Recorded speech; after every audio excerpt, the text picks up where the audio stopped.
I just want to say Hotep, Henu to SABA. You definitely changed my life in so many ways, and I'm thankful. Since our first one-on-one, my whole circle, I just did a whole circle of my whole life. I just feel so different now. My dejed been hurting me, so right now I'm doing good. I'm doing better. Yeah, so I just want to say, with the hyperhidrosis thing, all I got to say is no sweat. You know what I mean? And a lot of people saying that, this is a scam, and, and it's definitely not a scam. I could say SABA scammed me in a good way, you know what I mean? So, I've been taking, my remedies, my rosemary, my sage, and it's definitely working for me. So I just want to say peace and love and Henu to SABA, and I'm forever in your debt. Forever in your debt. Thank you so much. Tua. So peace and love.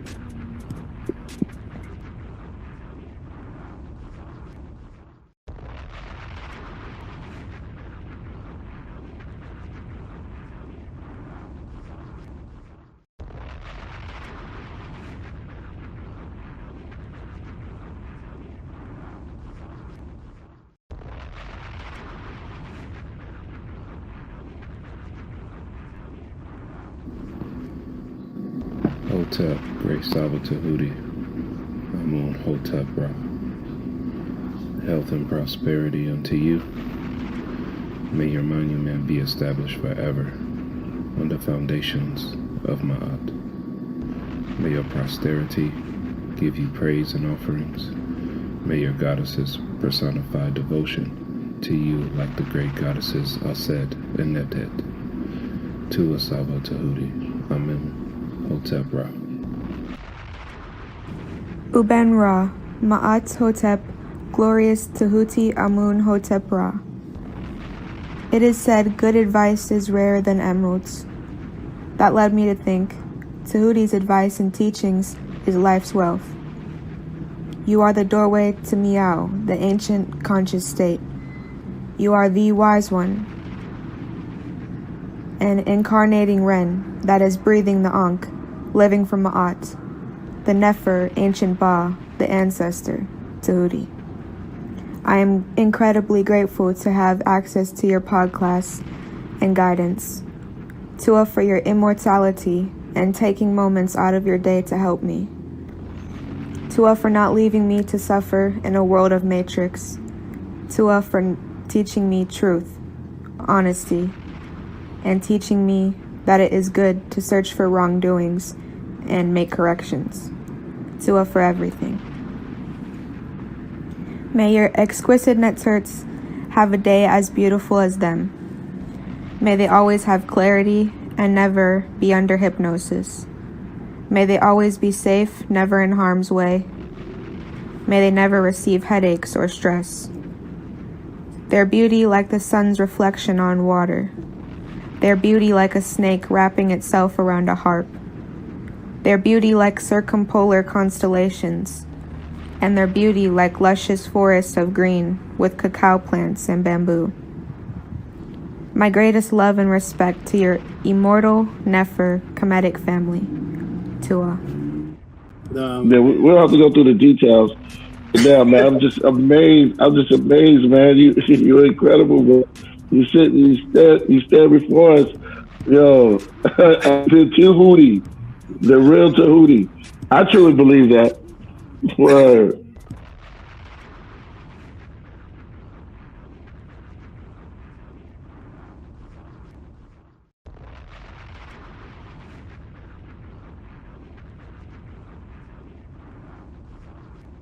The most sophisticated artifacts, pyramids, everything are all the oldest. It gets worse as it goes on. That's not supposed to make sense. There was some sort of very sophisticated civilization that was tens of thousands of years before that, and they were wiped out. We even see that. You go to the Egyptian Museum and there is beautiful igneous stone vases made of granite. And right next to them, in the same display, because they're found in the same place, there's a rough pottery vase that's not even turned, just put together by hand, and they've painted it with dots to make it look like granite, and it's shaped the same way as the granite vase. That's pure imitation. Like this here, you have a hard igneous stone vessel made with perfection, and right next to what's clearly an imitation of it, made from pottery, and they've even dotted it up to make it look like granite. The dynastic Egyptians, they do trace that back 30,000+ years. They have a list of kings and rulers that go back into that time. It's only in our interpretation and our archaeologists that really say, well, you know what, that's just myth and legend. The people in Egypt, they believed in what's called Kemet, the people that existed before the Egyptians. When we hear these stories about the Great Pyramid being a tomb for the pharaoh, it's worth mentioning that even the locals didn't believe that. The saying that the pyramids were built to be tombs for the pharaohs wasn't even developed until 150 years ago. That's it. They were taught Kemet. And it's worth mentioning that when you go through inside these pyramids of Giza, there's not one single glyph in any of them whatsoever. There was never a mummy found in any Egyptian pyramid ever. Quite literally, the only reason why we are told this stuff is because that was the theory developed by these men that went in there and said, I believe these must have been for the pharaohs. That makes sense. So it's all just one group of people had one theory, and that theory just stuck around. 100%. To people who aren't aware, there's something called the Osiris Shaft, which is located directly under the causeway between the Sphinx and the second pyramid. It goes about 100 feet underground. It's carved out of the limestone bedrock. It's the creepiest place I've ever been in my life. It's 3 different shafts, and you go down. When you get to the 3rd level, which is completely dark and freaky, there was a side tunnel. Zahi Hawass himself, he's standing in front of this tunnel, and he says, it's yet to be explored. I don't know what's down there, but they've since sealed it up. It's like cinder blocks. They sealed it up. What? Yes, it's the same thing. Like, they excavated the Sphinx, and there was always said to be tunnels under there, and there was no pictures ever released to the public, and some dude snuck down in there and took some photos. You can't see much, but what you know is that there are things that have gone underground in Egypt that, for whatever reason, is just off limits to the public.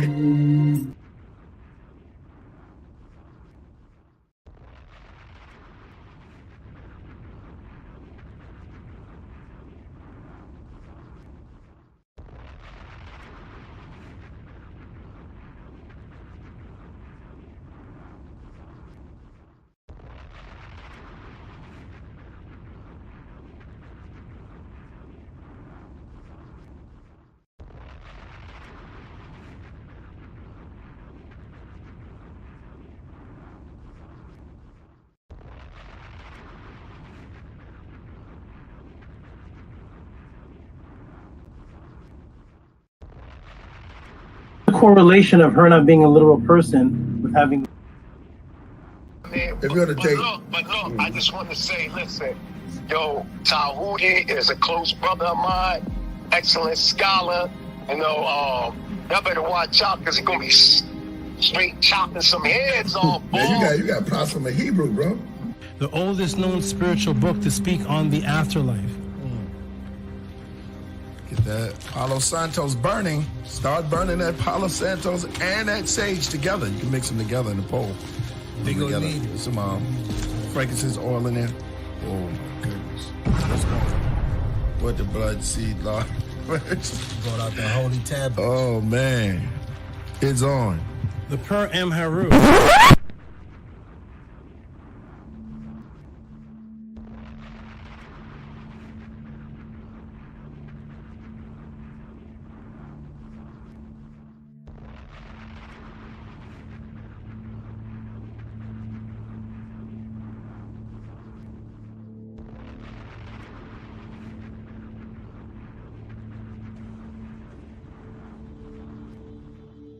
Coming to you live.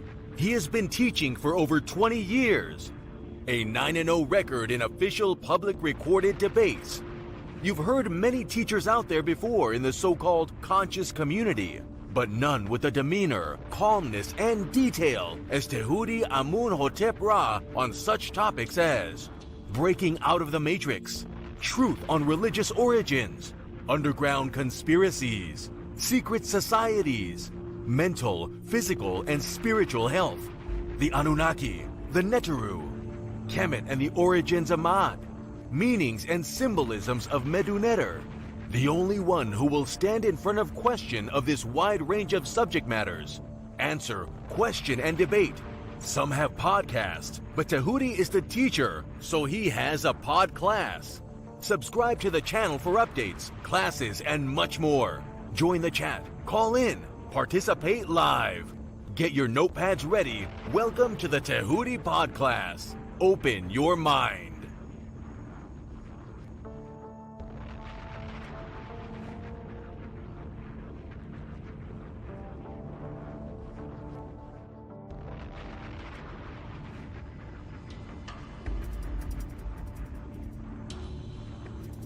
He has been teaching for over 20 years. A 9-0 record in official public recorded debates.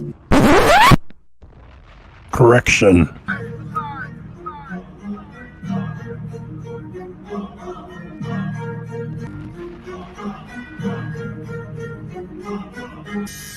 All right, man. You already know what it is. That's the anthem for the debate music. Y'all already know. We got our brother Tehuti in the building, and he is going up against a heavy hitter, you know, who have been featured on this platform for a while now, Vocab Malone. I don't think Vocab, I hope Vocab put in his homework. I hope he knows a little bit about Tehuti and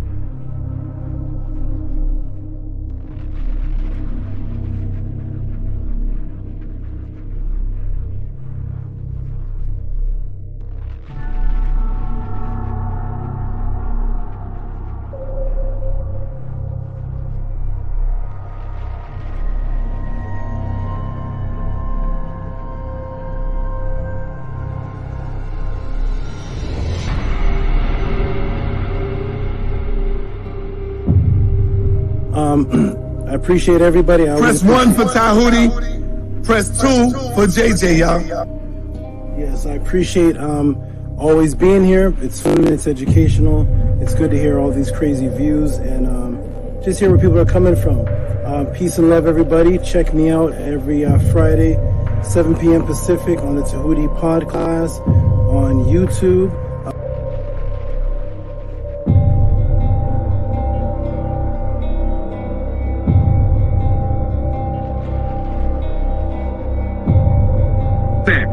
That's your words? Brother, stand on that's it, man. not the topic of the debate, JJ. That was not the I'm topic. talking about the whole word. I'm talking about the whole misinformation. I don't give a damn about the topic of the debate. No, if you look at the community wall, I mean, damn, Tehuti is like dusting you on that shit. He killing you, Jay.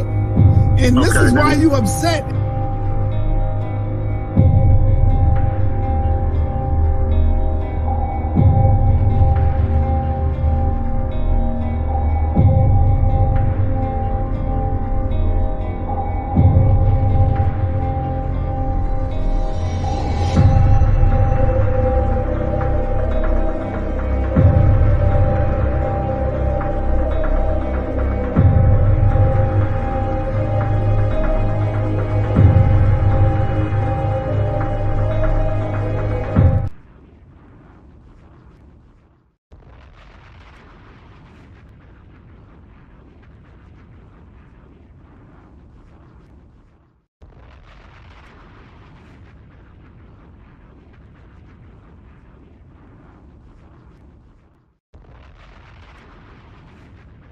Correlation of her not being a literal person with having the sun on her head. I'm trying to link in why you're bringing up the sun is on her head.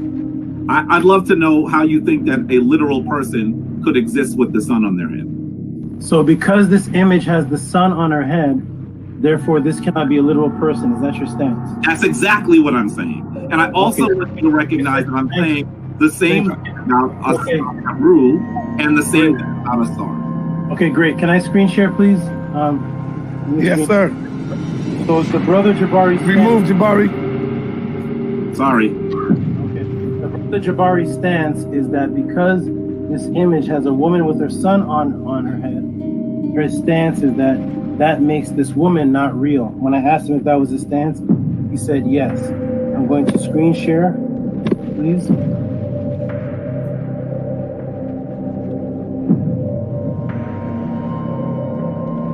That is the premise that we are using. And I want to know is was Ankh-Senamun Was Unksenamun a real woman, Jabari? Yes or no? Unksenamun. Or was that a myth? Are you referring to Unksenamun, the wife of Tutankhamun? Yes. Was that a mythological NETERU, or was that a real person? She was a real person. Everybody see my screen? Yes. Everybody see Unksenamun with the same sun on her head and the same two horns on her head that the statue of Upset has? Everybody, can you see that sun, Neter? Yes, we see it. Okay, this woman is Unksenamun. She has the sun on her head, the exact same sun on her head, and she has the horns on her head that Offset had on her head. And I made sure I asked Jabari clearly, what is the purpose of bringing up the sun? Is it because this woman has the sun on her head? Does that make this woman a myth or untrue? And he said that is his stance. Well, here we have a real person that the brother Jabari just acknowledged as a real person with the exact same symbol on her head, and nobody's going to ask what's the temperature of the sun. So we need to erase. So wait. Let me see. I got to finish though. I got to finish. Go ahead. We need to remove, Jabari. You need to remove the statement that you made, the premise that because you said because, and you agreed that because this woman has a sun on her head, then that makes her unreal. When Unksenamun is a real woman, and can everybody see the sun on her head? That's a real woman. So yes, real women are depicted with images of symbolic suns on their head. Can I ask you a question, dear brother? But as soon as you acknowledge, my good brother, as soon as you acknowledge that having a sun on your head does not make you unreal. And you answered and you agreed with your stance. I think you're not my question. You are not answering my question. You are not, and I know you are, that's because you have a smirk on your face, because you know you're not answering the question. And this is a simple question. In fact, you asked me when we started to go back to the question. I don't know to watch the videotape of being beaten, but let me show you the videotape again. Because we could have started someplace else. But you asked the question. And I started by asking you how hot was the sun. All right. And let me say something. Let me finish on that. And I wanted you to say to me whether it is possible for a literal person to have the sun on their head, and you are not answering that as yes or no. I'm not sure. That's your question. Is it possible? I've asked it like 7 times, brother. It's not possible, and that's why that is symbolism. Unksenamun and Offset will answer the question. You're not answering the question. Is it? No. Let me ask you again. It's not possible, but you set your premise on it. This is 8. I'm going to ask it to you one more time, and hopefully you'll give me a clear answer. Is it possible? Is it possible for a literal person to have the sun on their head? No. Oh, good. Thank you. Okay. All right. Let me quick. Yeah, sure. Now, Jabari, you know I love you, brother. You did get hit with a straight right on this one right here. If the brother asks you, Jabari, hold on. In all fairness, the brother asks you Now, I agree.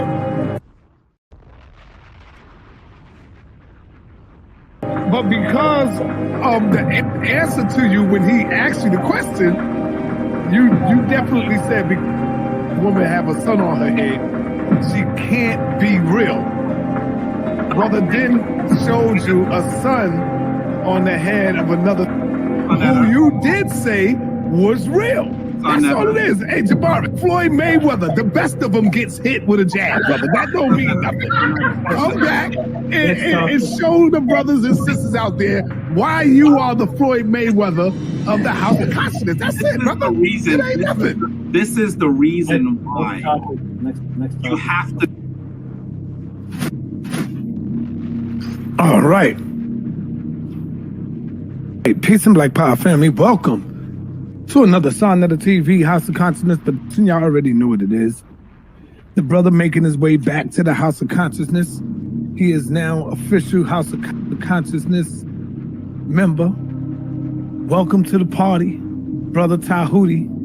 He made his official step through the door a few days ago, taking on the Floyd Mayweather of consciousness, Brother Jabari. Most people in the got Brother Tehuti winning. Now, hey, majority rule. I can't be biased. I got to go with the majority, okay? Because I'm not the referee. So don't get mad at me, Brother Jabari.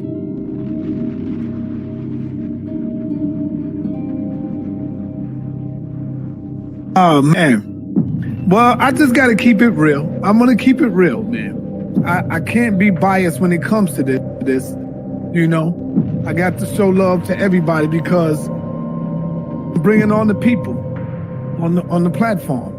I got to keep it real. Check, right or wrong. So as it stands now, I'll have to go ahead and give the win to Brother Tehuti. Now, I know a lot of y'all might get mad, but I'm going with the majority rules. It's the people who is making the call. Don't get mad at me, Jabari. You know I love you. You know I love you, Dr. Anika. But I got the W to Brother Tehuti. Now, you got the majority, and there's a lot of people that I read the comments, they say, yo, I love you, Jabari. You know I fuck with you, Jabari.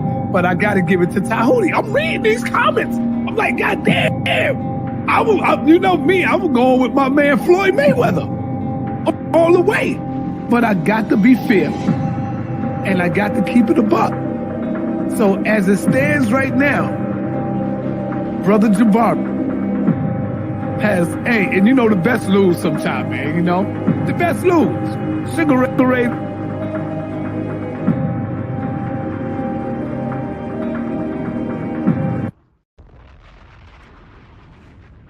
See, when you look at Floyd Mayweather, in order to beat him, you got to knock him out. In Tehuti, you gave Jabari a little knockout hit. You know what I'm saying? Because you caught him. I'm going to be real. You caught Jabari in that opening argument when you asked him about the sun. I got to give you that. And then you caught him again later on when you asked him about something else. I'm giving you that. How could I be biased? Everybody know I fuck with Jabari. See, when you look at Floyd Mayweather, in order to beat him, you got to knock him out. In Tehuti, you gave Jabari a little knockout hit. You know what I'm saying? Because you caught him. I'm going to be real. You caught Jabari in that opening argument when you asked him about the sun. I got to give you that. And then you caught him again later on when you asked him about something else. I'm giving you that. How could I be biased? Everybody know I fuck with Jabari. I just gave Floyd Mayweather his first loss to this brother.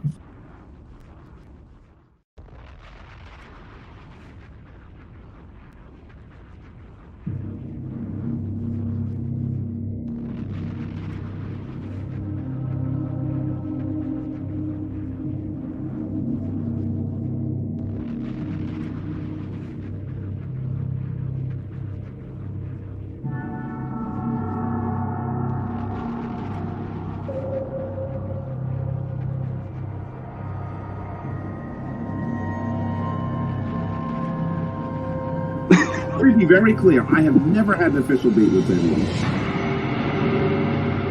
And there is not, on Sonetter's platform, Sonetter announces the winner? And on the people, on the platform, I got to keep it check, right or wrong. So as it stands now, I'll have to go ahead and give the win to Brother Tehuti. And there is not, on Sonetter's platform, Sonetter announces the winner?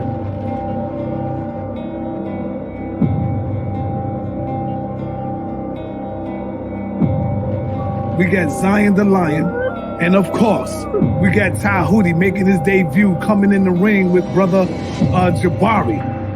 It wasn't, I'm not gonna say a TKO. I'll just say a little jabby jab. He won by a couple of jabs, you know, he took some jabs, you know. And well, we got the rematch coming with Brother Tehuti and Brother Jabari coming back this Wednesday, 9:30 p.m. And I know Jabari is not going to take him lightly on this one. I know everybody is looking at Zion, Tehuti. Let me be very clear. I have never had an official date with Tehuti. And there is not, on Sonetter's platform, Sonetter announces the winner?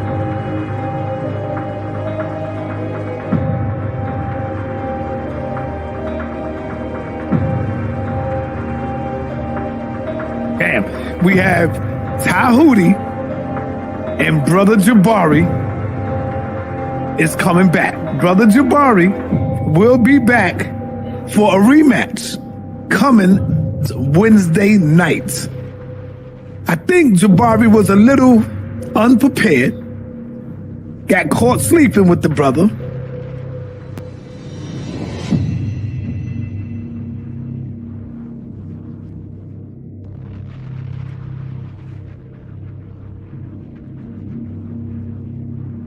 Shout out to HOK. I definitely think it was an upset. I said Jabari did a good job. I just don't think that he won. I said Brother Jabari did a good job, but I just simply don't think that he won. As I told the brother earlier this afternoon, the brother Tehuti, I told him that I believe that he could have secured that W over Jabari a little better. And there is not, on Sonetter's platform, Sonetter announces the winner?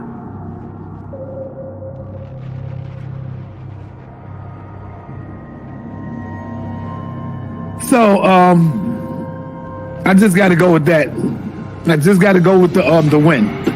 We're going to be giving out some powerful trophies coming up soon. So now.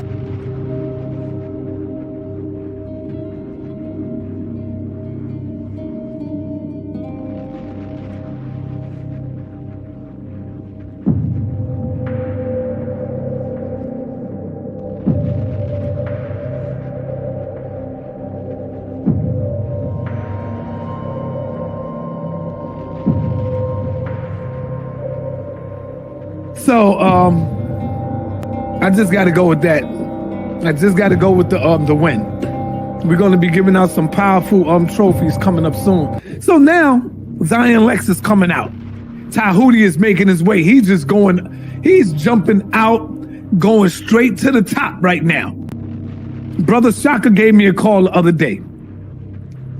Yesterday, matter of fact, Sunday. Brother Shaka Utmost gave me a call on Sunday. And said straight up, Sonetta, yo, Saw, I think Jabari jumped out the window and he wasn't prepared for the brother's questions. Now, this is Shaka Utmost. And there is not, on Sonetter's platform, Sonetter announces the winner?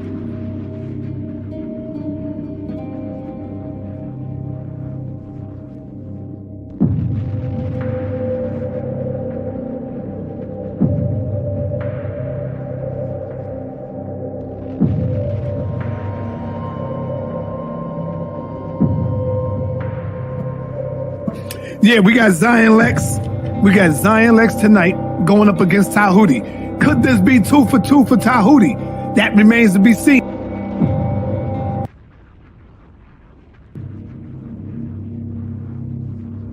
I've beaten people. The winner was announced by Sonetter. The winner was announced by the judges. I have the certificate, the proof. I have Sonetter saying I beat Jabari. I have all the judges saying I beat Kemet. You have me saying you beat Jabari. Yes. You got me saying you beat Jabari. If I said you beat Jabari, he can't be Floyd Mayweather, bro. That is exactly the point. So shall I screen share again? I mean, I have to keep doing this to people. I must have been half asleep or some shit. I don't know. Go ahead, show it, bro.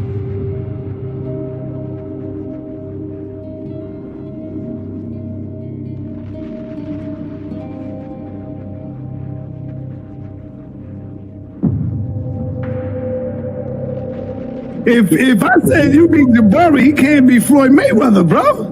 That is exactly the point. So shall I screen share again? I mean, I have to keep doing this to people.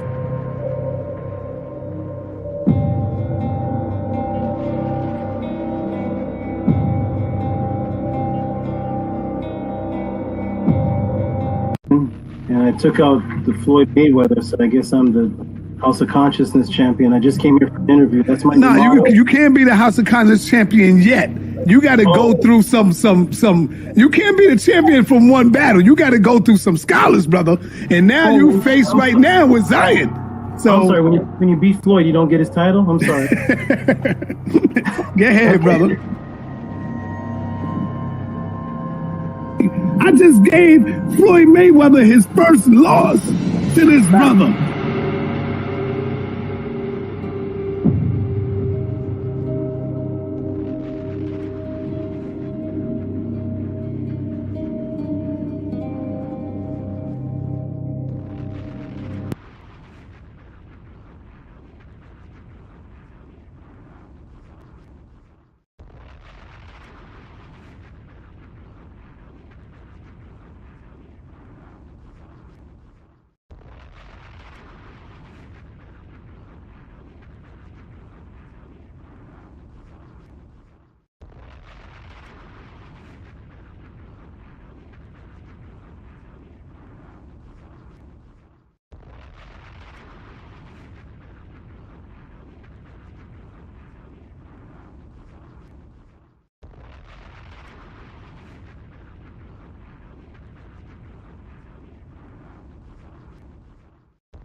Let me ask you something. Where did you hear me make this claim? What event took place where you heard me making this claim? Have you ever seen me before on here?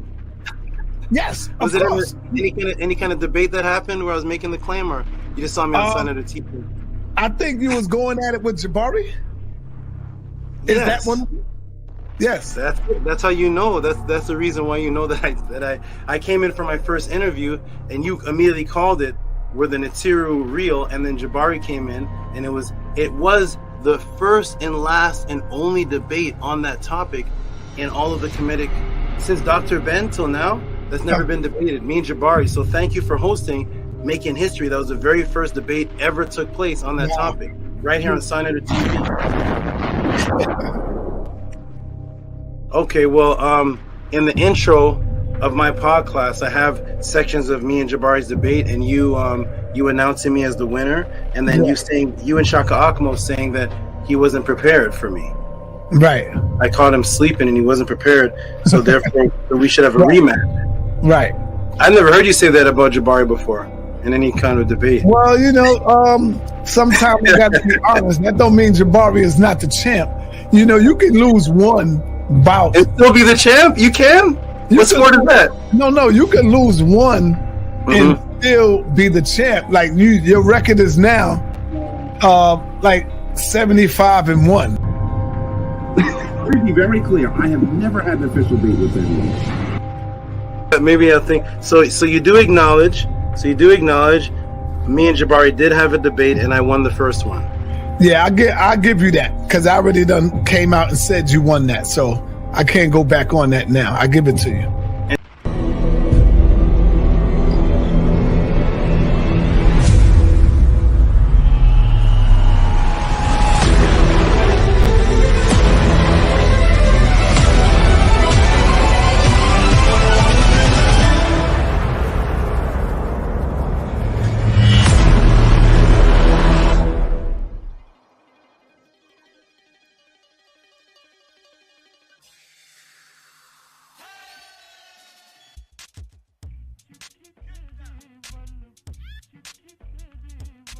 Peace. Greetings. What's up? Peace and love. Everyone, let me do a mic check if I can be heard. Mic check, mic check.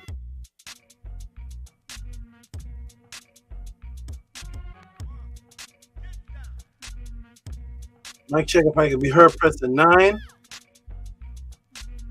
Press the 9 if I can be heard. Welcome everybody to the House of the Pen, the ancient duty and teachings of the NETERU. Welcome to the Podclass. Thank you so much. Yes. Well, it doesn't. It's nice. Thank you, everybody. Let me get a 9. Let me see the 9s. There they are. They're coming through now. Anu presses a 9, and 2 presses a 9. Minty Hotep presses a 9. Angela straight out the 8 presses a 9. Who else is here? Of course. Robert Williams is here, presses a 9. Wonderful, so I can be heard. Welcome, everybody, to the Tehuti Podclass. Bella says the young Saba is back. Peace and love to Bella. Peace and love to Minty. Harass did everything possible. It is positive. Primordial Thought points to himself because his name is Primordial Thought 9. Welcome, everybody, to the Tehuti Podclass.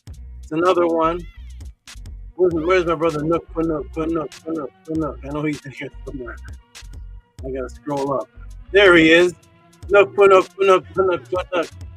Says Henu, Karu, Kur, Aten, Shemsu, Neteru, Ma'akaru, Maharu, Ma'at. Beautiful. Wonderful, brother.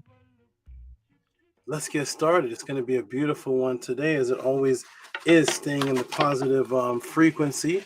Yes, it's 100 and something degrees and 90 something degrees here because it has to be very warm to sustain the tropical environment for the beautiful, wonderful creatures that I always have around me, such as Namus, the cobra. And somewhere on my hat, I don't know where he is. There he is in the back. Water Am is in the back, hiding in the back. Okay, wonderful people. Minty Hotep says, if you're not hitting the 9, at least hit the like.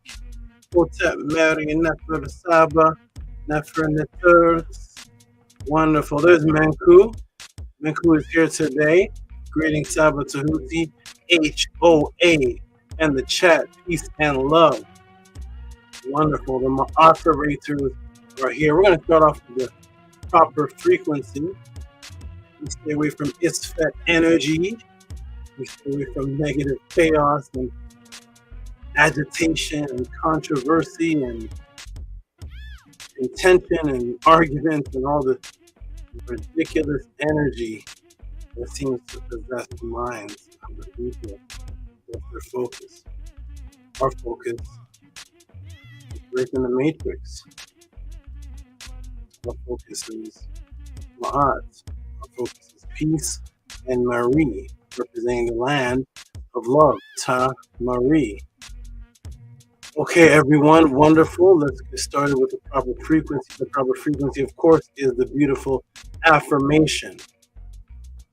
For those who are brand new, watching and viewing, for those who are in the chat that are new, I'm going to put the affirmation up on the screen, and therefore it is easy to follow the affirmation. 1, 2, 3. Anki Ma'at, Un and S, Nintet, Aset and Ma'at, Min Habapet and Ma'at, Her and Hu Kiwi, Per E Kut. I live from Ma'at, I exist within her. I do not speak in the place of Ma'at every day. I advance towards Ma'at. My being is surrounded in darkness. I come forth as conscious light. That is the affirmation, everybody. Welcome to this phenomenon called the Tehuti Podclass, the once in a lifetime, never done before, on or off of the internet or in Earth's history. Welcome, everybody. Peace and love to all the new people that are watching and all the people who will eventually be watching this resurrection, this matrix breaking event. My name is Tehuti Amenhotep Ra.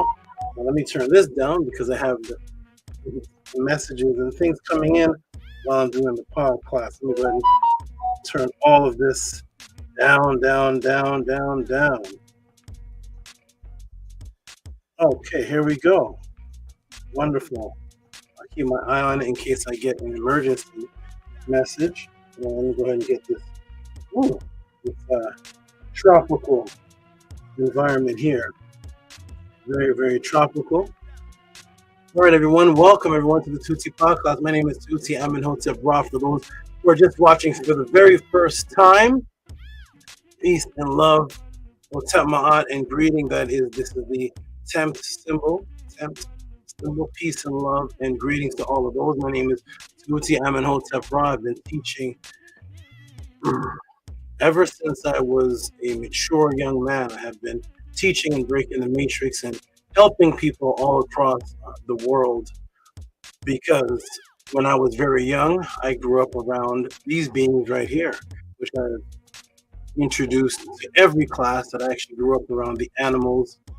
Instead of going out and playing with the other children and going out and doing things that the regular people would do, I would actually go out to the swamps, into the ponds, and to the forest, and to nature, and I would observe animals and wildlife for hours and hours and hours on end. I would leave in the afternoon and come back in the evening time and spend time just observing the animals, catching the turtles, the snakes, observing the butterflies, the dragonflies, going back home, watching nature videos, researching, and I was completely enthralled with the animal world, as they call it. I enjoyed the discipline and the organization, and I was very, very enthralled at the fact that they were not tempted by Isfet and negative energy. They didn't do any form of evil. The things that they did to survive was what they needed to do to survive.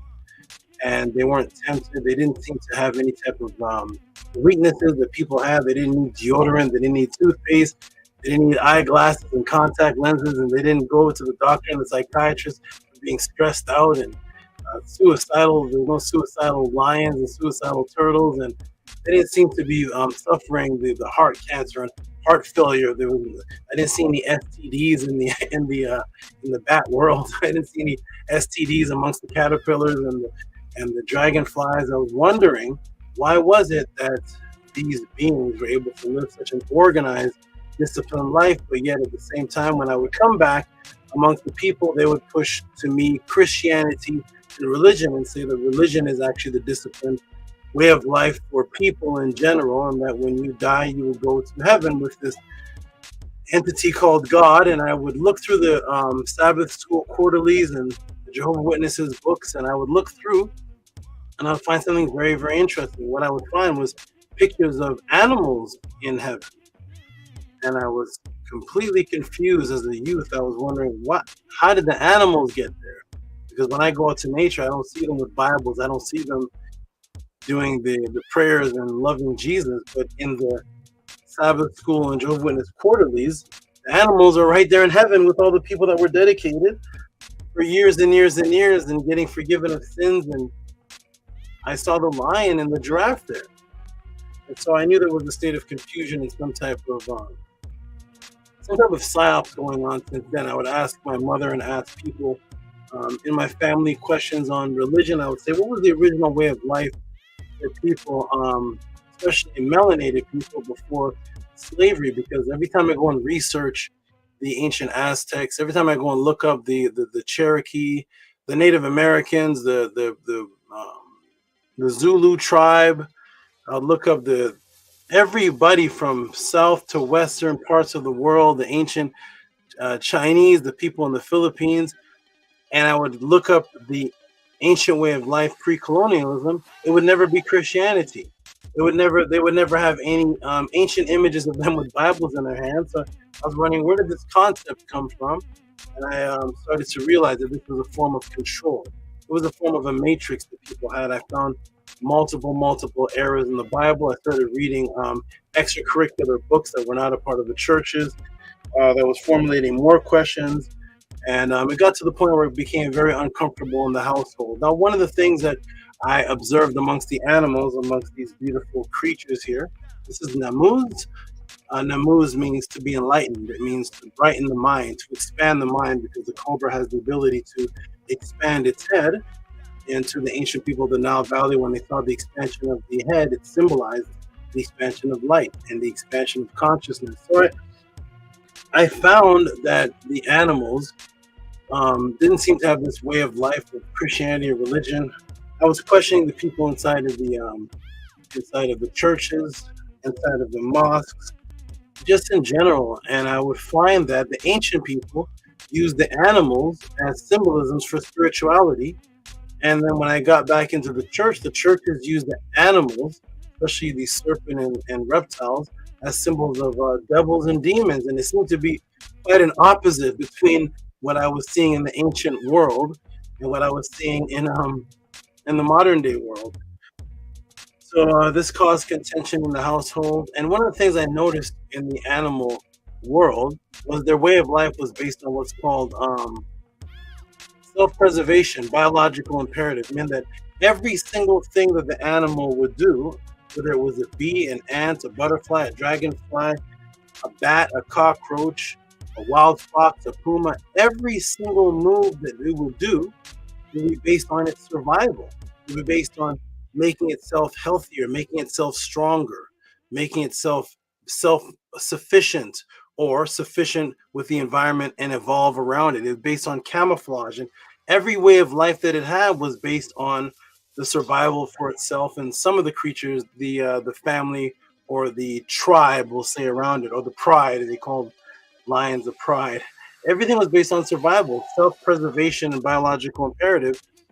And I want to come back around the people telling me to get knowledge of self and to get the Bible and to get this and that. They were eating donuts and they had beer bellies and heart problems and heart issues, and simultaneously telling me that Jesus loved me and come to the Bible and get the love of God. And I was curious as to, but you don't even love yourself. It's hard to listen to you with a beer belly or a pot belly. I don't understand. Is that the image and likeness of God for a man to be in the shape of Bruce? I'm wondering, how did that? I don't see any out of shape lions or zebras. I'm looking at any out of shape mantises or snakes. So what is happening? There seems to be an imbalancement of nature taking place here, and I found that the religions were actually the lazy way of life, and it was actually a psyops. You could do whatever you want, and at the end pray to a God and ask for forgiveness, and then do it again the next day, and then pray to a God and ask for forgiveness. And you could feed yourself all type of food, smoke it up, smoke the weed, smoke the cigarettes, you're coughing, you're drinking to throw up, you're drinking alcohol, and the alcohol, it's hot in your stomach, you're coughing it up, and you're eating the potato chips in the McDonald's, and you got a Bible in this hand and a Big Mac in this hand, you got the Quran in this hand, and you got some Doritos in this hand. And I couldn't understand what was happening. It seemed like there was a psyop where people were designed to destroy themselves by somebody else that was controlling the masses, called the sheeple. And once I saw that, I realized that we were the ones out of tune with nature. We were the ones that weren't based on biological imperative. We were based on destroying a self-sabotage, suicidal. We were always arguing and bickering and fighting on the internet. I just realized that this was not the true way of life. So as time went on, I had come across well, first of all, the biological imperative. Survival is based on biological imperative when it comes to the animal world. So if religion and spirituality is the true way of life, then it should also be based on biological imperative. That means that the things that you're taught within spirituality should also be the things that keep you self-sufficient and alive. If that's the oldest way of life, it should be about immortality and about the best health, mentally, physically, psychologically, the ka and the ba. Everything should be about survival and keeping yourself immortal. And I found that the ancient people of the Nile Valley, every single writing was about immortality and surviving past death and living the best spiritual life and having a discipline. I went to the Chinese culture, the Tai Chi, and it was all about discipline. I went to Wing Chun. I found a Wing Chun master, a Sifu we called him. I mean, it was all about discipline. Everything was eat this, don't eat this, stay away from these type of people. See my finger here? Now it's a punch. Watch your eyes, look through this. Everything was about a discipline, except for the regular people that were around me. So therefore, I got tested. And the nature, the consciousness of nature itself put me in a position that through links and associations, neurological links and associations, combined my spiritual teaching and breaking the matrix with biological imperative. And how did it do so? My mother at the time in the family, my mother wanted me out of the household for questioning the religion. was creating a very, very uncomfortable environment, and she wanted me out of the household. So we had a wager, and the wager was I would debate her pastor, and if I won the debate, I could stay inside the household. That was nature's way of combining biological imperative with my knowledge, meaning that if I did not have the information down packed, I could be homeless without a roof over my head. So this debate was not about YouTube views, it was not about clout, it was not about a trophy. The internet didn't even exist back then. There was no internet. Nobody saw the debate. There was no such thing as Google. None of this existed at that time. The debate was about me surviving. If I win this debate, I survive. This created a neurological change in my brain because the regular people around that age group, they were just getting jobs. At me, I didn't have a job. I didn't know about getting a job. So they were getting a job so that they could get an apartment and keep a roof over their head. So their biological imperative connected their brain with work a job, get paid every 2 weeks, and you can have a roof over your head. My biological imperative, before I had any of those experiences, connected me with know this information, be disciplined with it, or you will not have a roof over your head. There was no job or money in my biological imperative. Or all my friends were like, we just got this new job at McDonald's, we got this new gig and such and such. You know, we're gonna go get an apartment. I was like, I'm about to debate for my life, and if I don't, if I don't win this debate, I'm about to be homeless. I don't know about getting a job. I know that if I have this information down packed, I will have a roof over my head. And so the debate ensued, and it went on for several hours. And at the end of the debate, my mother kicked him out of the house. The pastor was about 47 years old, and I was more than half of his age for sure, because I don't think I was 20 yet, but I was more than half of his age. And she kicked him out for embarrassment, and that clicked something and changed my chemical makeup. And therefore, the very first experience that Tehuti, myself, had in his life of keeping a roof over his head from the work that he was doing was not getting a job. It was not going to school. It was teaching. And if I could teach good enough for my mother could see that I win this debate, I would have a roof over my head. That was my survival. No job, no PhD, no school. Win this debate, and you can stay out of the cold weather and the rain. Lose the debate, and you're homeless. That shifted my brain. A few days after that, another aspect of biological imperative stepped in again, and that was my freedom was almost taken away because of the debate. I had gotten a letter posted on my door, and it was a restraining order, and the restraining order was not about me hurting women or children. The restraining order was I was not allowed to be around churches because I was teaching apostasy, some strange word was on it, apostasy or something that was going against the religion. So therefore, if I was around any churches, I could be thrown in, I don't know what it would be, jail, because I don't know if you can be thrown in jail under 20 at that. I don't know what the laws were. I didn't study the law, but I know that I would be taken out of my household if I was caught around the churches, especially teaching and breaking the matrix. So there was a restraining order with my name on it, stamped by the actual courthouse of the city. I don't know who watching this channel right now has ever had a friend or a teacher that's had a restraining order stamped by the courthouse based on his teaching. So therefore, I couldn't go around anybody that was of the religion that was in the church. I could be around the people, but I couldn't be inside of near 50 to 100 feet from the church. So what did I do? I tested myself. I started walking into the church, but this time with my head down, instead of me saying, hey, I'm going to challenge your religion, I would set up a snake style where I would ask the students in the church questions, like as if I was a churchgoer, not challenging them, not put inside their mind the questions to ask the pastor when he came in. So by the time the pastor came in for Bible study, my head is down. I don't have to speak. The church is now questioning him. And I set that up purposely to break the matrix from people within, because I realized that instead of them watching me dismantle a pastor, even if I won, they would say, that's a pagan. He doesn't understand the Bible.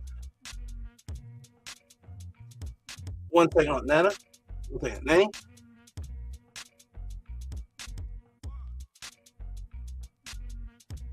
it's unlocked.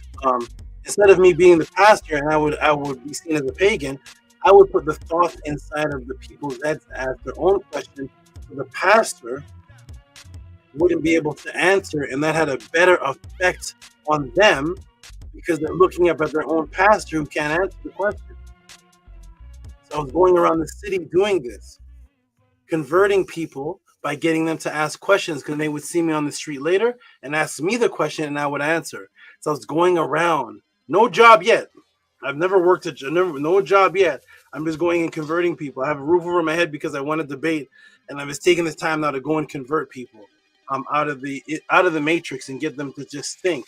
Eventually, I saw an organization that seemed to be similar to the path that I was on because they were also questioning religions and showing images of like black prophets and black angels and different things, and it appealed to me at the time. And I was like, this is good. I entered that organization.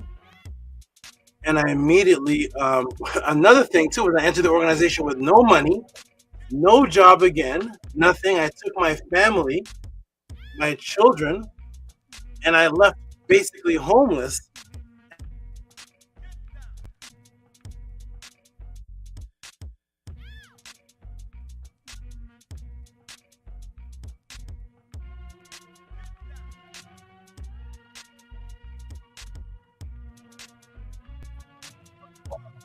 Check, mic check. I'm not sure what just happened, but put me off. Press the 9 if you can see and hear me again.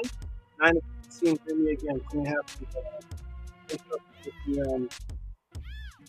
the Ethernet? Let me move this off. 9 if you can see and hear me, please. 9 if you can see and hear me. There's Bella, the quick on the fingers. Okay, good, wonderful.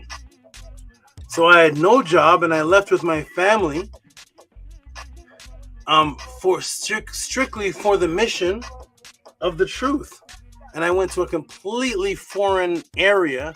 I didn't know anybody. I slept on the floor. I slept on a bed that was on the floor. I didn't know anybody. My survival was taking oils and incense and walking the streets and teaching people. And I was like, how do I survive? How do you live here? They said, take these oils and incense and just go sell them. And I would sell them oils and incense walking around, and then they said, take these books and sell them. And I said, oh, these are the books that I was reading. Biological imperative connected me with information again. So for me, in order to survive and take care of my family, I had to go sell books in the hood. I was in a completely Smiley Court, 2-lane court, Montgomery, Alabama.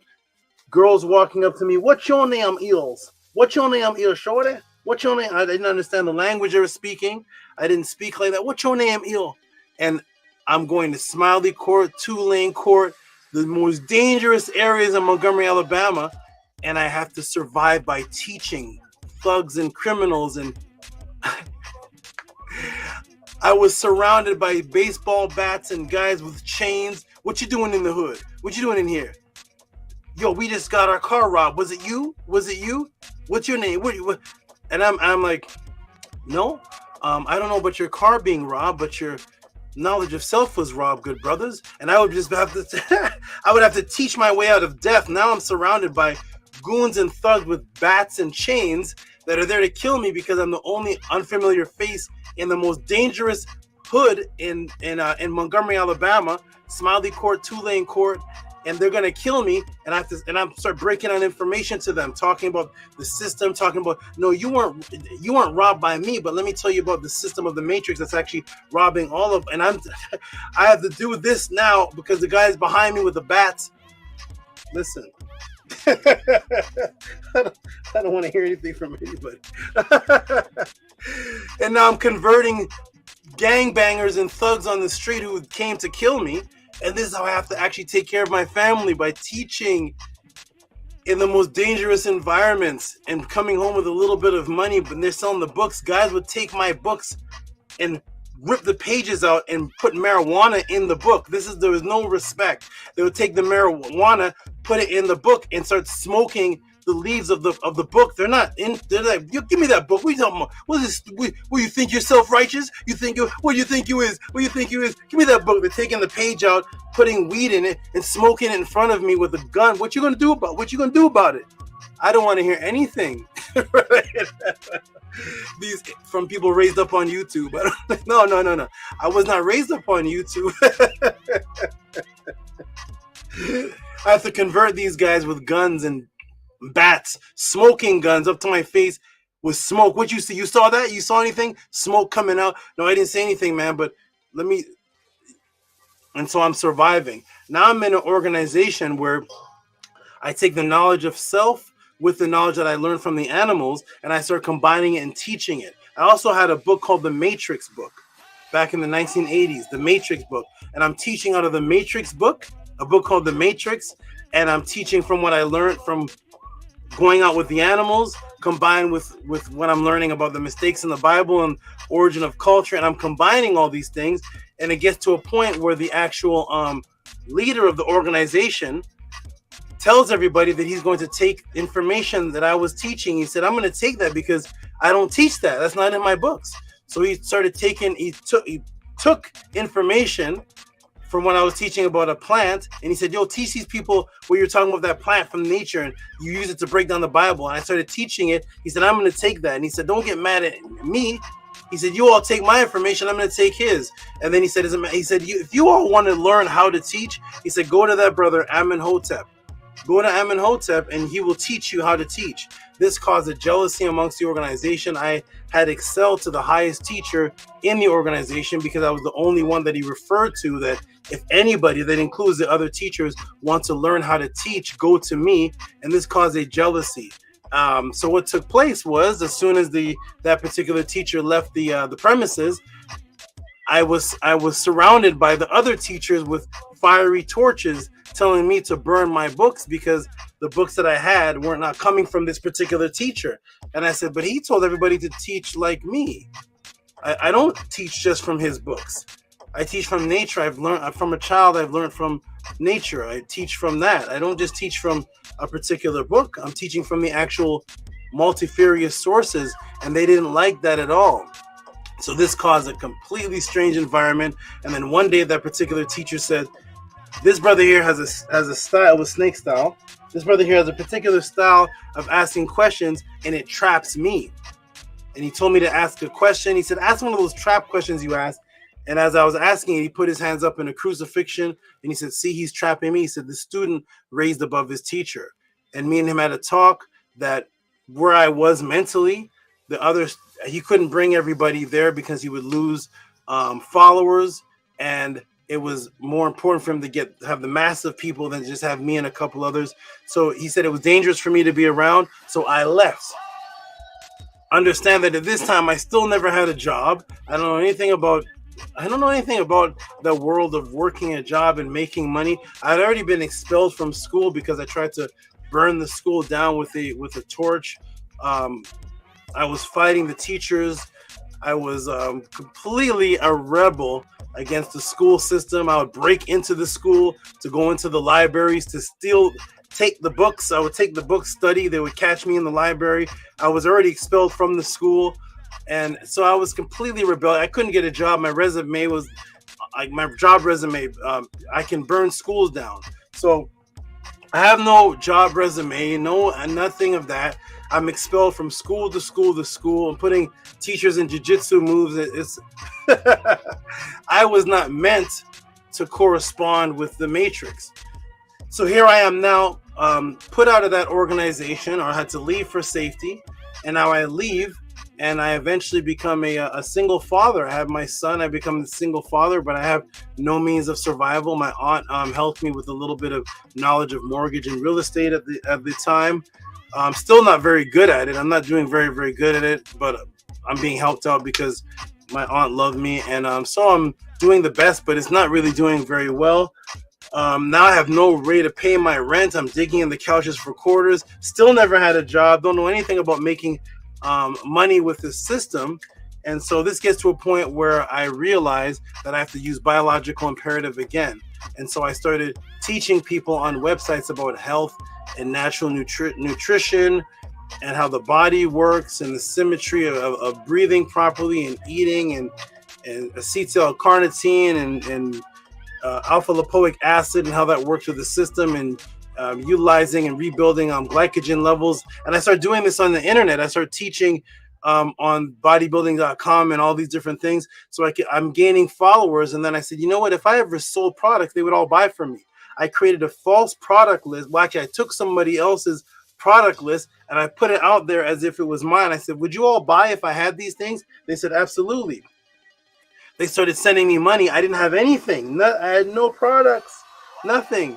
But of course, I'm protected again because one of the sellers of the companies took a liking to me. He liked what I was doing, how I handled myself, and he said he would meet me and he would teach me how to sell these products. So he met me in Staten Island docks, and he taught me the connect. He didn't teach me. He taught me how to reach out. He gave me his connections. And basically, I used his name to vouch that I know this person. And he said, use my name and everybody will get you the products that you want. So you'll be able to come back to the internet and sell. He said, I like you. I like the way you are. I get a good vibe from you. And so I took that and he said, but I got to tell you one more thing. One more thing. I said, what's that? He said, but if you tell anybody any of the secrets that I'm telling you, and if you take this business anywhere else, I'm going to have to whack you. And I said, what does whack me? He said, you know, I put you in the cement shoes and I put you in the dock and the rivers and you just use to sink it with the fishes. And I said, oh, here it is again. Biological imperative. So I have to take this knowledge, survive with it. And if I do the wrong thing, I'll be killed. So my life is designed around maintaining knowledge for biological imperative. So I've made my vow to that teacher. He looked like Steven Seagal. I said, no, I don't want to get whacked. And I took the information and I connected to people in Thailand, Australia, all over the world, started getting these products, selling them online. And then I went back to that same organization that I thought was all about knowledge of self. And I started teaching them how to sell these products through me. People became very successful. I remember some of the knowledge that my aunt taught me about real estate. I took that, created a real estate program. I created something that not really supposed to be, but I used my creativity and created something by combining different things together. And I was making people money while they were closing their deals. They were closing their deals, buying property and walking away with thousands of dollars and then being able to invest. I was doing that. I was rescuing people, taking people from homelessness, and I was helping all of these people by teaching them. And then eventually they did crooked deals with me. And then the stock market started crashing. Real estate started going down. My money was taken and I plummeted back down to zero. Once again, I had nothing. Fortunately, I took my money and I invested into magic, because one day I saw a lot of people inside of the organization mesmerized by a man named David Blaine.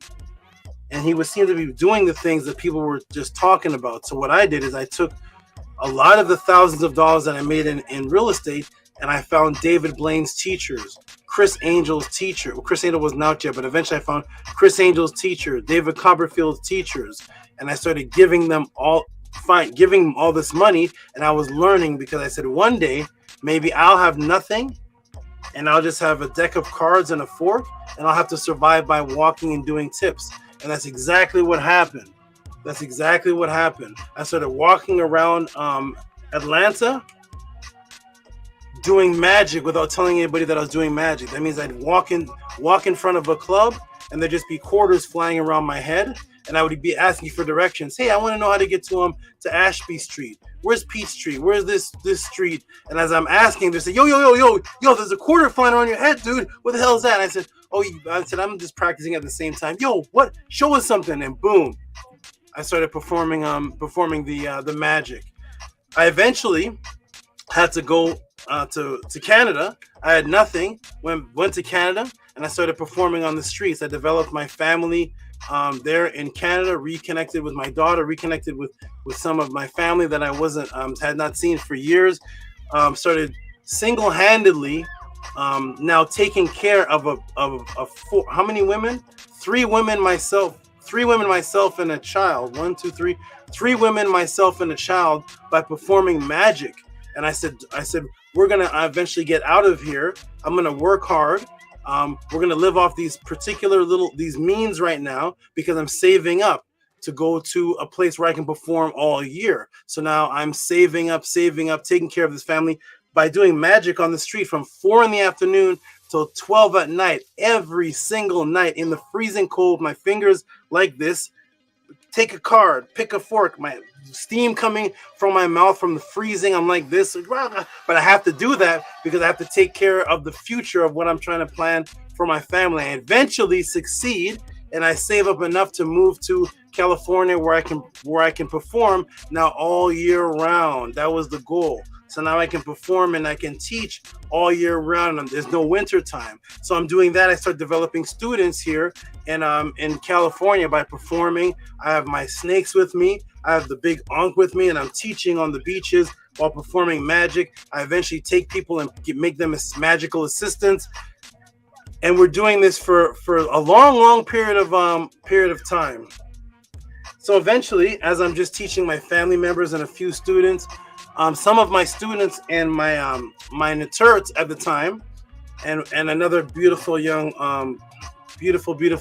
young lady, the mother of 2 of my children, said to me, and my NETERT, my students were saying to me, you know what? There's people on the internet, on YouTube, that are teaching similar to you, but there's no comparison. People need to know who you are. You need to let people know who you are again. And so I said, fine. I went back, I scoped the internet, I scoped out people. I started finding that people were right before I scoped out the internet, I found that people were taking my audio classes because I wasn't popularly known to the world. They were taking my audio classes, and they, on the cassette tape, they took in the picture of my head off of the image, and they put their head on my body. And if you listen to these tapes circulating from here to London, England, it's this voice here teaching, but it's another person's face on there. And then he named himself Amenhotep. I said, what type of evil? What's happening in the world? What is this? He took my name, Amenhotep, took my head off of my body through Photoshop, put his head on, and you hear my voice teaching. And then he comes and does his seminar, does his meetings as if it was him teaching. Luckily for him, his voice was a little similar to mine, but it wasn't the same. He had a little kind of voice, but it wasn't similar as much. But people, I guess they didn't notice because I don't know. It was something of a scam going on. And so I looked more on the internet. I saw some of my students teaching, and they became hot YouTubers, and I didn't know anything about YouTube, and they became these popular people. I said, oh, that's my student from 1994. Oh, that's such and such. And I was like, this is what's happening on the internet world. And I'm just there looking on the internet. And I said, okay, good. Maybe it's time for me to come back. I was teaching on a thing called Pal Talk, but you couldn't see my face. It was just me teaching on the internet on a thing called Pal Talk. I discovered a website where you could be on there and socialize, but there was no you couldn't see each other's faces. So I was on there teaching on Pal Talk. Eventually, I went on to YouTube, and I wasn't teaching though. I went on to YouTube and I went on to an interview, and the interview turned into a debate, and the debate ended up me winning the debate, and then I ended up becoming the champion of some debate league. I didn't go there for that. I became the champion of this debate league by beating all of these people. I went on to saw NETERU, and everything things were fine. I wasn't really getting much recognition, or it wasn't really about. I didn't know anything about clout or recognition or high views. I just liked the fact that I was able to interact with people and teach certain people, and eventually I went on to Killer Priest, and this is where the Podclass actually starts. I'm on Killer Priest. Killer Priest talk on the phone. He says, I've been looking for someone in your position because you know a particular teacher that other people just read about, and you lived in an environment that I'm very, very interested and curious about. So I go on the Killer Priest show. He's completely amazed. I do a master class, my first class, and then all of a sudden the revenue started coming in. Not for me, though. Not for me. The revenue started coming in through these what's called super chats. And super chats coming in, $200 super chats, $500 super chats, $350 super chats, $50 super chats. Strangers sending in big super chats. Somebody named Santana, Hartsworth. I forgot their names, but all these big super chats. And they're appreciative of the knowledge. I wasn't seeing one penny of it, which was no problem. AD, the engineer, took his wallet, dumped it in my hand, and said, "You need this money, and I'm going to get Killer Priest to pay you." And I said, "That's fine." I remember when my aunt told me one day, she said, "Do you get paid for all this time you spend teaching?" And I said, "No." She said, "People have seminars where there's $50 to $125, $150 to go see them front row seat, and they're nowhere compared to you." And I said, "No." So I thought about that. And I said, I'm not really into getting money from this right now. I'm just teaching people right now. So at any rate, I started realizing as I looked over the internet that people were not appreciative of knowledge of self as much as they were of Doritos. I started calculating.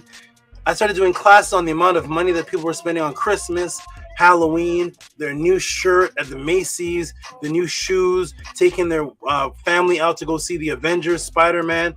And I started doing these calculations of going to the park, buying cotton candy, going on the rides. And I started realizing that people, especially melanated people, were spending thousands and thousands of dollars on things that were killing them for the purpose of entertainment, but they didn't associate biological imperative and working their hard-earned money for mental and spiritual advancement. It was just a hobby. So I said on Killer Priest one day, I'm going to change that. I'm going to change this whole paradigm. And I said, I'm going to have a pod class. I invented the word pod class, to my knowledge. I never heard it before. I said a pod class where people are going, you can come to my class on YouTube, but the class is going to be silent. And they said, what kind of class is that? I said, my class is going to be based on the hardest environment ever known. I said, what's that? I said, I'm not going to come with any prepared teaching.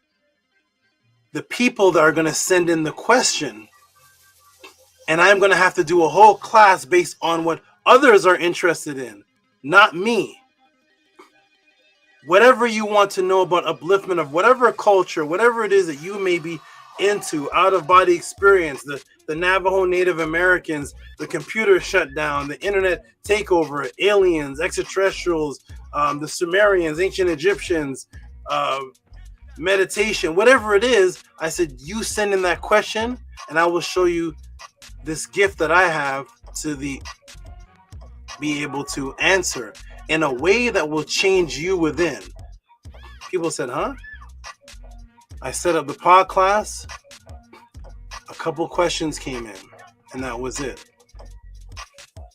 Once I answered, people started testing it out, like Rigo and Stranger and a couple people sending $5 for a question, $10 for a question, because they never heard of this experience before. Once I started answering the questions by creating an ebook online with multifarious sources, people started saying, no, this is different. Something else is taking place here. And people started learning the appreciation that they don't have to just spend money on the Avengers and smoking weed and whatever it is that people do. It's biological imperative, because the bad European came in and invented this motto. And the motto was knowledge is free. Knowledge was free to him because he was stealing it. The same thieves that went to the Aztecs, the same criminals that went into Africa and took slaves and went into Egypt and dug up bones and bodies. Those same people paid for their children to go to private school. Those same people had degrees and had paperwork. They had tuition to pay. So they didn't know, none of them believed that knowledge was free. They created the term knowledge was free for those that it could be stolen from. Then we were raised up under that mentality because we were learning from the thieves who were stealing from the ancient cultures. So we started developing the mentality that knowledge is free as well, while we are paying for tuition to get knowledge from their schools. But when Christopher Columbus and the other conquistadors came to America, they paid no tuition to the Native Americans. They said, that's your knowledge, or we'll take that. That's your woman too? I'll take that too. A couple of those. Oh, that's the man. Kill him. That's the child. Raise them up under Christianity. We're going to take everything from you because what you have is free to us because we're thieves. So we raised up with the same mentality that we believe that our knowledge should be free and our wisdom should be free and our raising of consciousness should be free. And I said, no. No nation can be built like that. We're going to change that. We're going to have appreciation, more appreciation for wisdom than for Doritos. And most people watching this show right now have spent over $70 on donuts and Doritos. What did you get out of it? High cholesterol, couple cavities, and maybe some diabetes. That's what we got out of it because it was a death culture. It was learning to spend money on death. So I set up the Tehuti Podclass to be able to ask questions, and then I invented a new way that you could send questions in with appreciation and reciprocity, and that was I realized that at Cash App and PayPal, you can actually type in things at the bottom when you send in a Cash App or PayPal. So I said, that's how I'll do it. That's how you'll send in the questions and the support. Not through the Super Chat. Nope. Directly through the Cash App and PayPal. And so let me show everybody who's watching the new listening audience an example of some of the questions that are sent in here to the Tehuti Podclass, because people may be watching who are new, may be saying, well, Tehuti, I'm into Christianity. I don't know if I can ask you a question. I'm into Islam. I'm into this. I'm into that. What kind of questions are here that you can ask? I'm not into any religion. I want to know about health. I want to know about... Here is an example. Question asked. This is by Angie Martinez. Hotep Great SABA, after some thought, I've decided to change the question. If you can, I would like to know about Oregon energy origins, sending extra support for more elaboration.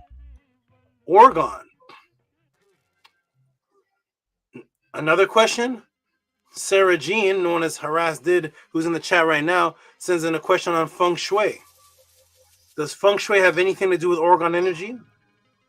Completely different topics. Oregon energy, feng shui, Oregon energy. Somebody has no interest in Oregon energy, maybe, or feng shui. They sent in a question on a movie I've never read because they watching this movie saying that there must be some type of symbolism taking place, some type of matrix psyops going on. Hey, Tehuti, I'm going to send in $30 for support. Can you break down the never-ending story? The brother's name is Big Vapes. He may be in the room right now. I have never seen that movie to this day. The class that I did on Neverending Story was close to 2 hours long. If Big Vapes is in the room, he can vouch as a testimony for how he felt or anyone else felt about that matrix breaking class. I have not seen the movie yet and did a 2-hour class on the psyops, the symbolism, and things that are taking place in modern day times that are seen through predictive programming inside of that movie. I've never seen the movie yet. Here's another completely opposite topic. Can you break down Gnosticism? Gnosticism, the never-ending story, feng shui, Oregon energy is completely different from somebody sending in a question on eyesight. Somebody sends in a $70 support for eyesight. They wanted the question to be private. I told them, we don't have to make it private. I'll just keep you anonymous and use this as a way to teach on health without anybody knowing who you are. That class was an hour and 15 minutes or more, blew everybody away. It was an eyesight question. This person says, Hotep Saba, you're very important to me and people who support and follow Ma'at from your teachings. I appreciate you, big brother. I sent a donation for hyperhidrosis breakdown also. Is there any home remedies that I can combat this problem I've had since a kid? Peace and love, Utu. Houseofatton forever. Sends in $50 support. Here is the person who is actually the introduction to the podcast.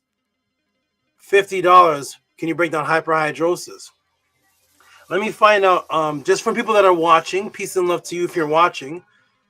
If you do know this, if you could, I will allow you to put their name in the room and their YouTube link or a book. Do you know, is there a teacher or a movement right now that you can go to and ask for a complete documentary answer on orgone energy, feng shui, the never-ending story, Gnosticism, eyesight, and hyperhidrosis. Does that exist? Is that in existence somewhere? Is there some movement with that? Is there some YouTube channel where you can ask about hyperhidrosis, eyesight, Gnosticism, and not get a 2-minute answer? You get an hour. You get a 45-minute to 2-hour documentary breakthrough where the crowd is just is in shock. Does this exist anywhere? If so, go ahead and put their name in the room, and we will send them these questions on hyperhidrosis, eyesight, Gnosticism, and see what happens. A brother named Rigo sent in $111 for a Matrix movie breakdown. Primordial Thought wanted a breakdown of his own name that he had before I knew him. Is that possible? Can I give a breakdown, build-up of his name and the ancient meanings of his name that he took on? Primordial Thought 9. That class was 1 hour and 10 minutes on his name. Somebody sent in a question on heart stroke. Sent in a contribution accompanied with a message misspelled Orion. This person sent in a question on Orion star constellation. He recanted it because I saw the Orion constellation question come in, but it was misspelled. He recanted it, and then he changed it to a completely different topic. Instead, would you please speak on ancestral, ancient, and or common therapeutic approaches for recovering from stroke and heart failure? He sent $27.27. It would be much appreciated. For those who are watching, just curious, is there a YouTube channel, an organization where you can send in a question on the explanation of the Orion star constellation, change it to heart stroke, and ancient remedies, therapeutic remedies, doctor remedies? Does this exist? If not, there's a phenomenon taking place here with the House of Atten. Someone sends a question in on the Mandela effect. Mandela effect, Navajo skinwalkers. Look at the difference in the variation of questions that are asked here. A brother named Stranger, one of our very first supporters to the House of Atten Tehuti Podclass, wants to know about the application of math and triangulation part of living in Ma'at. Is that even a question? Is there even an answer to that? Explain math and the triangulation aspect of living in Ma'at. Is there such thing? The question was so potent to him that he sent in a $200 bounty for anyone in the entire conscious community that can give an explanation breakdown just on the Star of David aspect in that answer, which he never even asked about the Star of David, but the Star of David and the Kemetic origin. There's $200 bounty that he placed after not even asking about the Star of David. He asked about the triangulation of living in Ma'at and got an answer with the Star of David from the NETERU sources. These are the type of questions that are asked here at the Tehuti Podclass. A lot of people wonder, is time speeding up? Is time slowing down? Sherika sends in $44.10 support. Please explain on an internal level why each of us experience time on different rates. Many claim time is speeding up and everything is happening fast. However, for me, I feel the contrary. Each moment is growing in presence and slowing time down. That answer?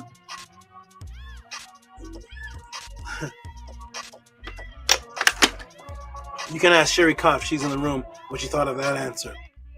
That is what's happening here at the Tehuti Podclass. Muslims are giving in support and respect.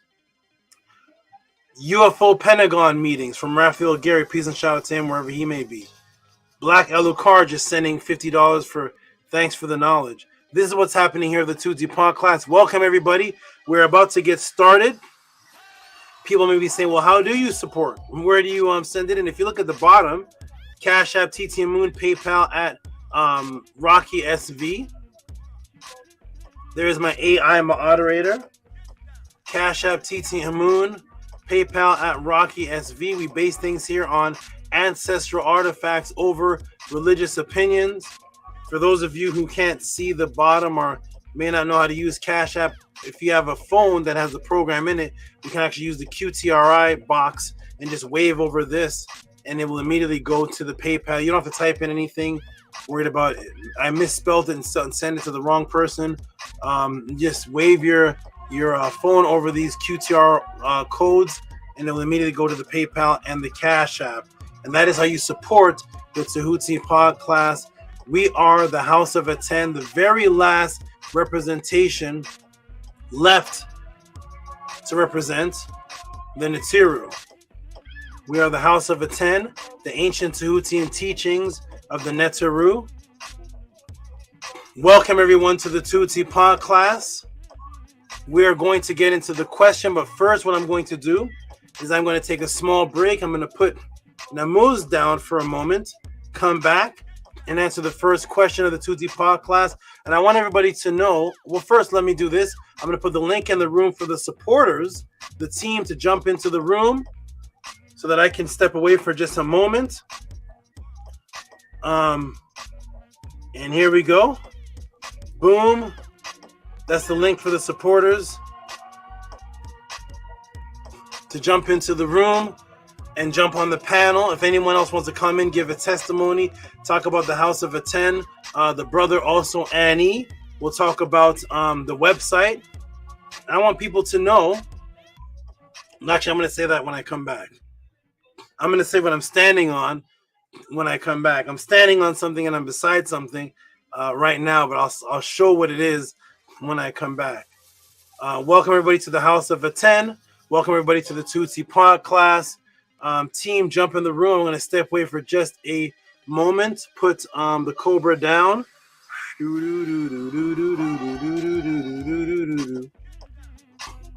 What's up, man? Feeling good? Oh, you're flaring your head up? Are you flaring your head? I'm going to put Namuz down for a moment and come back and answer these questions. There's questions that have been sent in. I'm also going to show some of the support.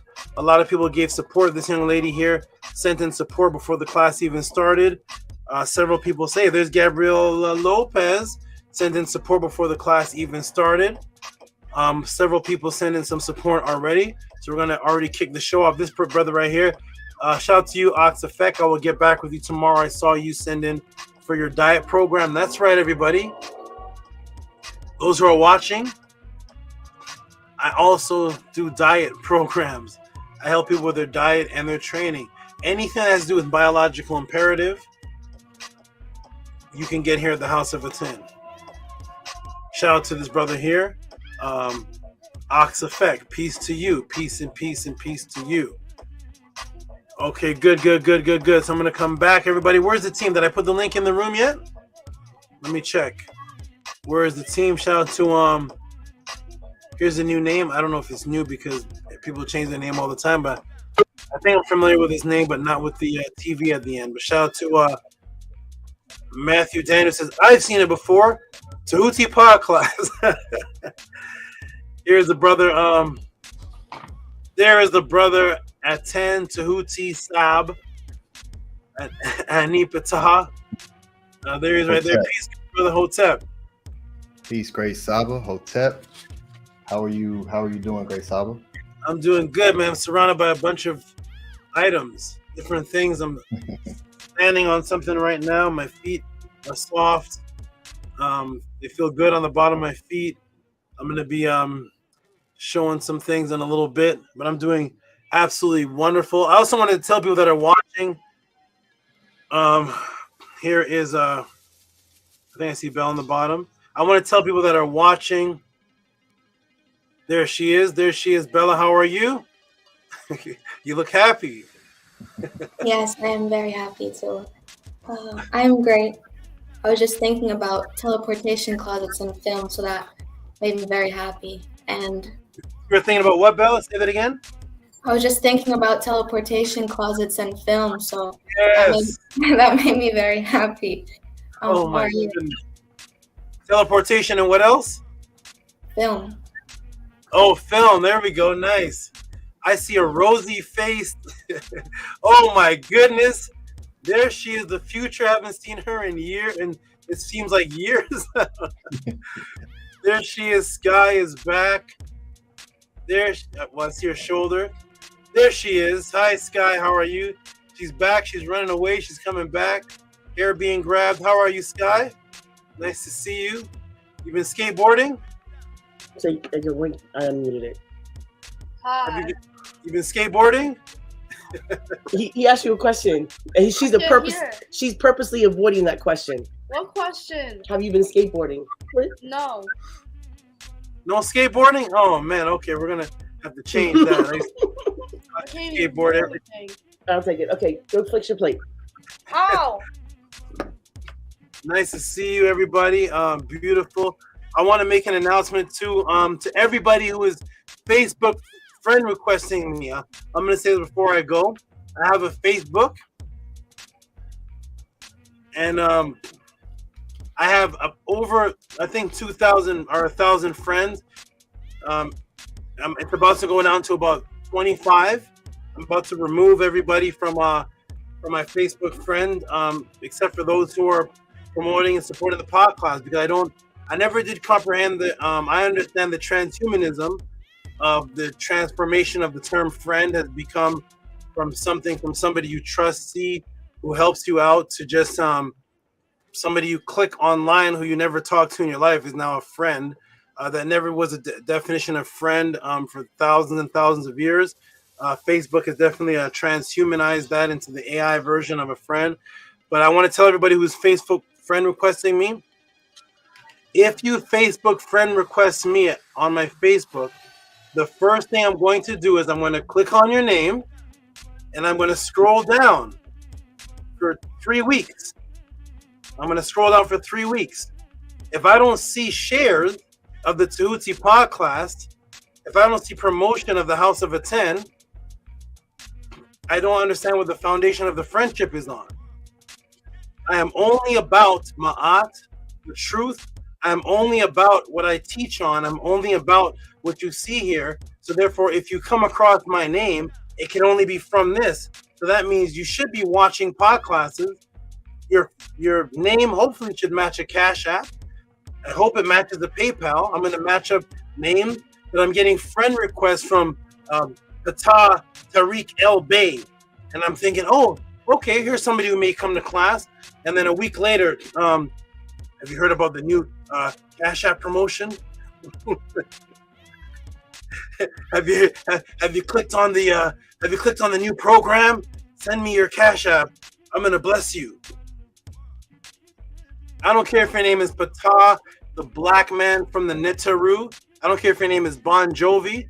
I don't care if you're pale skin with blonde hair. I don't care if you have a kufi on. I don't care what you look like on your Facebook. I will never fall for these false friend requests again. I don't know. I accept friend requests, and when I do, all I see them doing is spamming they look down I put everything on private, by the way.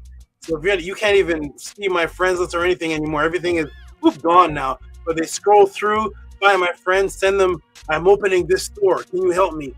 No more. So as soon as you friend request me, just know, the listening audience, I'm scrolling down your page for 3 weeks. And if I don't see, I'm seeing promotion of guys buck dancing. I go to people's friend request names, and I'm seeing people doing the buck dancing, Running Man. I'm seeing Revenge of the Gold Diggers. I'm seeing all kinds of things that people are sharing, and not one podcast. So as soon as I scroll down 3 weeks and I don't see the promotion of a podcast, I'm just gonna delete. And this upcoming weeks, I'm going down all of my friends, and I'm deleting and blocking everybody. If I go down my friends list and I don't see the promotion of the Tehuti Podclass, I'm just deleting and blocking, because I don't understand what type of friendship we have if all I'm about is the House of ATTON and you don't even promote it. We're not friends. So I'm going to go from 2,000 friends next week to about 27, and that is what I'm going to be doing. So no more friend requests, please, unless you are about this. I'll be right back, everybody. Promote, support the Tehuti Podclass, Cash App TT AMUN, PayPal at Rocky SV. and I shall be right back. Peace and love. Peace and love. Have a great break. Great Saba. Hotep Henu. Ma'akaru to the Tehuti Podclass. Peace and love to everyone who's here with us in the chat room. Thank peace you. and love to peace and love to Harass Did. Peace. Great to see you on the panel. And Bella Hotep. Yeah, let's see something here. Anu and Antu said they'll be on a little late. Peace and love to Anu and Antu. Anu is the moderator for the House of ATTON YouTube channel. Antu is one of our social media managers who's doing a fantastic job with our social media platforms. So two out to them. Minty Hotep. Hotep to you. Glad to see you here with us. Peace and love. Maharu, the great magical brother Maharu. Giving a shout out to the HERU, which is the meta word for household member. So all of the great household members of the House of ATTON. Peace and love to Maharu. We see you and appreciate you. Oxifex in the building. Minku Ara is in the building. Primordial Thought 9. Peace and love, great brother. Hotep to you. So yes, welcome everyone. As the great Saba said, this is a platform built on reciprocity. And as you see scrolling at the bottom of the screen, you will see the Cash App and PayPal links, and they'll also be posted throughout the live chat. And it's also pinned to the top of the chat. So if you look at the very top, you'll see a pinned comment, and that is where the Cash App and PayPal link will be consistently throughout the entire podcast. And it's also in the biography that's right below the video here. You'll see it in the bio. So definitely utilize those links, support the great Saba, support the podcast, and Henu and Tua to everyone who does that, to allow this to continue to keep going and keep flowing, so we can continue to keep building community, keep expanding through each other's coups and building. It's just a beautiful thing to have something available to us that we can participate in, and removing ourselves from all of the lies that exist within this reality that we are temporarily traversing through. So Henu to the great Saba for setting the standard and planting the seed many years ago. And it's just a beautiful thing. So we'll go around the panel and let all of the great people who you see here on the panel speak. We definitely want to hear from you. What's on your eve? How are you doing? And so we'll start with the lovely Bella Hotep. Thanks, Tua, for giving me the opportunity to speak. NETERT Tehuti Podclass Day to everyone. Tehuti is alive. The sun is shining. You are all alive. We're all learning together, all striving to be in Ma'at. So there's a time and place to say things are beautiful, and this is the time and place for that. Henu, Nari to Saba Tehuti and his NETERTs. It's a privilege to be on the panel, to be learning from him, and to receive all of his wisdom. Tua for that, Saba, Tua for your time, all the moments you give, your energy, your effort, all your hard work. It's all very beautiful to witness and be a part of. Tua for your fluency in the MEDU NETERU, Tua for the MEDU NETERU, and Tua for the heka you induce on all of us to make us better. And yeah, I really appreciate all of it. The podcast and you are my safe place, and there is no place I would rather be. So, yeah, and Tua to all the NETERT Kalu on the panel. It's great to see the lovely Harass Did on here. I'm very happy about that. And Tua for just to all of you for getting wiser and collecting for your families and for yourselves. It's really powerful to go deeper in yourselves. So it's a great example to see all of you doing that. So very much.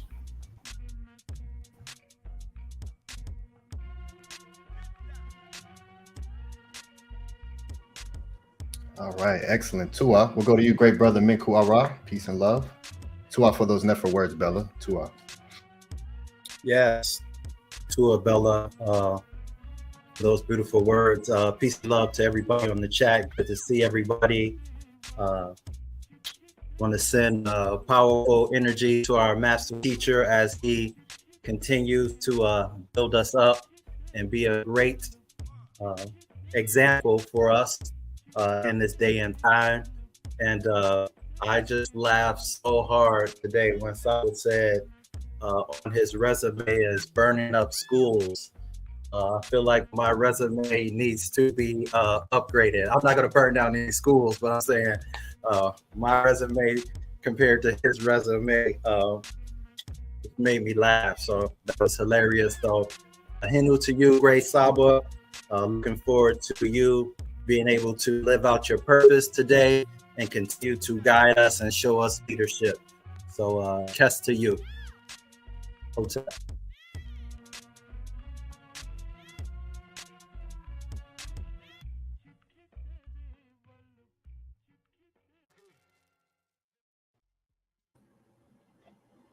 Peace and love, everyone. Henu, Saba Tehuti, Amun Hotep Ra. Henu to everyone on the panel. Excited for today's class. Excited about the marriage proposal ritual.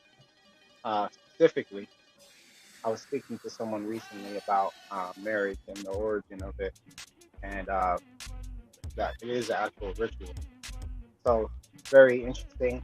I'm anticipating what Saba has to bring forth, because I already know he always brings something new to the light.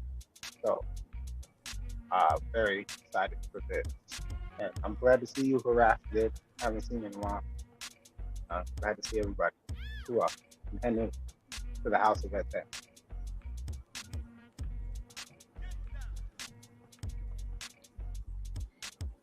And new great brothers to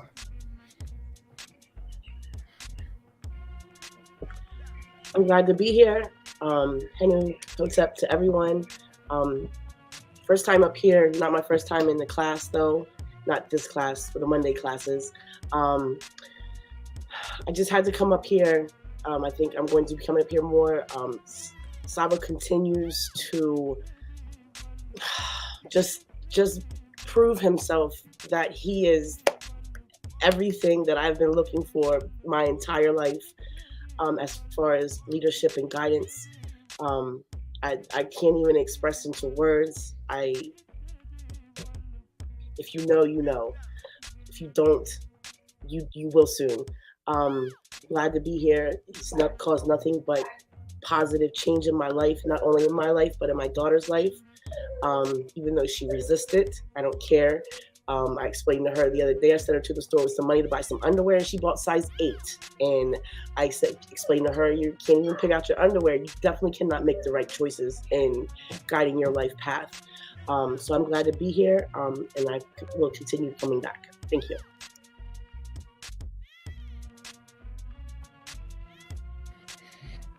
All right, Hotep, to everyone for your MEDU, letting everyone hear from the great students from Saba Tehuti. Peace and love, houseofatton.org. Tefrim Kema'at, I think I saw you in the chat earlier under the House of ATTON channel. If you can post the link to the website, that'd be great, brother, to houseofatton.org. And I will share the screen to the website, which is the place where you can do a lot, and you can support the great Saba Tehuti by going to the houseofatton.org and utilizing everything that we have available. And we're consistently working to grow and add more, because this is a movement, which of course means to move. And that's what we're always doing. And each person that you see individually is doing that. And so as we come together, it's just a beautiful musicality of movement through Ka. And this is what we continuously do. So houseofatton.org, let me share the screen to that. And let me see, are you all able to see the screen? Yes. Okay, excellent. So here we are, houseofatton.org.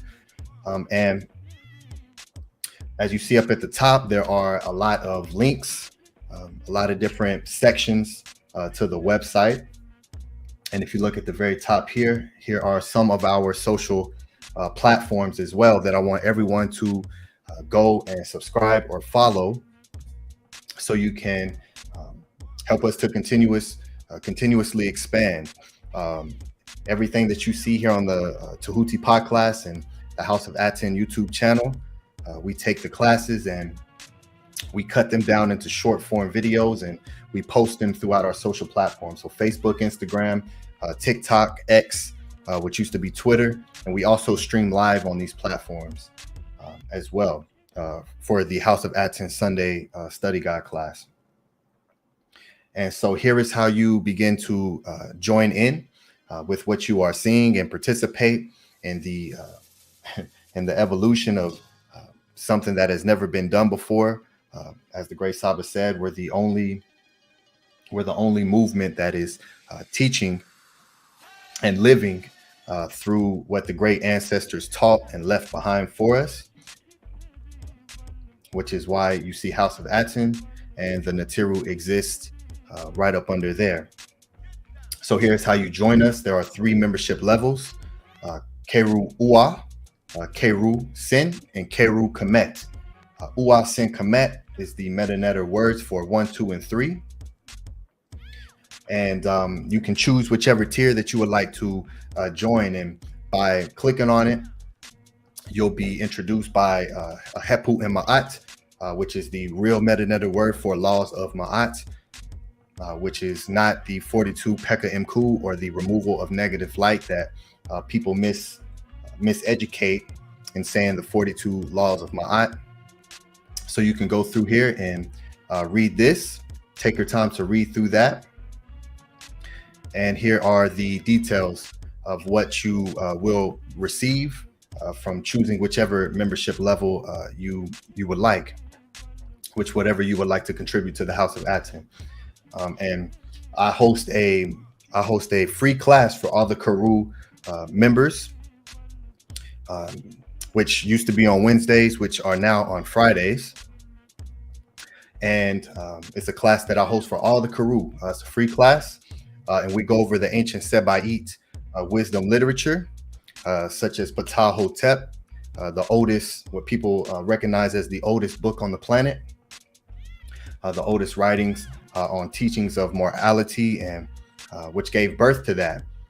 Amun and Mope, which found its way in the biblical writings under the title of Proverbs. So all of the great wisdom literature that we left behind, we go through, read on them, and teach and give more perspective on these writings. And this is available for all the great KERU. So this is just one of the benefits of being a member of the House of Atton. So as you see, initiate level 3, get 15% discount off all shop items. Number 2, or Sin, gets 10%, and UA, or 1, gets 5%. So every time you go to the shop, every time we add a new item to the shop, all the KERU members will get priority access. There are many things that are being brought forth. I know Haraz did just made a recommendation about doormats, and I said, okay, I'll look into that, and we'll work on getting that. So we definitely love that, the participation and the ideas, just to with whatever you all would like to see. We want to be able to bring that forward. So Henu to all the great KERU, join us here. And then speaking of the actual shop section, here's some apparel products. You can go here to shop. Accessories, we have custom suitcases for your travels. Whenever you're traveling, you can definitely represent the House of Atton and just carry the frequency with you. It's just a beautiful thing, because every time, I know me personally, whenever I'm out and I'm wearing the merch, people always approach me. And it gives you an opportunity to build a bridge with someone and bring them and invite them to the House of Atton the Tehuti Podclass. So it's a very powerful thing. So everyone can come here and support through this. I'll definitely be traveling with this suitcase during the Pathways of Awakening, which will be in October. And I'll let the great brother Minku Ara, Mary Ma'at, speak on that. So this always stays at the forefront of your all's consciousness. So you can be setting aside, have you a savings account to be able to travel to Los Angeles in October, where we all meet and gather together, have a great time. I do a live performance of my tones and my music. It's a beautiful thing. We have food. The NETERTs, the great SABA Tehuti, host a meditation she did last year. It was beautiful. So I'll definitely be traveling with this on the Pathways to Awakening. Desk mats as well. These are phenomenal. I use one personally myself. It's sitting right here in front of me. Beautiful quality. I have all my items here. My Ankh, the Jet Usir, here sitting with me all the time. That's sitting on top of the mat. My pen, my notebook, House of ATTON, everything is here, and it's a great addition to any workstation. As well as phone cases. So if you all have phone case, whether Android or iPhone, you can also get you a phone case. We have all different Google Pixels, Samsung Galaxies, glossy and matte as well. And we're also working on apps for both Android and iPhone. And if anyone wants to, any of the great HERU would like to assist me in testing out the apps, whether you got an Android or an iPhone, just reach out to me and I'll add you to the system to be able, so you can test the app, beta test the app with me, so we can make sure that it is all the way working correctly as it should before we release it to the public. So definitely working on apps for iPhone and Android that you'll be able to have on your phone, so you can reach House of ATTON with one click of a button. So here we are, iPhone 15, the latest iPhones. So we have everything here for you. So it's a beautiful thing. So Tuan Hotep to everyone who's supporting the House of ATTON. Here's the apparel, signature tees, like you see what I'm wearing. You see the great brother Oxafek wearing one. You see Bella wearing it. And so we have signature tees, white, black, all colors. You see me wearing the white. We have blue. We have red as well. Gray. We have all different colors. So definitely you can support with whatever your favorite colors are. We have hoodies, crew necks, sweatshirts, long sleeve tees. So the crew necks, there's two different kinds. There's lightweight and heavyweight. So just depending on your locale or whichever you prefer, we definitely have both lightweight or heavyweight. And we also have the apparel for the children as well. Crew necks, sweatshirts, as well as short sleeve tees here. Black, white, red, athletic heather, which is like a gray, and a true royal blue. So definitely come here, get your House of ATTON merch. For every $1 that you spend, you will get 1 point. And once you reach 100 points, you can redeem that for 10% off. And all you do is just sign up by clicking your account up here and just join us. When you join us, you'll get 100 points automatically. So just for signing up, you can get 10% off your first purchase. So that's a Hotep system that we have set up for everyone called Hotep Points. And so you can come here and look into detail more ways to redeem, ways to earn. So it's definitely a living system that's happening here on the website that give you reciprocity as soon as you support the House of ATTON. So Tuan Hotep and Henu to everyone for that. Here is the section for all the great HERU. So when you sign up for membership here on the House of ATTON, you'll get access to this section here, classes, which we are working on, and we'll have classes. It's a beautiful thing, and as soon as it's ready, I'll introduce it. It's just like books of a chapter, but in video form for classes. So it's going to be fire. A lot of different topics, So this is going to be available for the Keru debates. The great SABA Tehuti has some beautiful discussion debates. As soon as you log in and you sign up for the Keru, you'll have access to this, as well as the Ma'at Fundamental Fridays. So Tuan Hotep, join us here. Yeah, it's a beautiful thing. So, and lastly, I'll show social media. And here is our link tree and our Discord. I definitely recommend everyone to join us on Discord. It's a beautiful community that we have going. And we have a public meeting that we have every single month where everyone can come and just build with us, and we converse. And it's such a beautiful family environment and a safe space for everyone just to come and release and receive. It's just beautiful. So we have that on the last Friday of the month. So for this month in May, it'll be May 31st. So just join us in Discord. And I'll also post links for the Fundamental Friday classes as well. So definitely join us there. And here I'll show the link tree because I want everyone who's watching live and everyone who watches on the playback, which I know a majority of everyone has social platforms. And we utilize them for getting the teachings out to people. And it's a beautiful thing. And so Instagram, Facebook, here, TikTok, here's WhatsApp. If you all have WhatsApp, you can also add me on WhatsApp, and I can converse with you if you have any questions pertaining to the House of ATTON.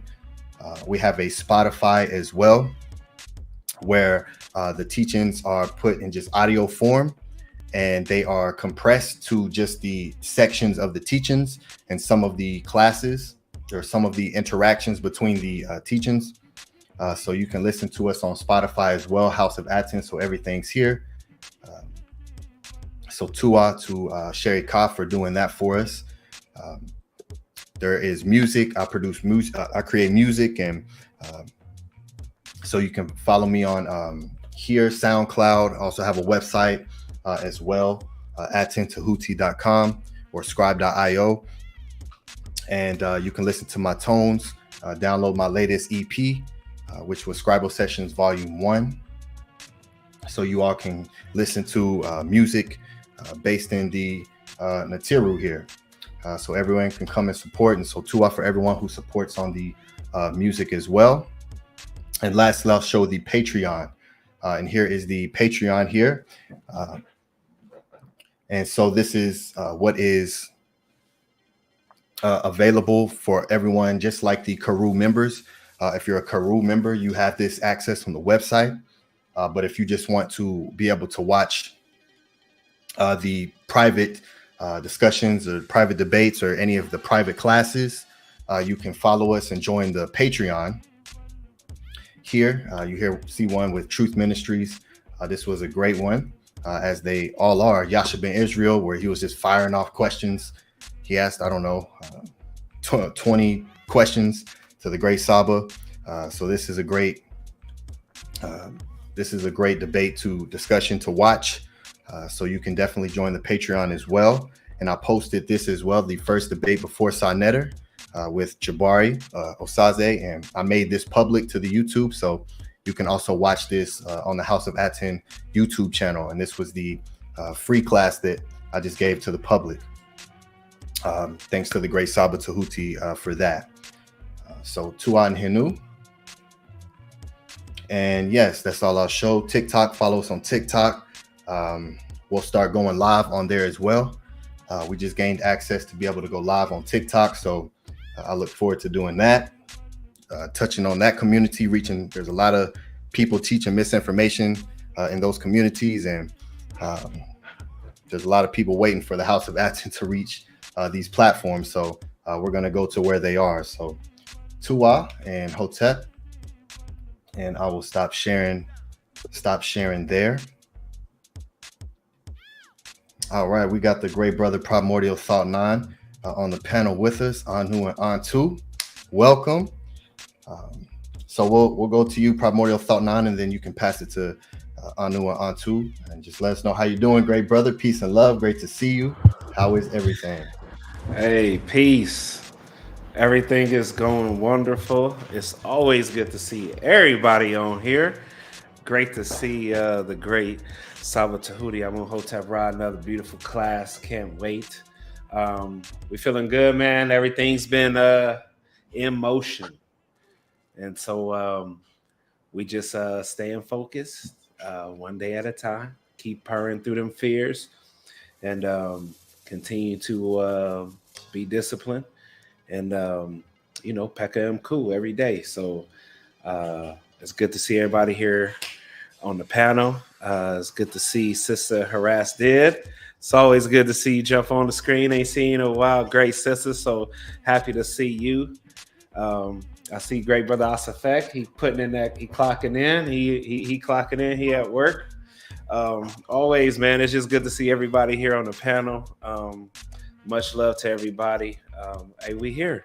We doing good, man. Beautiful day today in Cali. So I'm excited for today, man. So peace and love.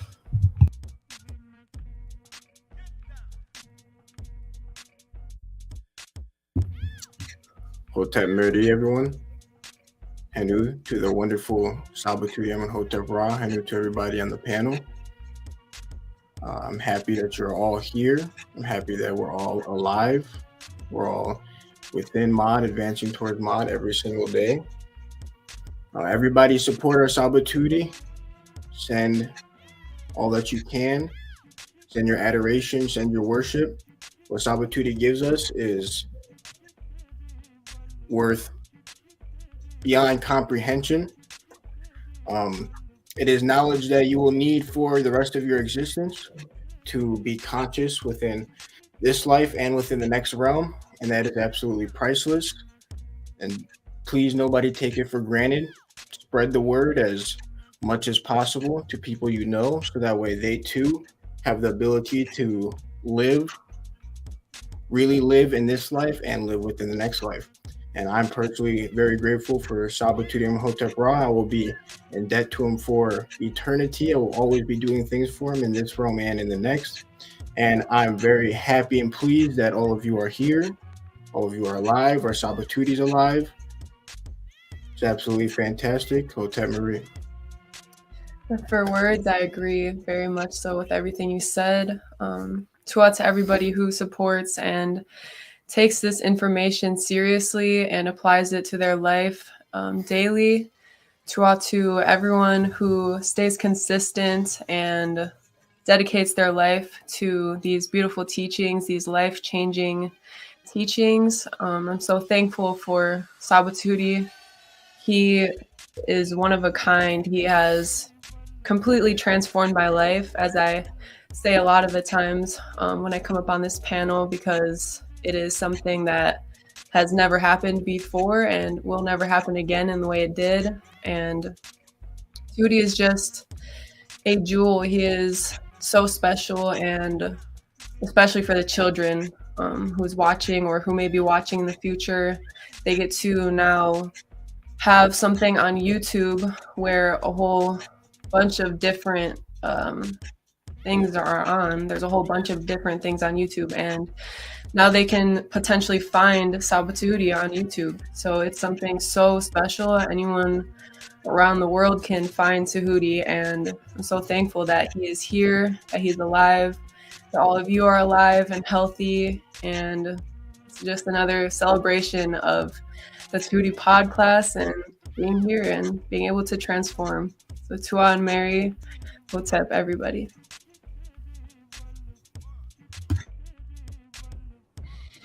All right, yes, glad to see you. Great brother Anu and Antu, Primordial Thought 9. So yes, everyone, make sure you send in your questions. I know last class, Saba said he was only had like 1 or 2 questions. So definitely send in your questions. I'm looking forward to this podcast as well. And see, I love just the diversity of the topics. It's a beautiful thing. and we definitely want to get rid of those psyops for sure. So I'm looking forward to that, and especially when it comes to how we deal with each other in what they call relationship environment, because what the Matrix has created does not allow for success. So we have to strip and remove all of that and start again. So it's a beautiful thing. Looking forward to that. And of course, the 7 Hermetic principles. I'm looking forward to that. So I'll pass it to the great brother Minku Aramari Ma'at. Great brother, if you want to speak about the pathways to awakening and what the great people can expect, and get everyone excited for that. Hotep, great brother. Hotep, peace, everyone. Basically, if you were not able to attend last year's celebration, the first one was, the launch pad for the celebration and celebrating SABA and all his powerful teachings and his journey. This year, we would like to double everything that we did last year. It's an honor to be able to serve and to be able to hold up our great leader. It'll be an amazing opportunity for us to all meet each other and encourage each other as we are doing all that we can to make this world a better place. And so I have a lot of confidence that this year will be extremely special. More people will receive their RINs this year, and that really means a lot to me for all those that are going to be breaking out of captivity and returning to their spiritual identity. I can talk more about this later. Welcome back, Saba.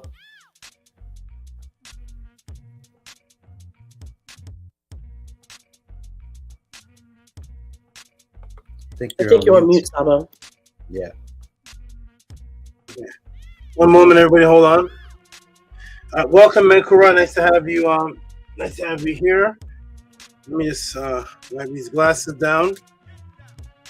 I was gonna make an announcement about you last week, but you weren't here, so we'll see. But I was gonna I was looking for you. I got the message though about the interview. Let me just fix this so I can look at the screen. Okay.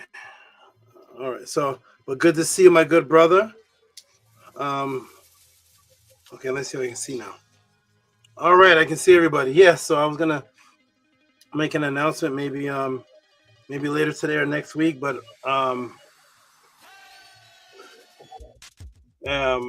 it is very good to see you alive and well and safe, back from your travels and the thing you said you were going to go do. I didn't know how far that was, where you were going to do that, or what that even. The last time I heard of that brother, he was in Tennessee. So I don't know if you're, I don't know if you're traveling to Tennessee. I don't know what was going on, but I was like, oh, he's going to Tennessee or something. He's about to. So but shout out to you. Nice to have you back and safe. And I'm going to make an announcement about you either later in class or maybe starting the next class.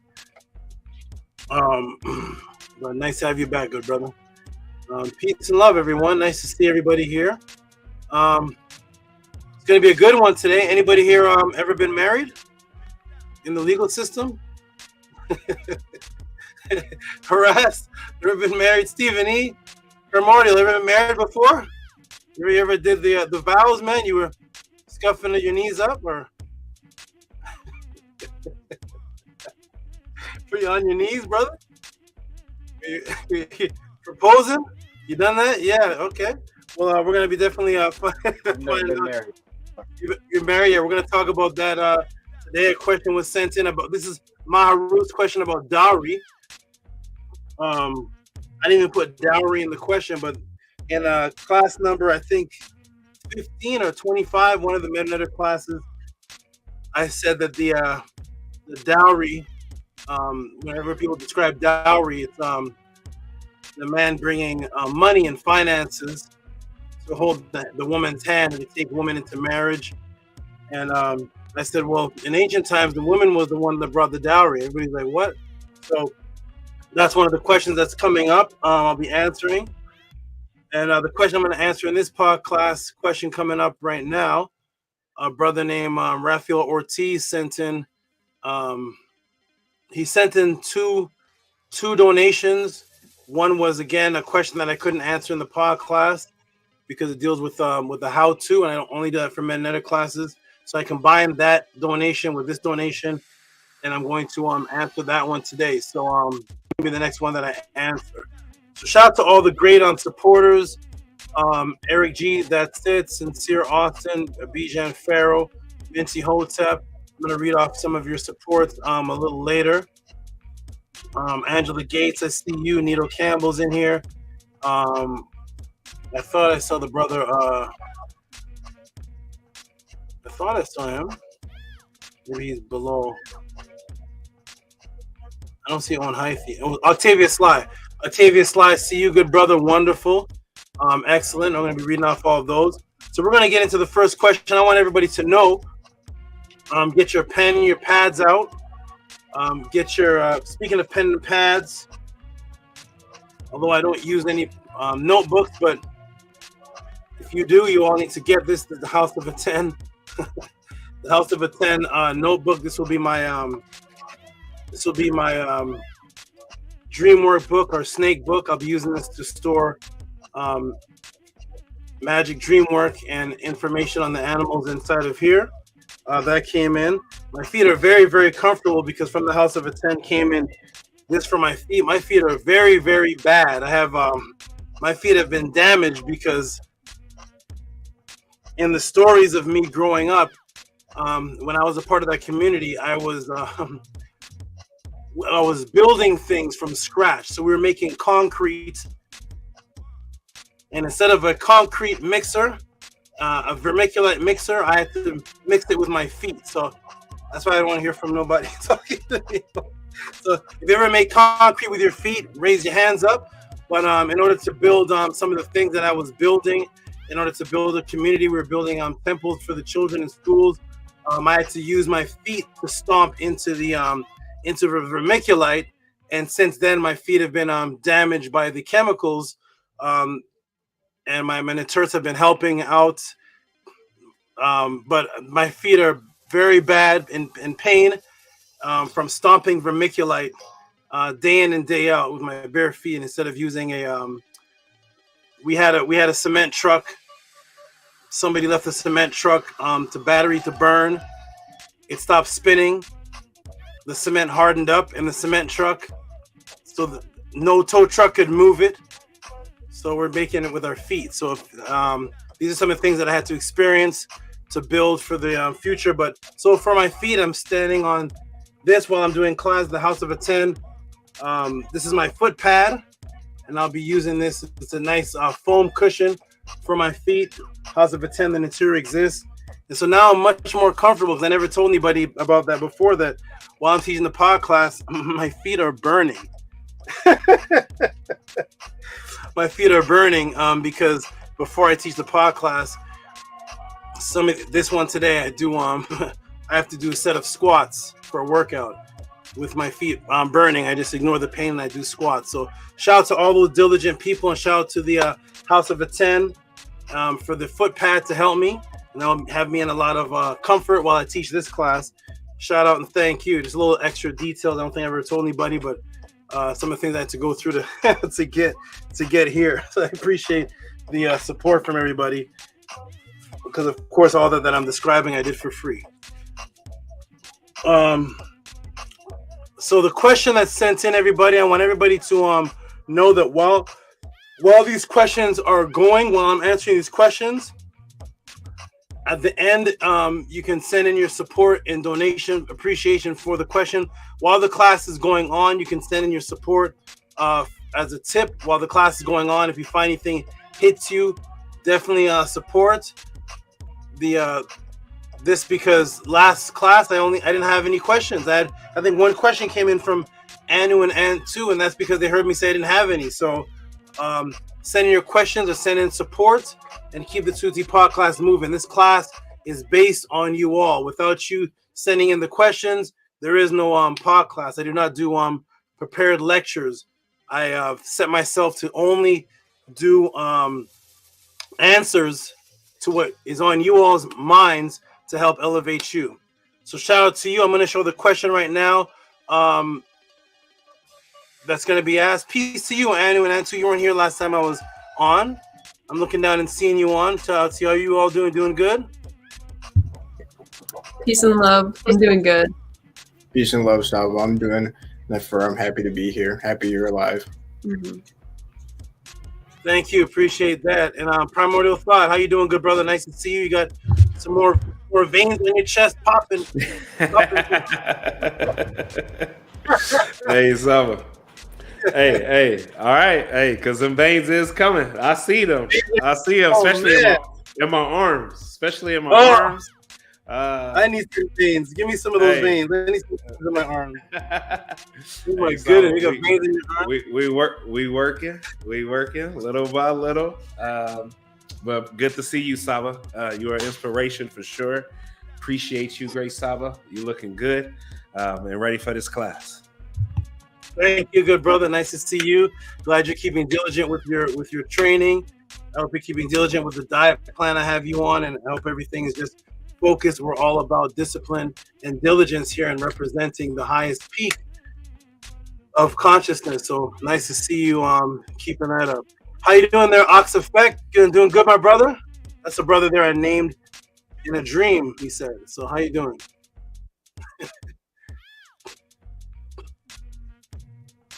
Can you hear me? Now I can, yeah. Okay, good. Looks like you're hiding in the back of you're hiding in the back of an Ace Hardware store. What is that? No, it's the office area at my work, kind of, sort of. Oh, okay. Like, yeah, I'm tucked away in the corner right now. People coming in and whatnot. So, but yes. That's dedication. That's funny you brought up the straight feed. Oh yes. I want to show my dedication and anticipating the diet program. I can't wait to start that. To us. Dedication. I remember Sheshayet came to the pod class teaching in the back of the storage, and I think she was doing something in a Costco or something, and she's listening in. I think Haraz did one time was in some other workplace, and you all are diligent and dedicated to be that is beautiful that you're coming to the class whether you're at work or not. So that is awesome. Doing good. Good to hear that you're doing good. Anybody else I didn't greet? I think I greeted everybody here. Yes. Okay, everybody. So we're about to get started, everybody. I'm going to go ahead and show the question that was asked with the support that was given. We're going to give a hand clap to the support that was given. Let me get these things off the screen so there's no interruptions.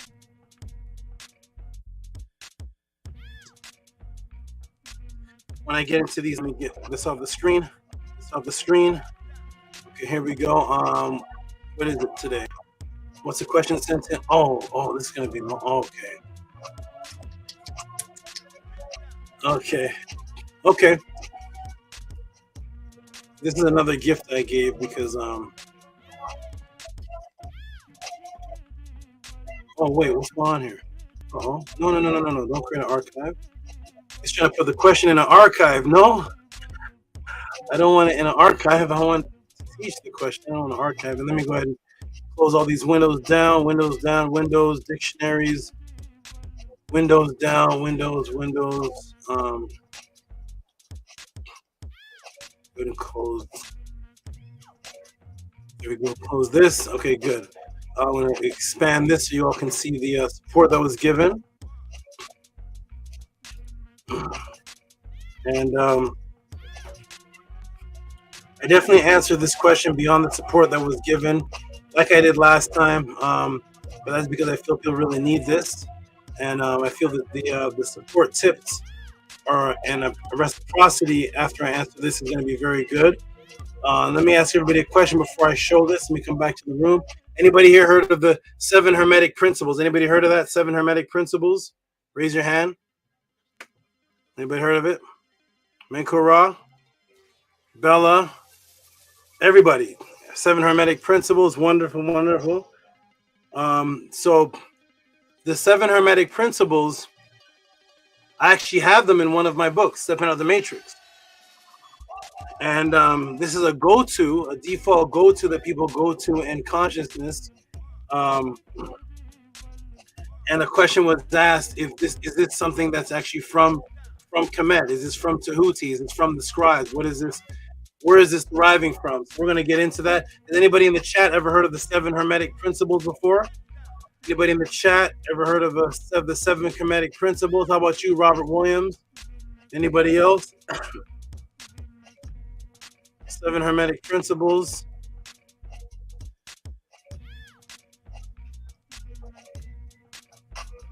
Oh, Lisa's here. Shout out to Lisa. Peace to you, Lisa. Hotep Sabatuti and the HOA family. And of course, where there's Lisa, there's Boots. That's fact, sister. Maharu's here. Okay, good. So we're gonna get into this 7 Hermetic Principles. My comment screen is lagged. So if you all are typing something, I don't get to see it until like minutes later. So I don't know if anybody's typing that, but if you've not heard of it before, we're going to go over it today at the Tehuti Podclass. 1 second, everybody. Hold on 1 moment. Please hold on.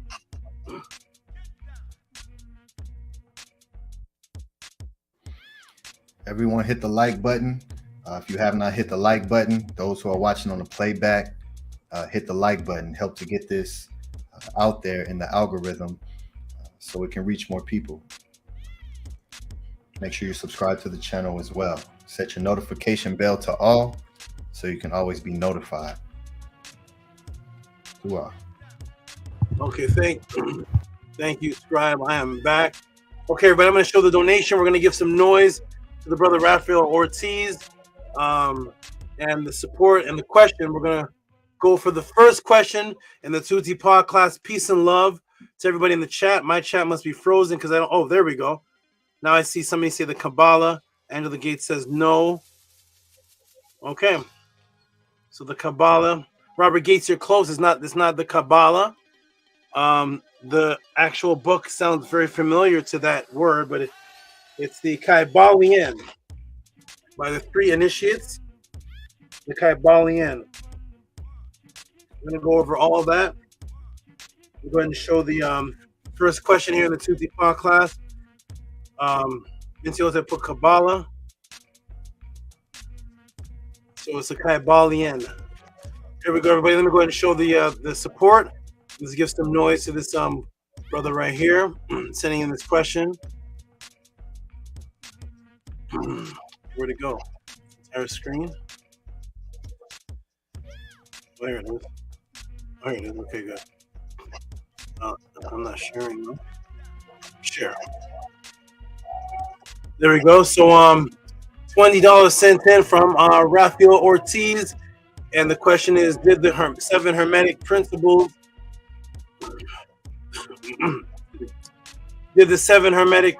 originate in ancient Kemet, or are they a Psyops invention? $10 and $10, $20 sent in. We're gonna find out here today at the Tehuti Podclass. And see what these 7 Hermetic Principles, if the 7 Hermetic Principles are 7 Kemetic Principles. We're gonna find out today. So first, let me put that back on so we can give him some. Let's give him a hand clap. Sorry, hold on. Let me put that back on. We're gonna give him a hand clap for his support, supporting the Tehuti Podclass by asking questions. So go ahead and give him some noise. $20 sent in.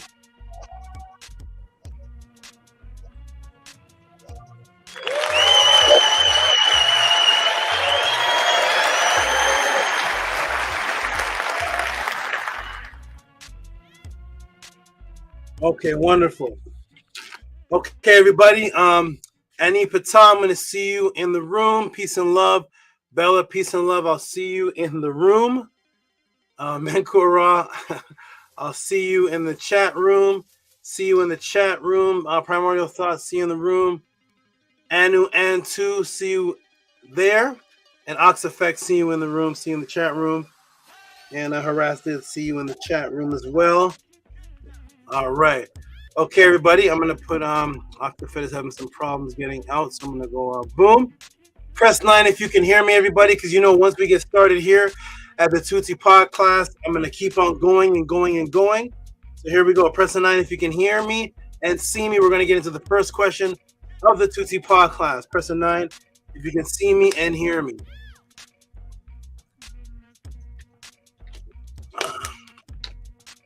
Hey, there's Nefer Keperet. I gotta find out how to get the chat off of lag. It's not okay. Now the nines are popping up. This is Nefer Keperet. Nefer Keperet. Okay, Boots. Okay, everybody can hear me. Everybody can see me. I see. Okay, everybody's Nefer Keperet. Okay, everybody can see and hear me. Wonderful. Here we go, everybody. Welcome to the Tehuti Podclass. There is Or-Am, ready to consume negativity and remove the isbet. So here we go, everybody. Let me get my clock out and start the podcast question. I'm at 84%. That's good. And here we go. Lisa, the great consistent supporter with Boots. Sasha, these two they support as a couple, like every podcast, and sometimes they do 2 times. We just they've been here from the very, very beginning. Shout out to you, Lisa and Bruce, and congratulations again. I'm going to congratulate you every podcast until something manifests. Okay, here we go. Until someone manifests. Here we go. All right, everybody, here we go. Welcome to the Podclass. Let me go ahead and press stop. Reset and start. And here we go. Everybody can see and hear me? Here we go.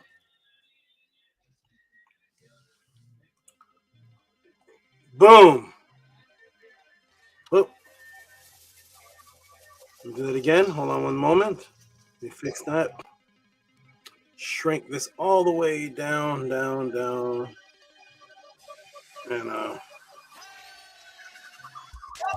okay, there. Now it can be seen. Do it again. Boom. Boom, and there we go. All right, everybody. Welcome to the Tehuti Podclass, the question and answer class of the House of ATTON. Due to the kidnapping of history and your spiritual identity stolen, millions of people have questions about who they are, where they come from, if immortality exists, what is the original religion, what is the original languages, spirituality, who are the NETERU, health, purity, mental detoxification, out-of-body, ancient sources, government psyops, telepathy, quantum entangled consciousness. Unfortunately, though, very, very unfortunately,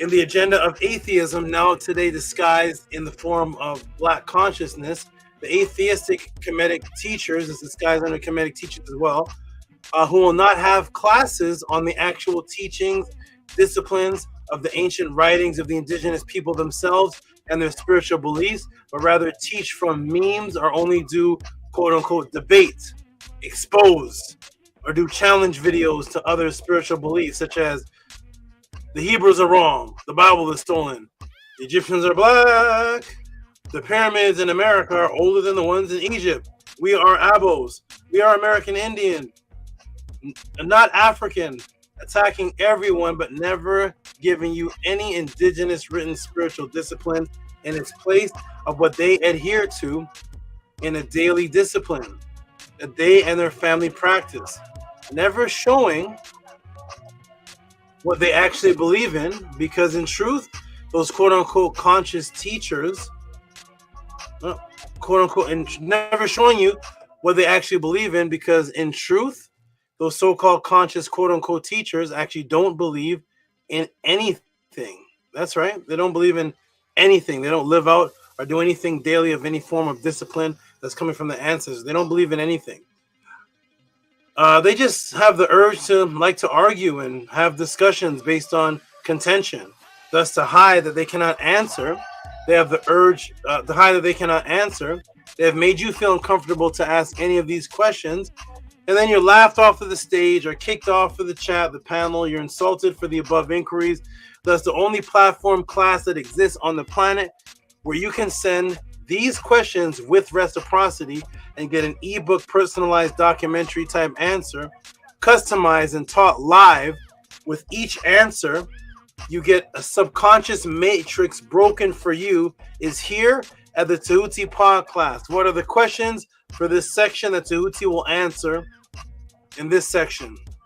R.ORTIZ sends in $20, and the question is that can be answered is, did the 7 Hermetic principles originate in ancient Kemet, or are they, did the 7, it says dud but it's a typo, did the 7 Hermetic principles originate in Kemet, ancient Kemet, or are they a Psyops invention?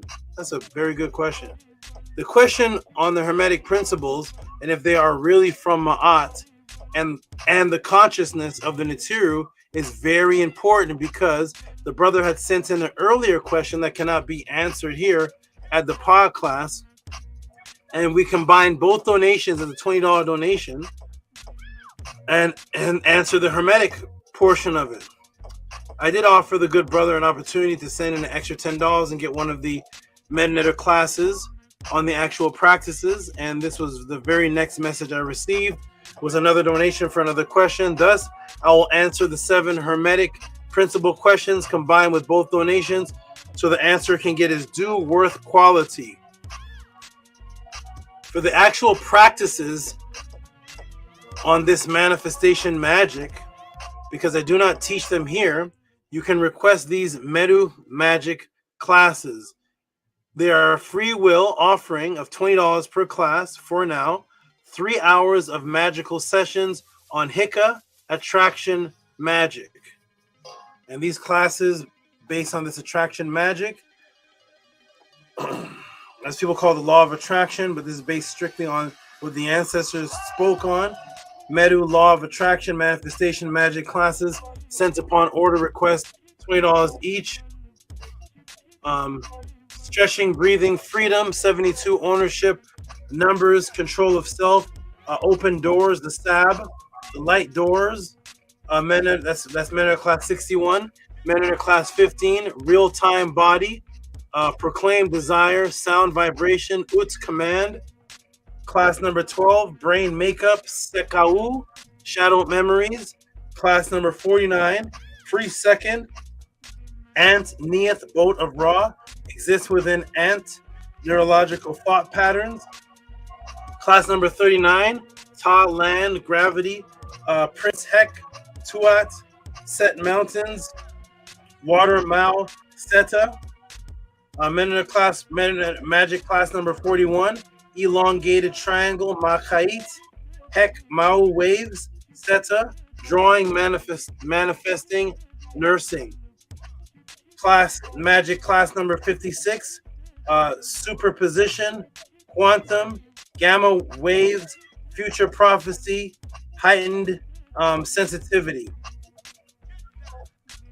For those who want to know how to get those classes, you can email mysticaltelevision@gmail.com. Soon it's going to be the podcast offices. We'll be able to email these inquiries, but you can email this one for now, mysticaltelevision@gmail.com. You will get an automatic response coming in within a few hours of your request.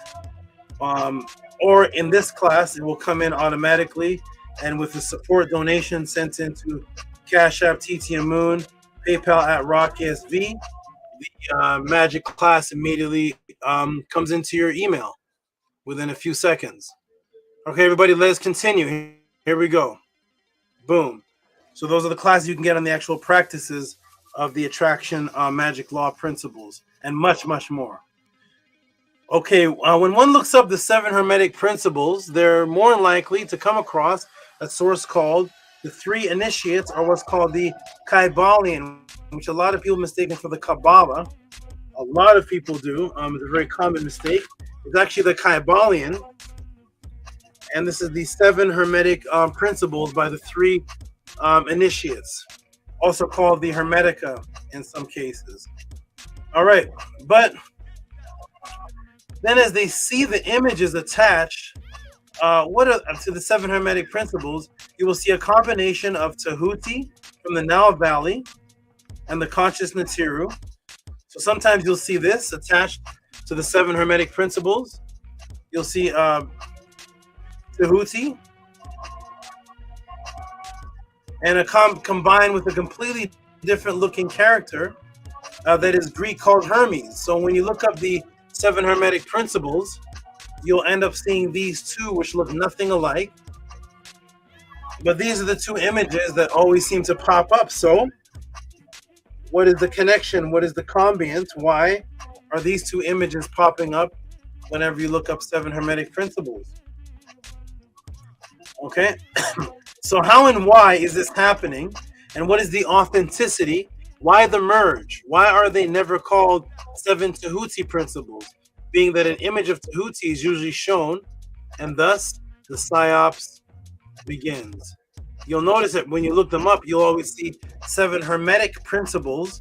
They never call them 7 Tehutian principles. But when you look up the image, you see Ma'at image of Tehuti. But then you see 7 Hermetic principles. And thus, the Psyops begins.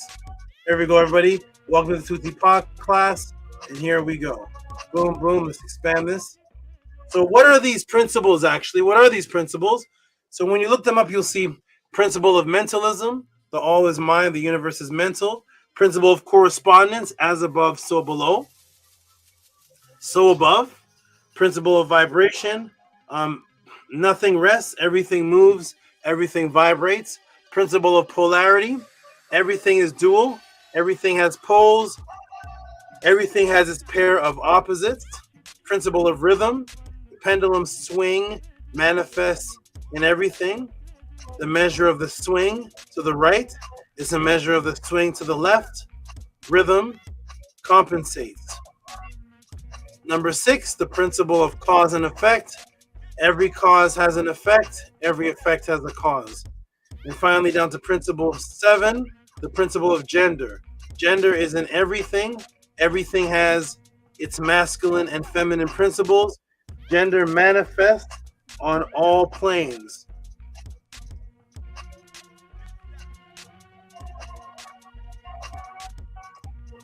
And the same as over here. They just combine these 7 principles with what today is called the Vesica Pisces image, which I've done many classes on the origin of this image here. So these are the 7 Hermetic principles. Okay, so beautiful, beautiful principles, of which most seem to have been taught right here by me, Tehuti, in the Podclass, the Houseofatton. Typo, and directly inside of one of my PDF books called Secrets of the Matrix. Secrets of the Ages, Secrets of the Ages, Volume 1, Stepping Out of the Matrix. Let me shrink this down. So actually the 7 Hermetic principles are mentioned right here. And the first book that I released years ago, the first PDF book, Secrets of the Ages, Volume 1, Stepping Out of the Matrix, that you can order upon request at mysticaltelevision@gmail.com. Okay. So as we see, the images on memes and occult books are the NETERU Tehuti. Yet they're named after this being here, Hermes Trismegistus, who is a Greek man. So how did this Psyops transition take place? What is the connection when they simply could have just left it as Tehuti? Why is there even a connection between Tehuti and a Greek? For that, we will go to Margaret A. Murray, Splendor, that was Egypt, 1956, page XVCC. If anybody wants to get that 1956 book, here it is right here. The Splendor, that was Egypt, revised edition, Margaret A. Murray. When we go into these, into this writing, in every aspect of life, Egypt has influenced Europe. And though the centuries have modified the custom or idea, The origin is clearly visible. Centuries before Ptolemy Philadelphus founded his great temple of Musis at Alexandria, Egypt was, to the Greek, the embodiment of all wisdom, knowledge. In their generous enthusiasm, the Greeks continuously recorded that opinion, and by their writings they passed on to later generations the wisdom of the Egyptians, which they had learnt orally from the learned men of the Nile Valley. Margaret A. Murray, Splendor That Was Egypt, Philosophical Library, New York, 1957, page XVCC. Okay. Now we move on. The ancient historian Diodorus Siculus reported in his book 1, Historical Library, and quote, "The Egyptians were also greatly admired by Greeks. For this reason, Greeks of the highest repute for learning were eager to visit Egypt, that they might gain knowledge of its noteworthy laws and customs. In ancient times, Orpheus and the poet Homer were anxious to voyage thither, as were many others as well in later days, including Pythagoras of Samos and even Solon the lawgiver." This is found in C.H. Oldfather, going back to 1933 to 67, 12 volumes, Harvard University Press, Mass, page 90 to 91. Next, witness to this also that the wisest of the Greeks, Solon, Thales, Plato's, Eudoxus, Pythagoras, who came to Egypt and consorted with the priests. And in this number, some would include Lycurgus, also Eudoxus, they say received instruction from. Now this is going to name who the priests are in Kemet, in Tamaray, that they're receiving the instruction from. Chonopus of Memphis, Solon of Sanchez, of Cius, Pythagoras from Unuphis, of Heliophytes. Pythagoras, as it seems, was greatly admired, and he also greatly admired the Egyptian priests, and copying their symbolism and adult teachings, incorporated his doctrines and enigmas. As a matter of fact, most of the Pythagorean precepts do not at all fall short of the writings that are called hieroglyphics. This can be found, if you want to go look this up, this can be found in Frank C. Babbitt, translator, 1969, Plutarch's Moralia, volume 15, Cambridge, Harvard University Press. And in a moment, I'm going to show you directly, we're going to go directly into Plutarch's Moralia. Okay, so boom, we even see the exact scribe. Boom, we even see the exact scribes that the popular Greeks learned this wisdom from. Here we see a scribe of Ma'at. His name is, and this is a Greek translation, as Chenophis. Chenophis. And it states here, witness to this also that the wisest of the Greeks, Solon, Thales, Plato, Eudoxus,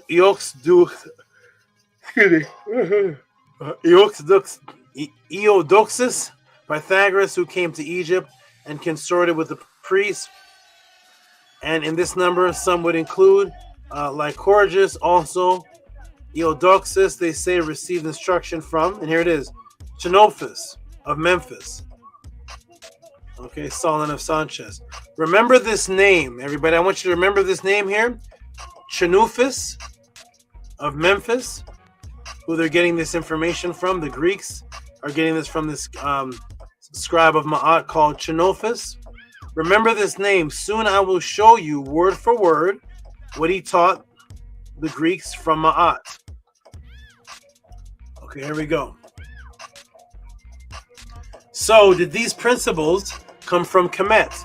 Let me take you directly to the laws of Ma'at from a scribe of Ma'at whose name you will hear for the first time today, May 25th, 2024. And these writings go back 2075 BC, which will take us 1675, 1675 years before the scribe Xenophus. So here we go. You're going to hear a scribe's name here for the first time, most of you. Here we go. Ready, everybody?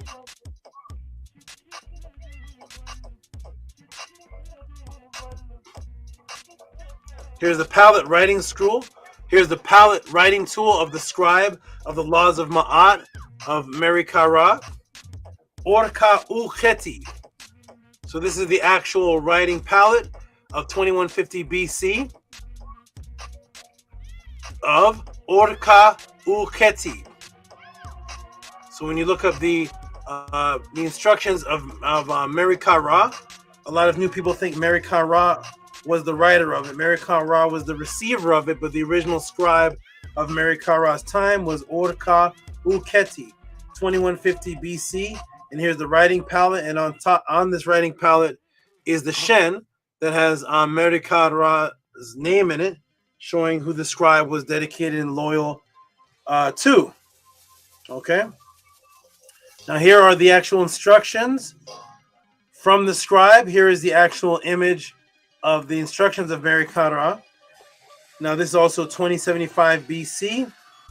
This is the teachings of teachings for the king, Merikara, and it goes on to states, a seditious man is liable to incite citizens and create two groups of malcontents among the youth.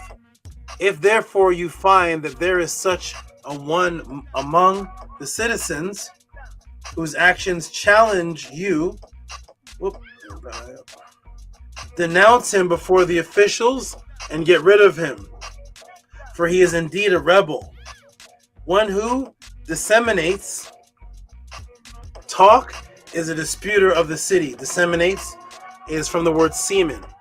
That means you're producing something and spreading it out like semen produces and spreads out. For those who don't know what the word, we've been using this word for a long time, disseminate. It's from the word actual semen. So it's to produce something by talk, but this type of dissemination of talk is the disruptor of the city. And the reason why the word disseminate is used and coming from semen is because the word for talk in the language is MEDU, which is a symbol of an erected phallus ejaculating semen, because we saw the production of physical matter, or the production of our children, or production of genealogy, the same as the production through our mouth. So thus the word met is an image of an ejaculating penis, and thus you create things with the ejaculating penis, and you create things also with your words. So one who disseminates talk is a disruptor of the city, restrain the masses and drive the violence out of them. Okay, so you want to get rid of violence that's caused by this disruptor, for there will be no quelling of dissent. Once the violence starts, it's going to be hard to stop it. There'll be a bunch of rebels starting violence on the part of rogues whose fathers also created dissent. A single dissenter can disrupt an entire army. So let his end occur in the same confusion which he had brought it about. So stop it where it starts. If the masses become inflamed, let them be put in the workhouse, but be merciful when they're punished. For you, they will thus cause you to be joyful. Show yourself upright before the NETERT. Okay? So that's the instructions of Merikara, 2150 BC, 2175 BC. So we see directly in the laws of Ma'at to veer away from violence, to calm chaos, and bring it to a mental conversation amongst the magistrates or the council, and to be joyful, to not use violence. You can actually use conversation, use intellect. So be joyful, stand upright before the NETERU. And now let me take you to Plutarch's Moralia, De Genio Socrates. Socrates. And here we go. And what does it say here? Plutarch's Moralia, Digenios, Socrates, beginning. Semes at once relocated of your tablet, Theodolius, I know nothing but agitoridas. The Spartan came to Memphis with a long document from Agesilaus for the spokesman of the god. Oh, here it is, Xenophus, with whom Plato, Elopian of Paparethos, and I had many philosophical discussions in those days. He brought orders from the king to Xenophus, so that the Xenophus could translate the writings, or if he could make anything of it, and send the translation to him as at once. Xenophus shut himself up for 3 days, conning scripts of all kinds and ancient books. And let me shrink this down so I can read it all. Okay, here it is. Ancient books then wrote an answer to the king, of which he also informed us. The document, he said, ordered the celebration of contests to honor of the Muses. Okay, of the Muses. Characters had the forms of the script current in the time of the king Proteus, which Heraclius, son of Amphitryon, had learned, and the god was using the inscription to instruct and urge the Greeks to do what?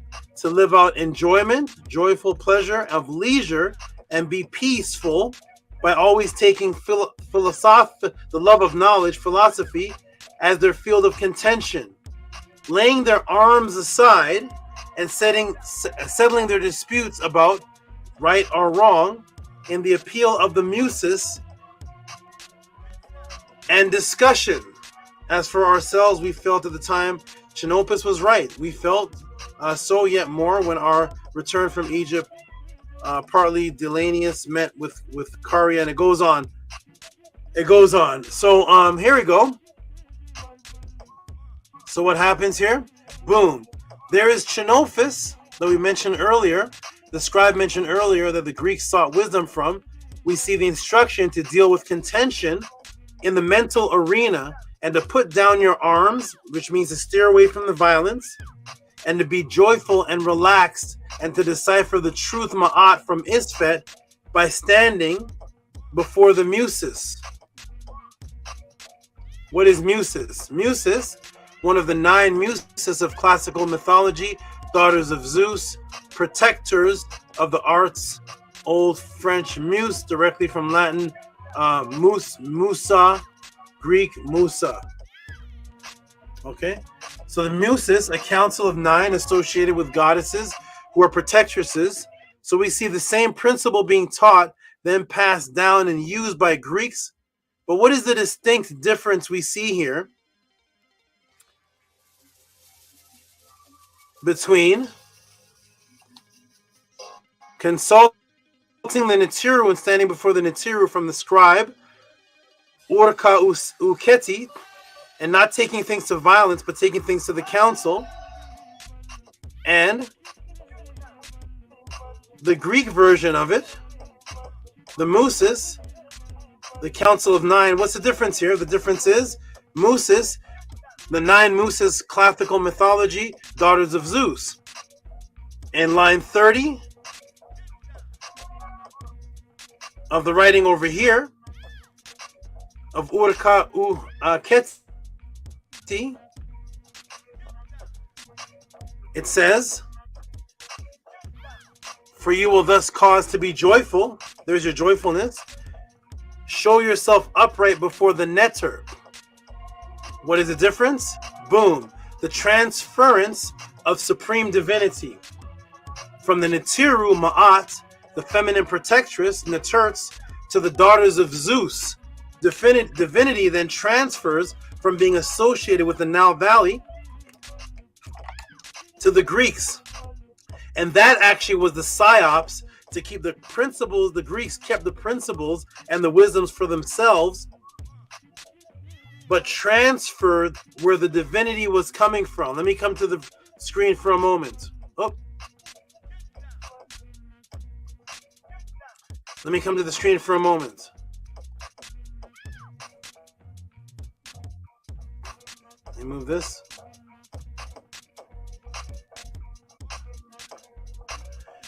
So, the principles and the teachings we're going to find out even further on stay the same. The psyops is not in creating the teachings themselves, because the Greeks were eager to get this wisdom from Xenophus and all the other scribes of Ma'at. The psyops was the transference of divinity, which is the ultimate power. Wisdom is respected in both cultures. One's the originator of the culture in Tamaray, Nile Valley, and then it's respected in the Greeks. Both are respecting it. Both the layman's people are respecting it, the regular people. The power is in the transference of what divinity consciousness it comes from. That is the psyops in the game, to transfer the ownership of divinity. That is where the psyops comes in. Where you do no longer mention the NETERU anymore. You don't mention Ma'at. Now the mooses that you're going to for the council are now the 12 Olympian. Now they're the daughters of Zeus. Now that's who you're going to for council. Now it becomes Hermes, Trismegistus. So thus, the new babies that are being raised up in the culture, they grew up learning that the attribute of divine wisdom comes from somebody else. Not that the wisdom actually gets changed, but the transference of ownership. And that is the ultimate power. For someone to come in to say these pod classes, not change the teachings, no, not change the teachings, but like I described they did to me. They didn't change any of my personal teachings. They put a cassette tape out and Photoshop my head off. The cassette tape that's now from here to Trinidad to London is my teachings. But when you look at the cover, it's my body, but it's someone else's head with my name at the bottom that is now their name. So now when they go into these countries and these places, the respect level for them is raised up high from my teachings. Erase the origin, keep the teachings, and transfer the power. That's what the Bible, the Quran, and all, that's what everything is doing. And then make the origin seem like, did it a pagan, did it a cult, did it a heathen, did it a pagan, did it a cult, did it a heathen. While you take, and this is what happens, that's the psyops. That's why when the preachers come to me in my class, they tell me openly. They say, we're going to take your teachings back to our church. They come to class and say this. But we cannot take you. You, brother, you can't, you're not allowed to come to the church. But the teachings that you're giving us, because if you come, we're going to lose our flock to you. The transference of divinity. So the new people growing up no longer see divinity in one that looks like them. Now divinity is one who looks like Hermes, one who looks like Zeus, one who looks like Serapis. No longer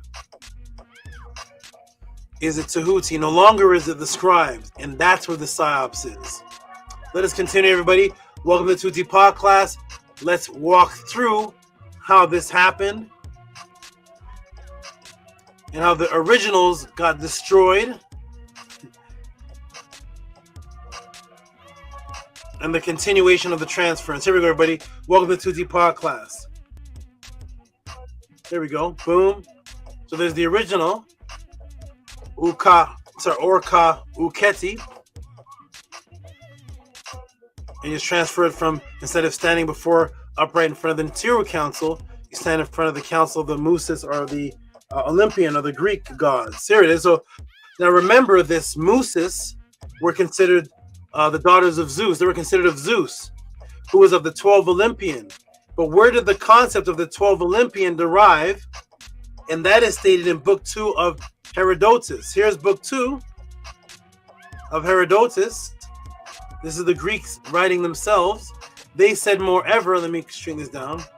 They said, moreover, that the Egyptians were the first who brought the appellation for the 12 gods, and the Hellenes, which are the Greeks, took up use from them. And that they were the first to assign altars and images, temples to the gods, who engraved figures on stones. And with regard to the greater number of these things, they showed me evidence of what they had done, of what they had said, evidence. So the 12 Olympians, the Greek historian is saying, the Egyptians were the first to brought the appellation for the 12 gods. That's where the Olympus come from. So now the Greeks take it, and they make them 12 Hellenes gods, and that's taken from the 12 or the 9 NETERU. Now they become the 9 gods of Zeus and the 12 Olympian, and thus the source is missing. Keep the information, switch the source, so that a new creditor can get credit for it. Boom. I would like to give you some history, though, to give you a true perspective of how many papyruses, scrolls, wisdom books were actually collected by the Ptolemies and the Greeks. Before we move on, how many scrolls can you guess there were? Let me introduce you to the Library of Alexandria Center of Learning in the Ancient World, edited by Roy McLeod, page 5 and 7. Here it is. I've shown this before. I'm going to go to page 5 and 7.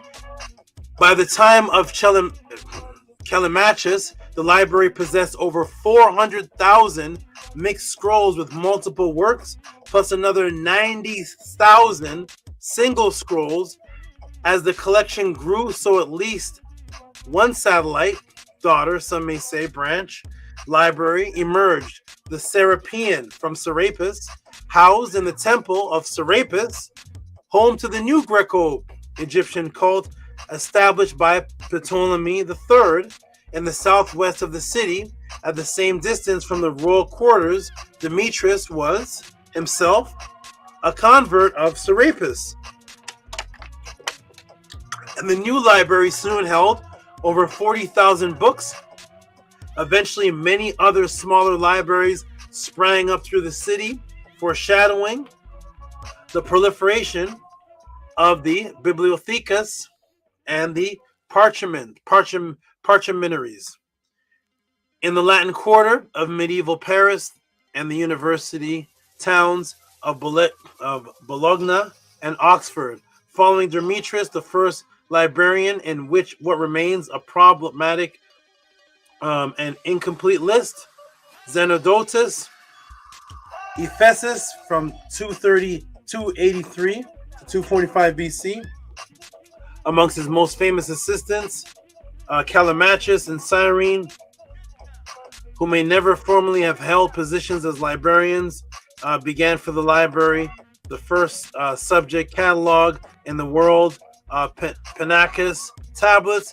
This was composed of 6 sections and listed some 120,000 scrolls of the classical poetry and prose for the 700 years that they were collecting this until the 4th century AD. As many as 100 scholars at a time came to the library to consult this collection. To read, talk, and write, they wrote first on papyrus, of which Alexandria had a monopoly, and then on parchment. When the Ptolemies stopped exporting papyrus in an attempt to strangle the young library set up by Seleucids in Pergamon. At first, they wrote on scrolls, which were stories stored in linen or leather jackets and kept racks in the halls, and it goes on. So 400,000 mixed scrolls plus 90,000 individual scrolls that were Greeks were collecting for 700 years. They were very serious about retaining this Kemetic wisdom they had obtained. This is where things get unfortunate, and world history as we know it takes an academic and spiritual dive. On page 7 now, here's what happens. Proposed heliocentric, let me see if I can expand this, a little blurry. Proposed heliocentric basis for the solar system 1800 years before Copernicus and Hipparchus, who imported 360-degree circular system of Babylonian. And it goes on. Let me read it more. It goes on. So basically what happens, let me go down to the bottom here. During the library's first 3 centuries, and early philosophers had delivered major theoretical advances in mathematics and natural knowledge. By the beginning of the Christian era, it had become better known as the custodial scholarship than for innovation. During the 1st century BC, moreover, the museum seems to have been eclipsed by the library and by the library's emphasis upon systematic study of Greek literature and the translation of non-Greek works. For this, the library possessed unrivaled opportunities. The library's collection may, for example, have included the Egyptian sacred scrolls from the Herodotus Abdera, 3rd century BC, who wrote the Egyptica, and meddling with prose and frequent during changes leveled the staff. And then it goes on to say, at the time of the Great Fire, Alexandria in 48 BC, by legend accidentally spread by soldiers of Julius Caesar, cleared the wharves, blocked the fleet of Cleopatra's brother Ptolemy the 14th. Levy says the library had over 400,000 scrolls. Of this fact, we are not sure, nor are we certain of the changes that took place in the library after Strabo, the geographer who lived in Alexandria between 25 and 20 BC, left hints about the library and the writings, and reflecting suggested that the community he knew preoccupied now with independent study. So basically the library now was burnt down. The library now was burned down accidentally, allegedly. So as we see, the Romans now burn up many scrolls that were a combination of Babylonian writing and Kemetic papyrus that the followers of Serapis, the Ptolemies, had collected for hundreds of years, at least 700 years. These are being collected by the Greeks. And thus begins the Greek preservation of the gods or the NETERU stories, principles, and their writing, where they change the names, they start changing the names of Tehuti and Imhotep to Hermes, Asclephius, and preserve the writings for themselves, but change the name to do the transference of divinity power. And thus, the Hermetica, lost wisdom of the pharaohs, becomes birth. Okay? Let me blow this up a little bit.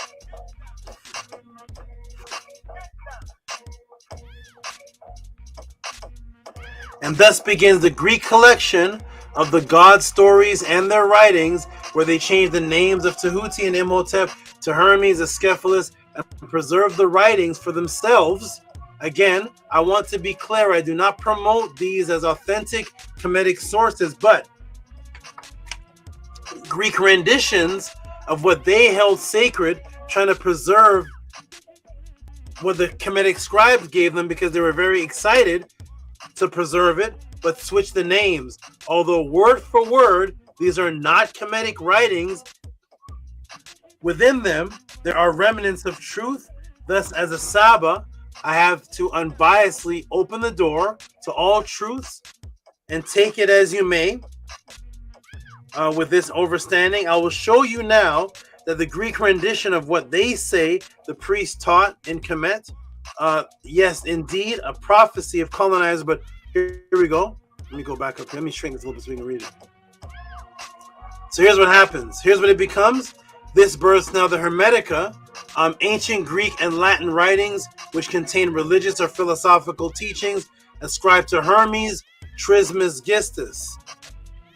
And here's what becomes the Hermetica, and thus births the 7 Hermetic principles from that story that we just read. And within these re-renditioned, rebirth Greek versions of Kemetic principles, which became quote-unquote the 7 Hermetic principles, that's what they became called. Now, I'm not going to go principle for principle. That would be another 2-hour class.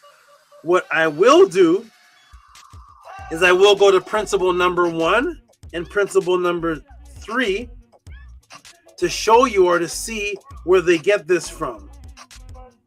What part of the ancient teachings they actually get it from. By the time I get through these principles, principle number 1, you will comprehend the foundation from which they get all other principles, and they can be sourced not word for word, but put in the actual lifestyle of any moral symbolism of the followers of Ma'at. And for that, of course, let me come off the screen. For that, of course, we have to get into. What do we have to get into, everybody? To step it up to that level, we have to get into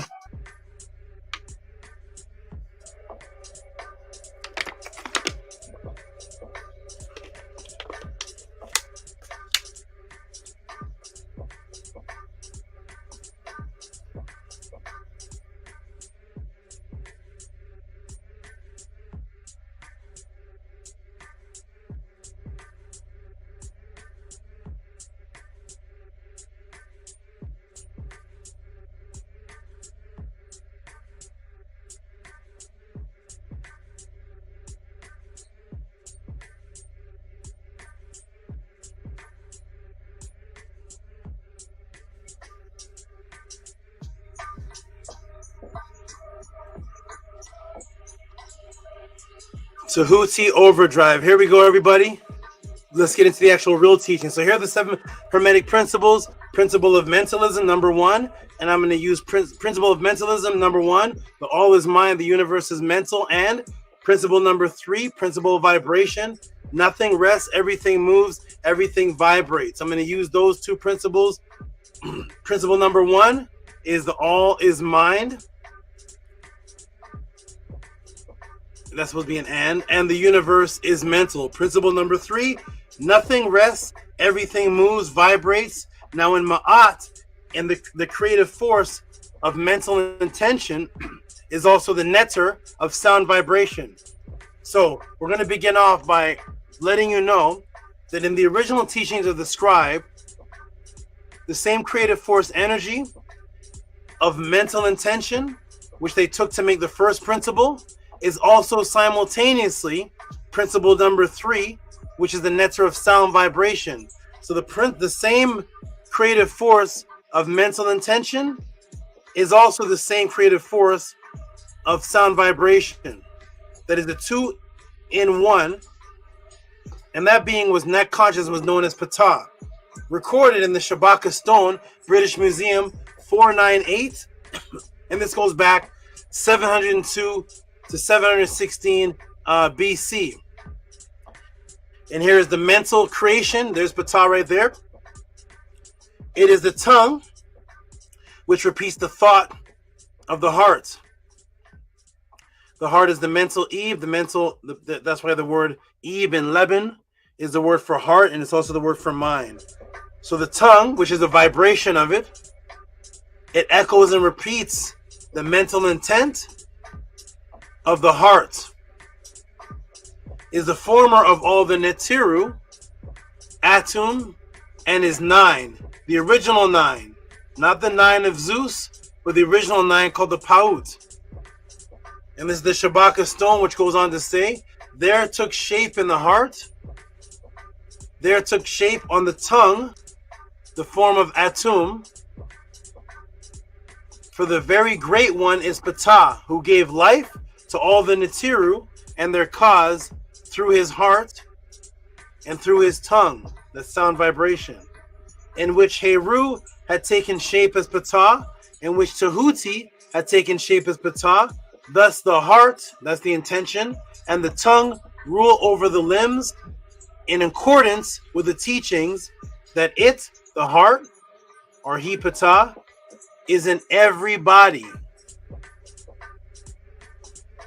So the sound vibration intention is in every body. It's in everything. And it, the tongue, the vibration, is in every mouth of all the NETERU. All men, all cattle, all creeping things, whatever lives, thinking, whatever it wishes, commands, whatever it wishes. So the vibration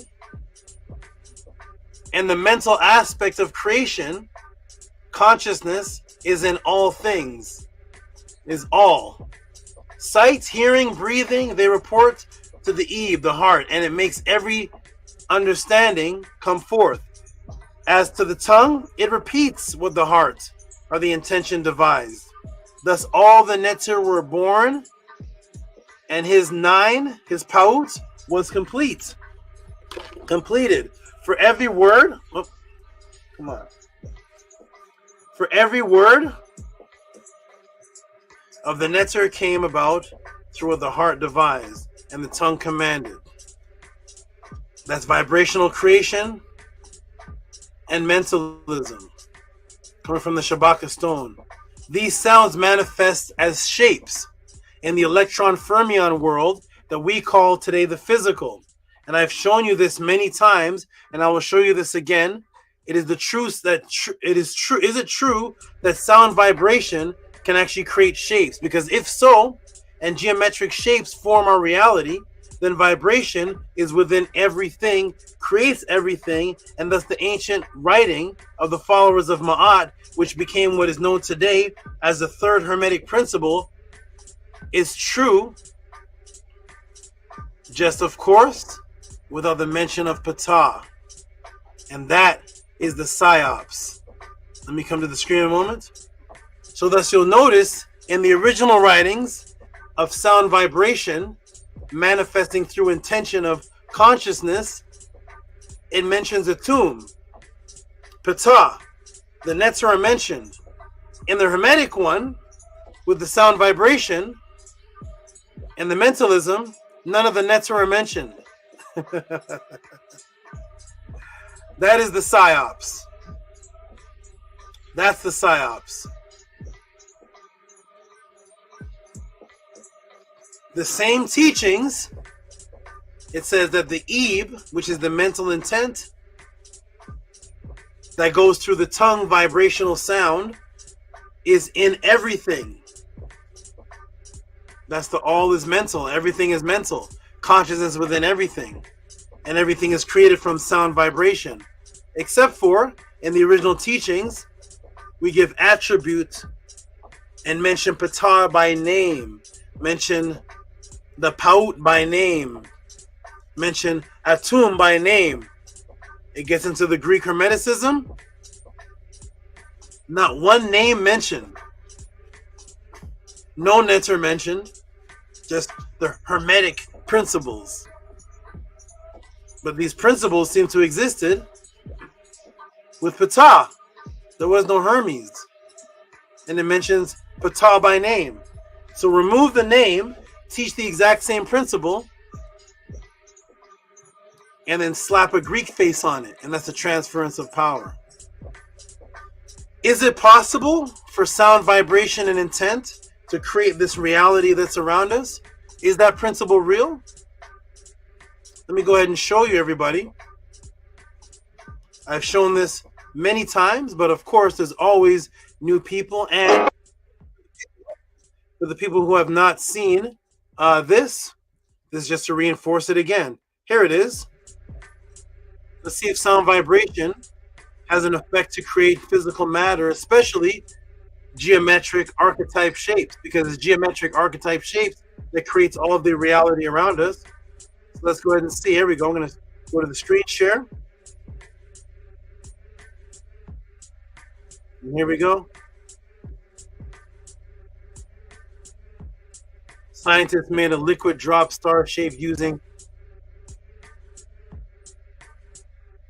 only sound. We're going to stop right there. What did it say? Scientists made a liquid drop star shaped using only sound. How do they make a liquid drop star shaped? Using sound vibration.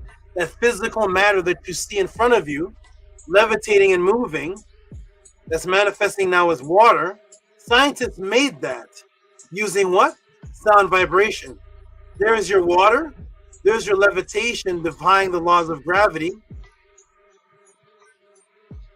And there it is taking geometric shape. Using what? The sound, or in ancient time, we would say the tongue.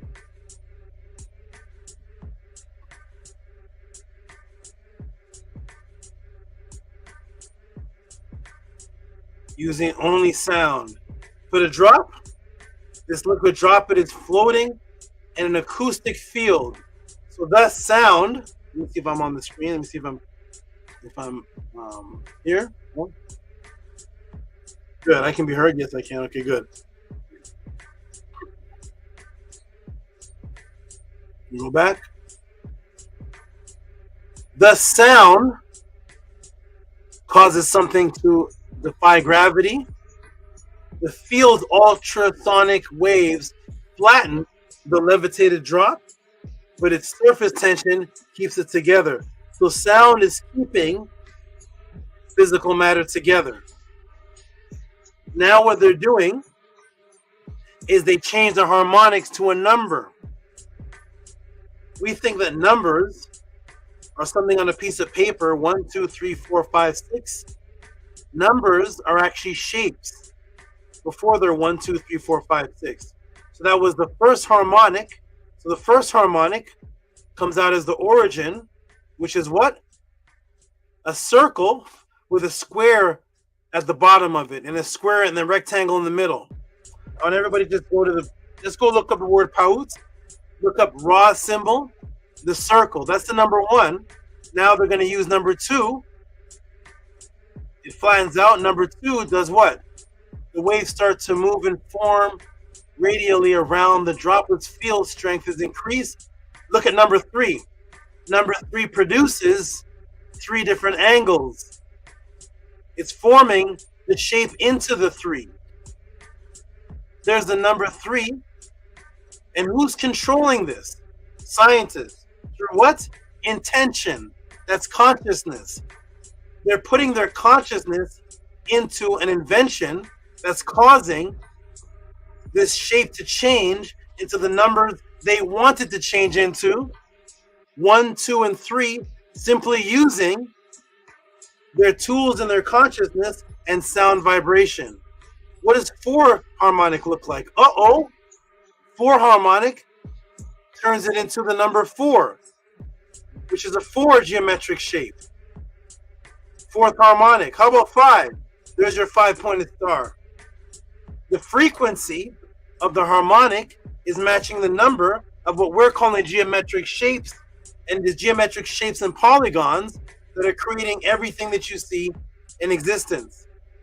Forming, matching the number harmonic of sound, causing physical matter to levitate, break the law of gravity, and form shape, matching the number to a geometric shape based on sound, PTAH. What about 6? Oh, there's your 6-pointed star that all the Hebrew Israelites use, that's found on your Christmas trees, that is used by the sheriffs, that the Jews use. There we go. There's a 6-pointed star. It's not a star. It's a shape formed by a 6 harmonic that people are calling a star. No star has 6 points. Stars don't have 6 points. Stars are balls of light. It's called the 6 harmonic formed by sound vibration. There's your 7. There's your 7 hexagram.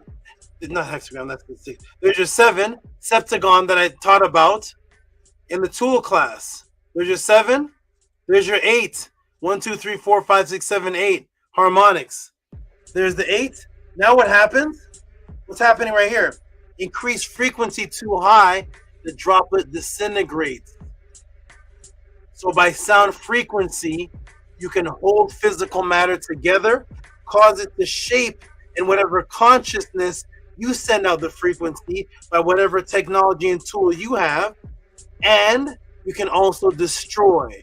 You can build and destroy with sound. Now, all the particles are separating. The droplet is changing from shapes into scatteredness, into nothing.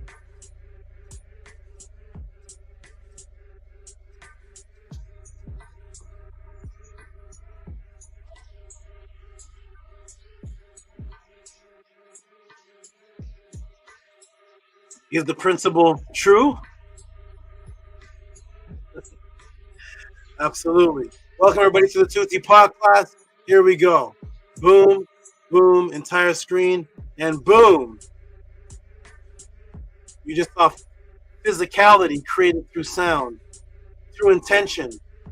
They're intending, they're saying sixth harmonic now, first harmonic now, second harmonic. That's somebody causing an intention, sending that intention to know how to dial it to change the frequency. The first frequency holds it together as the one.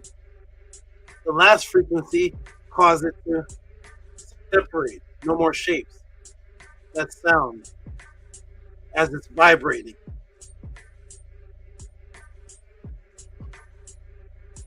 You'll learn all of this after you finish the arguments of whether the Egyptians are black. Then comes actual teaching. After the distractions. Here we go, everybody. Welcome to the Tehuti Podclass. There we go. Boom. Uh-oh. Uh-oh. Uh-oh.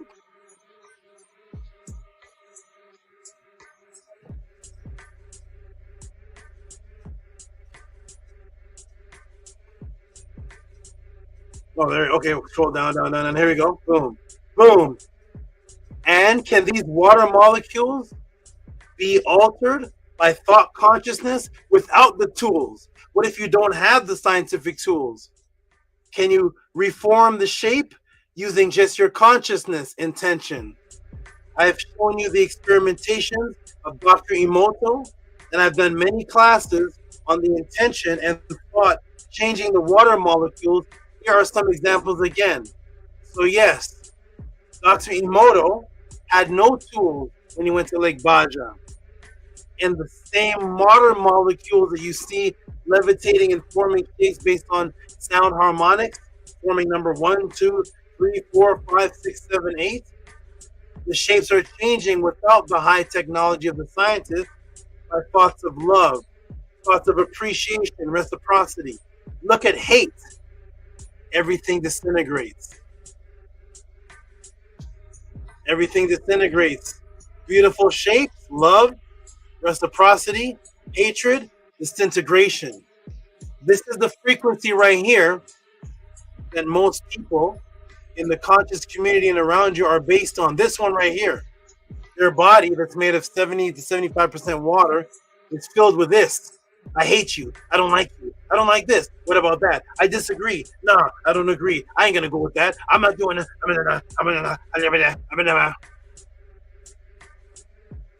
How many conscious YouTube channels or how many conscious sessions do you see where there's a panel that for 3 hours people are talking about love, or an hour people are talking about love? Chris Harris came to the podcast and said, I've never felt so much love. That's what we're about here at the House of ATTON. Love and a reciprocity, appreciation. Hatred, contention, that's this ugliness right here. That's the disintegration. So you can create and destroy with sound vibration and intention. Principle number 1, principle number 3. So yes, all things vibrate, all things produced by sound frequency, all things vibrate, all things are produced by sound frequency, and consciousness can form the shape, and the all is mind and the universe is mental, and the proper attribution of these go back to PTAH, must always be mentioned, because it is the scribes and the students of PTAH and Tehuti that brought this to the world, thus to leave the netter and the original teachers, who are the discoverers of this immense, wonderful science, out of the discussion is an injustice, psyops of it's an injustice and a psyops to do a credit switch. Now, did our ancestors, the followers of Ma'at and Tehuti, clearly ever state that the mind, the mental, thoughts are all things? Literally written, literally written in Hermetic principle number 1. The universe is mental, the all is mental, literally written. Did the Kemetians ever write that the mind, thought are all things literally? I'm going to step away for just a moment and put the link in the room. And I'm going to step away for just a moment. And when I come back, I'm going to answer that section. 1 hour. No yelling at anybody. No name calling. No contention. No, I don't like it. You better see who you're talking to. None of that. 1 hour of straight teaching. And now I'm going to take a 4-minute break. I'll be right back, everybody. People, students that support, jump in the room. I shall be right back.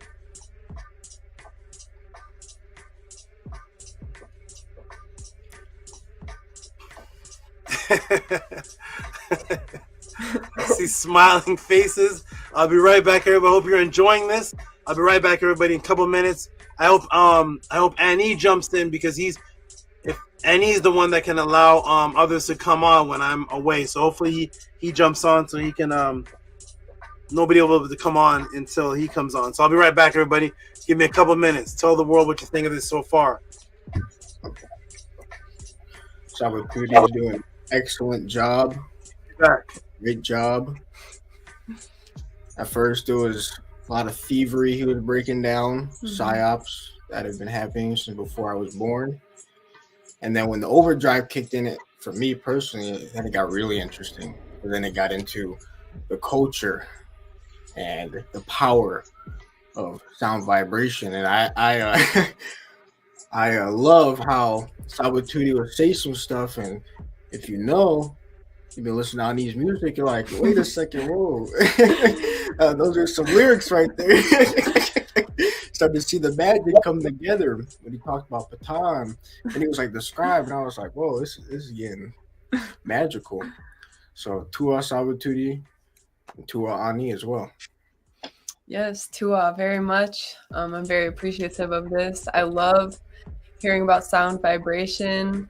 All of that is so interesting to me, and it's very important because that creates reality. So what SABA is creating is life, and it's so beautiful to learn all these things and understand what is happening. Like, as he speaks, the water inside of our body is looking beautiful. He's not giving out hatred or any of that negativity is fet. He is purely giving out life, and I'm very thankful for that. Tua SABA for taking us to the origin and healing us through your sound vibration, your tongue. Tua. Definitely, I remember that was one of the first things that I know that SABA taught me, was that we want to lower our frequency, and we're mistaught. People are saying we gotta raise our frequency, and that's totally incorrect. Yeah, and then the transfer of divinity, I that's one thing that I knew in my search that had happened, but no one around me was like, couldn't even acknowledge it, and that's one of the reasons why I don't have access to a part of my family, because they refuse to see that. And it's not about I'm the one class I'm SABA taught on about equality. No, it needs to be restored back to the way that things were. So that's where I'm at.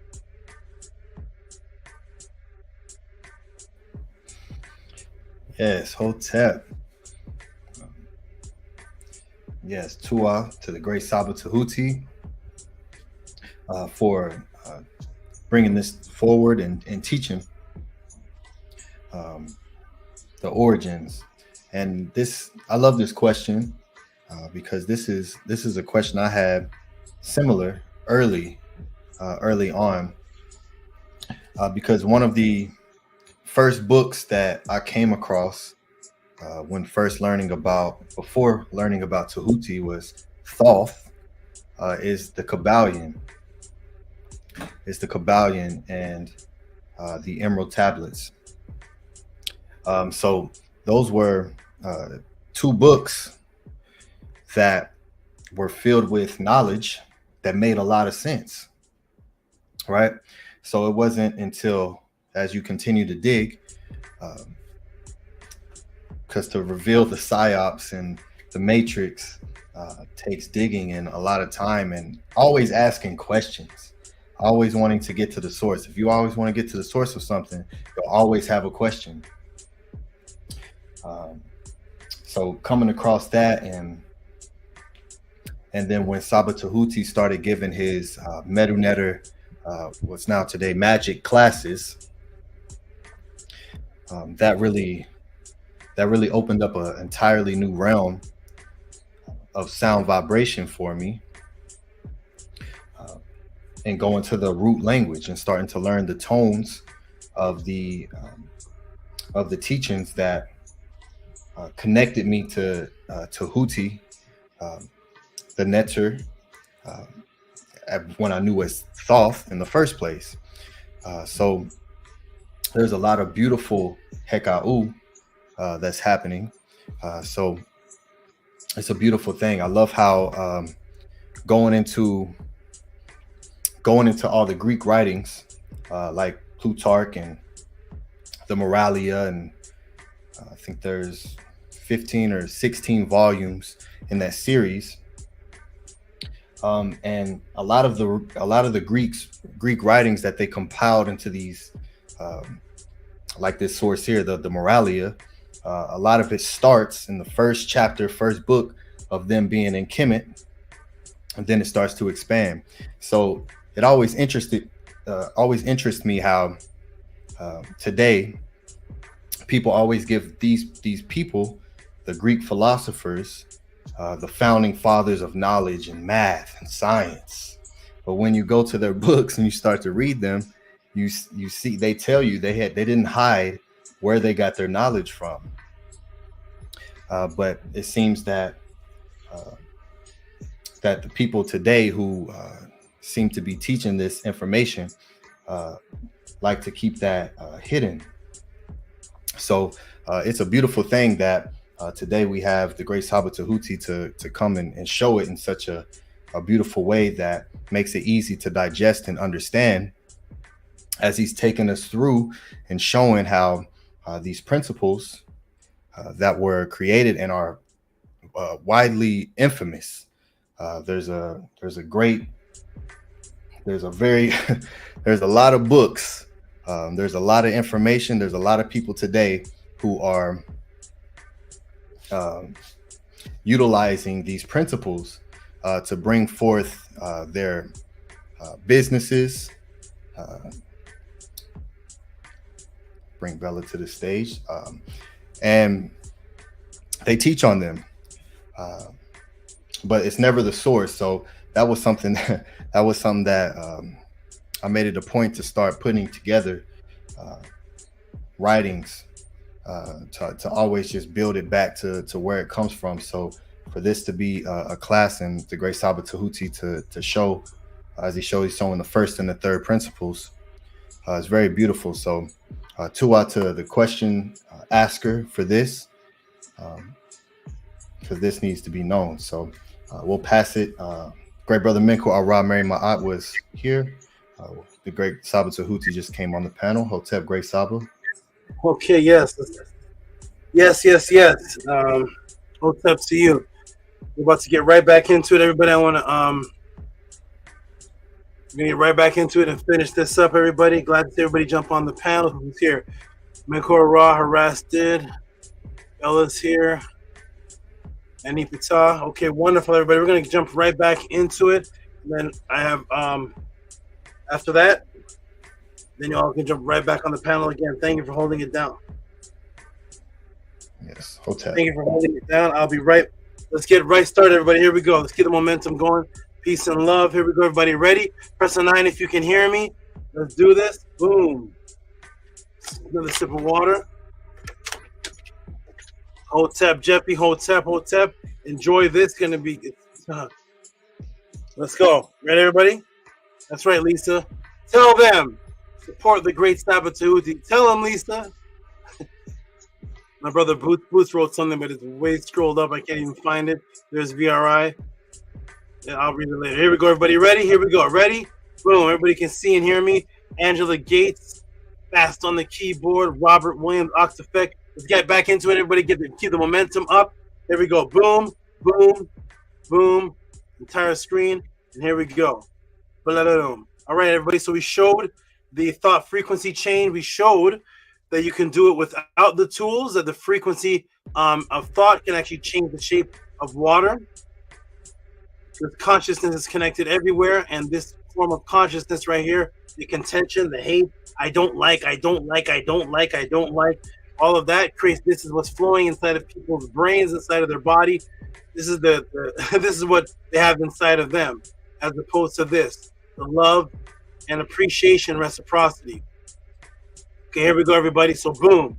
So yes, all these things, all things vibrate and are produced by sound frequency, and consciousness can form the shape. The all is mind, the universe is mental, and the proper attribution of these go back to PTAH and must always be mentioned, because it is described by the students of PTAH which brought this forth.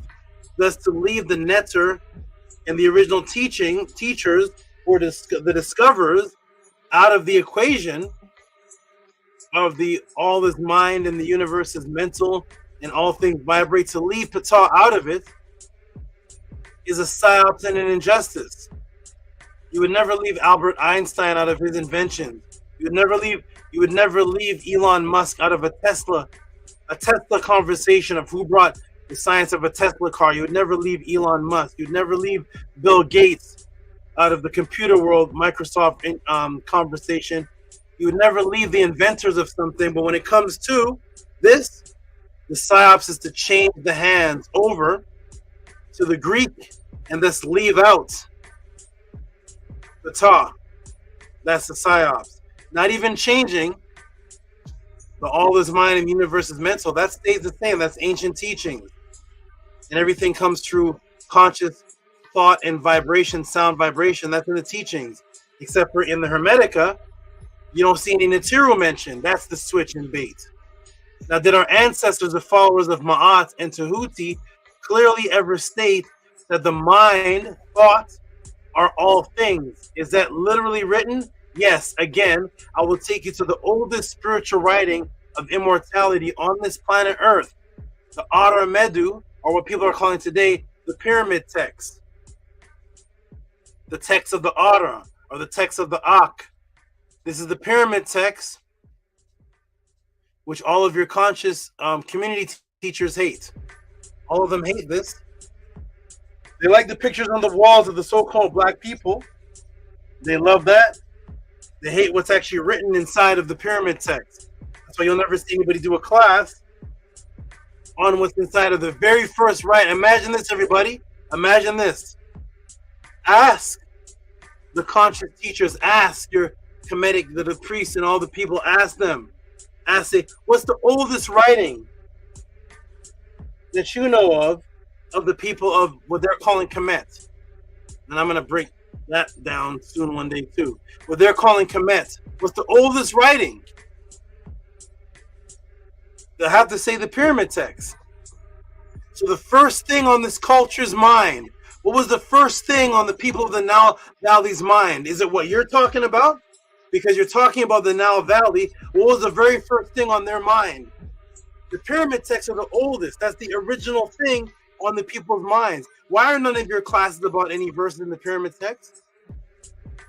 Why is it always the Egyptians are black and the black and the black and look at the black and look at the ochre, look at the black and the black. You see them black and guess what they're black and guess what their nose is thick and the black and the black and the black and the black. While the Kemetians themselves are not dancing around doing that, the Kemetians' first conscious thought, according to conservative states, is the pyramid text.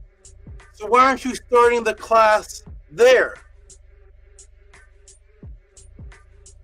Is it because you won't find Kemet in the pyramid?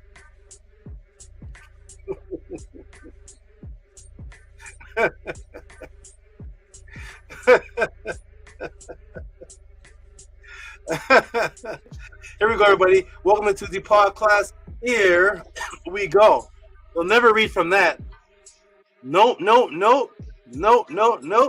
Why is that? Because that's all immortality. They hate that it is spooky. That it is spooky to the pseudo. So if you're spooky in the pseudo, you can never read from the very first thing on the Nile Valley people's mind for the pyramid text. That's number one.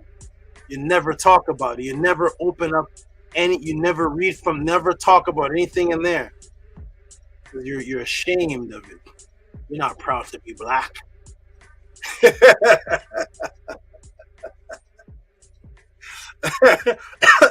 we go, everybody. Welcome to the Tehuti Podclass, and here we go. Boom.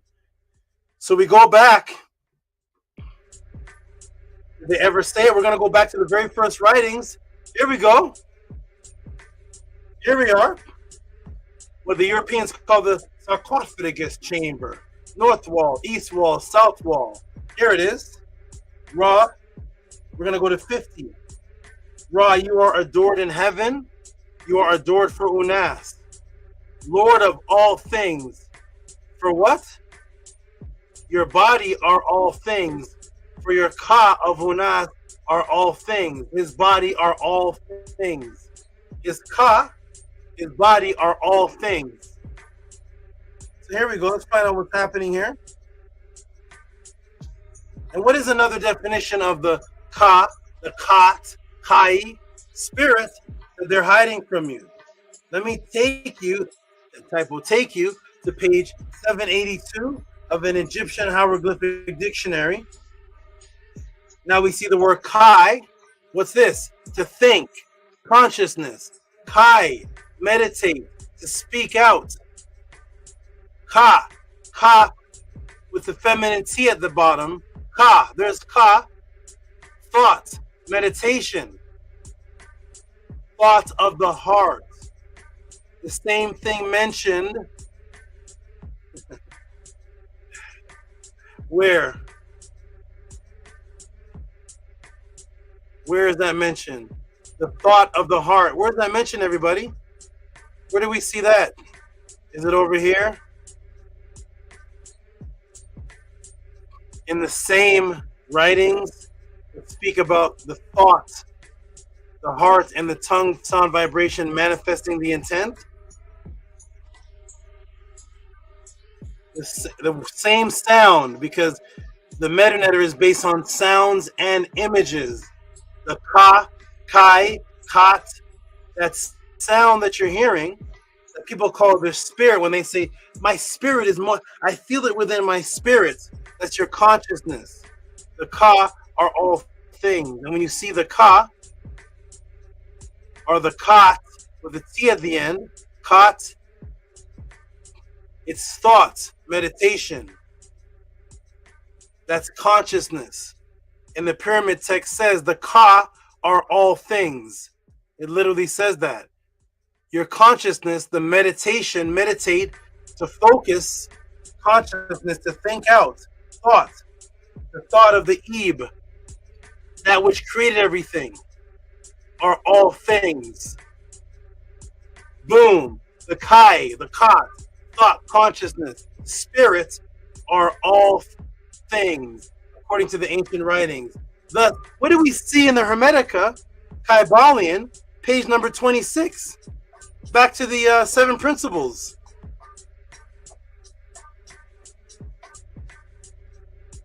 Seven principles. No, wait. Tehuti, you made it up. Ka is a different word from Ka. Ka and Ka are different words. Okay, tell me how you say Ka. And tell me how you say Ka. Ka is the same thing. That is your spirit, your what you're calling spirit, because you're trying to translate these things into English word. Your bioenergetic template, your Ka, which forms the body. As the Perm Heru says, it is the Ka which forms the body. If the ka is doing the forming, then the ka is conscious. That's what's forming the body, is consciousness that you're calling a spirit, that the ancient text says are all things. Well, the Kybalion that took and preserved this, that the mind, the universe is mental and is all things. Watch what it says here. What does it say when we go to page 26 of the 7 Hermetic Principles? Kybalion, the principle of cause and effect, that's 6 to 7, the principle of gender. These 7 principles will be discussed and explained as we proceed with these lessons. A short explanation of each, however, may as well be given at this point. Here's the principle of mentalism. What does it say here? Principle of mentalism: the all is mind, the universe is mental. Kybalion. This principle embodies the truth that all is mind. Everything is mind. The ancient people of the Nile Valley, the followers of Ma'at, say Ka. The Ka is all things. It explains the all, which is the substantial reality underlining the outward manifestations, which is the exact definition of the Ka, the pure energetic template that is the underlining substantial that manifests things in appearance. We know under the term the material universe, the phenomena of life matter. What's this mind? Energy. In short, all that is apparent to our material senses is spirit. Which in itself is unknowable and undefinable, which may be considered and thought of as a universal. Look at it. It just took the all, which is mind, and says that the mind, that the ancient Greeks got this concept that the all is mind, say that this mind conscious is also the Ka, is spirit. That is, the mind conscious is the same thing as spirit. The same thing as over here. The Ka of Unas are all things. That's what makes the body. That's what makes everything the Ka. And when you look up Ka, it's consciousness, to think, thought, meditation, Ka, Kat, Kite. And in the 7 principles, the mind, which is all things, which is thought, consciousness, is also spirit. Right there in the 7 principles. What's the Psyops? The Psyops is that they don't mention Tehuti or PTAH. Same teachings. Principle number 1, the consciousness is in all things, and thus all things and all things are spirit, which is Ka, which you know forms things through sound, harmonic vibration. So as you can see, the principles are real, and they are from Kemet.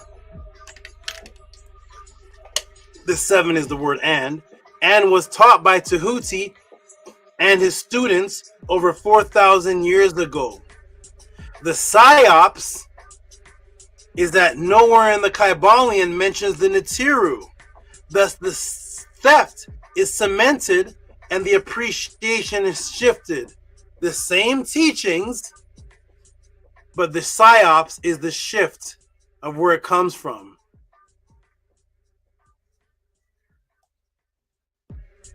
Tehuti, PTAH. That's where it comes from. SHABAKA stone, Tehutian teachings. But in the Kybalion, you're not going to find Tehuti or PTAH anywhere in there. That's the shift. That's the theft. Not that the actual teachings are the Psyops. The shift and who gets the credit for it is the Psyops. The teachings are the same. Yes, to think. Conscious harmonic sound creating all. Oh, remember Chinopris? I didn't forget about him. Remember Chinopris, who advised the Greeks to go to the Muses? Remember that, everybody? Remember Chinopris advised the Greeks to go to the Muses? and to sort out decisions through thoughts, not violence. What are the muses? What's the word muses actually mean? Uh-oh. Muses. One of the 9 classic mythology, daughters of Zeus. What does it mean? Muses. Music, song, men, to think, muse, reflect, ponder, meditate, to be absorbed in thought. Music, muses, forming music, a pleasing succession of sounds, or combination of sounds, the science of combining sounds in rhythm, melodic, and later harmonic order. Music, muses, thought, music, sound, frequency, thought, muses. Go to the muses. Boom, muses, music, thought, harmonic frequency, vibration that creates. The Fibonacci sequence, the numeric sequence found echoing throughout creation at 1, 3, 5, 8, 13, 21, 34, 55, 89, 144, 233, 377, echoing out in the spiral of creation. Have you ever noticed that a musical piano is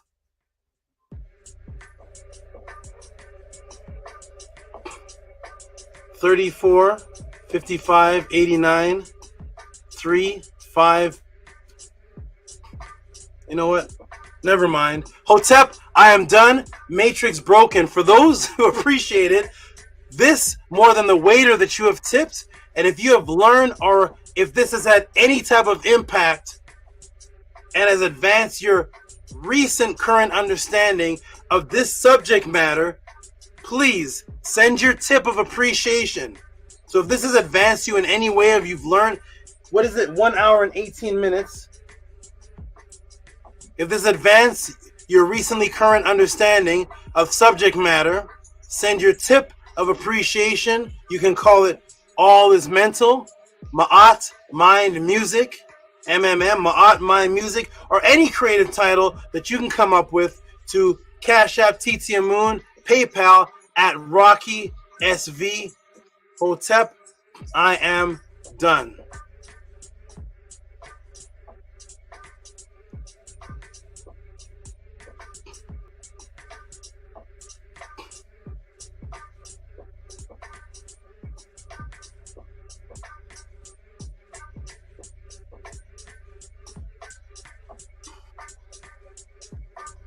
I'm going to put the link in the room for the supportive team members to jump in.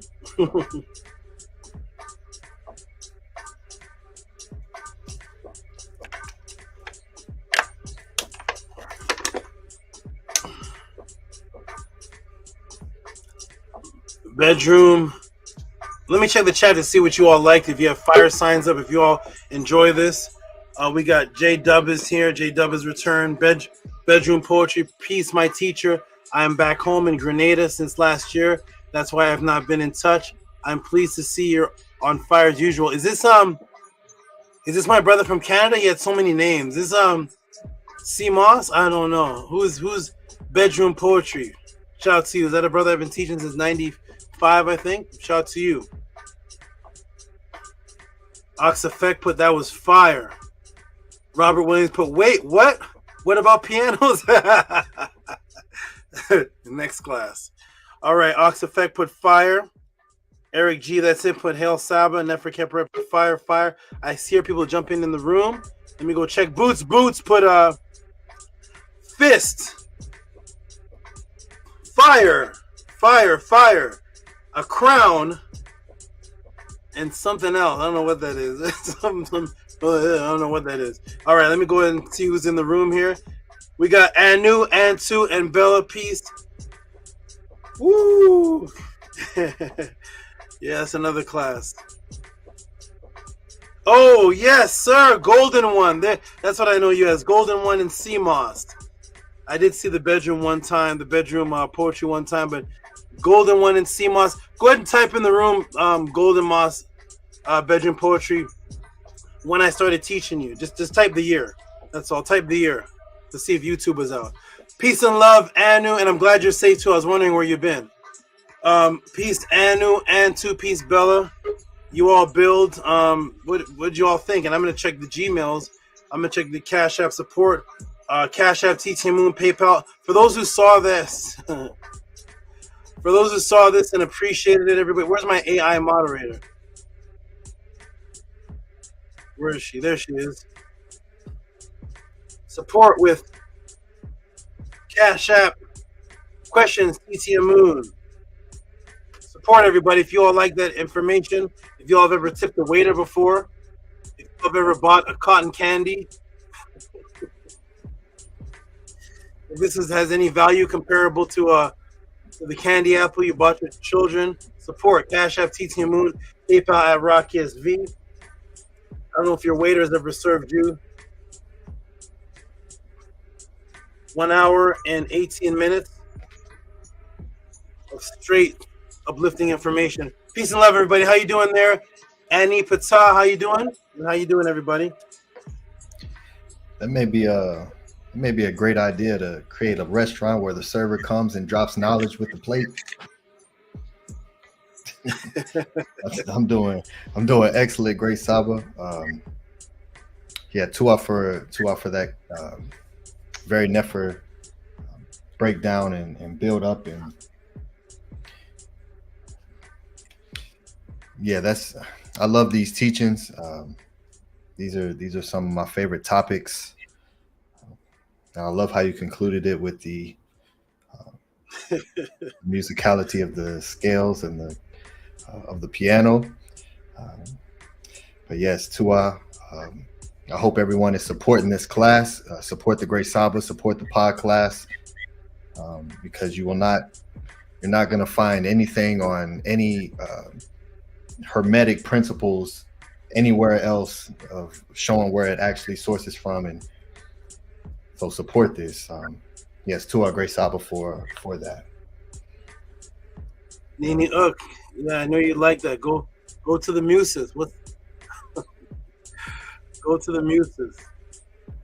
It's a sound harmonic conscious frequency. Glad you appreciated that. Thank you. I'll go around a little bit. Anu and Tu, you can give a couple thoughts. Then I'll move on to who's next. Mekora and Harasted, and then Bella. Okay, go ahead, Anu and Tu. To offer the network class, Sabatuti. The muses part was a synchronicity for me because I was just learning some odd things about the Greeks, and you explained what the muses was. And it's also, from my perspective, a perfect segue class, because there's a lot of people that are really into this Greek stuff, and this is the perfect reference point to send them to, because it brings them from them stealing to the original. So Tua very much, Hotep Marie. Glad you appreciate that. And if you notice, when I gave that reference to the book about the library of the Serapeum collections and the Library of Alexandria, in there, if you rewind the class, they called it the Muses. Okay. Yes, and two. Tua, very much for this information, Tua, for all the time it took for you to put this together for us. I'm very appreciative of all that you do. I really love the part where you brought up that the Ka means meditation. I really love that a lot, and it makes me so incredibly thankful for you, because you helped me in my thoughts, cleanse my thoughts, and purify the way I'm thinking and how I view things, and just all this purification that you've given me. And you've literally created me and purified me to the point where I am a whole new being, and I'm very thankful to for everything that you do. Nini Uk, Yeah, that's when I started the podcast.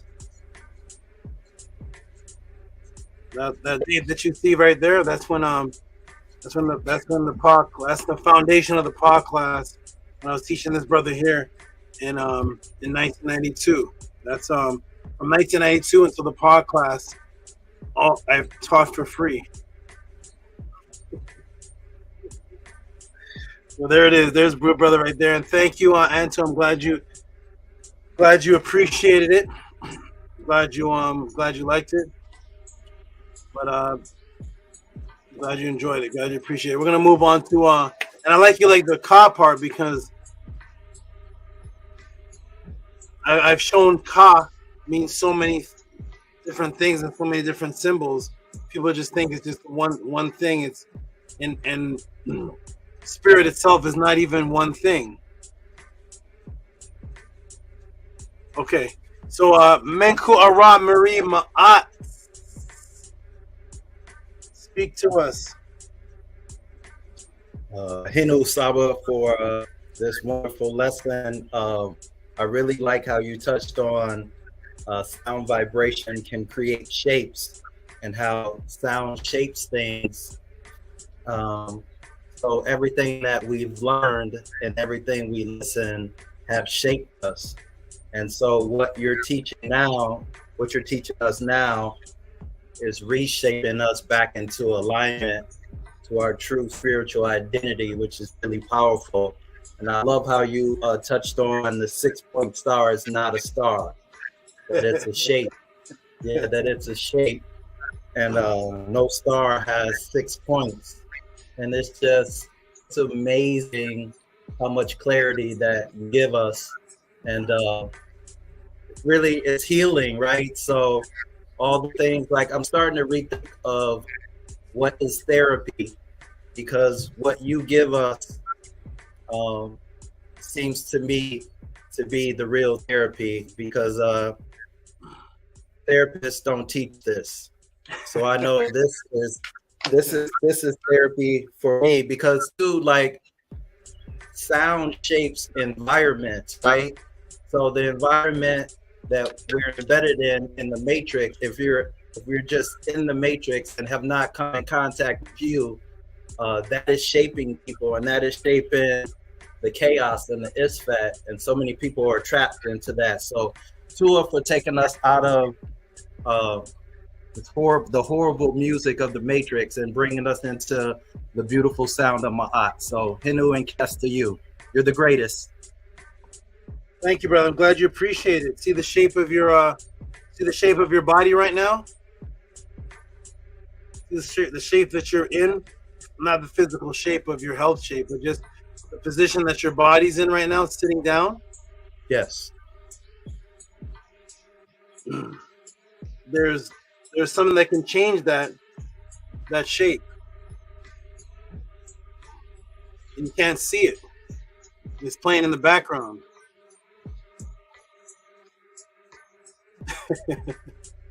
That's the only thing that can change the shape. You can be standing there, you walk into a place and hear a song, that you hear music. Why do you want to change the shape of your body? Why do you want to do all this? And start. Why are you doing that? What does that even mean? Why you start doing all these different shapes, and you see breakdancers stopping, going like this, going? Why are they doing that? Because of music. Music is actually changing the shape of things. That's what sound vibration does, and nobody has yet to explain that. And that's what it is. It affects and that's the most powerful effect on your mind is the music. Name a movie with no music. Name a movie with no soundtrack. So, at any rate, glad you appreciate that. Thank you. We're going to go to Harass Did For Ye. That's it. just Harass Did For Ye. No. No culture. No, great class as usual. I always found it odd that they teach this Greek mythology in middle school in these the curriculums, and it confused me because I'm like, why are you teaching myths? And it's on the religious side in school. So, and this is me as 10, 11 years old thinking like this. So I'm, and it's still there in the curriculums, and now I'm completely knowing why it's there and why it's not coming out, and it needs to be. So, Nini, glad you appreciate it.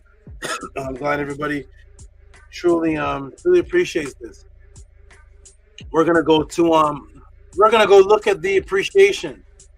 We're gonna look at the sound transference into the Gmail. So we're gonna look at the I'm gonna go to the Gmails right now and go first. I'm going to do a couple of supports that were given for this class, and I'm going to go down to the bottom because there's people that actually sent support in, like Harass did, and others before this class even started, even from like a day or two ago. So I'm going to go read about 3 from the appreciation of this, go down to the bottom, read a couple more, and then a few more from this one. So let's mix it up and let's see the the appreciation. Angela Gates says, "That's why music is poison."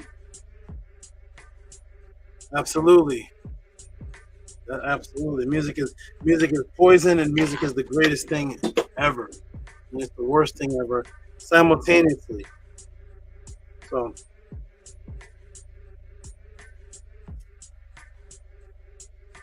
excuse me, Saba.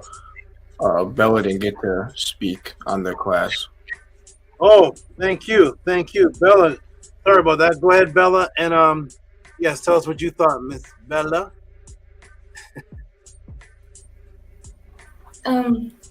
I loved it too very much. Your Neferka, Neferma'u, the production of that which comes forth from your mouth, and your Nefer is literally out of this world. So very much for all that you do. Something I love about your classes is, for example, when you show Mary Kara words on the screen as well as yours side by side, there is no separation. It completely blends in together. You are very much the consciousness that you teach, and though the screen says teachings of Mary Kara, there's no, it's like an illusion kind of, because we actually never stop learning from the nectar. So to a very much, yeah. Thank you. And say that part again. There was about the you said the say that part again about the meshing or something. I didn't hear that part about the side by side. When you showed, for me at least, the way I thought about it, when you showed Mary Kara's words on the screen, like his teachings, and your words on the screen, the way I looked at it, it was blending together, and I see it as an illusion for the green to say Mary Kara's teachings, because we actually never stop learning from the Neter, because you're a Neter just as much as they are. Oh, okay. Yes, wonderful. Great observation. I never heard anybody say the word illusion on the podcast before. Very wonderful. Great observation. Thank you. And thank you, Anu, for reminding me. I thought we went around the whole panel, but appreciate that.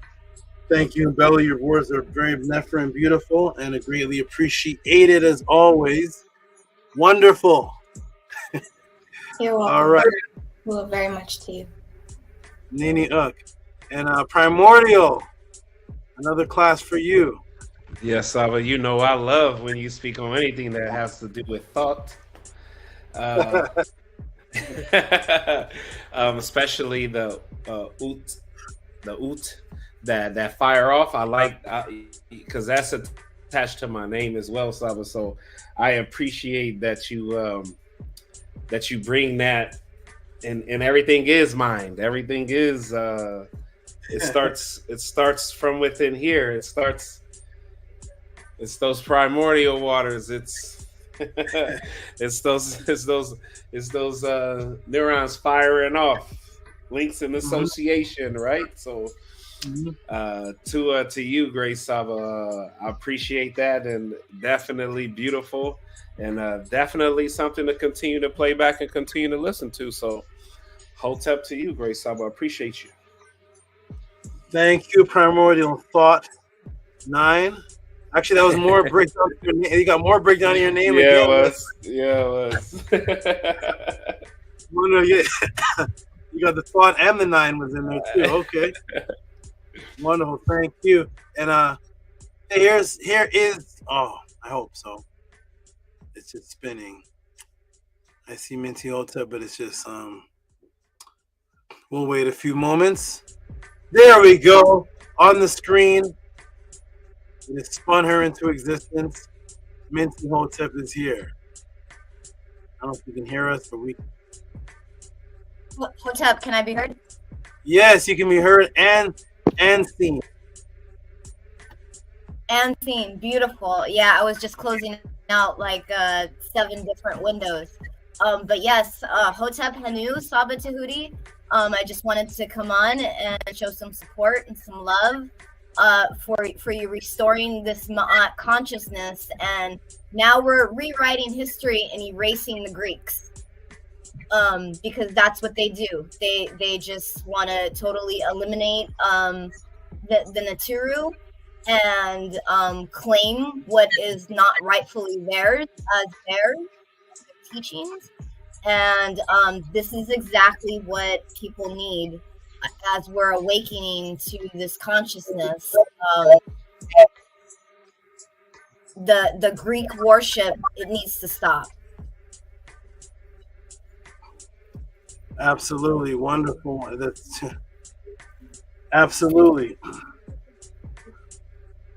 It needs to be. I feel very strongly about that. Absolutely, great observation. That's absolutely true. The Greek needs to be exposed. It needs to be. It's such a shame because the evolution of it didn't start off like that, but human nature turns it into that. When the Greeks were first coming to the Nile Valley, it had nothing to do with them taking it and transforming it, and it had nothing to do with that. They were eager, happy learners that would sit down with the scribes in happiness that they actually got the opportunity to sit down with such great minds. But once it gets into the hands of once power, politics, and control steps in, then you can see that this wisdom can actually control the masses. They were trying to hunt down Pythagoras and eliminate him for his combination of the practical teachings with the so-called spiritual mathematics from Kemet, while the powers that be were taking the information to replace it with the Greek face to control the masses. And that's where the corruption comes in. But I am glad that you said that, because it is the absolute truth. Credit needs to be given to the Neter. Where if you make an invention, Minty, nobody should be able to say they did it. That's the evil. Nobody should be able to say that they did it. When I said no, I remember when Minty made me this, she did it. For somebody else to take the credit is literally stealing your brain, stealing consciousness. So shout out to you for that observation. I think she's locked. Oh, there she is. Good. Okay, everybody, we're gonna go to the appreciation. I don't know. Go ahead, Minty. There's a lag. Go ahead. There's a little lag. Yeah. The last thing that. Sorry about that. The last thing that I want to add, like you said, the Greeks were very eager to learn and willing to learn, and that just shows you how deceitful they are as a people. That they're willing to learn and then implant this deception and this deceit. So Tua for exposing that. Nini Uk, biological imperative. That's who they. Oh, that's a whole nother class. But yes, I'm glad you observed that. Let me reset the screen and show the appreciation for this beautiful class, beautiful question. And let's see, of course, Robert Williams starts it off. Robert Williams, of course, starts it all off. Here it is right here.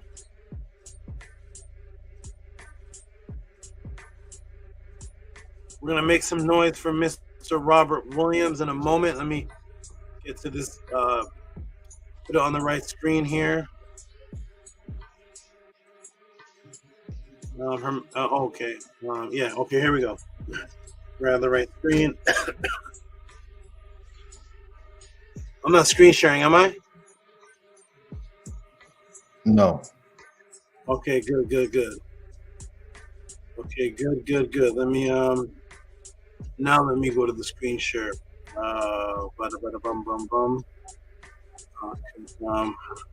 One tip. We'll call this seven.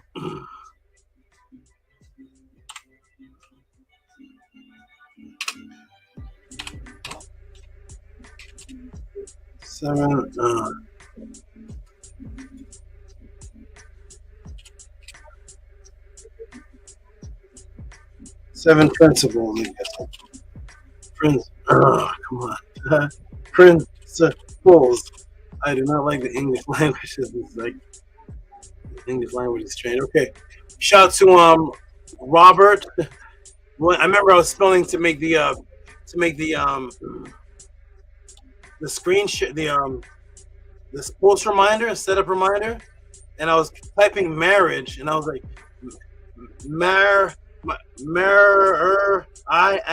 and I like this language is psychotic. What is MARR? What's the other R doing there?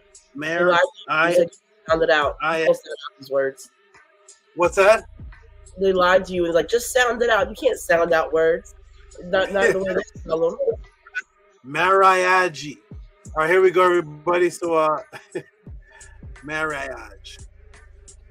Okay, here we go. Boom. Shout out, give some big noise to Robert E. Williams, 2072. Give some heck, he said authors of the top principles, 2 of fire. Give him some noise, please.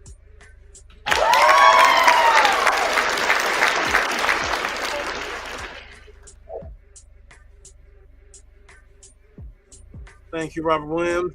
And the next one is Harass Did. I like Harass's notes or comments. Let me see. Tip. Let's put 7.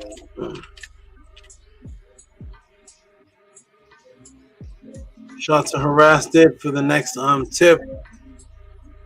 I like her. I like your comments, Harass, because you always in your comments you're like banishing things.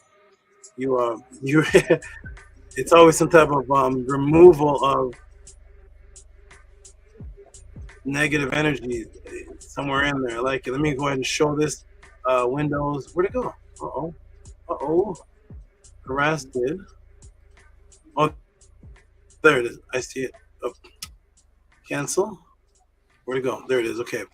Harass Did with the tip of $10. No more Hermes. Give her a clap, please. No more.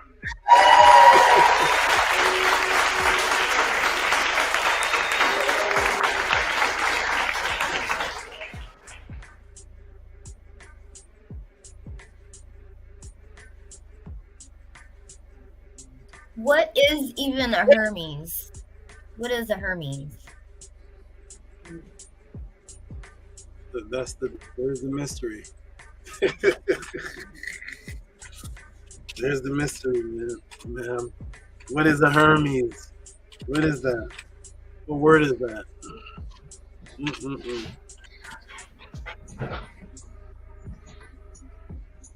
That's the word that replaces Tehuti, according to them. Craziness. Okay, Harass Did, and next one is who's this?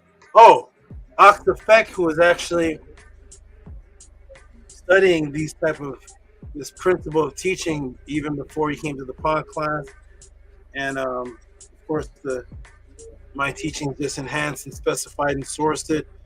Octafek, the Ka is all things, universe is mind. Give him some big noise. 2572, please.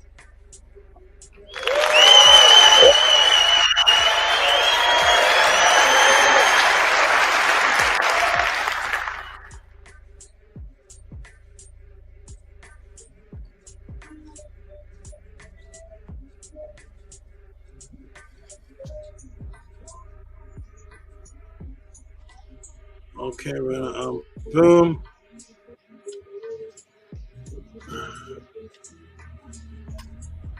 Four.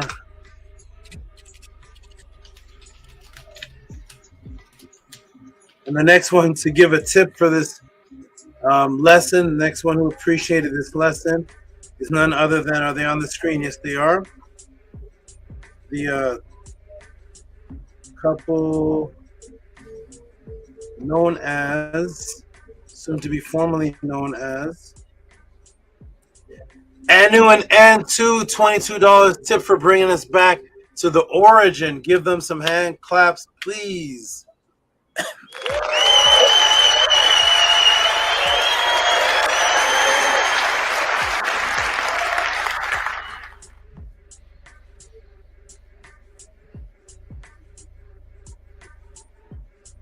Oh, thank you, Angela Gates. I see the beginning of your sentence. I don't see the whole email, but I see something. I see something here that looks good. Thank you. And then Angela Gates said something. 525. Oh wait, what?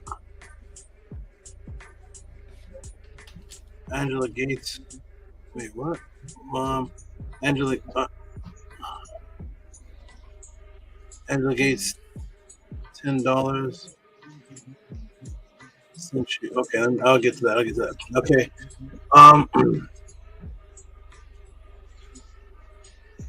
We got okay, we're gonna go down to Bijan Pharaoh. I'll do a couple of these old ones. Well, not older today. Older from before I taught.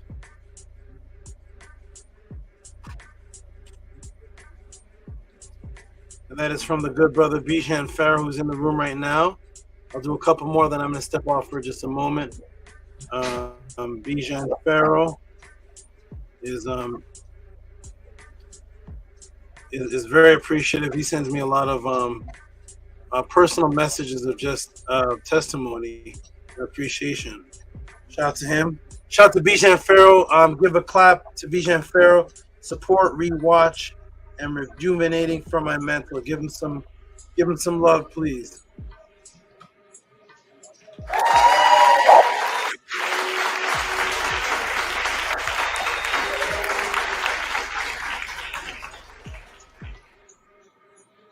And now we got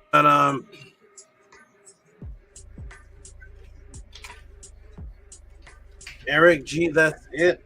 Did something very honorable. Like, I think Owen Hythen set the trend.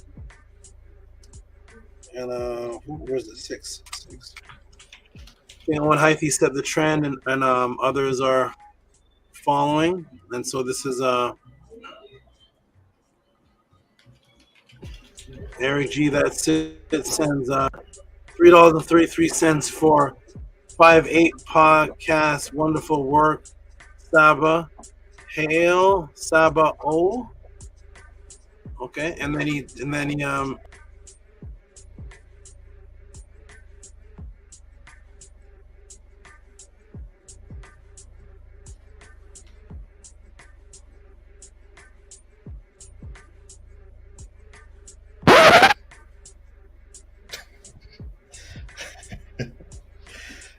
what's up? Yes, we'll wait for him to come back. There he is. Am I on the screen? Yes, we can see you. Oh, okay. Okay. I pressed the wrong back arrow button. So on height, he sent that 333, and then he sent the other 333 right here. Thank you, Owen Hythe. Not Owen Hythe, sorry. Eric G, that's it. Sent the 333 and then sent the other 333, which I'll show on the screen. No, why am I parched?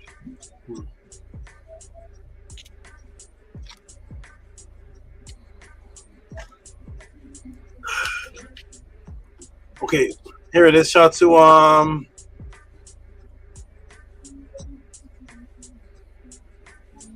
there it is. So he sent 333. 3, and then he sent another 333. Thank you, Eric G. That's it. Appreciate you. Thank you very much. We're gonna go to scroll all the way down, and we got Minty Hotep. Here we go. For a tip for the Nibiru class from a little while ago. Let me go ahead and show that here. Any tip gets a clap, so I'm gonna put it on the screen and note it properly. Tip Nibiru,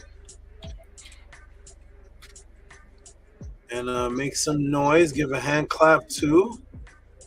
Where is Minty Hotep? Give a hand clap to Minty Hotep. If you could read that first, Minty Hotep, what does it say? Sure. For 5:55 for February 3rd, 2024, Nibiru X Jupiter breakthrough. And if people that are watching haven't seen that class, I highly recommend it. Nobody's teaching these teachers. Yes.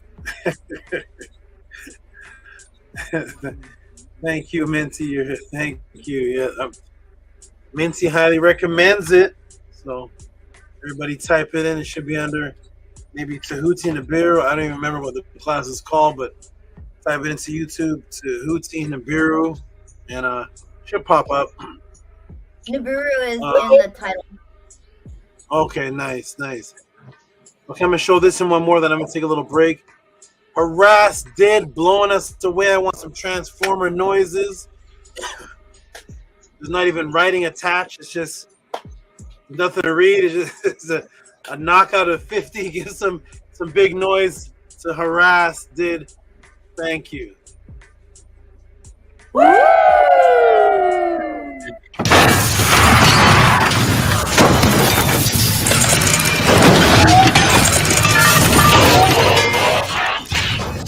Humans have asked us to play by their rules. As soon as my check hits, the first one I pay. Okay, 1 second, Harass. Hold on. Now it's quiet. Now I can hear you.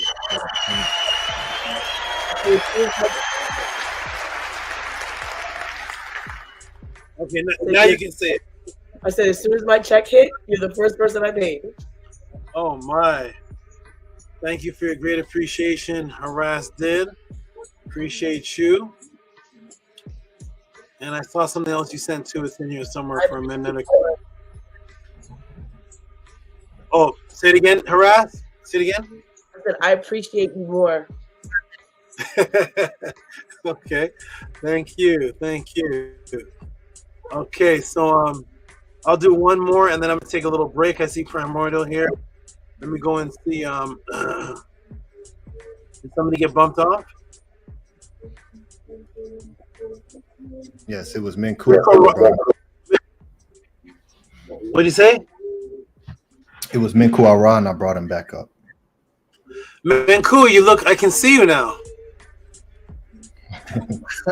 Yeah, my screen went black. I don't know why, and so I just went out and came back in. You were blurry the whole time you were in here. You're blurry till now. You're 4K now, or at least 3K. My computer has a mind of its own. Okay.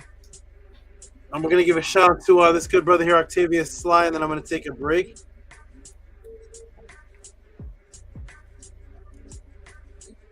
Octavius Sly with the donate with the support in a palindrome. Let me go ahead and get that on the screen. I'm gonna take a break, and you all build.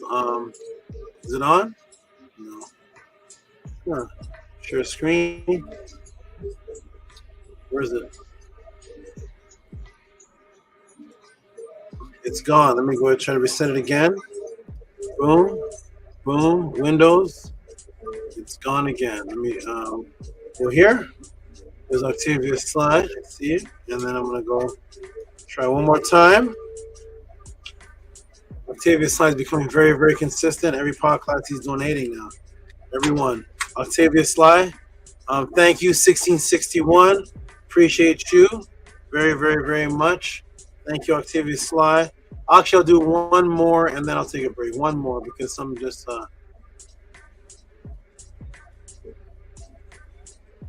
which is who's the one more? I thought I saw Lisa. Let me scroll down.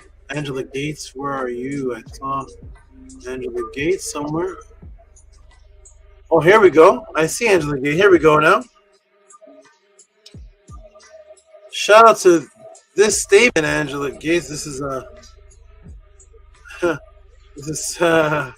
if you knew how true this was, I appreciate the level of what you do know about this sentence, but thank you so much.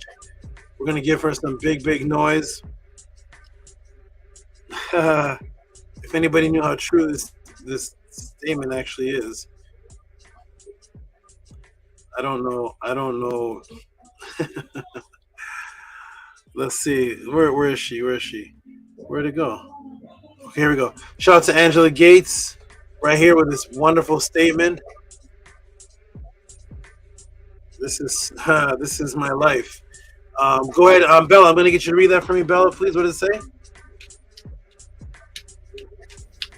It says 25 for work no one is brave enough to do. Give her some big, big, big, big, big, big noise. Thank you. Only I know what this means. I know what it means.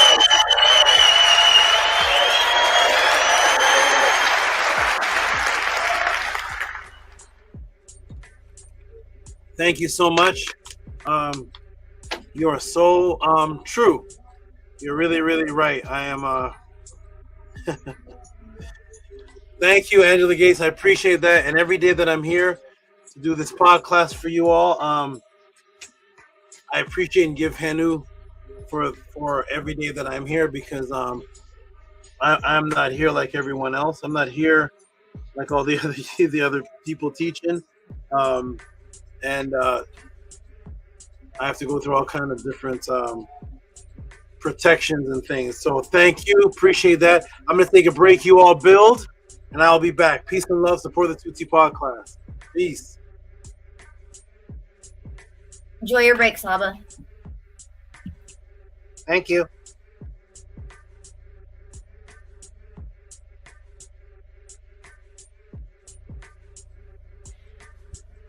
All right, Hotep Henu. Let me come back to the screen. Minty Hotep, are you here? Yes, I'm here. I just had to blow my nose. Yes. Okay, yes, I just wanted to give you the floor. Since you came on the panel, we haven't heard from you, so just give you the floor to let us know how you're feeling, how are you, and what's on your eve. Absolutely, Tua for that. So Hotep and Henu, to everyone that's here in the class, to everyone that's here on the panel. Tua for being consistent and holding it down in my absence. I had to take a short leave of absence for a couple of weeks to sort some personal things out. I came onto the panel on last Sunday's study session, and basically, things didn't. There's a lot of things in my personal life that I wanted to give my attention to, so I felt like I should step away for a minute to give those things my full attention, but that didn't serve me. I didn't get any movement in the areas that I wanted to move energy around. And it's just ironic that almost the moment that I got back into the class, into the teachings, that then energy started to move. So, Henu to the NETERU for leading me and guiding me back home. There's in this matrix we have a lot of ideas of the way that things should look, the way that things should, for your comfortability. But sometimes when you're going through uncomfortable moments and struggles, those are that's what's set before you to get to where you need to be at, and to appreciate what you've built to in the first place. I'm just grateful to be here. I'm grateful to be back on the panel. I'm grateful for all of you, and I'm extremely grateful for SABA. And like Sister Angela Gates said, I'm grateful and thankful that he's out here teaching what nobody has the courage to teach. I think it's really important that we don't take anything for granted, because nothing is promised.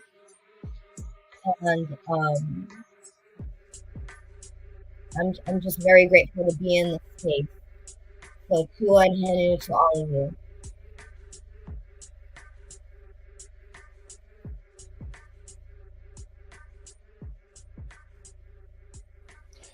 All right, yes. Henu to you, Minty Hotep. We're definitely all happy to have you see you. So Tua. Thank you. Oh, and I wanted to add too. Didn't you make a whole track about this? About what SABA just taught? Yes, I did. It's called the Safek. Effect, yeah. Yes, absolutely. So it's a beautiful thing, Tua, for recognizing that and pointing that out. So the vibrational tones and the musicality, and speaking about the muses, we have to take back the music and reestablish what that is. Because I don't know what this is that's being created today, but yeah, we have to reestablish ourselves, and no one's going to do it for us. So we have to each, play our positions, play our parts, and do that. So yes, Tua for pointing that out. If anyone wants a reference point, you can. I'll put the link in the chat if anyone wants to go listen to that. It's on my EP, Scribe Sessions Volume 1, track number 7. So yes, Tua and Henu for that. Nani, that was a great track. Yes, Tua. Yeah, it was something that is important. It's important. I like to build bridges to get people to the information.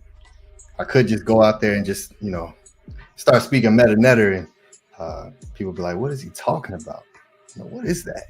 So I know a lot of people are familiar with the 7 principles, and I'm also working on a book to bring forth and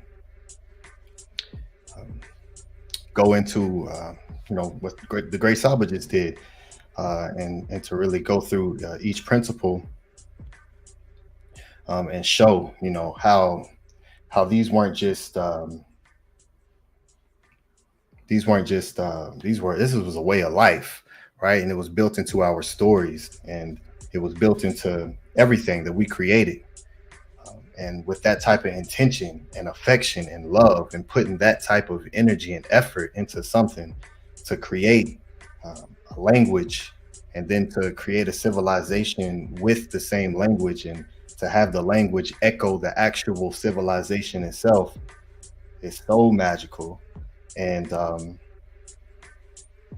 it's so very special, so this is why I'm so thankful for everyone who sees and recognizes what the great SABA Tehuti is doing, and how he's able to do what he does, and he makes it look effortless. and he does it so relatable, which it's, you know, so that's ingenious the way he does that. So yes, Tua, and I hope everyone is supporting the Great Saba, supporting the podcast, the House of ATTON, and we are consistently working each. I know, I'm pretty sure I'll be willing to place a bet that each person on this panel is doing things daily, individually, to expand themselves and to study and to make their ka more expansive and doing what pleases the Ebe, because these aren't just, you know, this isn't just, oh, the live stream is on Friday and, you know, all right, here it is, and then just go back to just placing yourself within the matrix and doing whatever, however, throughout the weeks, and you can't even really be here consistently if you're doing that. So because of the sound vibration and the magnetism and the repelling that occurs, so it's a beautiful thing. And so yes, continue to support. The links are posted at the top of the chat for those who are just joining us and those who are watching on the playback. You know, this is just part of the process of cleansing the ka, as the Great Saba just showed, and what people call the spirit, and just giving the reciprocity so we can then begin to benefit from the teachings. It's the reason why I love Ma'at and the MEDU NETERU, is because of the self accountability that you have to take to be able to receive the benefit from it, and it tells you that, you know. So it's just a beautiful thing. And I'll pass the mic to anyone who would like to speak, if anyone wants to build on that. Yeah, I was trying to post something in the Discord with the photo, but I'm like Saba, I'm not into all this technology stuff, so I cannot figure it out. But there's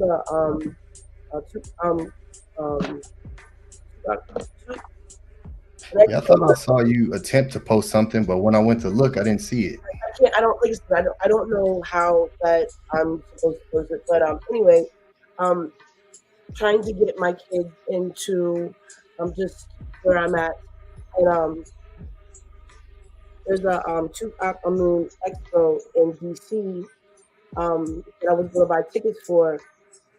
But as I'm like looking around, I'm still going to go to it. But as I'm like looking around onto their website, something piqued my interest, and I wanted to share it. It says this exhibition is a division of the Samuel Concert, a German live entertainment producer.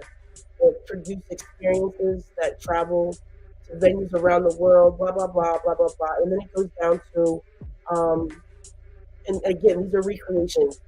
It goes down to his two of treasures, Marvel, Universe of Superheroes, Spider-Man, Disney. So I just find it very odd that there's a connection there, and I don't know if I should. I want to go, but I don't know if I should go because of that connection there. So that's what I was trying to show everyone. I just find it highly odd that that's even linked to. They wouldn't let you post it? No, I can't post the picture. Like I said, I can do Facebook. I don't know how. I try to create a GIF, which I downloaded it, the app. Yeah, it's like I said. But my thing is this expo. I just find it odd that they talk about Spider and Marvel in this as well. So, and again, I do know that it's all replicas of his treasures that they found. But so, like I said, it was just something I was trying to get my family to go to, and my kids are interested in going, but I don't know if I should because of, like I said, this expo also has ties to Spider-Man and the Marvel, so it's confusing me. Yeah, go show your youngins, if that's what we have to be able to allow them to see and experience something, and you can teach them the correct information. You can show them that, and that's what we have to do within this matrix. Because if we were to dig into each, we would just sit here like this, because we're always in some form or fashion participating in something that we really don't want to. So yeah, I would definitely say go, let them experience that, and you be the tour guide and you teach them. That's what I was going to do. Thank you. Tua. Yes, absolutely. Bella, what's your Oh, sorry. I was gonna ask Bella what her Ma'u's Ren is. She's frequent, so I like to know her Ren, if it's a her or him. This one's a him, and his name is Ray. And the other one, his name is Ra. Okay, nice. Okay. Henu Tua. Hotep to Ray and Ra. Hotep to Ray and Ra. When I saw him, I looked for Nefer. I was like, did you just like time hop into Bella's hands right now? Because she looks like him. Here. Yeah, they're very comforting to be around. It's a boy. That's a boy. You said. She's a she. She's very Nefer. So for showing her.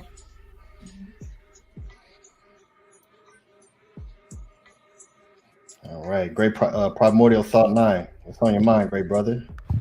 Oh man, they just fighting off a pep. They got the meow. Got the cat. They slicing, fighting off a pep. No man, we good. Hey, I can't wait for this next breakdown. I'm gonna tell you that right now. I know Saba. I like the ones he saved for last.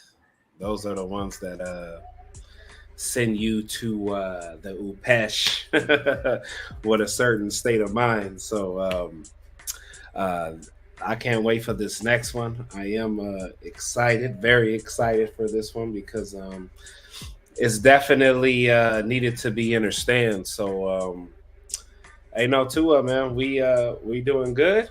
We just enjoying. Hey, we here, man. We here, and just let you know, I need that. Ever since you dropped Dua, that's been the play over and over and over again, man. Like, you have no idea how many times I'm listening to that song daily.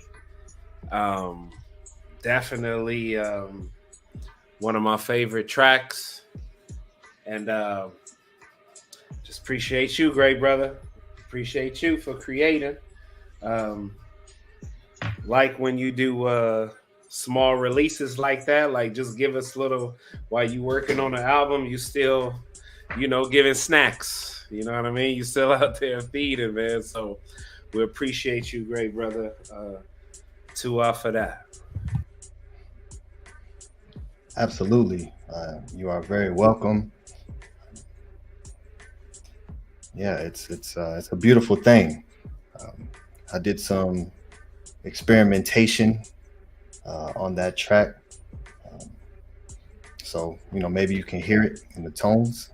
But yes, consistently experimenting, and yeah, I have a lot of tones that I'm bringing forth, and I'm setting up the structure properly, so that way I can, as I go to release.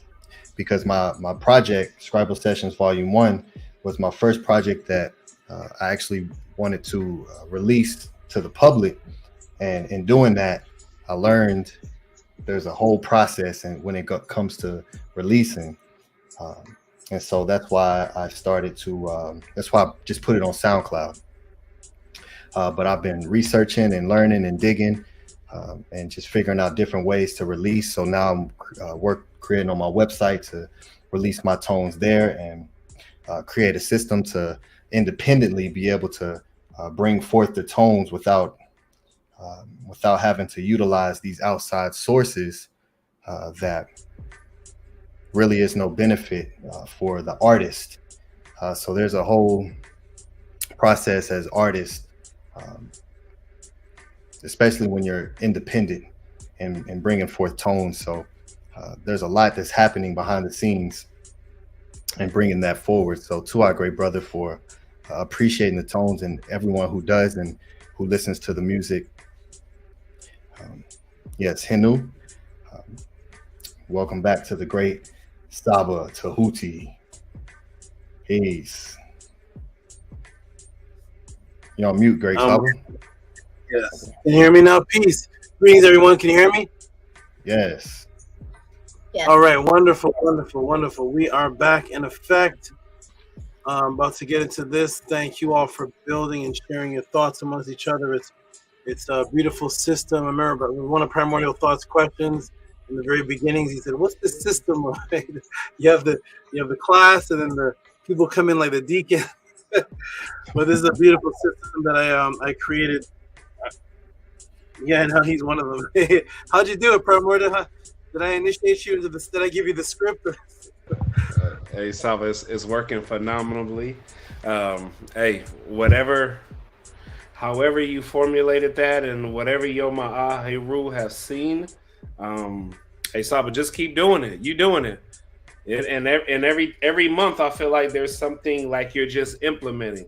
Every few months you're implementing, like especially like this track, right? So that's the Tehuti Overdrive track. So you really got me over here just bobbing, Saba. So you're formulating certain things that's making this podcast powerful. So to us, Saba, just keep creating, keep doing what you're doing. Nini, I'm glad you appreciate it. And I set up this system so that something can be brought to be shown forth on YouTube or to the public masses that's never been shown before. And that is, can there be a class, support reciprocity, and then this is a social gathering for us. This is each Saturday is an event. This is an event. So just like an event would be, there'd be the speaker speaking, there'd be some support system, there'd be the audience coming in as students speaking amongst themselves. When the teacher steps away, everybody would be socializing. That's how events go. So I set up the podcast as an event to give everybody the ability to speak amongst each other, to show the people on YouTube that you can have a Ma'at conscious gathering and there's not one argument. There's not one name calling. There's not one anybody trying to slash at somebody else. There's none of that. It's 100% straight happiness from the beginning to the end. And I can show that I could leave. Usually when the teacher or whoever the main person is leaves the people on the panel, that's when all the weirdness starts happening. But nothing changes when I leave. It's the same frequency amongst everybody. And that's not happening anywhere. Can somebody type in a show where there's a panel and it's knowledge, and then the panel is just all in harmony as a family, then it comes back. It's a system. It's a brand new phenomenon that I'm introducing to the public eye, to let them see that this is how Ma'at frequency is supposed to be. There's no Istfed here. There's no chaos. There's none of that. There's beautiful people vibing, receiving the information, and also giving the testimony of what it does in their life. That's what I'm doing here. I want everybody, each podcast, I set up a system where everybody has the opportunity to state what this is doing in your life. That's why I leave for a little bit longer than I have to. So to let everybody, let the world see what this does for your life. Look who's here, Atef, Rem Kem Ma'at. What city are you in now? What country? What state? Where is you? Can you hear me? Oh, I think it's frozen. Okay. Except for Kem Ma'at, I think your screen is. Can you hear us, Atef?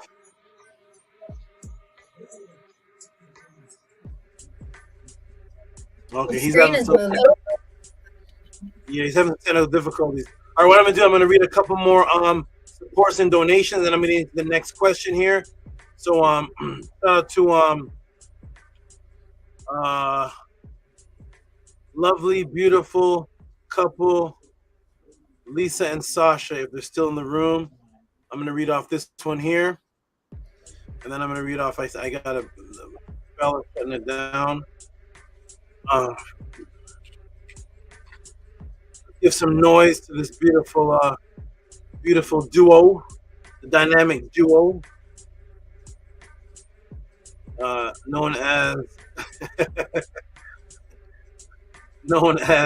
Lisa and Sasha. Give some big noise to Lisa and Sasha. Says Tua, for all your teachings. Sasha and Lisa, give them some big noise, please.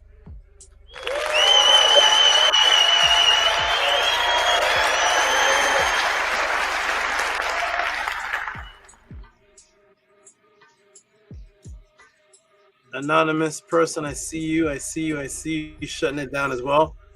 Now here we go. Shutting it down right here. Thank you, Lisa, and thank you, Sasha. Boots, thank the cat and everybody. Thanks, Boots, the cat, and everybody. Shout out to you. We got Boots to go. We're here. There they are. We're here. Wonderful. Atefrem Kemal, can you hear us, good brother? Can you hear us, Saba? Can you hear me? Yes, I hear you. We're waiting for you. What city, country, state are you in today? Man. Where in the world? Hotep, Saba. Hotep, everybody on the panel. Hotep. Where? How you doing? Are you home? You're not home, are you? No, I'm not home, Saba. Okay, you're always on the move. Can y'all hear me? Yes, we can hear you. We hear you. Okay, Yes. okay. I'm not my regular sound system's not working. Okay. Did you want to say something before I go on, Atef?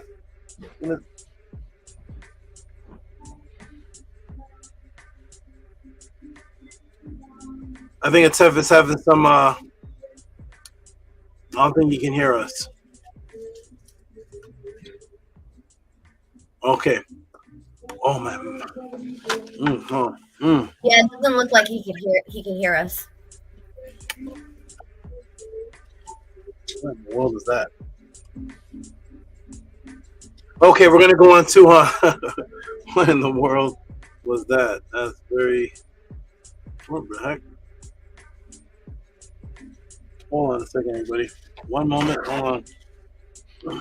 One moment. I know Atef has some, sometimes in our meetings, he comes in and he says he's talking to us through his glasses. So I know he has some go-go gadget glasses that he may be trying to use. He's talking through his glasses. What? Yes. There's a camera on his glasses and everything. Oh wow, okay. Atef he's the high tech man. You have that helmet with the camera on it. That's what he has? Okay. All right, everybody, let me just some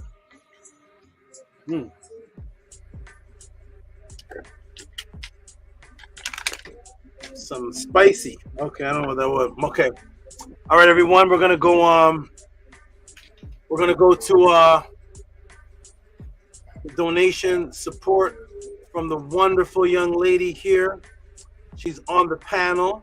She's about to shut it down. And her name is none other than Bella. I want some big noise, Transformers. I want to hear Puff Daddy running from the car. I want to hear every noise possible. I don't have that. Please. You see, that's how it's done. Woo-hoo!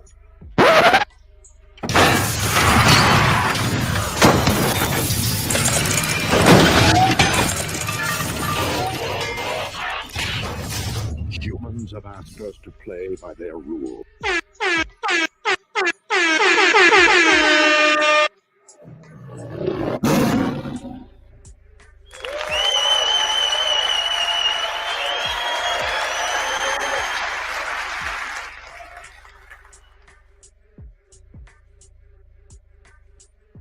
go. Let's go. Go. Thank you, wonderful Bella, supporter of supporters. Thank you so much. A little side note, I was talking to one of my NETERTs a couple of days ago, and I said, why do I keep seeing this person pop up on my screen? This and she said, oh, he's now in trouble with the law and he's beating up women. I'm like, I'm so glad I don't know anything about unless you ask me a question. Once you ask me a question, then everything that comes in, but outside of that, I don't know anything about it. I kept thinking, does he have a new song out? Like, why does he keep popping up on my timeline? And I'm like, I'm so glad I'm out of the matrix frequency. I don't know anything about that world, but shout out to I don't know what that is all about, but anyways, let's get into the next one, everybody. Bella, thank you. Oh, we didn't even read it. Wait a minute. Hold on a second. Hold on. We didn't even read I didn't read it. Bella didn't read it. Let me get back to it. Wait a minute. It disappeared off the screen. I gotta put it back on the screen. Boom, boom, boom. Bella, go ahead and read that for us, please. It says 72 for Tuos, Nefer SABA, and Nefer NETERTS for all that you do. All right.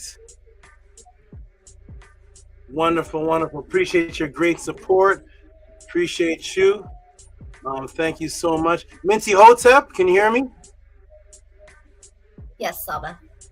You've come back with a new look. I don't know what you've come back with. I'm not playing around. you have something shifted or something. You have this. Strictly business. Let's do I'm it. not playing it. Anybody. I'm not playing with anybody. Some new. It's interesting, but I like it. Whatever it is. Hope it's keeping you strong because I can see it. It's like. After that last breakthrough, I realized that I'm my own muse. So this is the energy that I have to create and sustain for myself, by myself, for myself. So Tua for that. Nini Uk. Okay, everybody, are you ready? It's going to be an early podcast. We're going to get into the next question, everyone. Robert Williams giving claps. Thank you, Robert Williams. Thank you. And thank you again, Bella. And I'm glad you realized that, Minty. Great realization. It's great when something kind of tough happens and then you end up learning like another class just happened. A lot of people can't make it through a class, and when they go through it, they don't take it as you are actually in a class where at that moment the only teacher is actually you. You're the teacher of that class. So glad you. I'm the teacher and the student. Yeah. And to you, I was having a conversation on Discord with Brother Oxafek, or it might have been Maharu, and you're teaching when the pod class is not even on. When it's not even on the pod class, you're still teaching. So Tua for that. Nini up. That is excellent. Thank you for telling me that. I'm glad you all are doing all of this. I'm glad there's a motion taking place. When the pod class is off, there's still every day you all are still intertwined somehow. So thank you. Atef, can you hear us? You're back. Can you hear us now? Otep, Saba, can y'all hear me? I'm having technical difficulties. Hear you nice and clear. Give us a couple positive Atef words. Give us the snap my back if my back don't crack. Give us some. My first love your we're gonna get it. We're gonna got it. I don't know all your little. They always rhyme or something. But go ahead and give us some good words. We're gonna get into the next answer. Saba, I just want to say HERU to everybody on the panel. I don't have nothing cool to say right now, great Saba. I'm just checking the class out. This is the energy and the frequency that I stay in, even when I'm with my family. You guys are my family, and I just want to say shout out to the best teacher on the planet, our great Saba, Tehuti Amenhotep Ra, Henu to you, Henu to everybody on the panel. I will be back next week in my regular place with my regular setup. Right now I'm traveling, but I just want to give a Henu to you, and just acknowledge how important family is, and you guys are my family. So even though I'm with my family in my immediate circumference, I'm still with my family here on the panel, because this is the best place to be right now, and this frequency is in the energy and the frequency of my aunt. So I just want to give a hinu to you and your NETERTs and everything that you do. Great Saba, I've been able to check the class out on and off, but I haven't really been able to focus on it because I got a lot of people around me. And I've been introducing them to you and to the class, and but if you're not on the frequency, you're just not there. But I am, and I'm here, and I just want to give a hinu to everybody on the panel, and hinu to our great Saba Tehuti Amenhotep Ra. I don't know if I came out clear. I can't really hear. It's a lot of noise in my background, but I'm here, guys. You're great. You sound clear. You sound clearer than usual. I do. Yeah, you sound really. I'm actually on the phone. I'm on the phone. So that's good. I can barely hear you guys though. My Bluetooth isn't working, but I can hear you guys a little bit. Oh, yeah. Here you look, and for the phone, you look crisp. You sound crisp. This is the best. You look better than when you have the green screen. You look clear and sound great. I can see all your teeth. I see everything. So you look great. Okay, everybody, we're gonna get into the next question. We're gonna put it up on the screen so we can show.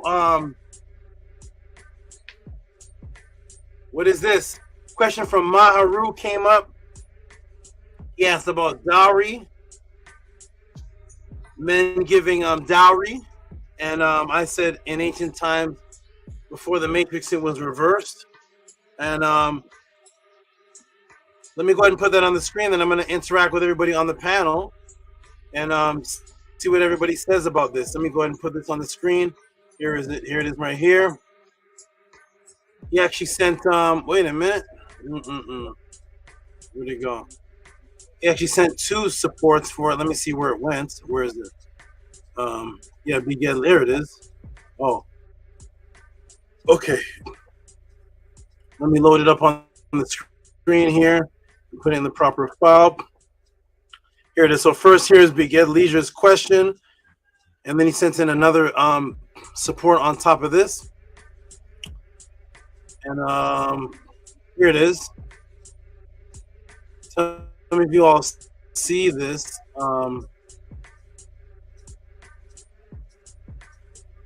that on the screen? It's loading. Okay, it's up.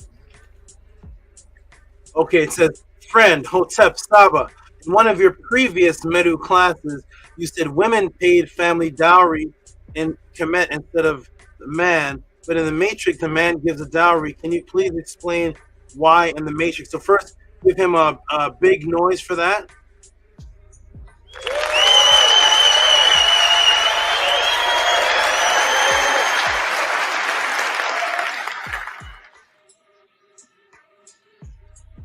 And then on top of that,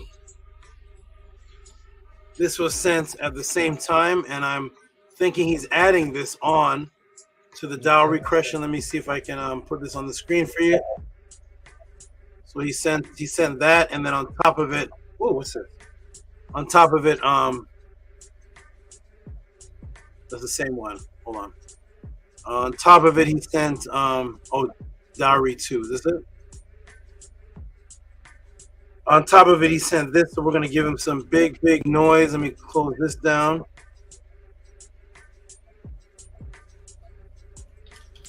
Maharu has been one of the greatest supporters since the podcast began and has asked some of the greatest questions.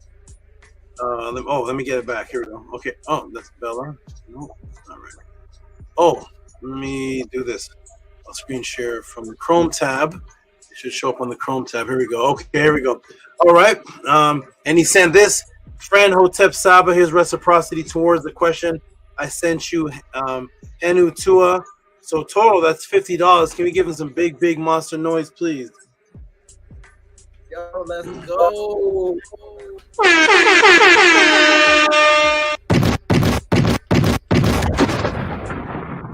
You see, that's how it's done.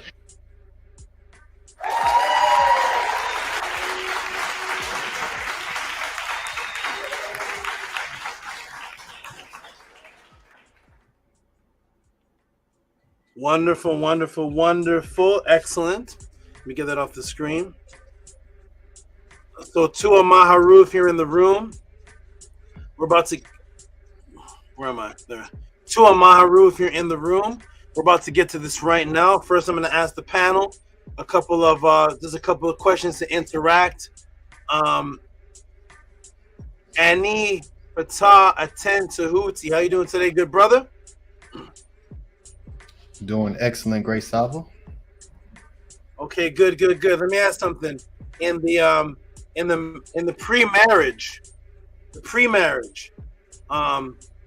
who gives the money in your family? From what you've seen, have you ever seen your father, cousin, uncle, anybody who gives money pre-marriage? The male or the female? Well, me personally, I never seen any of that. And before the MEDU class, I never even heard of a dowry. So that was the first time I heard about it and learned about it. Okay. Have you ever had anybody in your family give anybody engagement or wedding ring?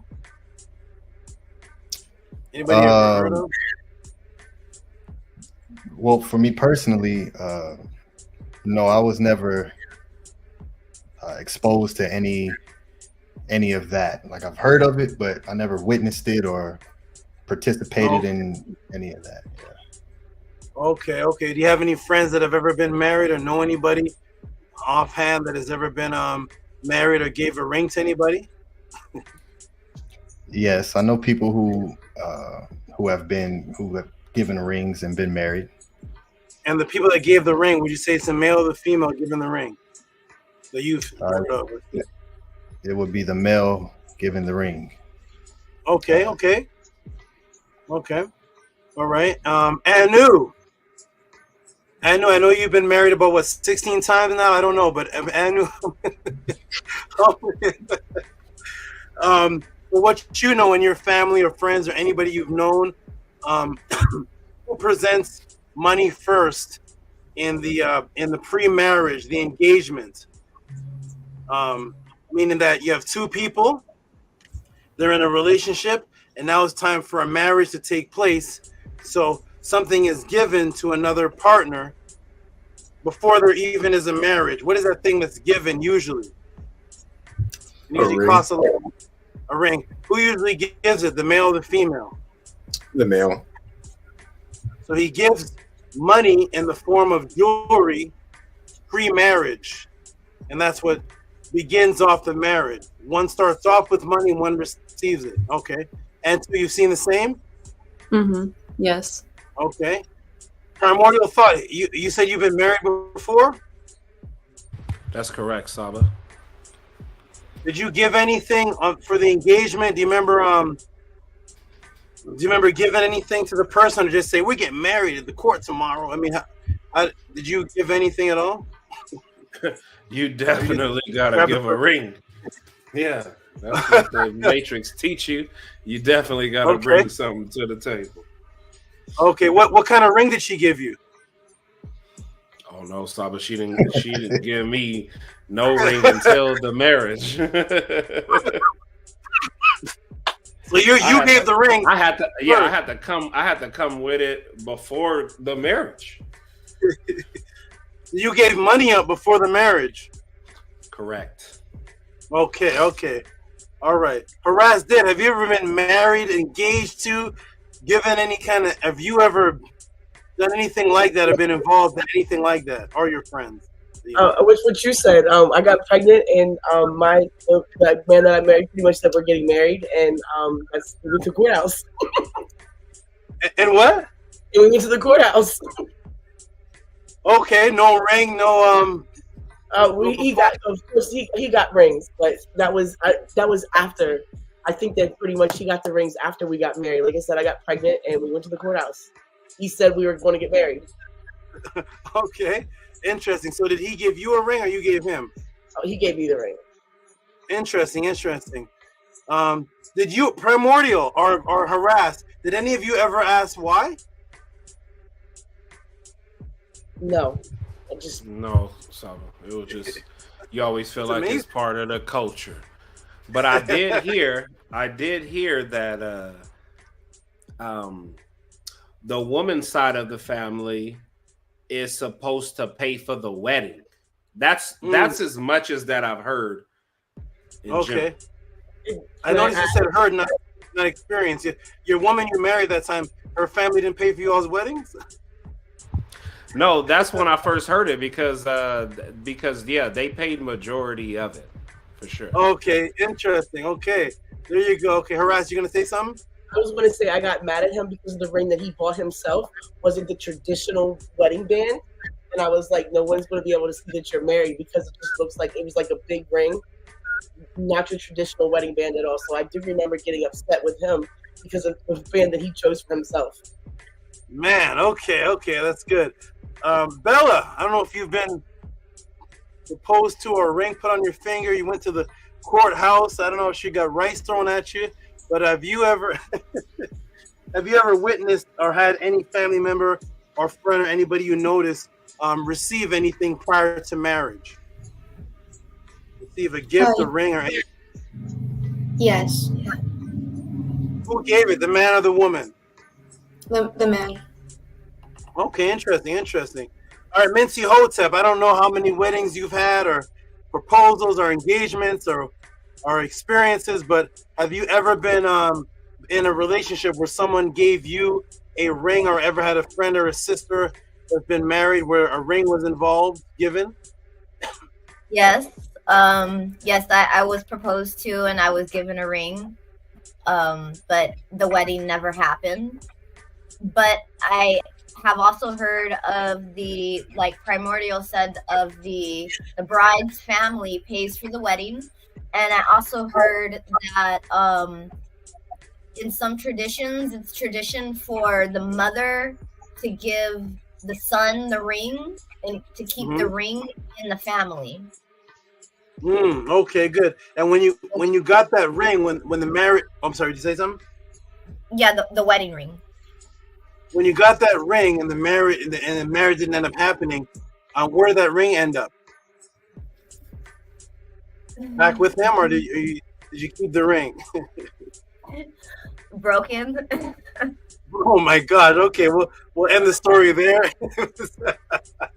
Okay, we got broken rings. We got all type of things happening in the podcast. All right, Menkor Ra. I don't know if you've been married. I don't know if you've been engaged. I don't know what's been happening in your life. I know you're over 30 years old. You've probably been through a lot, but have you ever been married, engaged at all in your life? Yes, so I was married. Yep, I was married once.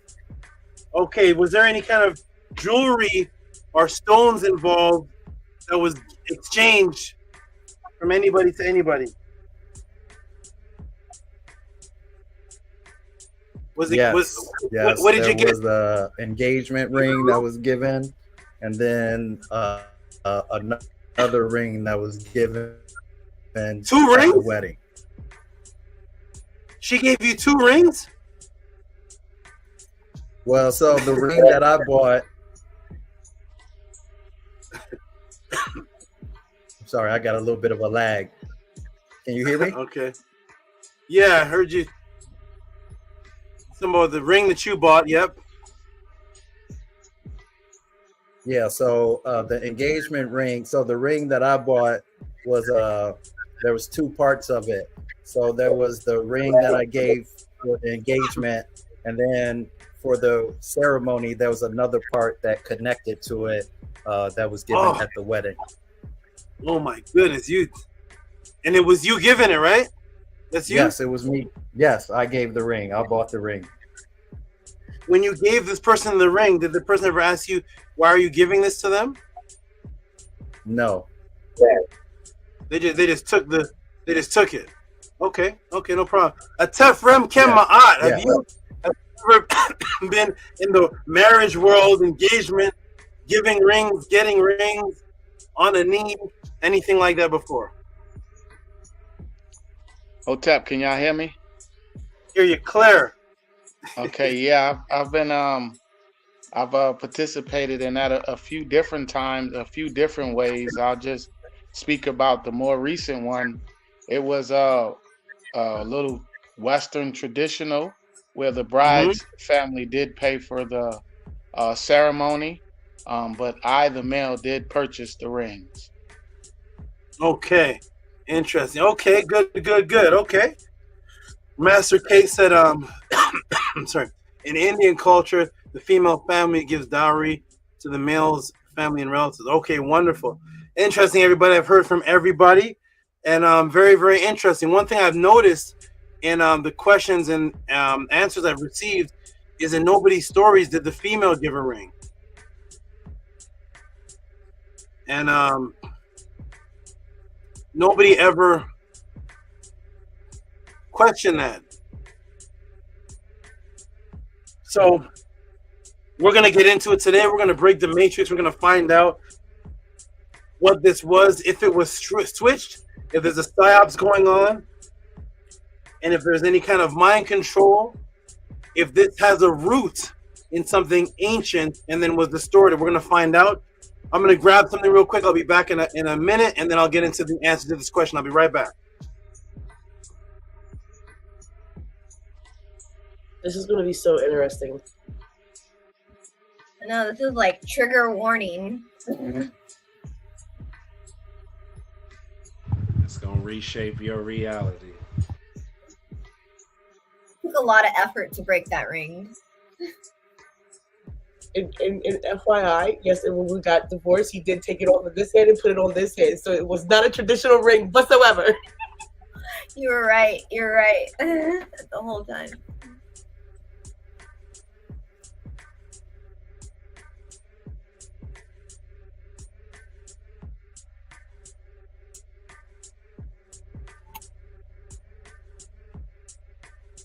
I also had I know, have you guys ever had promise rings?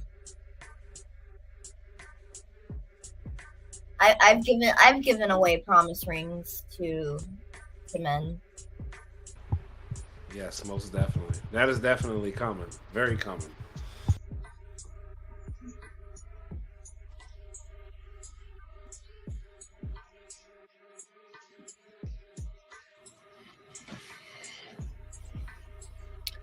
All right, yes. Tuamenti, you was severing, cutting that loop. You said, I want out of this loop. Let me cut it out. It's so much effort to break it. I am curious to know how, though, because I know gold is soft, but it's still. It wasn't gold. The brother got it, and then it didn't fit me, so we went back to the jeweler to resize it. And the jeweler took a look at it and was like, "What are you doing, man? Why are you giving her this? Like, how much did you pay for this? Like $20?" And then I was just like, "Okay, I'm a little offended, but you know, we were kids. I think we were like 21, 22." And then it just built after that, and it was just like I think it was a matter of hours before I was grinding the thing on the concrete. Oh, oh, the jeweler made y'all split. It was not the jeweler's fault, but he did give me some energy. Yeah. Very interesting. I don't think that was very professional of him. He was. Well, there's a lot of different reasons why men throw salt, quote unquote, into relationships. Tef might recognize it as that's a hater. Yeah, I feel that. 'Cause he didn't need to do that, and that's what my partner at the time, he was like, he didn't need to say all of that, and he got upset. Then I got upset because he got upset, and it was just like interesting. Yes, yeah. Well, I'll definitely look forward to this teaching. This definitely is a topic that I did place some interest in, and doing research and learning, because there's a lot of ritual when it comes to marriage and all the things that are happening, and so once SABA Tehuti started to break the matrix and have you start asking questions about why we're doing things. When you look at the marriage ceremony, I started asking, why is everyone doing that? So I'm definitely looking forward to this. Welcome back, Great SABA Tehuti. Thank you for having me back. We're about to get right into it. Look at this. I turn my phone on to put the timer on, and the first thing says Diddy. I don't know what I got to get. Oh man, I don't know what's happening. I just know he put out Mates or something. I'm not sure who it was. All right, we're gonna get to the timer. Okay, good. 1 hour and 18 minutes was the last class. We're gonna reset. Okay, here we go, everybody. Welcome everybody to the Tehuti Podclass. We're about to get into this question and answer. For all those that are watching, support Cash App, TT AMUN, PayPal at Rocky SV. As this question is going on, definitely show reciprocity. You can wait to the end to put a tip of appreciation. You can tip while the class is going on, but just show reciprocity. These questions are not just questions. These answers are matrix breaking. So we hope everybody appreciates it. And let's go ahead and get to this question, because time is definitely running out. Here we go. All right, Annie Patah, peace and love. We're going to see you in the chat. Anu, Antu, peace and love. See you in the chat. Primordial Thought 9. See you in the chat room. Oh, it switched. It switched back. Menkora, see you in the chat. Peace and love. Now it's a Tef. See you in the chat. Peace and love. Minty Hotep. Nut Ma'at, see you in the chat. It's switchy. It's a Brady Bunch. I'm not trying. Harass. See you in the chat. Peace and love. Bella, see you whatever realm we see each other in. All right. Wonderful, everybody. Support Cash App, TT AMUN, PayPal at Rocky SV. Let me go ahead and fix something here. 1 second here. Hold on. Oh, I see what happened. No problem. Let's fix that. Oh, okay. Let's go ahead and fix that right here. Hold on. We don't want any interruptions. No interruptions. Okay, here we go. All right, everybody. Boom. I'm starting cam back. I'm back. Here we go. Put the timer on. Press 9 if you can see me. And we're about to get started, everybody. Press 9 if you can see and hear me clearly. We are about to get started. Peace and love to all the people. And here we go. Reset is on. I'm waiting for the first 9. Okay, I got Ox Effect. Okay, good. I got Minty Otep, Lisa. Okay, good. If Lisa can hear me, then Sasha can hear me. Angela Gates can hear. Okay, good. I think we're all set and ready to go into this next question of the Tehuti Podclass. Let me get it's called Code of Hammer. Wait a minute. Hold on. Oh, wait a minute. That's one moment. I think the was it wrong one? Let me confirm something. I want to see if something got switching the title. Let me take this Hermetic Principles off. Oh, I see. We're going to take that off. And let me see what happened to, let me fix something here. Boom. I'm going to open up a new box. I want it to run smoothly with no interruptions. Open up a new box.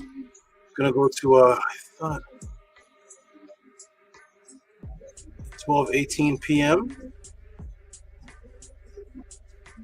Let me, Hermetic Principles. One moment, everyone. Bear with me. I have to shift files and put files in the right file. Oh, I see what happened. I see what happened. Okay, good. We're going to shift files. I'm going to open up this file to make sure that it is correct. We got the 2 donations for dowry. Hermetic Principles removed from the screen. And now, oh no, that's the, huh. Hold on, every beautiful body. I mean, something is a little off. Let me see if I can track what the problem is. What's this? That's not right. That's not right. Monatomic gold. That's not right. Dowry reading. Okay, Harry, is this it? Let's see. Oh, 523. We're gonna open up this file to see if this is correct. Something got switched up a little bit here. Let me see. Is this it?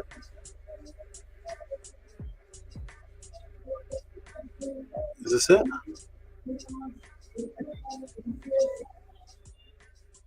Okay. Wonderful. I have sourced the issue. This one is not going to be as long of an answer. That's fine. I'm going to paste. Boom. I'm going to 28 megabytes. And what's this one? 19 megabytes. Okay. All right. I see what happens. So we're going to go back, refresh, and we are solved. Problem solved, everybody. That is what life is about, solving problems. Here we go, everybody. So I see a Bella with a 9. I see Boots with a 9. Robert with a 9. Harass did with a 9. Angela Gates with a 9. Lisa with a 9. Mintiota with a 9. Oxafet with a 9. And let's get into it, everybody. Welcome to Tehuti Podclass. Let me go ahead and put the timer on. Boom, and start. And here we go. Ready? Boom, and share screen. Entire screen. Here we go. Boom, boom, and boom, and boom. There we are. We're going to reset again. Stop, reset, start. Here we go. Welcome, everybody. Oh, nope. One moment again. Let me stop that. Take that off the screen and change. We have the Tehuti Overdrive music on. Let's switch that. And let's get into the. Okay, here we go. Now we're ready. A little bit of technical things, but we've solved it. So here we go. All right, I'm going to go present, boom. And now we can start. Here we go, everybody. Thank you all for bearing with that technical difficulty. We have solved the issue. And here we are. Boom. Welcome, everybody, to the Tehuti Podclass, the question and answer class of the House of ATTON. Due to the kidnapping of history and your spiritual identity stolen, millions of people have questions about who they are, where they come from, if immortality exists, what is the original religion, original languages, what is spirituality, what's the origin of that, who are the NETERU, health purity questions, mental detoxification, out of body, ancient sources, government psyops, telepathy, quantum entangled consciousness, unfortunately in the agenda of atheism disguised in the form today called black consciousness. The atheistic quote-unquote Kemetic teachers will not have any classes on the actual teachings, disciplines of the ancient writings of the indigenous people themselves and their spiritual beliefs, but rather teach from memes, or only do debate, debunk, expose, or do challenge videos to other spiritual beliefs such as the Hebrews are wrong, the Bible is stolen, the Egyptians are black, the pyramids in America are older than the ones in Egypt, we are the Abos, we're Native American, we're not African, attacking everyone, are in a state of defense, but never giving you any indigenous spiritual discipline in its place of what they actually adhere to on a daily discipline basis that they and their family practice, never showing what they actually believe in, because in truth, family, the quote-unquote conscious teachers, actually don't believe in anything. They don't follow anything. But they just have the urge to argue and have discussions based on contention, thus to hide the fact that they cannot answer. They have made you feel uncomfortable for even asking the questions, for even asking any of these questions, and then you're laughed off the stage or insulted ad hominem for the above inquiries are called pseudo-spooky, and that's the only platform class that exists on the planet where you can send these questions with reciprocity and get an ebook personalized documentary type answer, customized, and on top of that taught live. With each answer you get a subconscious matrix broken for you is here at the Tehuti Podclass. What are the questions for this section that Tehuti will answer? And a question was sent in by the brother, wonderful brother Maharu Beget Leisure, friend Hotep Saba. And one of your previous MEDU classes, you said women paid family, dowry incorrect, can Kemet instead of man.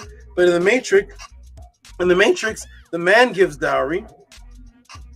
Can you explain why the Matrix has changed the energy? Tua. Beget Leisure sends another $25. Friend Hotep Saba, here is reciprocity towards the question I sent you. Henu Tua. All right, the class, here we go. I have a few questions for the class, students, and viewing audience. Dowry, the giving of an asset, goods, jewelry, etc. in a marriage proposal.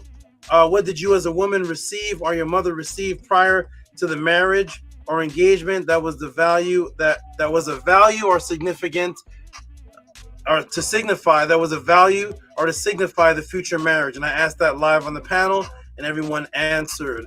As a male in the room chat audience, type in what you gave your wife when you engaged, or your girlfriend, or what your father gave to your mother before the marriage. And people on the panel said it. People in the chat can type it. What did you give? Here's what you gave. Bum, bum, bum, bum. You gave this. What is this? You put a ring on a particular finger. Nobody asked you why. Nobody told you why. You never explained why you bought a ring. And the ring is usually composed of two different minerals, two different compounds, usually composed of 1, gold, 2, diamonds. Why you did this? You never explained, but you did it. And here's what usually is what's given right here. Boom. A diamond ring only on this particular finger. All right. Yes. A diamond or usually some gemstone. What position is common for yourself or the male, type of the male, to get into when giving valuable objects or objects of gemstones? What's the position, everybody? Everybody knows? Yes, a bowing worship position. Why is it common for a lot of rebellious, quote-unquote, angry black women or women in general to make a statement, I don't bow down to no man. I don't bow down to no man. But those same women have no opposition or no videos made against this. If anybody notices, there's no videos made by any angry woman are saying, I ain't bowing down to no man. No man, I'm bound down, bound. None of that, but they have no videos against this. Why would that be? Why don't they have any videos saying, man, all these men bowing down to women? There's no problem with it. This seems to be a common occurrence, and the woman that's being bowed down to never seems to ask, why are you bowing down to me? There's never a question. It's just done. All right, and let me ask the class again. The men who have done this and the women who have accepted this, why do you do this exact thing? Why that finger? Why are you on your knees? What culture did you get that from? Somebody come into the chat and ask the chat. You can type it in, feel free. Why did you get down on your knees? What culture did you get that from? Why did you give a particular piece of jewelry that's exactly like what the next man gave? And why are you putting it on this particular finger and not this one? What is the reason? Does anybody know? You most people did that, or have family members or fathers who have done that. Did they ever explain to you as a son, well, here's what you do, son. Whenever you're going to get married, make sure you buy a gold diamond. Make sure you bow down when you see the woman. Make sure you put it on only this finger. It doesn't go on any other finger. It has to go on this one. And here's the reason why, because our culture says such and such, this signifies this and this signifies that. Or did you just do it because you saw the next man doing it and the next person on TV do it, and you actually had no explanation as to why you were doing it? Similar to when a hypnotist hypnotizes a group of people on the stage and they are barking like a dog, woof, woof, woof, woof, woof, woof, woof, meowing like a cat. You watch hypnotist show, and then after they snap out of the hypnosis, after they're done those actions, and you ask them, hey, why were you barking like a cat, a dog? Why were you meowing like a cat? Why were you on all fours in the hypnotist show? They will say the exact answer as you will say when asked, why were you bowing down to the female as you gave her the exact same object that the next man gave her before that, or your cousin brother gave the next woman? Why particularly a diamond of all piece of jewelry? Why does it have to be on this finger? If somebody was to ask you, what ritual is that? What does it mean? What does it actually mean? Why this finger? Why are you doing that? You would say the exact same answer as a person who was hypnotized on stage would say when they would be asked, why were you barking like a dog? You'd say, I don't even remember. I don't even know. I went up on stage. The hypnotist was there. He did something. And next thing you know, I was barking like a dog. I actually can't explain why I was doing that. The hypnotist can, though. The hypnotist can. And so what happens is a lot of people start to do what's called reverse reasoning. So that means that after you've been hypnotized to do something, you don't know why you did it. You start to come up with explanations of why. You don't really know why, but you start to come up with explanations as if it's your culture to begin with. As if it was ever your culture. So when you go to the Cherokees, the Aztecs, they don't seem to do this. Ramesses didn't do this. The Eskimos don't do this. None of the indigenous cultures before colonization does this. But you did it, daddy did it, cousin did it, uncle did it. So then what we do is we try to see what happens is we put the ring on that finger and we gave the gold diamond because she's my diamond. And yeah.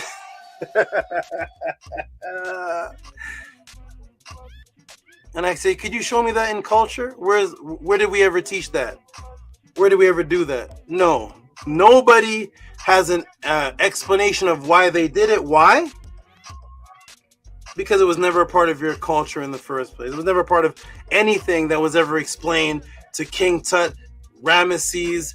It was never explained to any indigenous Cherokee. No Mayan has an explanation. Nobody has an explanation except for the conquistador. He's the only one that has the explanation, because when we go into different cultures, we go to the ancient Filipinos, they don't do it. Nobody across the world of melanated skin seems to do that, but the French do it, the British do it, the English do it, and they happen to be the capturers. So now, because you are the capturee, now you do it. Why do you do it? Only a Frenchman can tell you. Only an Englishman can tell you. The Eskimo can't seem to explain it. The Aboriginal in Australia can't seem to give you an answer. Let's get into it, everybody. Welcome to the Tehuti Podclass. Here we go. Boom, boom, and boom. Hypnosis is a strong thing, but here we go. Boom, here we go. So there you are in that position on one knee, usually on one knee. You're down below the female and you give this thing to her and she looks down on you. And you're also asking her a question. That means that only she has the power to say yes or no. You're not being asked any question in this ritual. You are actually the beggar, the questioner. And you're bowing down, asking a question. Similar to what Christians do in church with God, isn't it? Here we go, everybody. Welcome to the Tehuti Podclass. Here we go. And now the matrix begins. The words go green. If millions of people, mainly one gender, by the millions, are getting in the same position, with the same emotional frequency, putting something on a specific finger, and when asked, why exactly do you do this? Echoed behavior, and do not know a factual answer, that is called mass hypnosis ritual.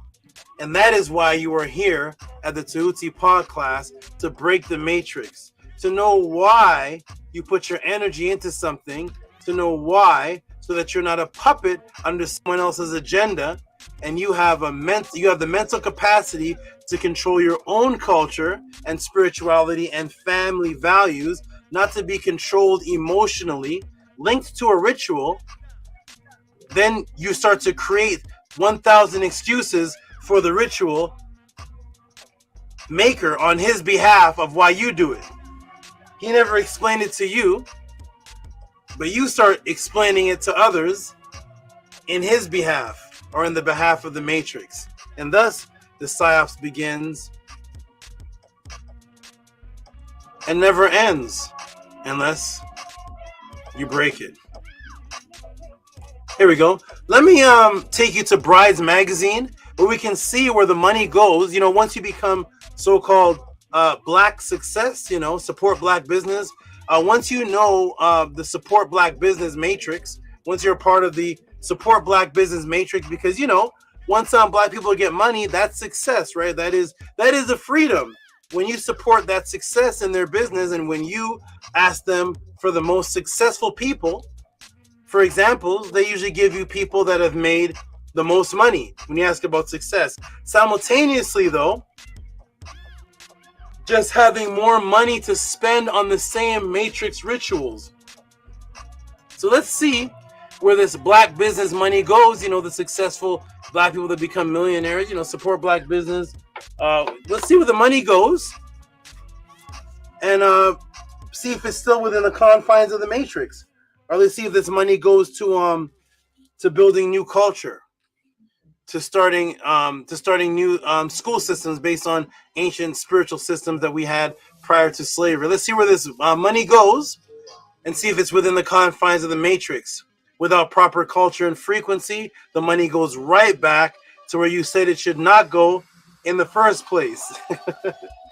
You say support black business, support black business, support black business, and the person becomes rich, and they're spending money right back in the same place that they said, don't support them, support me, so they can take it and spend it right back into the matrix.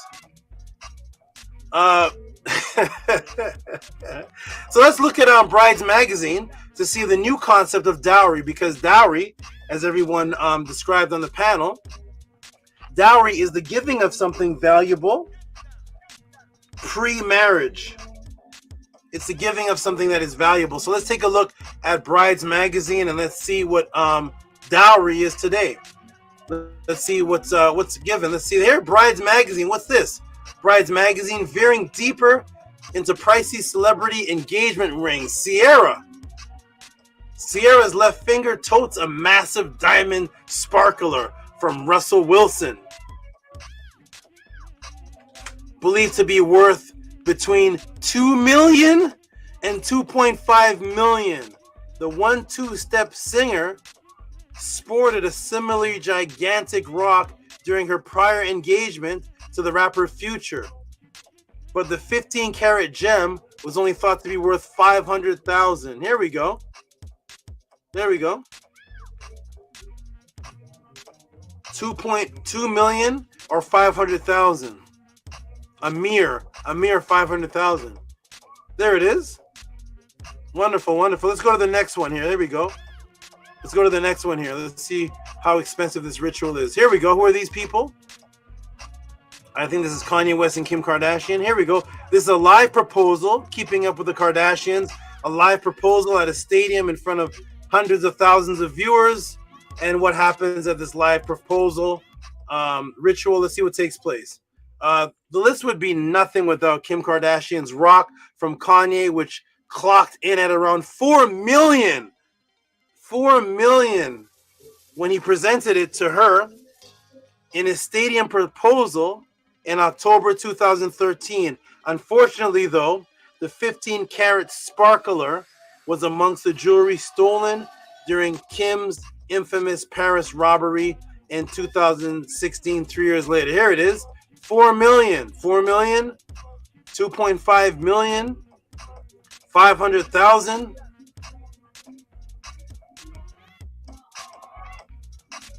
There it is right there. Boom. Here we go. Jay-Z proposes Beyonce with a 24-carat split band diamond ring. This one is 5 million. It beat both of them out. One is 4 million, one's 2.5 or 500,000, knocking both of them out with $5 million given to somebody. $5 million given to somebody is is the highest dowry you've ever heard in your life. Here we go, everybody. Here we go. Welcome to the Tehuti Podclass. You may say, wow, Tehuti, that is an incredible amount of money that these celebrities are spending for pre-marriage dowry gemstones offering ritual, but that's not the average person, and you are absolutely right. To see what the average person spends on this new age form of dowry or pre-marriage offering ritual, I will take you to estate diamond jewelry, engagement rings, statistics for 2024. So we know that most people in the room don't have the money of Sierra and Beyonce and Jay-Z and Kanye and the Kardashians, and we know that, okay? But we still see that the same concept is taking place. Them spending 2.5 million is equivalent to you spending 4,000. That's the ratio difference. 2.5 million to Jay-Z, a billionaire, maybe the same as $800 to you. It's the same money. It just augments the more that you have, is the more that you can put into the ritual. But let's see about the average person. What is the average person? Here it is. Estate diamond jewelry, engagement ring statistics for 2024, May 7th. Let me go ahead and expand this and let's see what the average person spends on this ritual that was never explained to them. Here it is. The research on engagement ring statistics was last updated on May 2024. That's right now. That's right now. We hope this data will enable couples to make more informed decisions before purchasing their engagement ring. So this statistics is based on summary of engagement ring statistics, engagement ring budget priority. What's the financial priority compared to what they make and what they owe compared to what they spend on engagement ring and lifestyle, existing debt, and engagement ring shopping. These four things will be analyzed. So here we go. Let's see what's the statistics say. So here we are.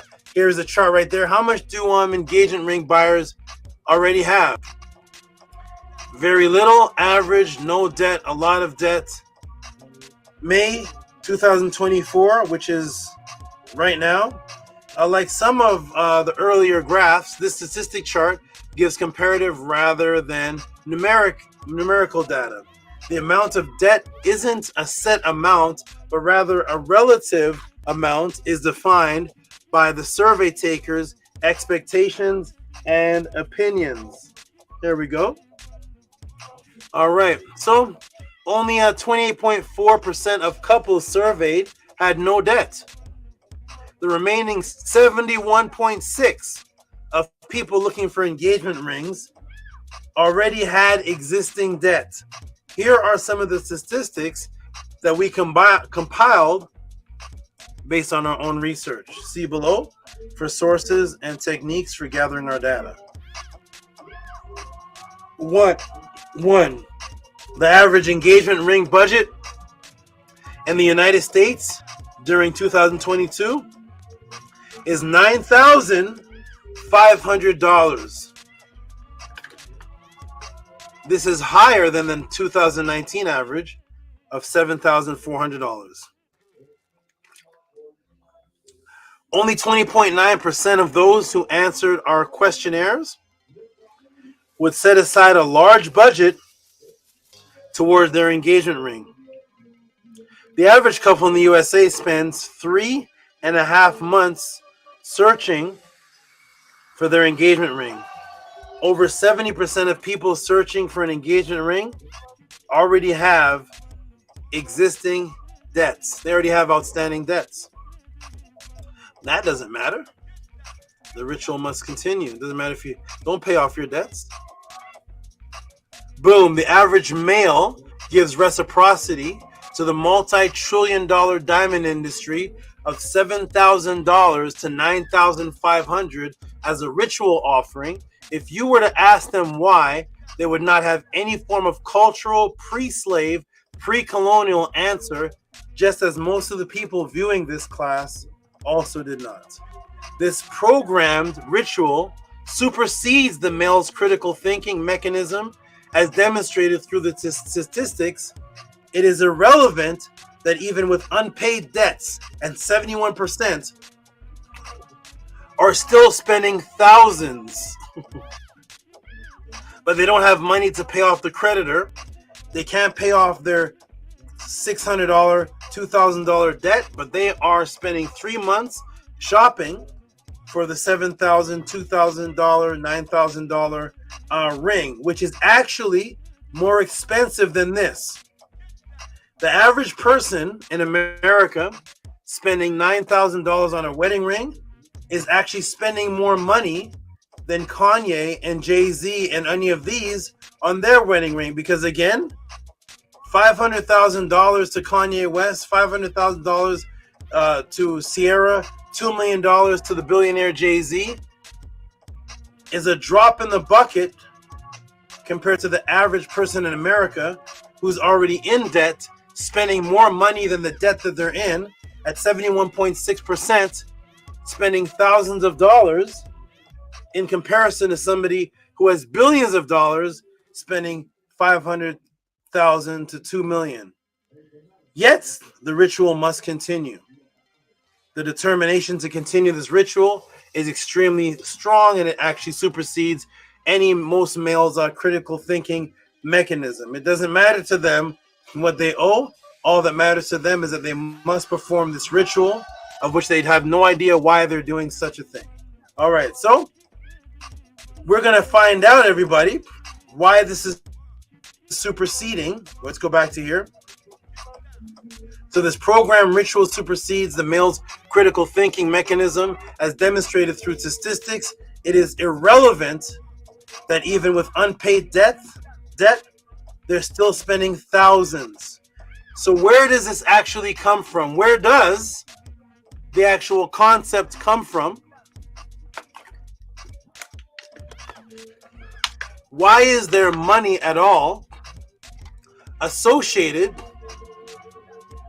with marrying someone other than the money that pertains to the responsibility of caring for the family? Meaning, before you have any child with the person, before you've moved in with the person, before you share any bills with the person, a ritual ensues where thousands of dollars must be given by one gender to one person before there's any responsibilities, before there's any bills, before there's any car, before there's any children, before there's any house, before there's any rent, before there's any mortgage.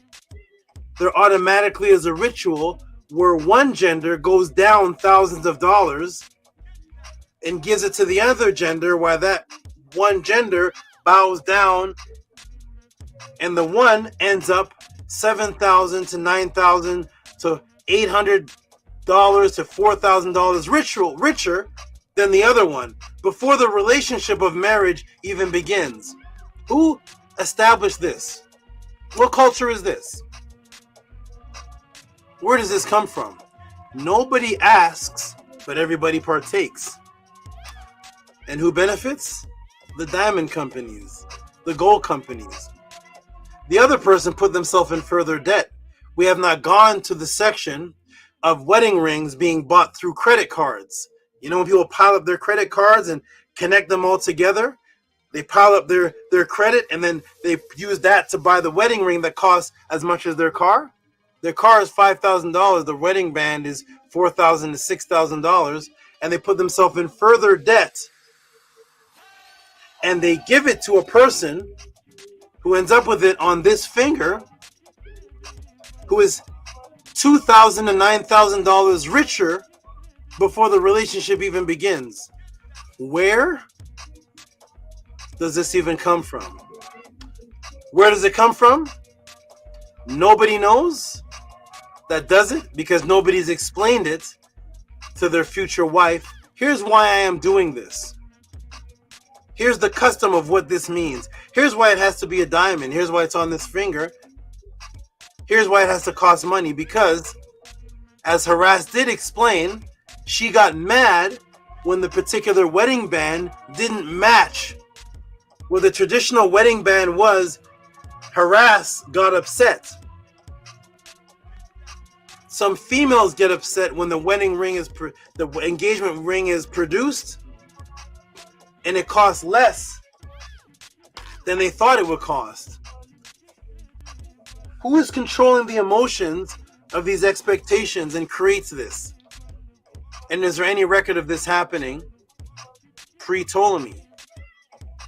Well, to get the answer for that, you know, we got to get into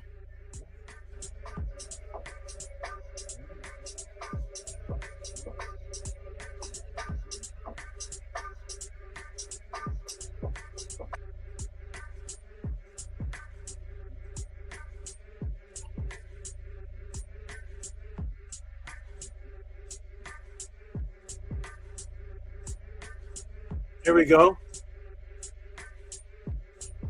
Tehuti Overdrive. Here we go, everybody. Let me answer it for the first time.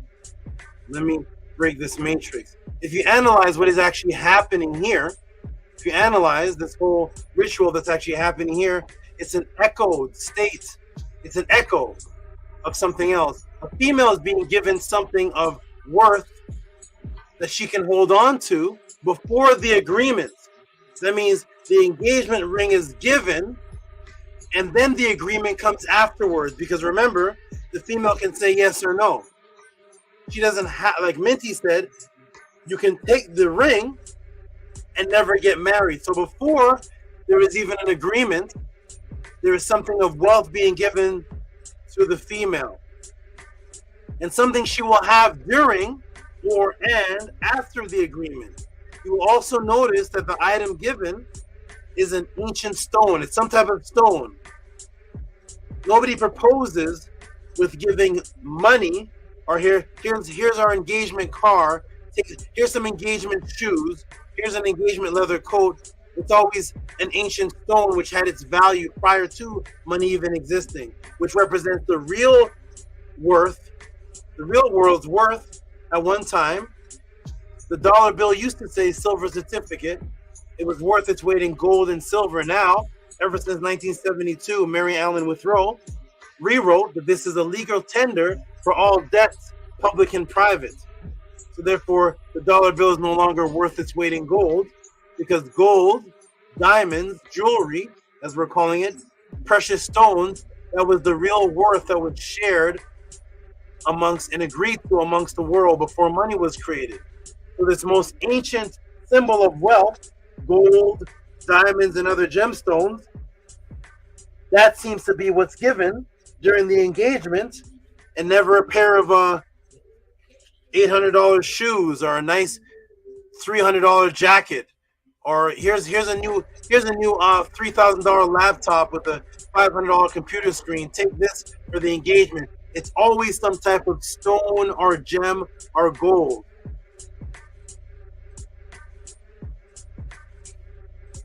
Today, it's just a promissory note. The true value subconsciously in the back of people's mind, even today, is the actual stone, whether it be gold, diamond, that carries the weight regardless of where you go. And thus, the subtle transformation still shows hints of its origins.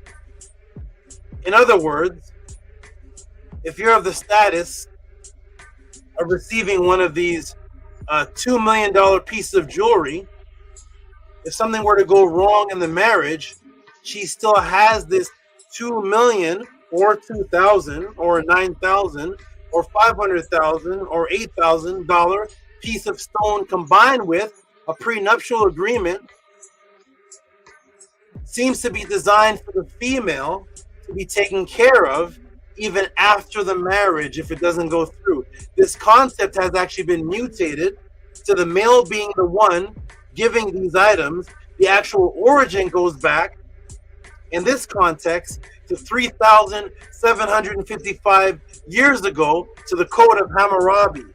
Today found in SB 8, room number 3 in the Louvre Museum, originally from Bab-Ilu, today called Babylon, the gateway of the gods, in the land of the Anuna in 1755 BC. And here are the origins. Here is the Code of Hammurabi, where this comes from. Let me shrink it down. Boom, right there. And that goes back 1755 BC. And you can find this in the Louvre Museum in room number 3, SB 8, 1755 BC. This is the code. So here is where it stems from. The female was a part of an offering or a purchase into the hierarchy and the possible heir bearing of a male ruler. The family, mainly the father of the female, selling her or bartering her was considered what's called a creditor.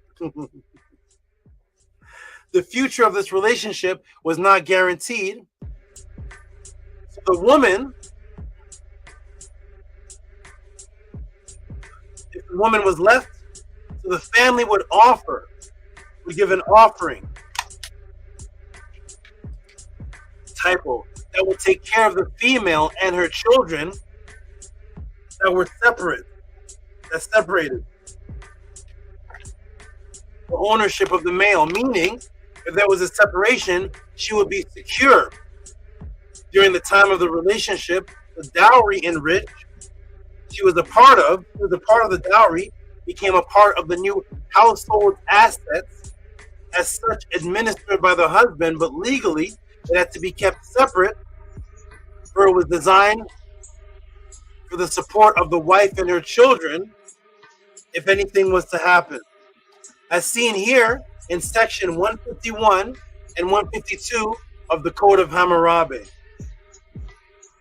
This was the business practitioner. Here we are, Code of Hammurabi, 152. This is it in the Sugagi script.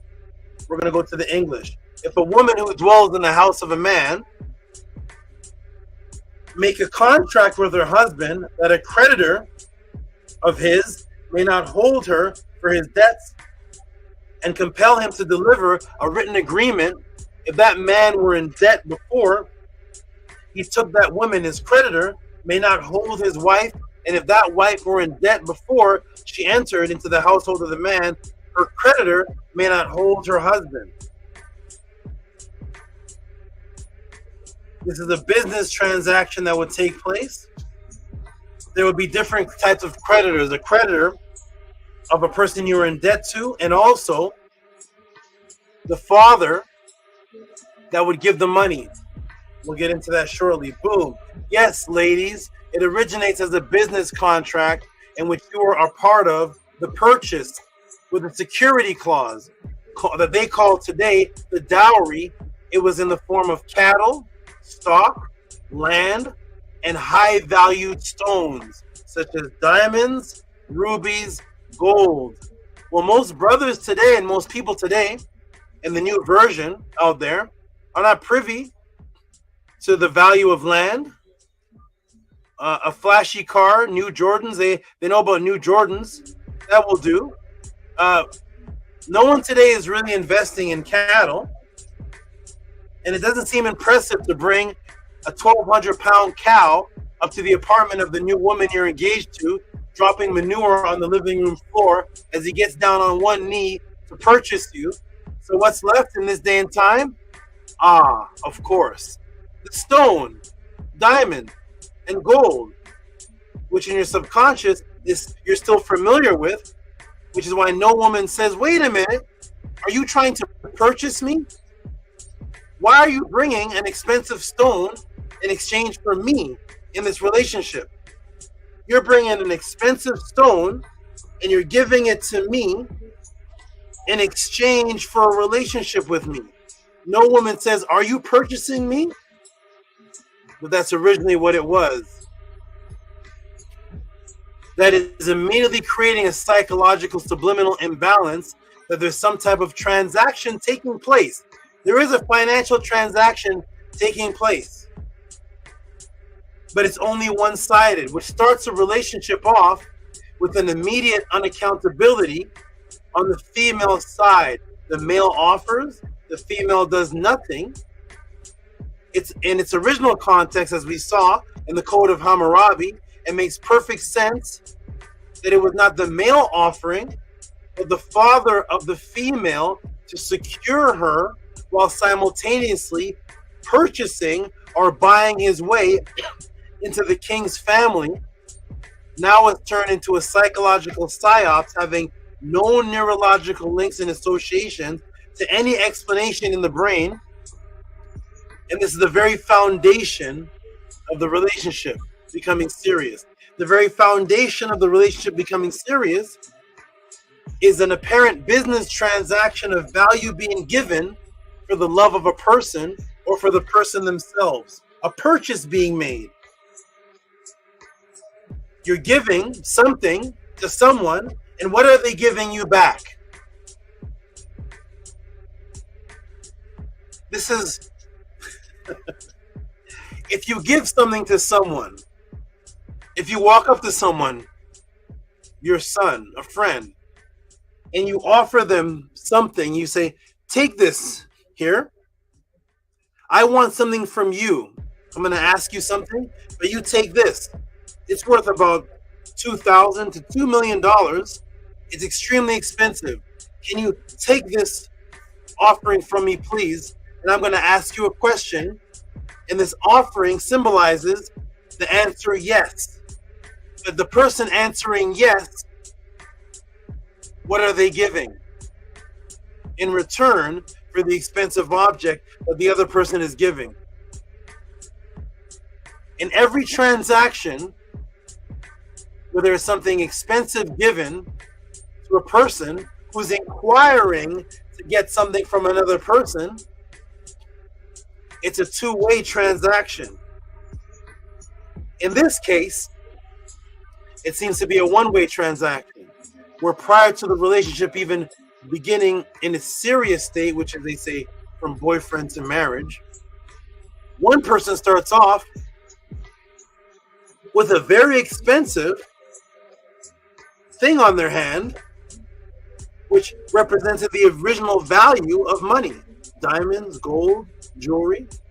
The other person is giving that thing, and they worked hard to get that thing. The other person just receives that thing. And where's the ebb and flow? What is given in return for that $3,000, $9,000, $2 million piece of jewelry? He gets my love. But he gives you love too. He gets me, but you get him. No matter what you say, it's an ebb and flow. I support him, that's what I do, but he supports you too. What is given specifically for that one-way transaction? It didn't start off as a one-way transaction. You were just practicing the residual of the full transaction, which was a purchase, a buying into a family where diamonds, gold, cattle, stock, land was given, especially to a king, for the father to want his daughter to bear the heir, possibly be one of the wives, to bear the heir of the son to become the next king. So it was a business transaction. And the dowry that was given, the woman was in that dowry. She was a part of what was being given.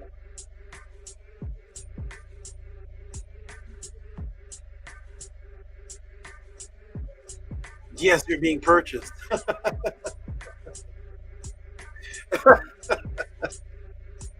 Here we go, everybody. That's from the Code of Hammurabi.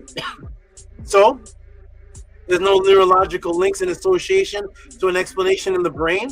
And this is the very foundation of the relationship becoming serious. A one-sided financial offer with only one gender on their knees, and the mind having absolutely no reason for why this is even happening, which is why this looks strange when I'm about to show you, doesn't it? This looks strange, but you don't know why. You don't know why when I'm about to show you looks strange. Whenever an image can trigger a feeling within, but you have no idea why, understand there's a psyops going on. So nobody on the panel described this. Why was that? Why was this not described? Whenever I asked people on the panel, nobody described the female on her knee giving your dad, your father, or your uncle the ring. Nobody on the panel said that their female did this. This seems rather odd to you.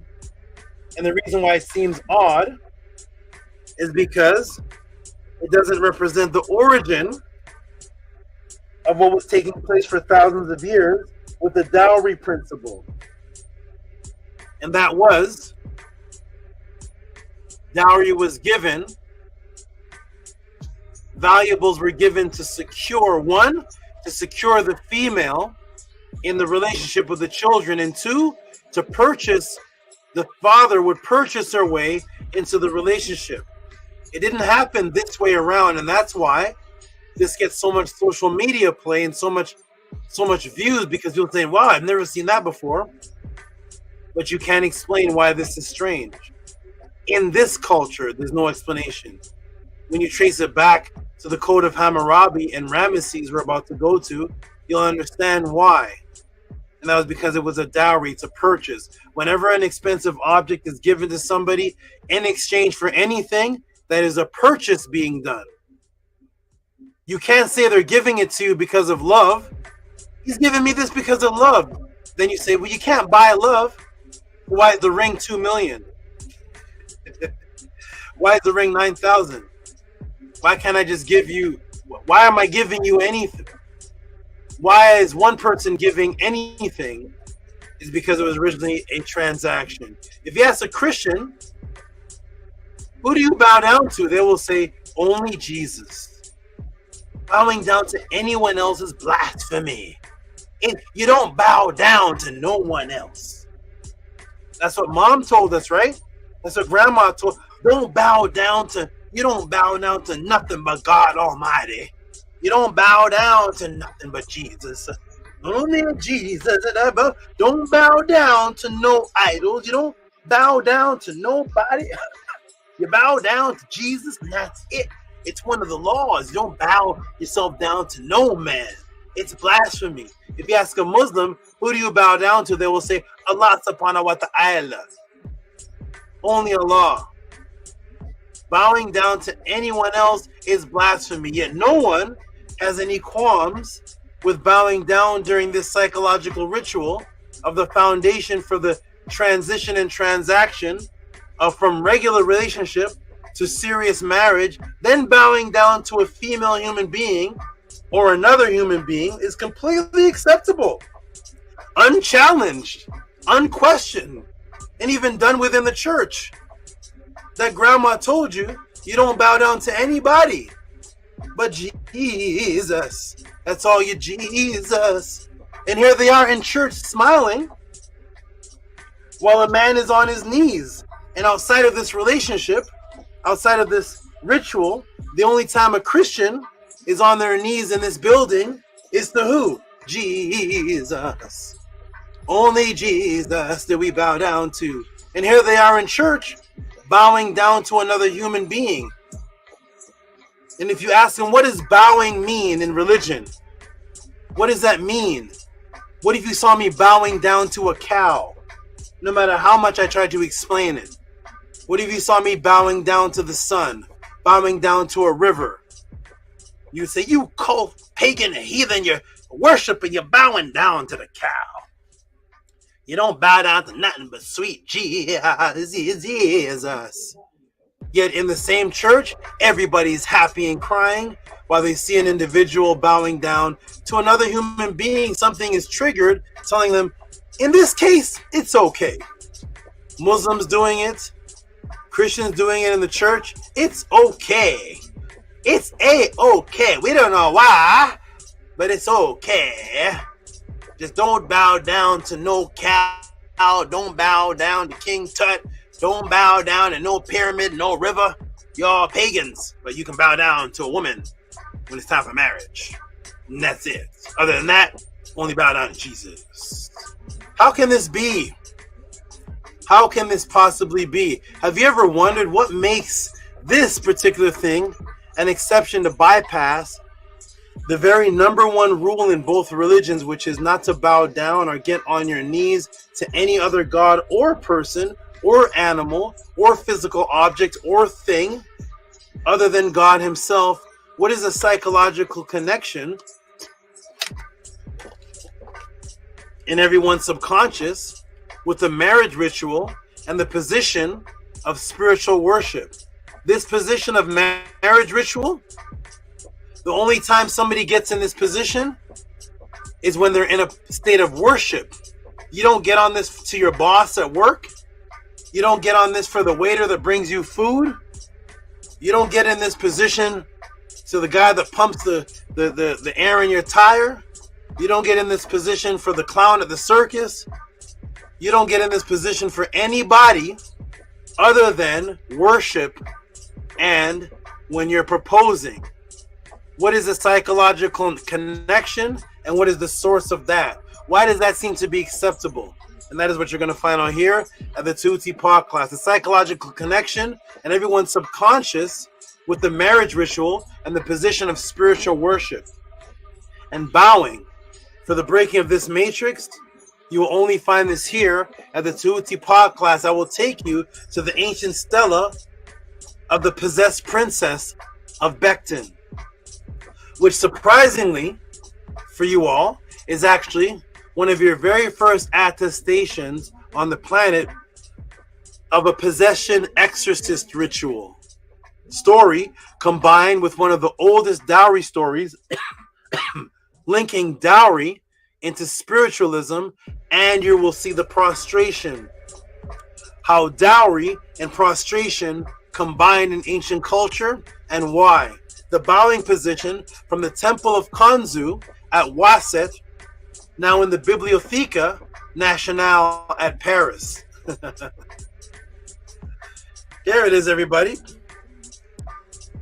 Here's an example of where the connection of bowing and giving the dowry and spirituality and divinity are all connected. In the possessed princess of Becton. Here it is right here. This is Utsar Ma'at Ra Septepen Ra, Amun Meri Ra Mestis, which people just call Ramesses. Possessed princess of Becton, HERU, mighty bull, crowned with crowns, established in royalty, the NETERT, the golden HERU, who wieldeth the sword with might, the subduer of the hostile tribes, the king of the north and of the south, and the lord of the double country, Usar Ma'at Ra Septepen Ra, the son of the sun, the offspring of his body, Ramesses Meri Amen, beloved of Amen, and Amen Ra, Lord of all the thrones. Lord of the thrones, Lord of the thrones, Lord of all the thrones in the world and the entire company of NETERU, Lord of Thebes, originally known as Waset, the beloved of the beautiful Neter, the son of Amen, born of HERU, begotten by HERU of the Harakuti, or the double horizon, the glorious offspring of the Lord of the universe, Nebuchadnezzar, begotten by his mother's husband.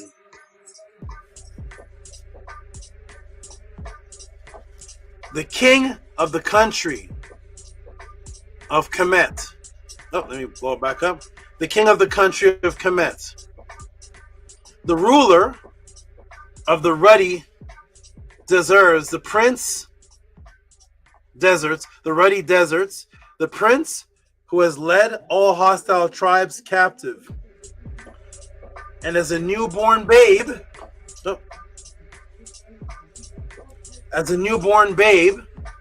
he set his forces in battle, array, and took command thereof. To scarcely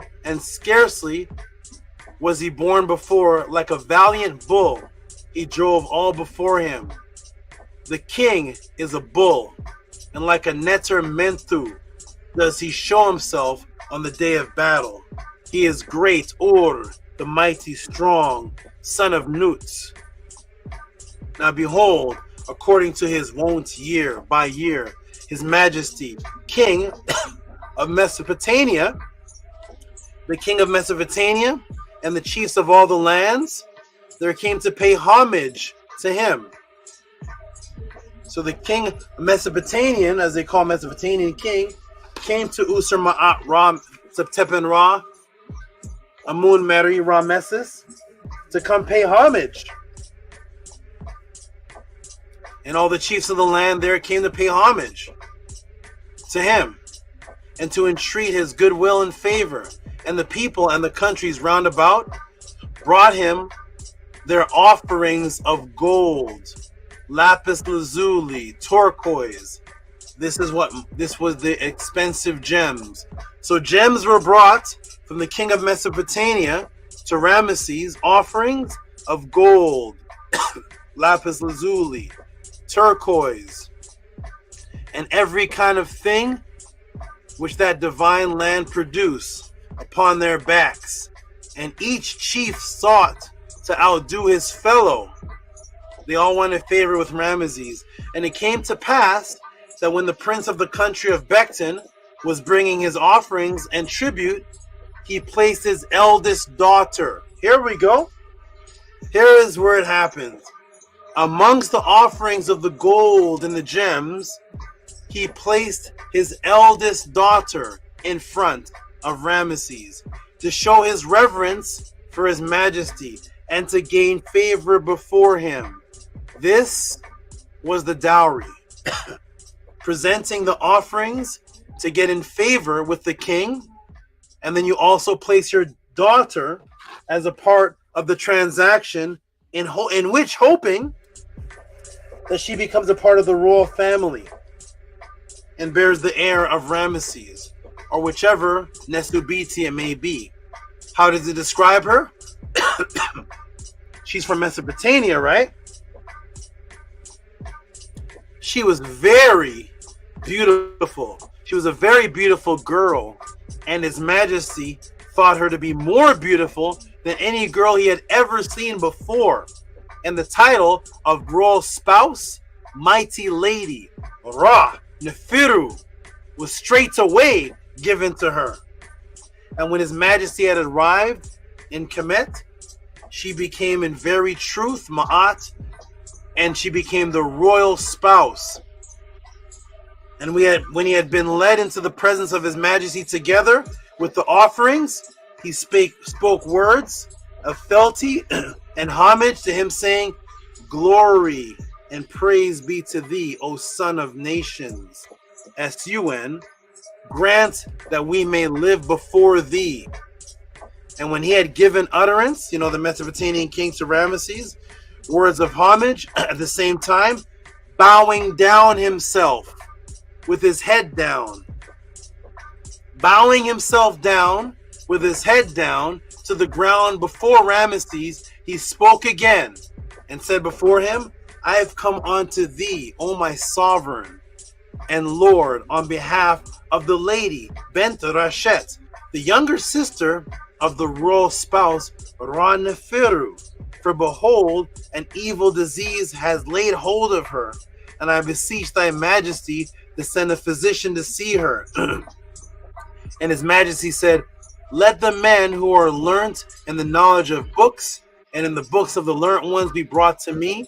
And when they had been led before him, his majesty straightway said, I have caused you to be summoned in order that you may hear these words which I am about to say. Let there be brought into me from out of your company a man wise of heart, cunning with his hands. And it came to pass, the royal scribe Tehuti Heb had come to the presence of his majesty, and he ordered him to set out on a journey to the land of Bekton, together with the ambassador from the land. What has happened here? What has taken place? You have one king coming to another king who is above him. The one in this Mesopotamia, as they call it today, comes to Ramesses, who he sees Ramesses as more powerful than him at the time. Him and the other people from the land, they come and bear Ramesses' offering. He wants to get into Ramesses' family.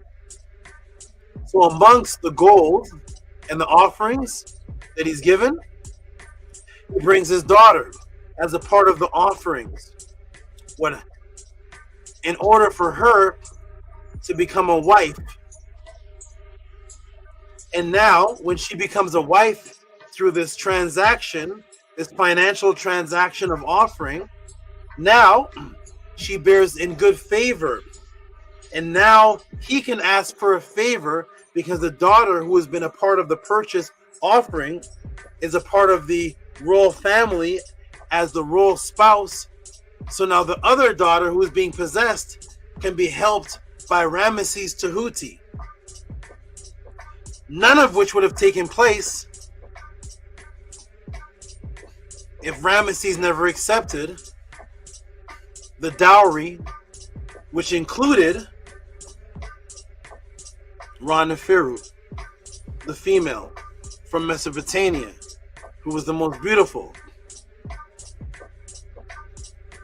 This is a transaction of two wealthy men making an agreement, and the female was a part of the transaction, putting her in a particular position which can now help the other family out. And throughout the culture, the dowry and the offering is there also to help, but is also given as a form of adoration, which includes bowing down and prostrating. The dowry, the taking of a wife, the bowing down is all a part of that ritual. The person bowing down would be the father who is also bringing the wealth and the gold, so the daughter could be a part of that and accept it, and he's the one that bows down. And Ramesses makes the final decision of whether he accepts the daughter or not, because there are thousands of women that want to be in Usur Ma'at Ra Septepen Ra's family to be a part of that system and possibly bear the heir of the next Ramesses to be. So that's just a transaction of expensive gems, other possession, the females taken as a wife, and to show reverence and respect, the father bows down and bows his head to the person accepting all of this.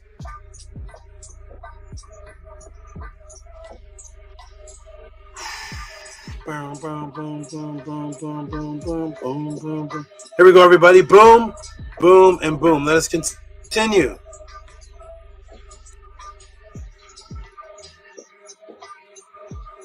So boom. Get this out of the way. Bum, bum, bum, bum, bum, bum. So boom.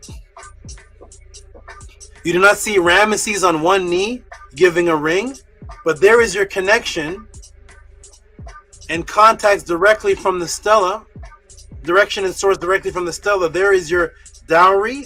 There is the bride, which was a part of the dowry. There are the valuables of gems given to the man. There's the father, the soon-to-be princess bride, The father bows down, prostrates, while simultaneously requesting a spiritual exorcism for the other daughter. So now you have seen and learned here for the first time in your life here of the Tehuti Podclass why the foundation of marriage is associated with gems, gold, diamonds, bowing down to another individual. It has been reversed and mutated today due to the entire culture and spiritual system being removed from the event itself, giving you a meaningless neurological link to why you and millions have done this, thus opening the pathway for hypnosis when the mind and body do actions with no explanation, no cultural background or history, simultaneously linked to strong emotion. That is how hypnosis and psyops works precisely. Now that you know the truth and why you and billions of people have been doing this today, May 25th, 2024, welcome to the Tehuti Podclass. That is why in the subconscious minds of religious people, there is absolutely no problem with associating bowing down to another individual with being in any contention with God. It's the only time in religion that you're allowed to bow down and make an offering. Remember, offerings are to be given to God. In the Bible, the bowing down and the giving of offerings is to God. God gets the offering. The offering plate is for the church and directly to help God or God's people. You get down on one knee in a spiritual system, but subconsciously this is accepted because for thousands of years, that was always a part of the culture that you were allowed to bow down, yes, to your God, whether it was your Anunnaki or your NETERU, but you were also allowed to bow down to the next powerful man and simultaneously give him a daughter as a wife and dowry for protection of your family lineage inside of his family. So what is the ancient word for dowry in the oldest spiritual system on the planet? What is the word for dowry?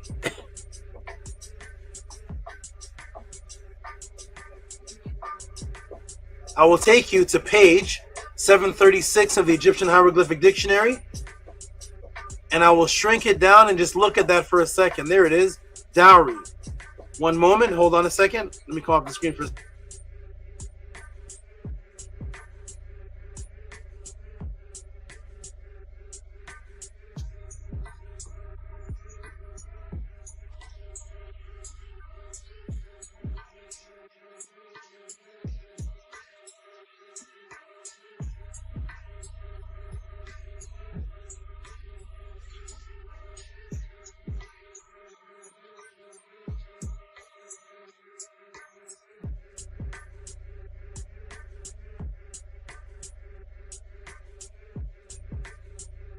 Here we go. Here we go. Back to this. Look. So look, the ancient word for dowry was shepa. What do you see? You see an ancient image of gold. This is an image of gold. It's also the word for noob. It's an image of gold here. Present, dowry, rich, wealthy. Basket, a prize of victory. So this is shepa. And it is the word for dowry, which also is the word for wealth and riches. That's the dowry that's given, which is also light and radiance. Now something is changing. Light and radiance and splendor. Shepu. Light, radiance, and splendor is also the same word for dowry. What is the light, radiance, and splendor? There's a symbolic meaning, but it's also the physical meaning of what is the most sparkling stone. What is the most what are stones that sparkle? They're giving off a light, radiance, gold, diamonds, other gems sparkle in the light. So the word for dowry is also the word for the effect of that the stone has in the light. It gives off a radiance or a splendor, like light. Yeah.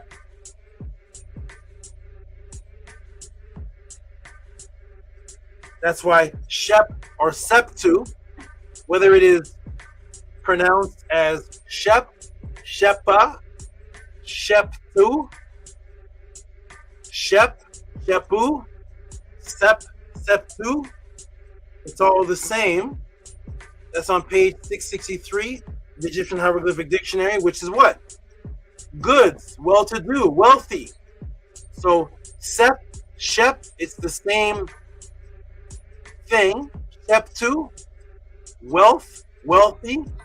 Shepu, dowry, Shep, rich, wealthy.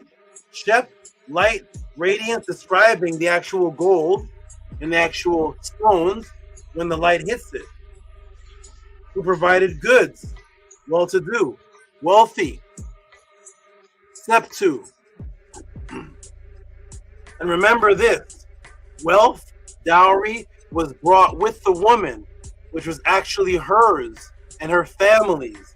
Well, guess what else this word wealth, dowry meant to people 3,000 years before the Matrix for establishing wealth in the household?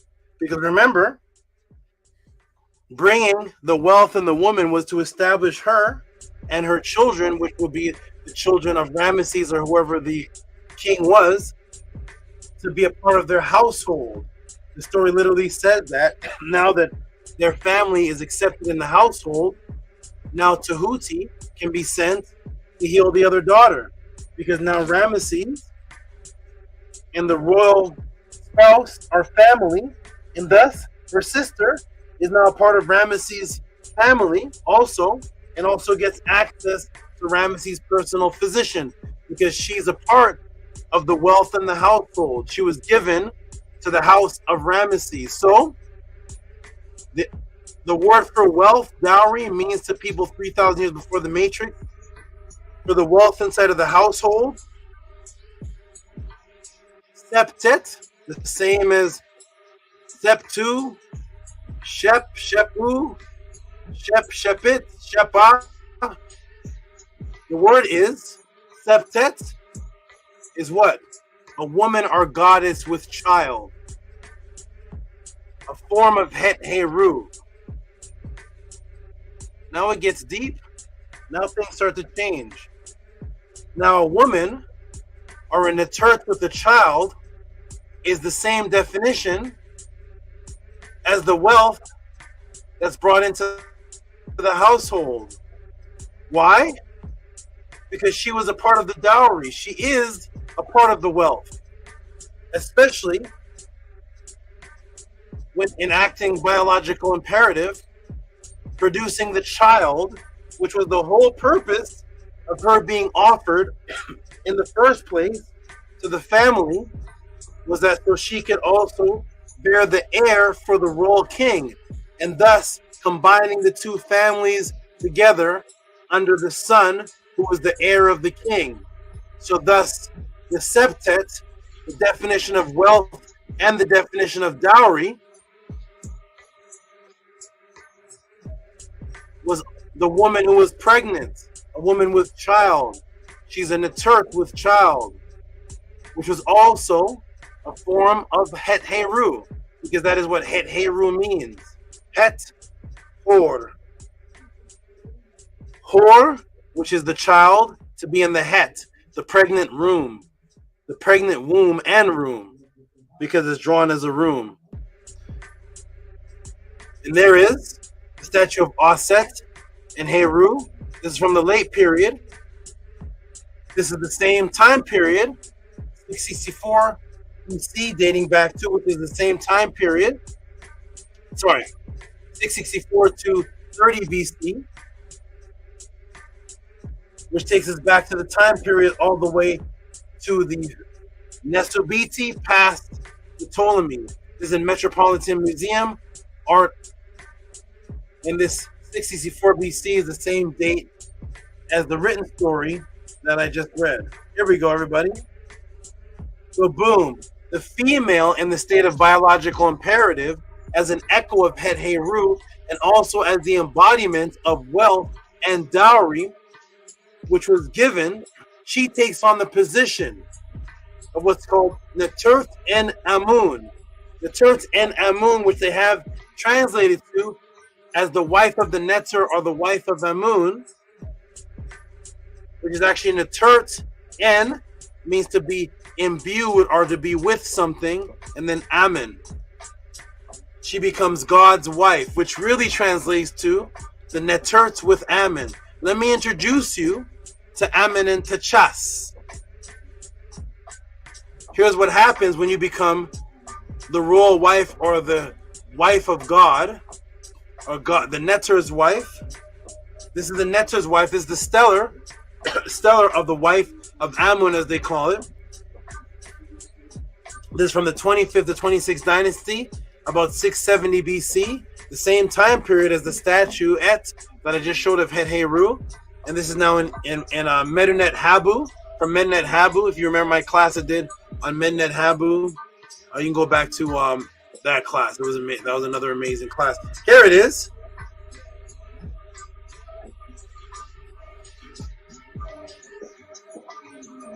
Now, Kashta's daughter, Ameneteches I, Netert's wife of Amun, made occupied by a woman of the reigning royal family, was the office of the wife of the Neter, was also what? The mediator between the NETERU and the R.ORTIZ.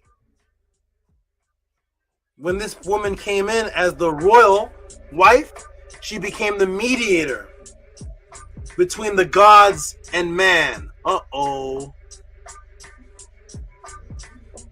The female, the NETERT and Amun, or God's wife, the Neter's wife, became the mediator between the NETERT and the R.ORTIZ. Does that sound like anybody? Does that sound like anybody that the Christians say you are only to bow to? Some Christians. The mediator between God and man. Thou shalt not get to the Father but by me. In the Catholic Church, you can only get to the Father by praying through the Pope. They switched it. This is why dowry, bowing down, spirituality, the female as the septu, the wealth, becoming the royal spouse of biological imperative, and the connection between the two families, was in the position now as the mediator between the Neter and the Pharaoh. They removed that, but still subconsciously, in the back of the religious people's minds, know that it's fine to have a bowing down to the female, prostration, bowing down, which is a religious ritual. You can't bow down to anything but God or Jesus or Allah subhanahu wa ta'ala, except for when you're in this ritual of taking on a wife, and then you can bow down to the woman and give the gems. It's a conglomeration, mutated ritual without the actual culture. The woman becomes the mediator. That's where the concept of the oracle came from. That's where the concept of that came from.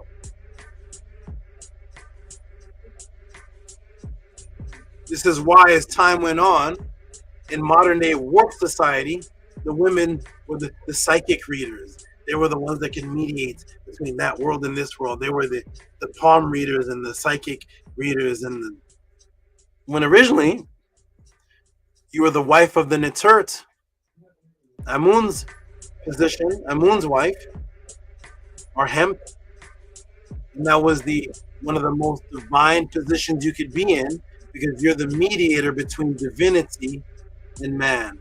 That's what the woman was after she was given as a part of the dowry, which was the wealth itself. So she became the wealth and divinity simultaneously. Oh yeah, man. Here we go. The Neter's wife adopted her successor. The position of the Neter's wife also governed economic resources belonging to the temple of Amun at Waset. She was in charge of the finances of certain economic resources. She was the embodiment of wealth and the controller of it, because she came in as an echo of the dowry. Boom. As an embodiment of the dowry wealth, the quote-unquote wife Hemet is now the mediator of the Neter and the Par-EE and governs economic resources of the temple.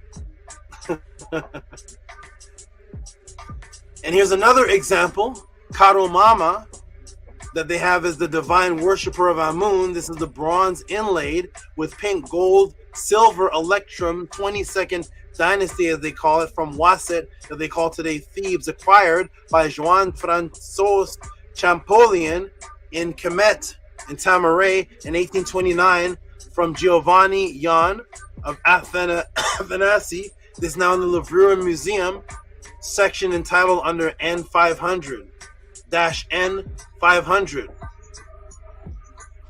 And there she is. That's what happens. There's the Neter's wife. The royal spouse comes in, and now she is the embodiment of the wealth. She is a part of the wealth and was given as the wealth. This was a complete culture of embodiment and imbuing. You're given as a part of the wealth. You enter into the family, become the Netert's wife or Amun's wife is that position. Now you are also in control of the wealth because your name is Septet as an embodiment of HERU, and Septet is the same word for wealth itself. You are that wealth now because you came as the dowry, as a part of that wealth. So now you are a part of it. So thus you have to act it out. You have to be accountable now. You are in that position. Not just given a ring. Thank you. Thanks for the ring, man. I put on. What do you do? What's the exchange? Nothing. I take the ring. I'm your wife. You're my husband. Well, what do you give me in exchange for the ring? Nothing. There's no culture. There's no systematic. You don't become the Netert Amun. And Amun, you don't become any of that. Nothing happens. You're just given this big chunk of thing and just live on life, which starts the psychological imperative, start the psychological psyops in the brain that the relationship is starting off with someone giving me something and I'm not giving anything back. Whereas the culture, the woman was given with the wealth, and now she is having responsibility as the embodiment of the Het Heru, and now is in control of governing the wealth of the temple, and takes on the same name as wealth itself, the Septu, which was the name of Het Heru. It is difficult to get back into that mentality after being corrupted. It is. I don't really expect much to. I'm just here as the SABA, letting you know what things were originally and how deep we were originally. There she is, gorgeous, beautiful, inlaid, awesome, wonderful. And thus she's given from Amun and takes on the imbuement. But Tehuti, you said the female gave the dowry, the wealth. Yes, because she's also giving herself. She is the manifestation. She is the manifestation of the living dowry given of Amun, and now with the Netert of Amun. And this was actually the meaning of the name of this particular one, Amunitachas. Amunitachas' name was that which was given by Amun. Amun-i Tachas. That Tachas there, that particular sign there, is a given. It means to give something. Tachas. Tacha, give, which is also the word for immortality. So yes, the woman was a part of giving the dowry because she was a part of it, and she was offering herself as a part of the dowry. She was the wealth with the dowry. She was the living embodiment of the septu, of the septet. She was the wealth. So yes, the woman gave the dowry because she was the willing participant, extremely happy to be in the position as one of God's wife or the wives of Amun. This word translates to as Amun's conscious workings has given. This is the chapel of Taharka and the divine worshippers of Chepenamupet II in Amethyst in Karnak, the same years, 650 BC. Her name means that which was given by Amun. Tehuti, and the question is stated, the female was the one to give the dowry. Can you state, but then you stated that the father gives the dowry as well. Is it her that gives the dowry or the father? Yes, she is the manifestation of the dowry, the wealth, and echoes it out in her lifestyle after the marriage. She is fully imbued as a part of it, simultaneously giving herself. Thus she is a participant in the giving of the dowry. And now that you know all of this, when you look up the actual definition of dowry in the dictionary, here's what you see. Dowry, money, goods, or estate, which a woman brings to her husband in marriage. What happened? Dowry, money, goods, or estate, which a woman brings to her husband in marriage. Which a woman brings to her husband. Which a woman brings to her husband in marriage. She is a part of it, and she's bringing herself as a part of the wealth. Boom. And that is why the MEDU word for dowry, wealth, is... What's the MEDU word for dowry and wealth? Other than shep. Rich, wealthy, dowry, other than shepu, shining radiance of the gem. You know, septu, provided with goods, well-to-do. Be, you know, septet, the goddess, in the form of HERU. What's the other word for dowry? What's the other word for wealth in the MEDU? You know, septu, we're provided with goods, well-to-do. You know, septet, goddess with child. There's the goddess, the NETERU with child. Because the wealth of the household, according to the laws of Ma'at and Ankh Sheshang states, what does it state, everybody? Does anybody remember? Oh, hold on.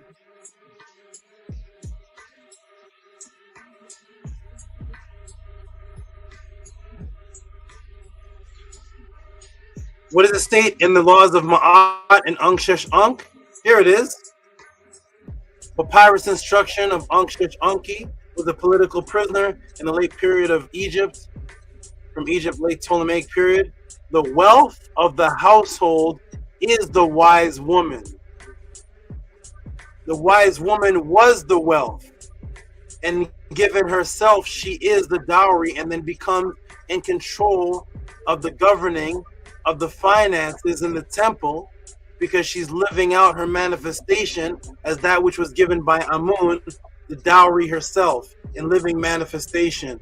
Boom. The female herself was the wealth, a part of the dowry, the light radiant, taking accountability, accountable position. So boom, the female herself was the wealth, a part of the dowry, the light radiance, taking the accountable position as wife of Amun, giving offerings, which included herself as the 100% supporter of her NETER male energy, reciprocity working both ways within the culture of immortality called Ma'at. Hotep, I am done. Not this, but this. Matrix broken. For those of you who appreciated this more than the waiter that you have tipped, and if you have learned, or if this had any type of impact and has advanced your recently current understanding of this subject matter, send your tip of reciprocity, appreciation called duality, dowry, marriage, and ma'at, or any creative title you can come up with. 2. PayPal at RockSV, Cash App, TT AMUN.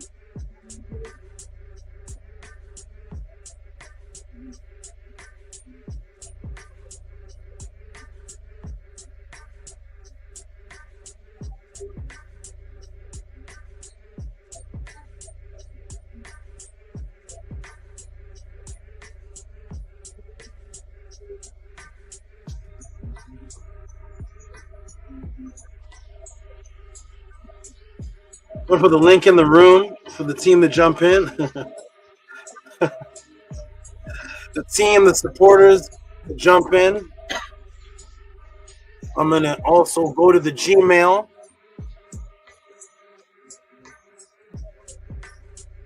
Support Cash App TT AMUN, PayPal at RockSV.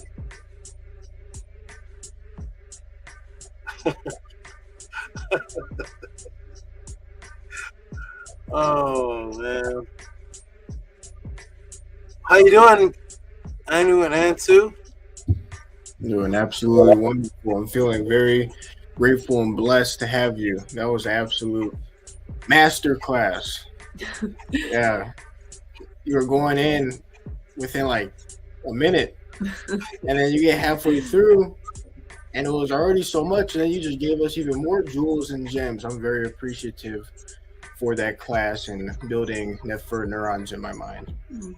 I'm doing great. I loved it very much. I'm so appreciative.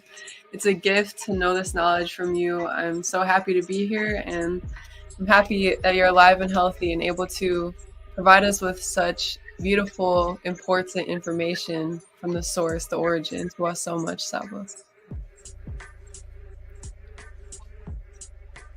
Wow. Oh, there you are. Thank you. I'm glad you appreciate this. Oh, everything's on the screen. Hold on a second. All type of things are on the screen. Hold on. Okay. There I am. Okay. Glad you appreciate.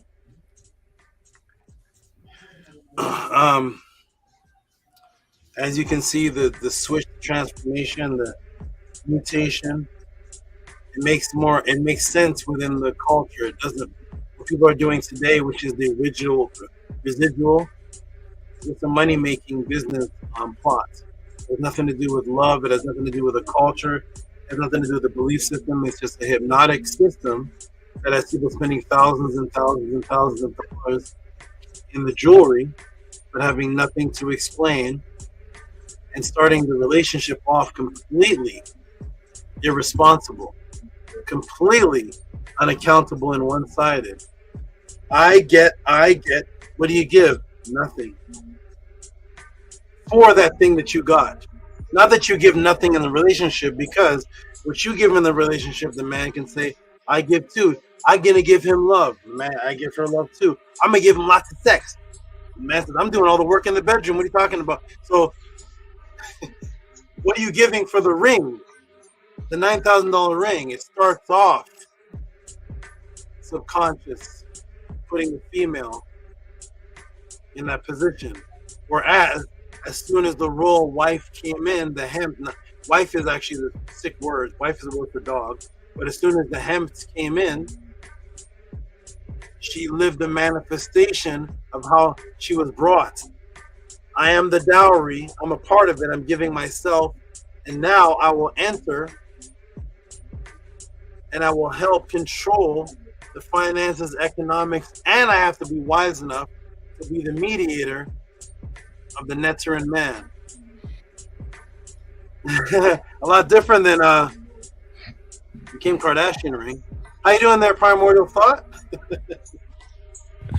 Saba, that was you changing realities. You changing realities, because that was phenomenal. But you know what? That's definitely powerful for a woman to be the dowry, like just in itself. I did. You know what? I learned something today, because in Ani's song 99 Allahs, he said, "From the darkness I'll take the throne like Taharka." Was that the same? Is that the same one? Was that who Ani was talking about? The one you mentioned, Taharka, in that last portion. You have to ask Ani because there's Taharka, like Ram. A lot of these names. There's not just one, right? So I don't know which. I didn't hear the song yet, so I don't know. Annie's actually right here.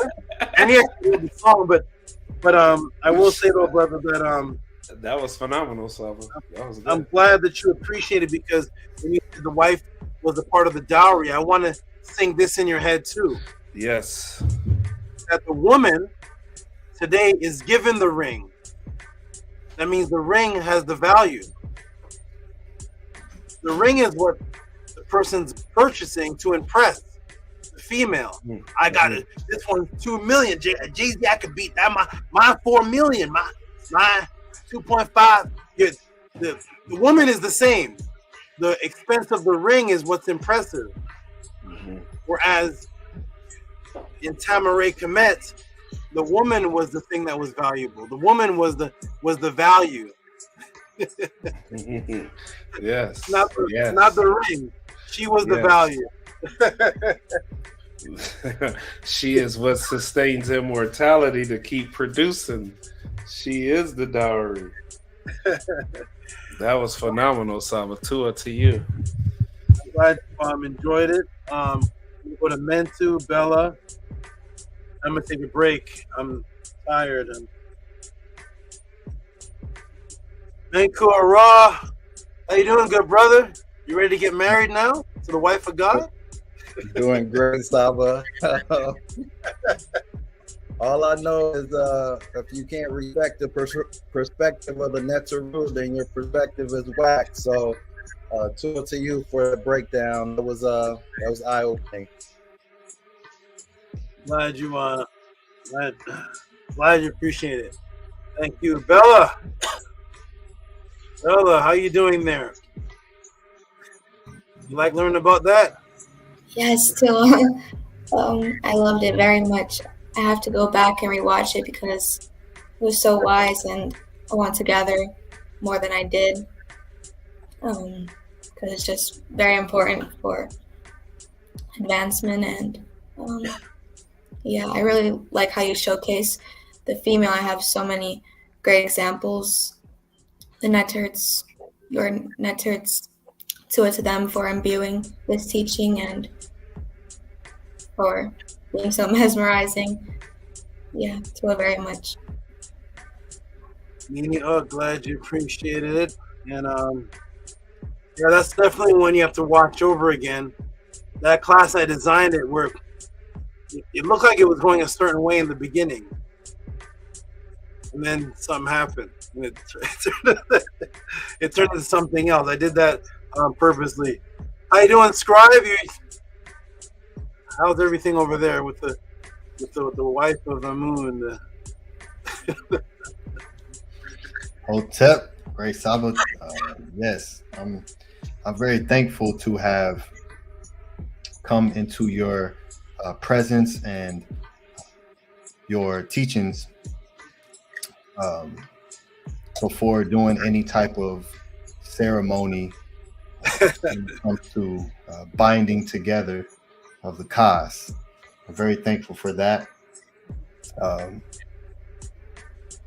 And being able to read and research into what the great ancestors did, and I'm super thankful for that, and not participating in particular rituals. So yes, Tua for that. I love how you showed the possessed prince of Becton, and how that being the origin of the bowing and the dowry. And I would love to have the PDF of whatever book that came from, with the MEDU Netter and the transliteration of that story. So Tua for showing that. And yes, the worshippers of Amun, when I was putting together my class on dua, I come across this word adoratress, and they connect that to the worshipers of Amun, and it's beautiful, very nefer women, and just being able to think about the Kemet in that type of mindset. And then it made me think about how with what they were doing and what they were providing, and how now in this time we're, as the men, are having to build them back up to that position to be able to provide that again, and just how much of the matrix has completely eradicated that out of them, because they are the wealth.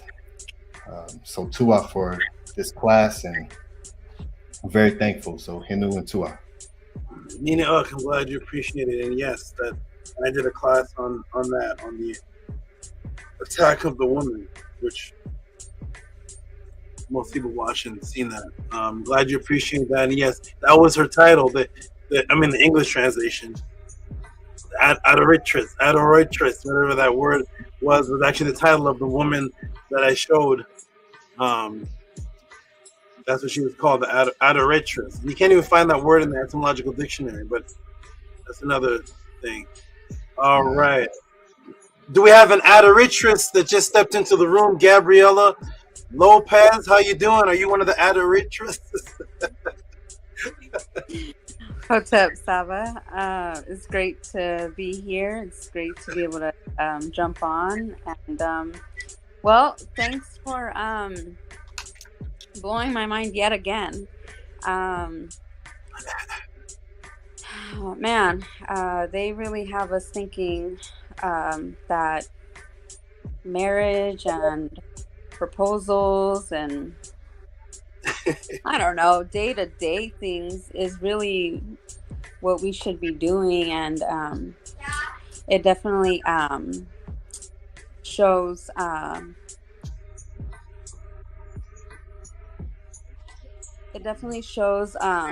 that I gotta dive in even deeper. I gotta get my brain rewired completely, because what I thought was one thing is clearly not it, and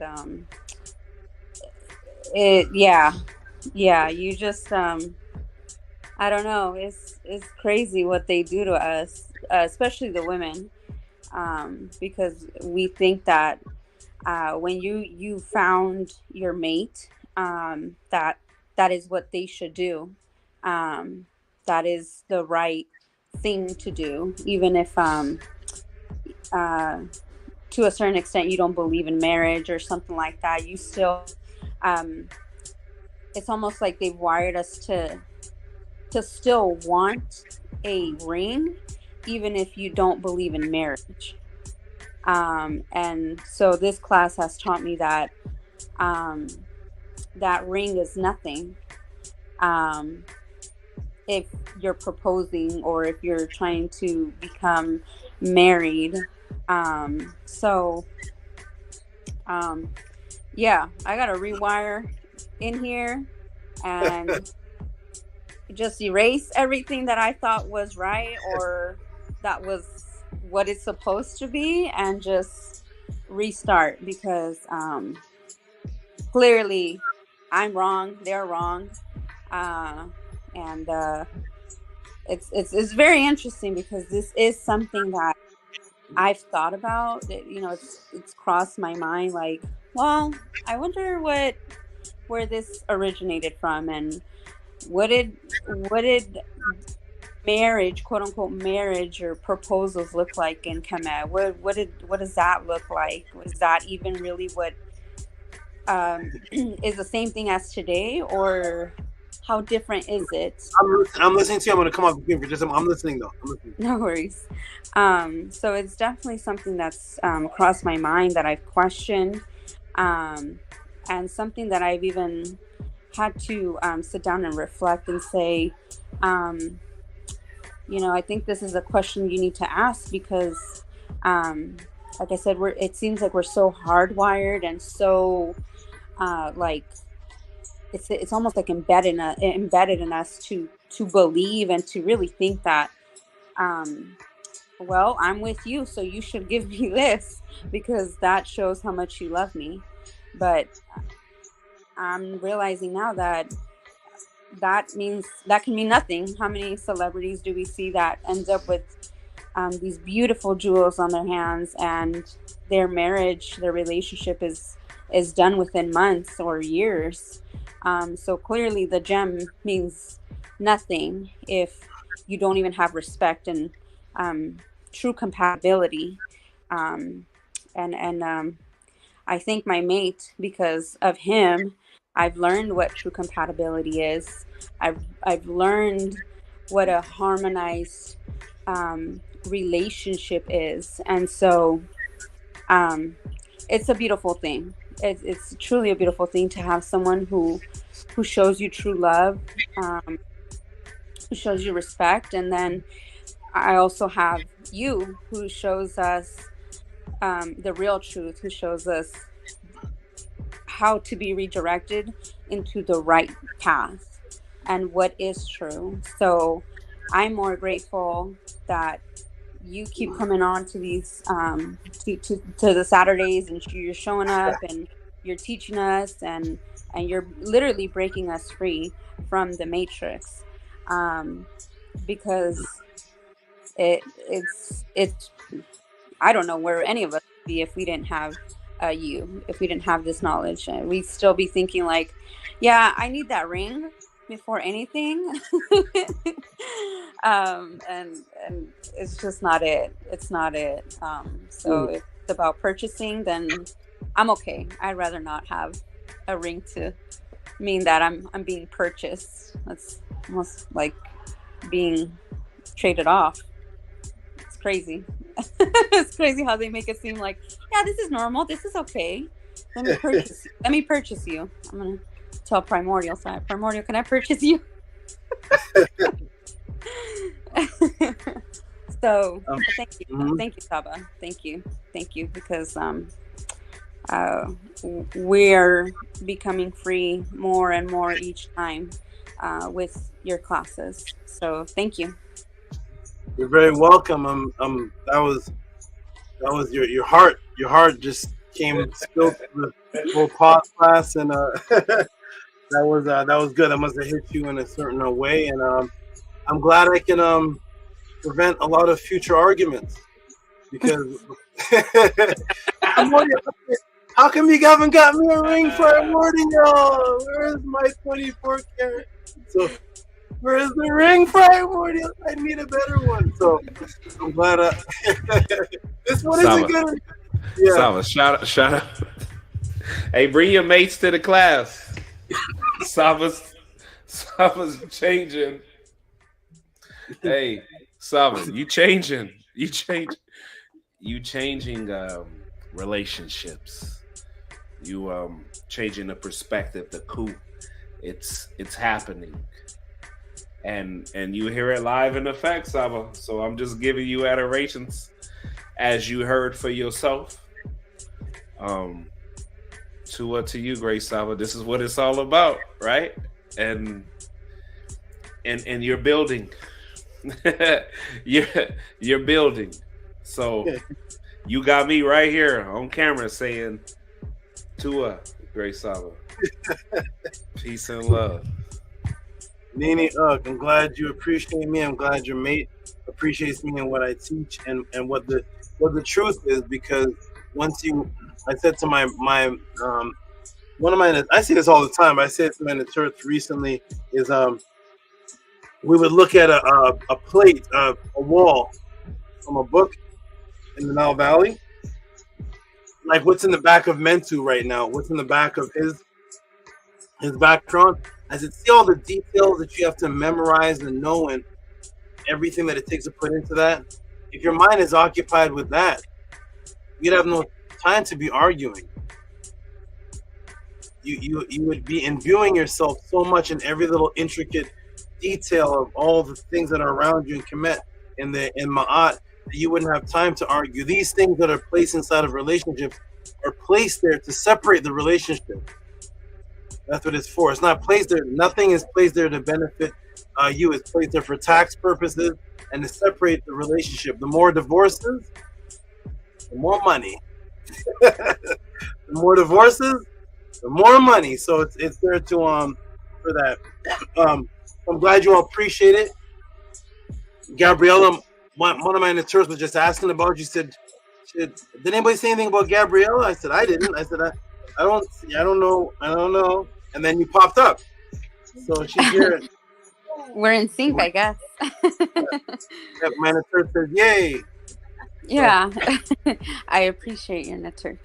I know I've been missing from the panel, but life has changed my life a little bit. So look at Primrose face. Primrose like this.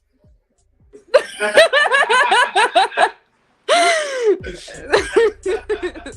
don't know what this happened, but okay, go ahead, continue. Yeah, life has changed. So I've been we recently found out that I'm pregnant. So things have been pregnant. Oh my goodness. I'm pregnant too.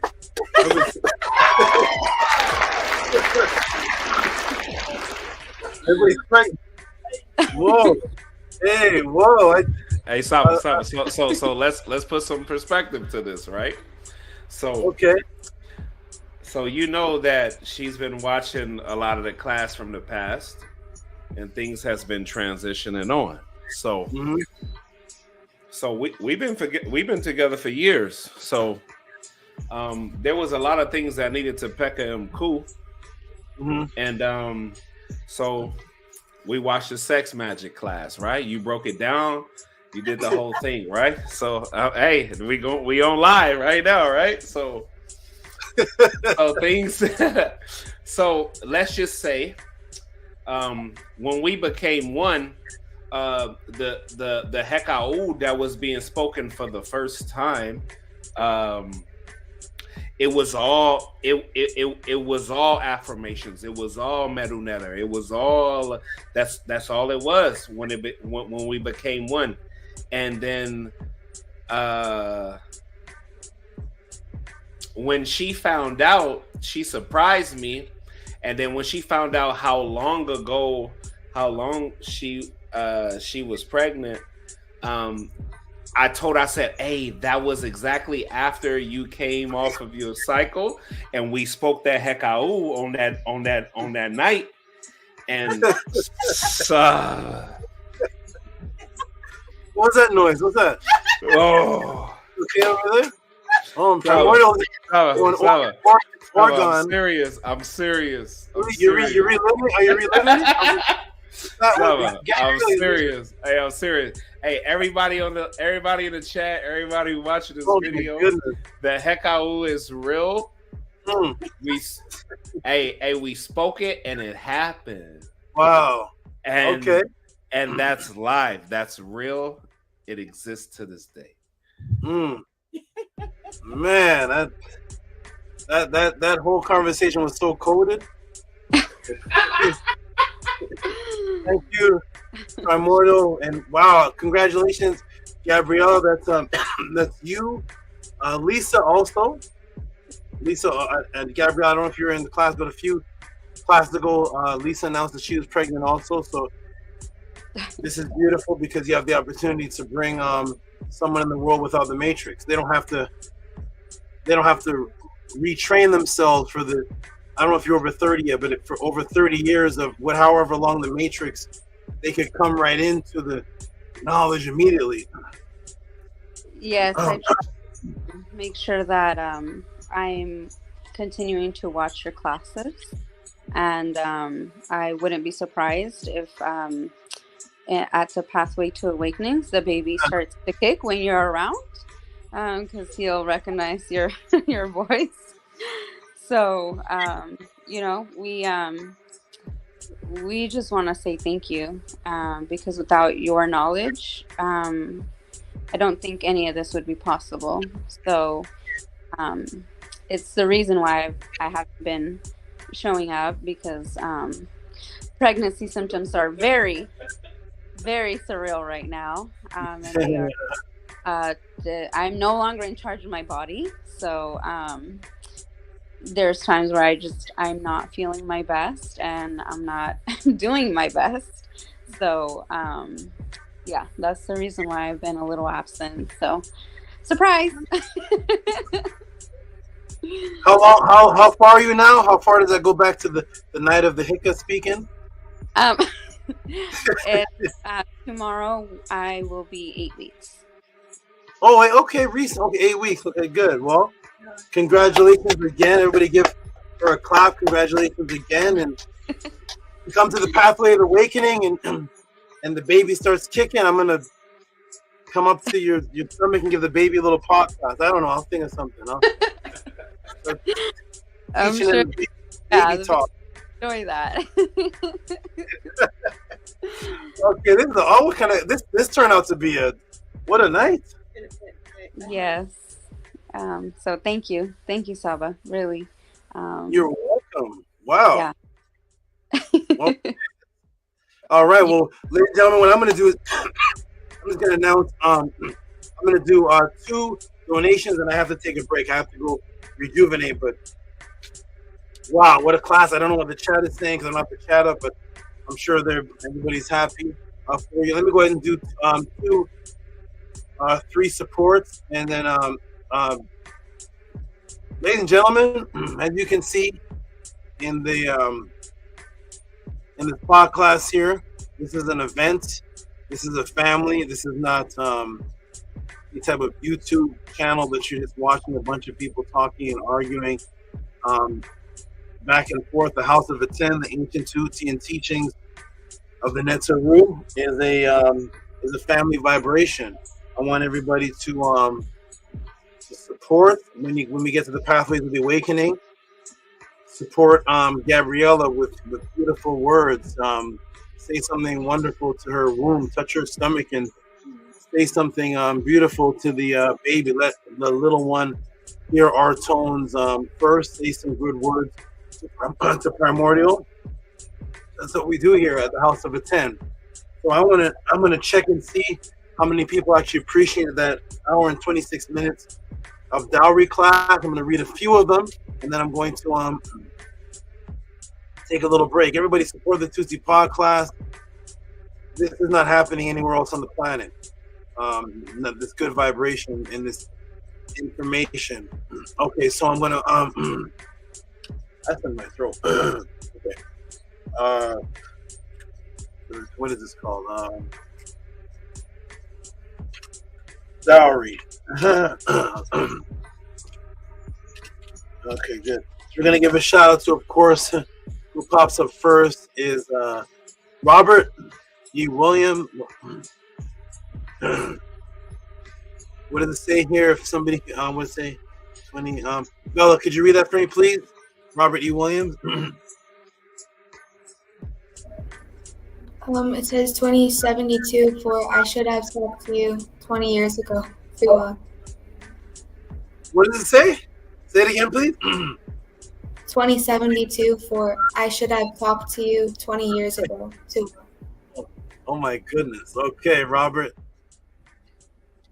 That's a beautiful, sentimental. Only he knows what that means, but that is wonderful. And did we give him some hand claps yet?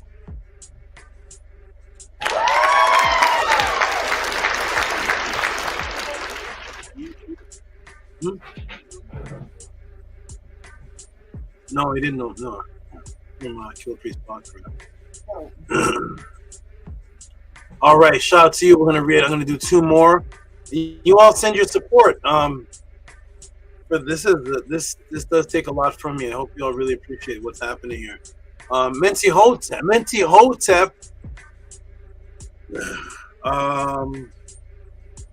Gabriella, could you read that for me, please?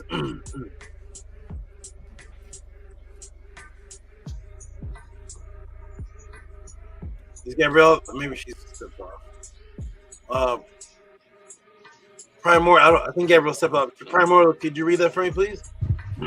Yes, Saba says 1001 for Neb Henu NETERT in Amun Kes Hotep Henu Saba. Wow. You want to translate that?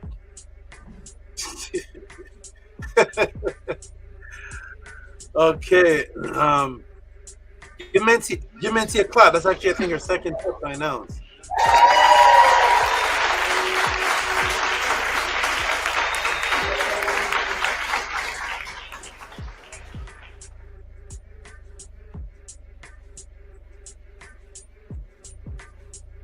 Oh, I know where Gabriella went.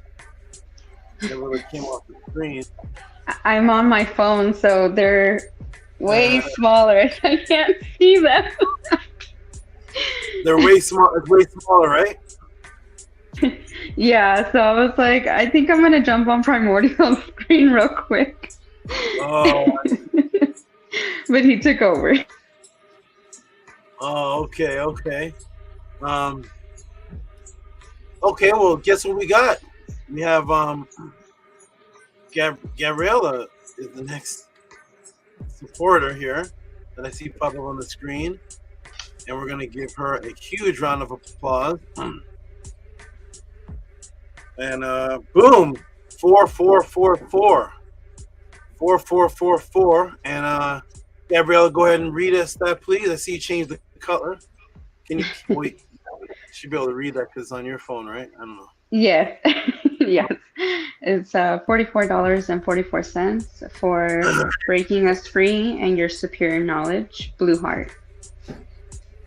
Any particular blue heart, way? Saba? See that blue heart, Yeah. Saba? Yeah, what's that? What's the chain? What's the See switch? that blue heart, Saba? What's the code? I'm lost. What's happening here? Just in that hekau, Saba. Just in that hekau. Trying to bring forth Patah. Oh my goodness.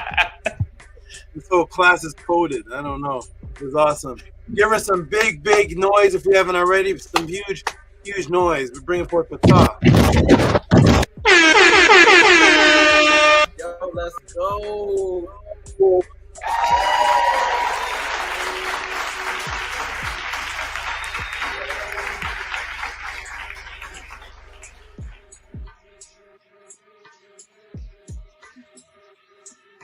All right, and how perfect is this? Is that the very next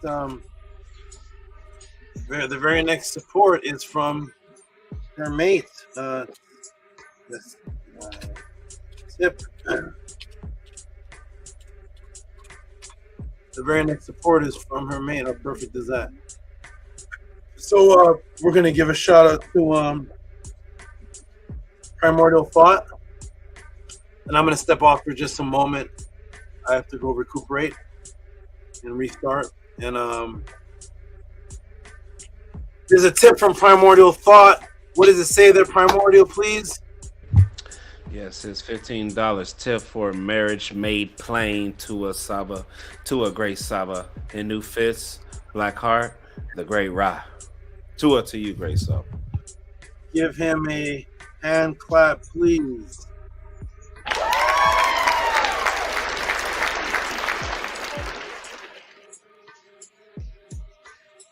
Beautiful.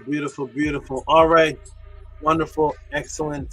Family, I'm going to step off for just a moment. I hope everybody in the chat watching appreciate support. Oh, should I spray that thing? Support the Tehuti Podclass. Those who are watching, who are benefiting. I hope you're watching because you're benefiting. I hope you're watching because you appreciate. Some people could be watching to gather information, to debate me or something. I'm not sure, but those who are watching, support the Tehuti Podclass. We greatly appreciate you. Can't read the writing if you're on your phone; it's too small. You can just wave your phone over these QTR codes: PayPal, Rocky SD, Cash App, AMUN, and send your support that way. I hope Makaru in the room. I don't see him because I'm not in the chat, but Maharu, I hope you appreciated that dowry question. Marriage Ritual Psyops. Hope you appreciated that. And everybody support the Tehuti Podclass. I'm gonna step off for just a moment. You all build. And I hope everybody is in a positive, productive mind state. Israel Hoyley pops in. I haven't looked at the chat in a long time, so I'm popping in, looking in, and there's Israel Hoyley saying there are no challenges for a debate. Owner pops in. Shout out to Owner. Appreciate you all. Peace and love. I'm going to put one more thing up on the screen. Shout out to the wonderful moderators. We don't really need moderators. We have moderators. They keep the ma'at in the room. We don't have any craziness or any strangeness. There's some strangeness every once in a while, but it never gets too strange because it's not fed. So that's Nani Aset Mur, beautiful, the great secretary, Anki M. Ma'at, the wonderful technician, Annie Patat Tehuti, and the strong father of fathers, the Tep Rem M. Ma'at. Those are the moderators named so by Stranger, namer of the moderators, and this is my AI moderator who has overpowered Menkora Mary Ma'at screen. Saying support with Cash App TT AMUN. Support everybody, peace and love. I'll be back. I have to go reschedule my brain. I'll be back. Peace. Peace. Hotep Great Saba Tua.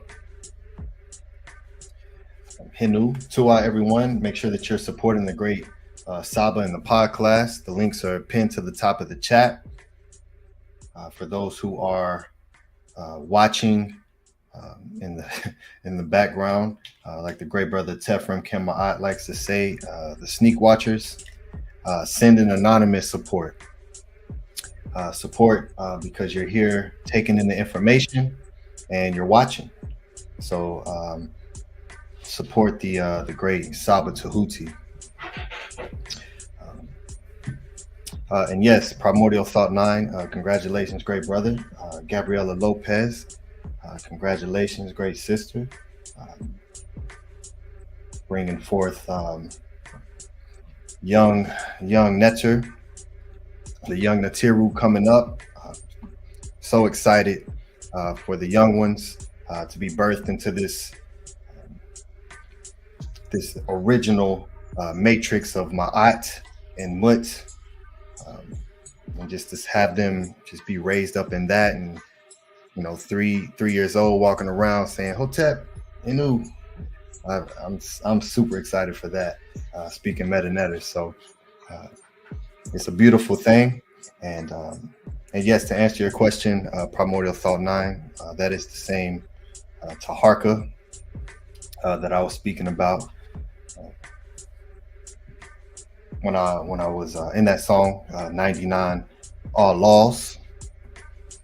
So yeah, for again, just seeing how much of the teachings go into MEDU NETER, and just to be able to connect it, and it just makes the bars multifarious and multi-leveled to truly understand what's being brought forth. So I just might start speaking in Bantu. No wonder the NETERU had to pig me. I had to come to 2 by heads off like Baraka. Where are the Tarkatas? Nada. Why? Because these mortals in combat with ghosts. Parasite with a parasite, watching to find a host. Blackout like Napata. From the darkness I take the throne, I'm Taharka. When I speak, sparks fly up. So absolutely. Absolutely. And for those who don't know, the pygmy is what they call them, but that's why I say no wonder the NETERU had to pick me. But it's a play on words for pygmy and the Baka people and the Bantu people. So doubles, at least. So Tua Hinu. Yeah, this is such a beautiful thing. I love the breakdown when seeing just the breakdown of what we thought we knew. And just eradicating all that. because it truly, it truly is a hypnosis, you know. So to be able just to break it all down to where there's nothing there, and now you can rebuild it back up with the origin of what a ring is, all right, and just even that teaching of even the Shinu, right? What the names go in is a literal ring, meaning eternal, and so none of that is attached to none of the words that or none of the rituals that's being done today, and that's such a beautiful thing that the great Saba has bestowed upon us, is our abilities to attach the original teachings and the original words to recreate the rituals of the great ancestors, and also just be able to explain what you're doing. That's such a powerful piece of reality to have, to be able to say, okay, well, why is that? Why are you using that? And what does that mean?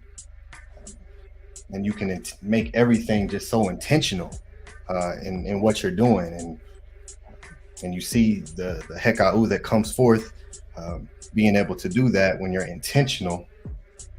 And you just saw it live on screen with Primordial Thought 9's testimony of hekau and being able to bring something forward. So it's just a beautiful thing, and I'll pass the mic, and because I can go on. But yeah, Hotep Henu, Anu, let me hear from you, great brother. Hotep. Hotep, great brother. Congratulations to Primordial Thought and Gabriella. I'm very happy for both of you. Like Ani said, I'm excited to see a little one walking around speaking MEDU NETERU.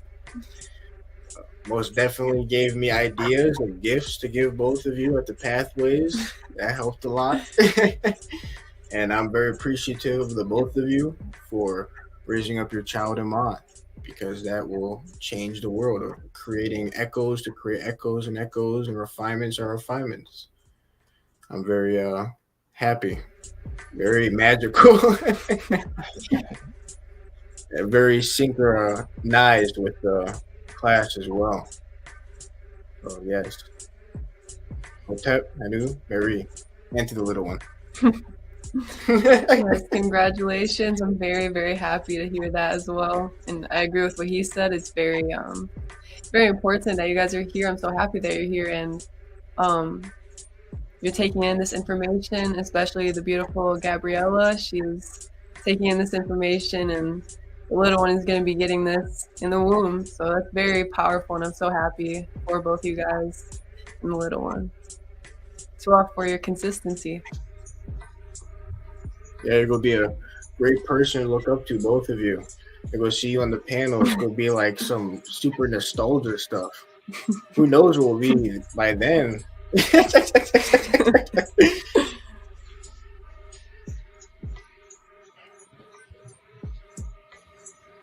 Congratulations, Gabriella and Primordial. That made me tear up a little bit. I'm very, very happy for both of you and for your child. Gabriella, may your pregnancy be filled with peace and love, health, and heka. From the small glimpses I see of both of you here, I can only imagine how nefer your household is, and ma'at, and the love that you have for each other. To both of you for your existence and for bringing your child forth from ma'at. Hey, Gabriella said thank you. Appreciate y'all for it. She's listening right now. She handling some things right now. But hey, tua to y'all.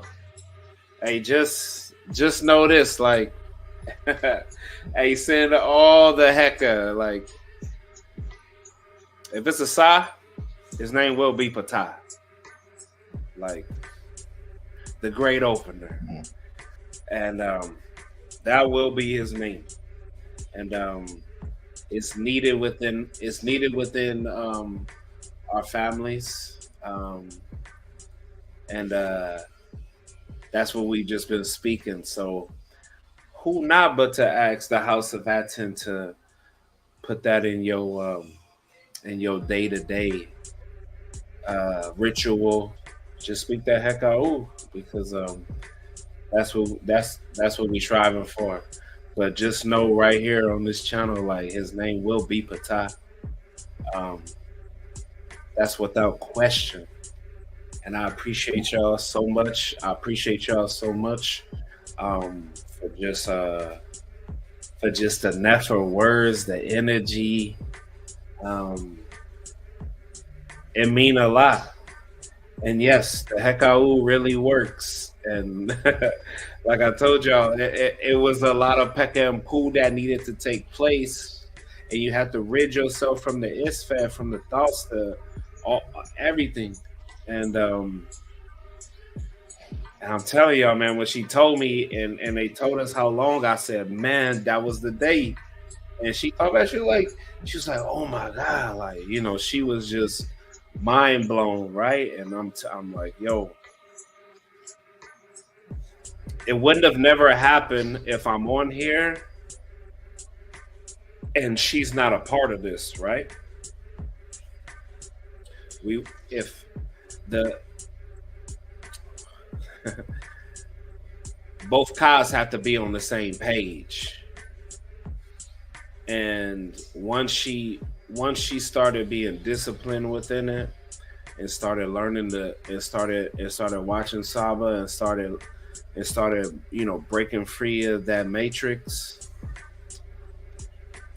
then the teachings that SABA gave in the MEDU NETER and on here in the class, that's what put it all together. So it would that portal would have never opened. It would have never happened if me and her wasn't on that same frequency. So shouts out to the great Tehuti Amun Hotep Ra, because he's building families, he's changing lives. And I have no problem with saying that. There's no pride that gets in the way to give adorations and to really pour that from my Eve and to say, like, nah, like, yeah, it works and it's happening. And if anybody doubt it, just use this testimony for your reference. So to great Saba Tehuti. But I need everybody to send that heck out over, because his name will be PTAH. Hands down. Hotep. There we go. This is a beautiful record right here. That, you know, you're giving to the young one coming forward, that he'll always have. And just to see what, and I'm speaking to you, to see what you are being manifested within, in the frequency of love that initiated your creation. You are a literal embodiment of that. So it's a beautiful thing. Minku Ara Mary Ma'at, Hotep, great brother. Hotep, this is very beautiful, because the followers of Ma'at and the scribes were record keepers, right? And so for us to record this in real time is really powerful, really beautiful. It's always such a special, sacred situation when a family gets bigger. So our family is growing, and the very joyous occasion, and all these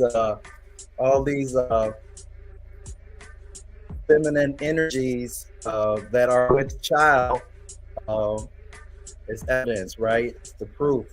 We are getting to witness how beautiful this energy is and how things are growing and multiplying. So I've witnessed nothing like this before in my life. So it's very, very powerful. So congratulations to Anu and Nantu, Lisa, Primordial, and Gabriella.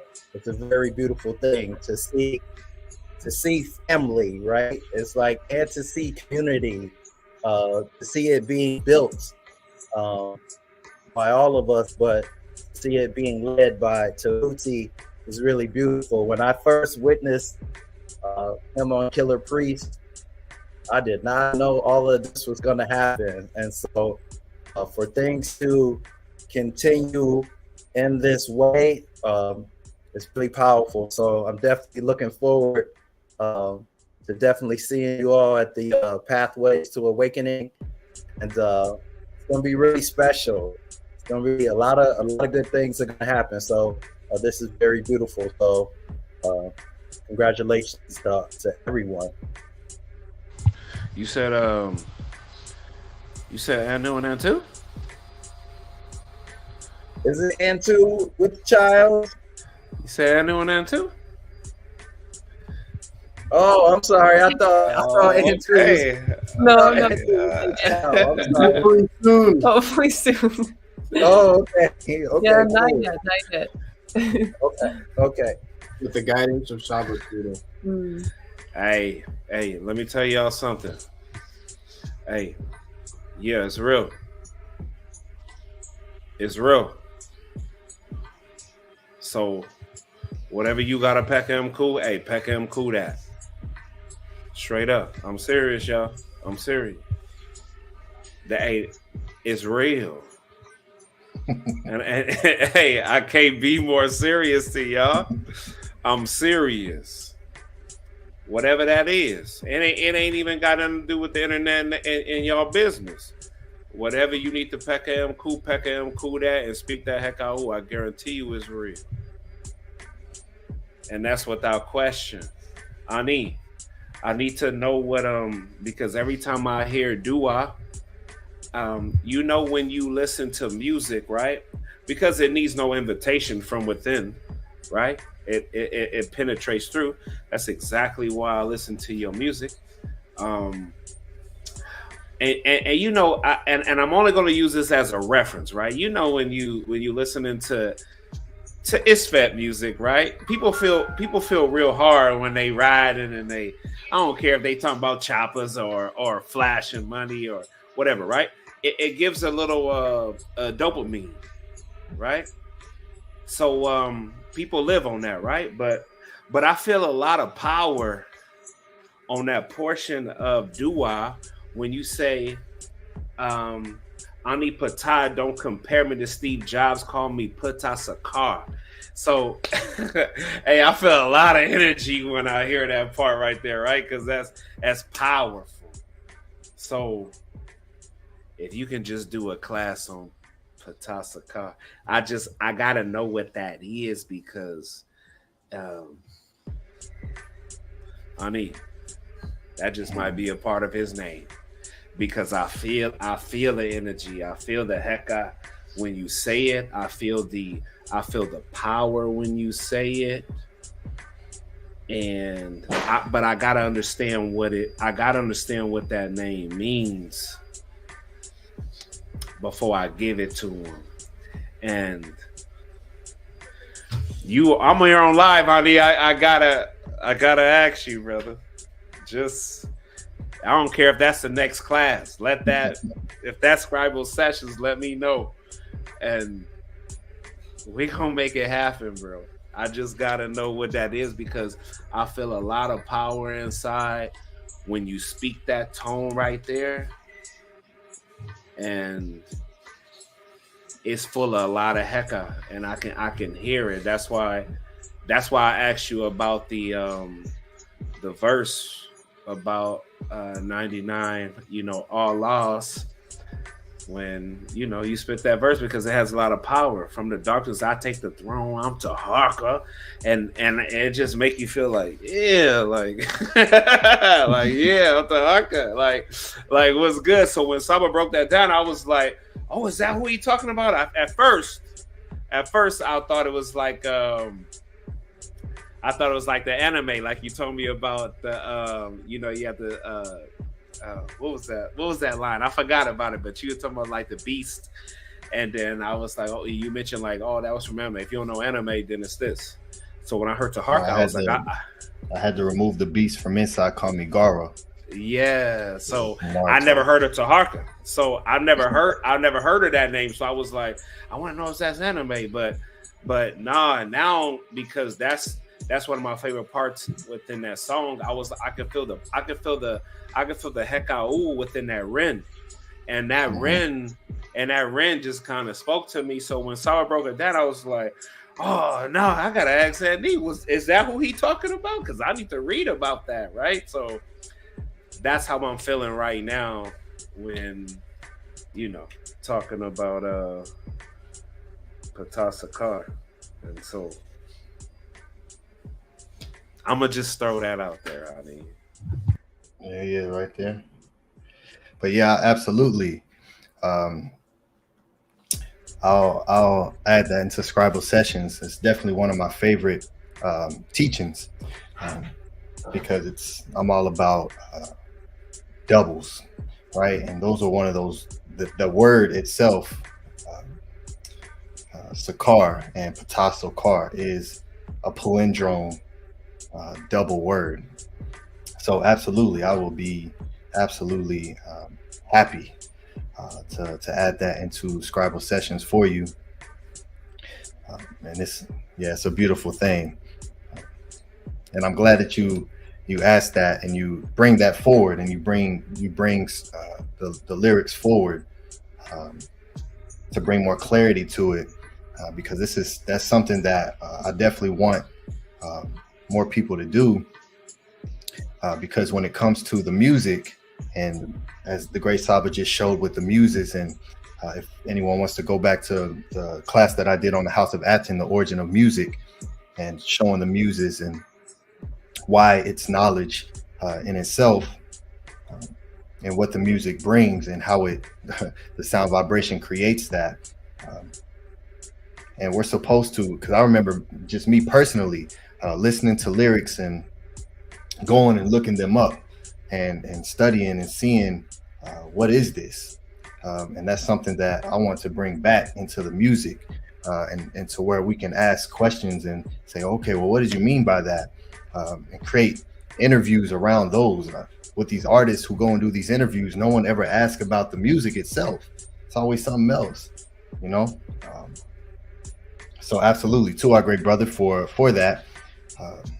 Yeah, Patasakar, not Steve Jobs. And I actually got that from Saba Tehuti. I heard him say that a lot, where he said, people always compare themselves to Bill Gates or Steve Jobs, but why not Patasakar? And so that's why I added that in there, just to further that. So to our great brother for that. Hotep, great Saba Tehuti, welcome back. You're on mute.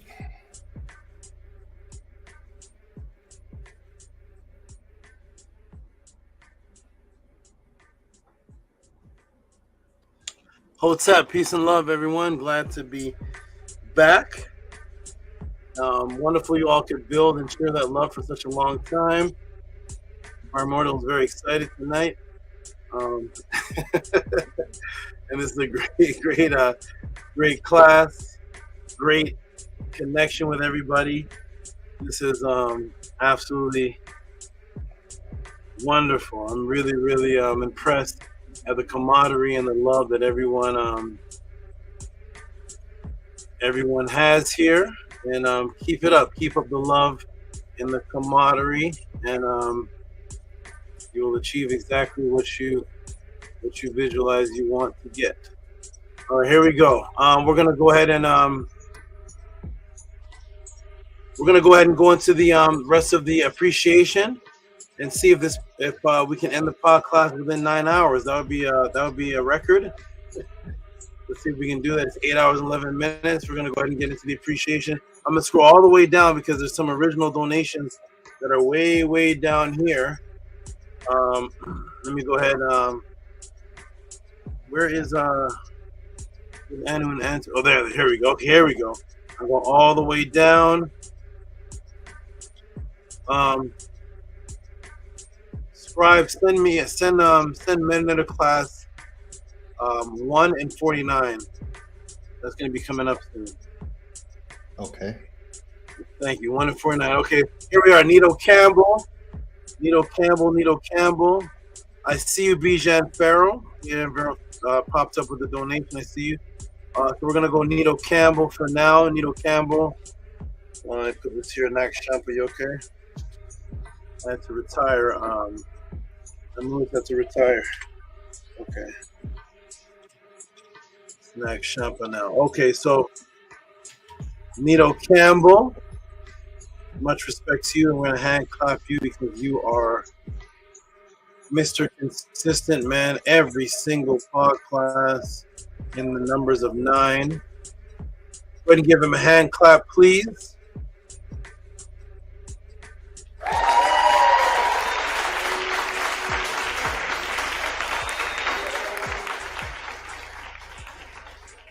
Nito Campbell, thank you. He says, peace, everyone. Peace, everyone. Wonderful. And thank you to you. You are very, very consistent. And you donate every podcast before the podcast begins. I had to scroll down to the bottom to see this. So shout out to you, Nito Campbell. You are very consistent. Next up on the menu, we have, of course, Tefrem Kemaat. Let's see what he says.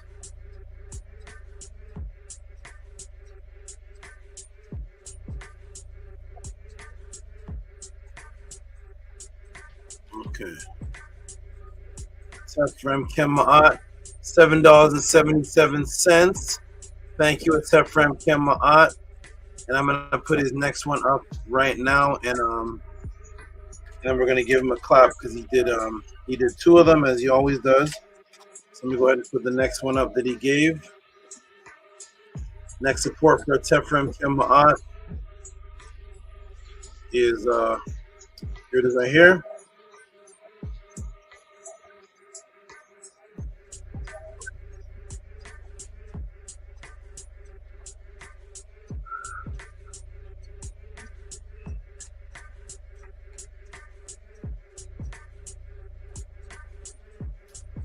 Okay, we're gonna give a hand clap to Mr. Tefrem Kemaat right here. There he is. Boom. Give him a hand clap, please, everyone.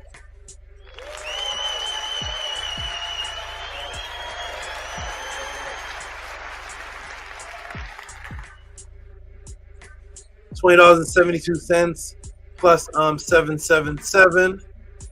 Thank you very, very much. Tefrem Kemaat. Wonderful.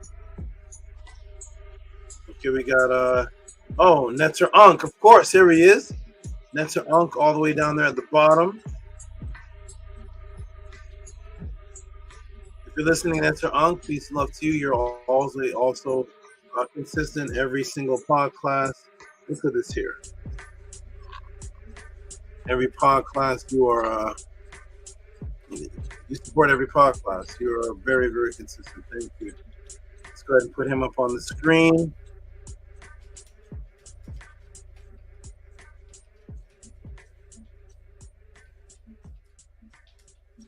Give him some noise for everything. Give him some noise, please.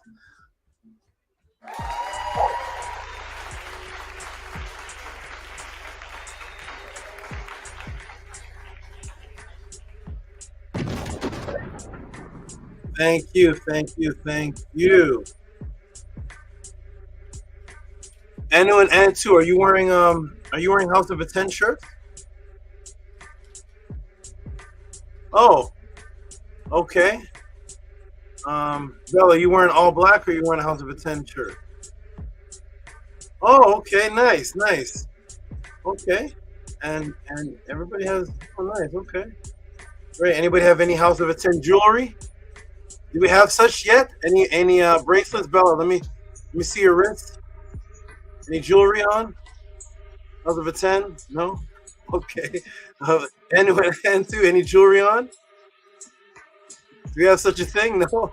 Okay, it's coming up, right? Annie, 24 karat, $2.5 million. Because House of Attend, Kim Kardashian edition. Okay, here we go. Coming out with House of a 10. Get on one knee wedding rings coming out. Okay. Shout out to everybody. Peace and love. Thank you for supporting. And everybody's wearing. Manku, are you wearing a House of a 10 shirt or just all black? What are you wearing there? I'm just wearing all black. Okay, you need to stamp a House of a 10 on there. You need to write it yourself if you don't have one. Just grab a yellow marker. House of a 10. Okay, wonderful. Here we go. Okay, it's the who is this? My screen is not sharing, right? Is my screen sharing? No? No. Okay, good. Shout out to this person here for giving an anonymous.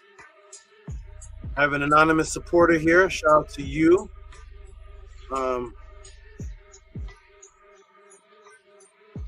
Shout out to the anonymous supporter. You know who you are. 1111 anonymous supporter. Thank you so much. I'm gonna go ahead and just not show that on the screen and move that. And thank you so much. And next up, coming up is who's next coming up? Okay. Wait. Oh, let me go down. That's for the diet plan. Who's next? Oh, we got monster support. Here we go, everybody. We got Anu and Antu shaking the room again with a consistent. I'm gonna get them to read this.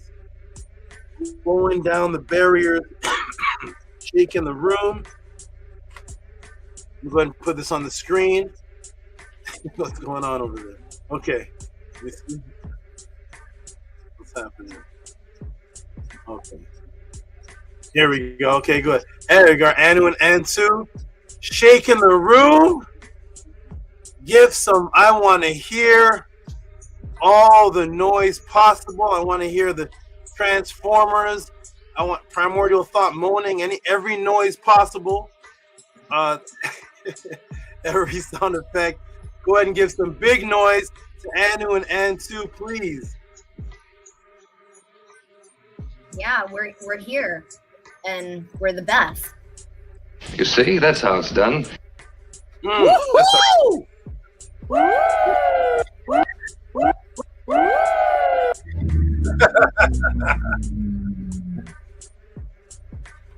You are watching a master at work.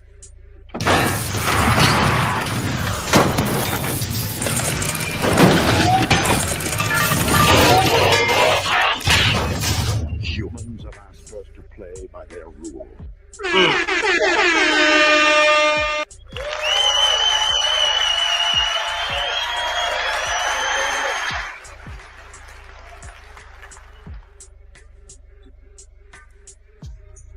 Excellent, excellent, excellent. And follow it up. Now the big monster supporters are in the room. They're coming through. We got this anonymous person right here.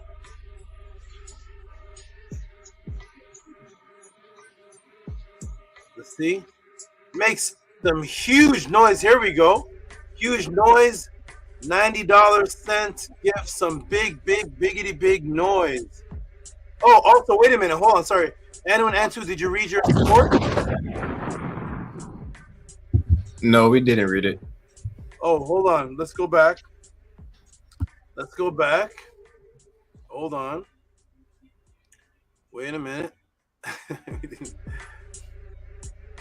They didn't read the support. Let me do this.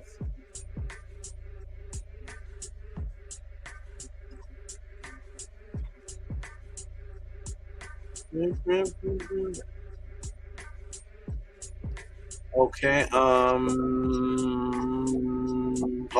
have to do it again.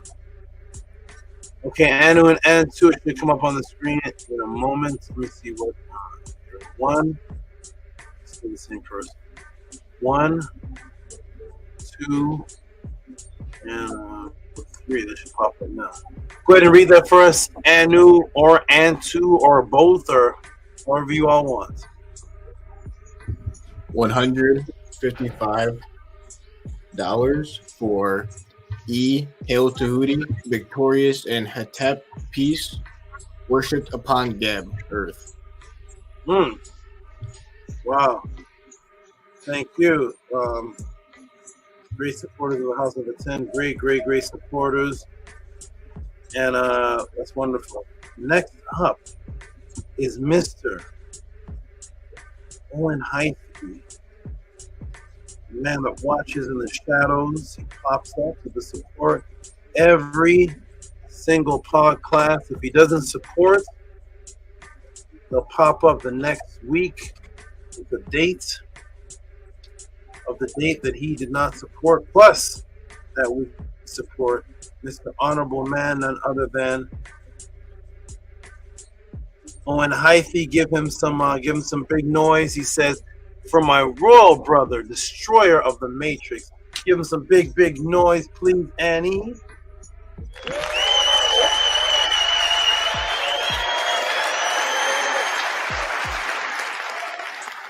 Yo, let's go. Let's go.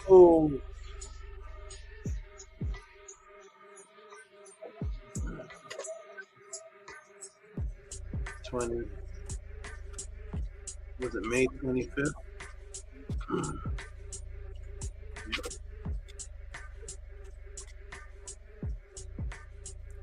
Shout out to Angela Gates. I'm actually gonna see what question she sent and combine both. She gave a donation and the smaller donation, and I'm gonna combine them both and put them both towards. And this is a personal question. I'm not sure. She said see email. Email for the question. She already gave $25, so give her a hand clap for this. That's 25 and 10.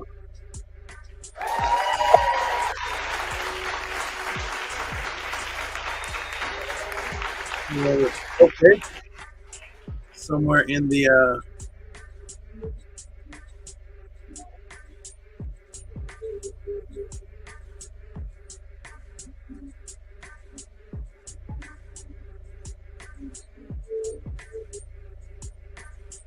oh, I see the question. Okay, I see something here. Oh, this is okay, this is long. Let me see what it says here. And my question is, what is spiritual psychosis, and what ways does it manifest in people? I'm wondering if it's the reason why so many people come and go when it comes to spiritual enlightenment. To give context, there was a tarot reader on social media that stabbed her boyfriend to death and threw one of her kids out the window of a moving car. And the second child was left in the car with her while she slammed the car into a cement wall. Also, you never answered the question on what is narcissist spiritually. Yeah, we switched that question, Angela, something else. But you only mentioned that the meaning has changed once the Matrix started.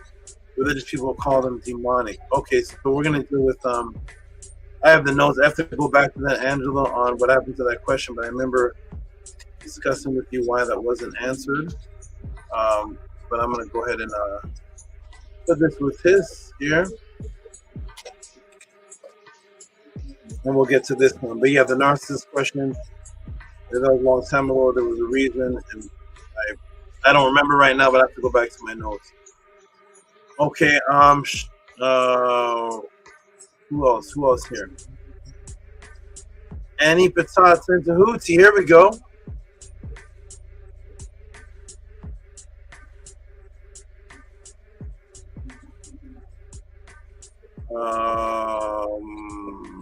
What's this? Is this a tip?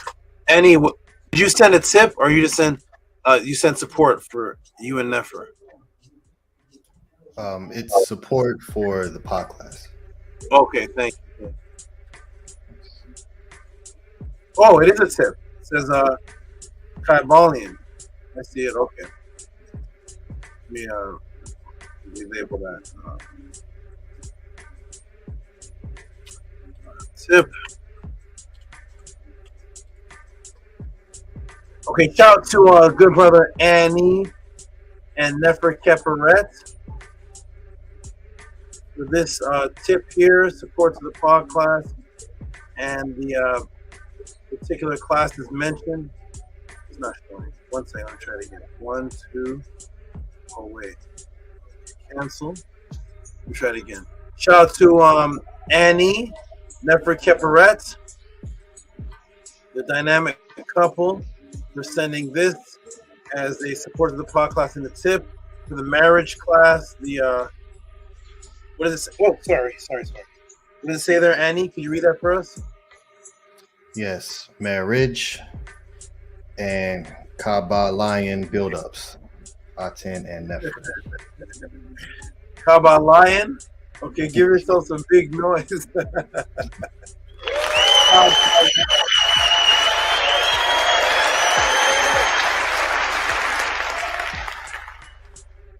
like that. Kybalion. Thank you, Annie. And Nefer Kepret, if you're in the chat, I'm not looking in the chat, but if you're in the chat or listening, thank you also. This is 20.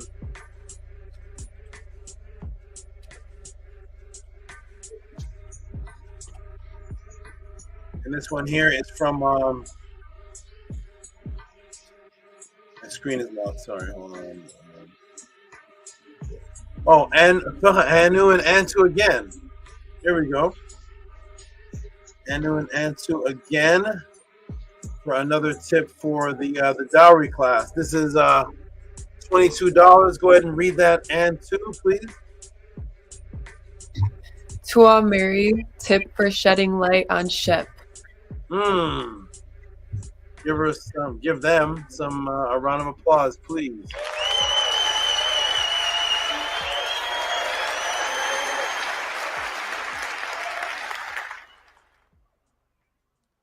And Oxafet sent a tip for the dowry class as well.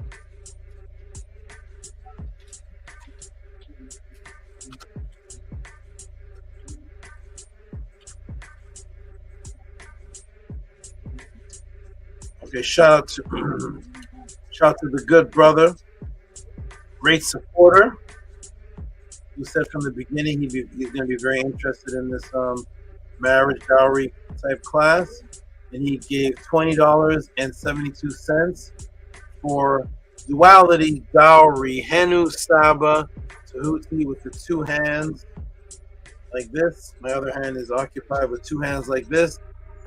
Give him some big noise, please.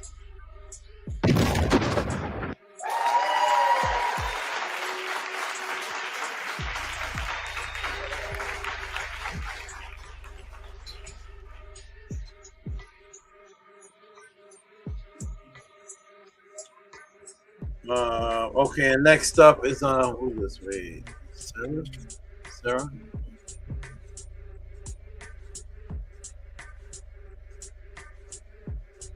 Next up is let me cut for this. Big Vapes in the room.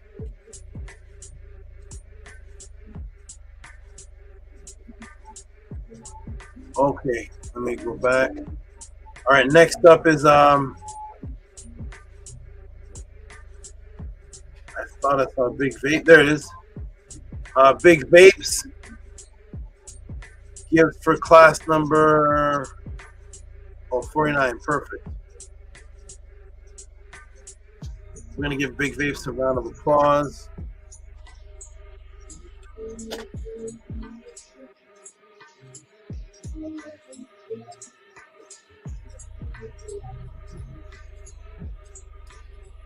Is anything shown on the screen? No.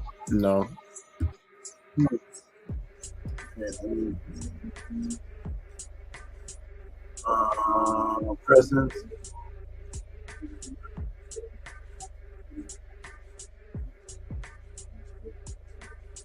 There it is. Shout out to Big Vapes for class number 49, MEDU class video. Give him a round of applause, please.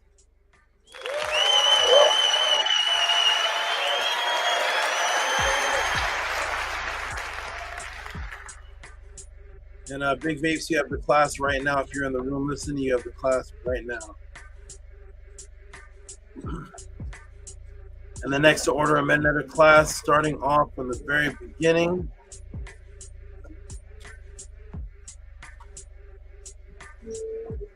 Is a young lady who was actually on the panel twice earlier. And that is none other than Harass Did. $20 for class number 1. Give her a clap, please. Harass, you have the class already. Give her a clap, please.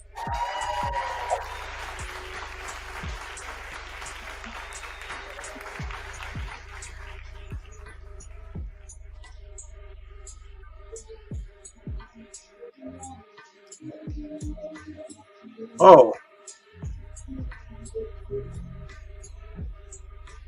Scribe, send me 24 too, please. Class 24. Okay. Next up is the good brother who was on here, excited. None other than the great brother, soon to be oh,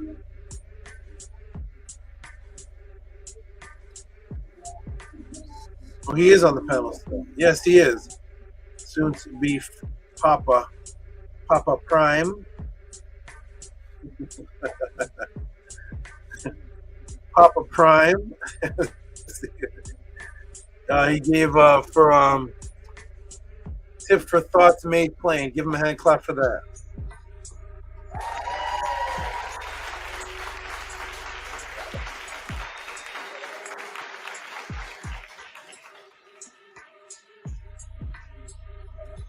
Okay, and shout out to Stephen, sorry, formerly known as, now known as,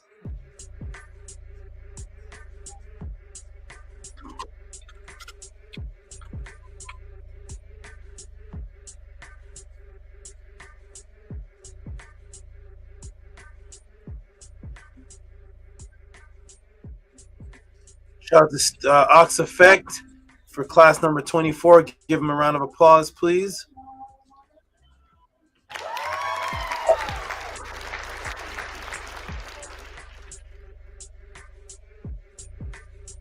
Okay, Ox Effect, you should have the class already. Let me see something here. What did I do?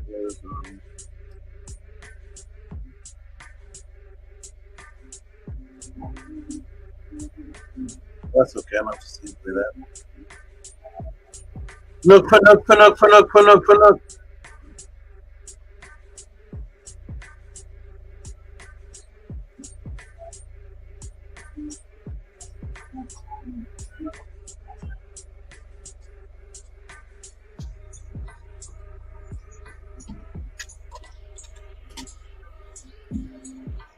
Okay, shout out to the next supporter, to the Tehuti Podclass.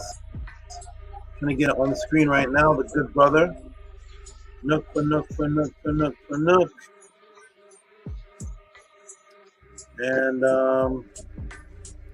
$9.99. It says HERU or SABA, NETERT, Tehuti, AMUN, Hotep Ra, Heku Ma'at. Thank you, good brother. Appreciate you. Great supporter. I keep from offered up.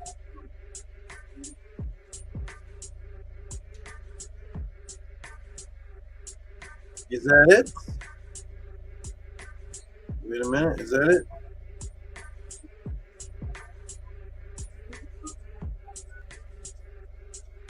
Then we got TS with $1. Let me say that. Shout out to TS.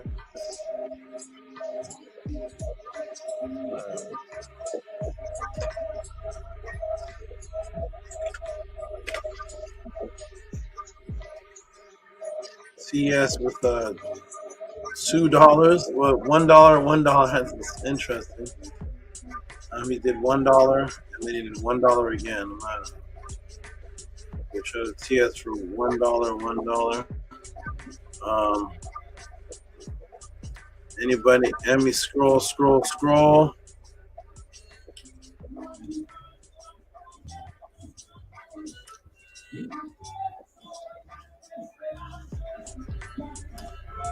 And we're getting down to the last. Is this it, everybody? 30. I got Ox Effect with his Ox Effect with his diet plan. I'm going to just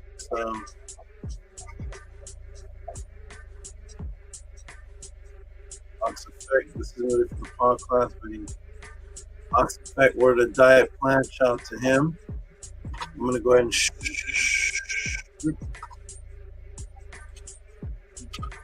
I'm going to show this Ox.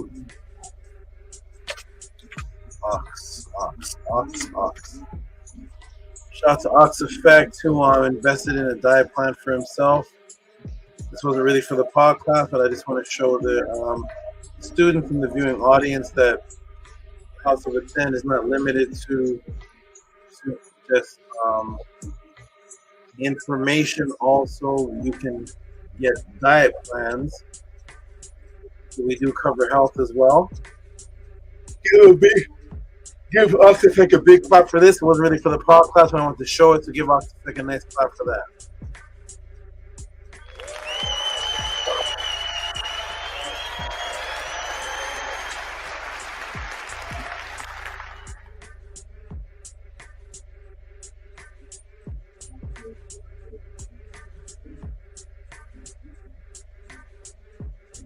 I sent 111. I don't know what that means. Okay, shout out to Bijan Pharaoh.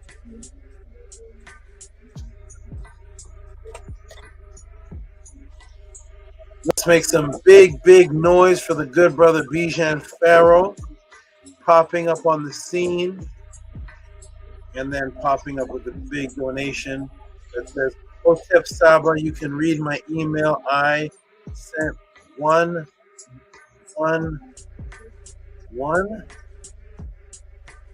I'm not sure what that means, Bijan Pharaoh, but I'm sure he'll send me an email elaborating. Give him some huge monster noise, please. Big noise.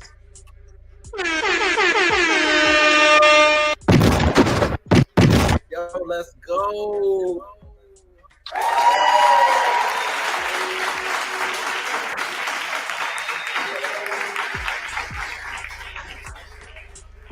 Scroll down. Is that it? Is that it? Is that it? You have a private.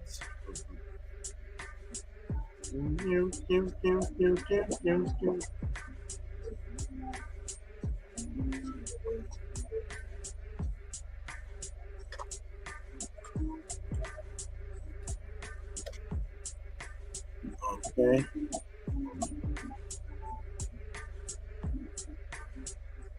Okay, I have a private anonymous donation. Someone building a house. Okay.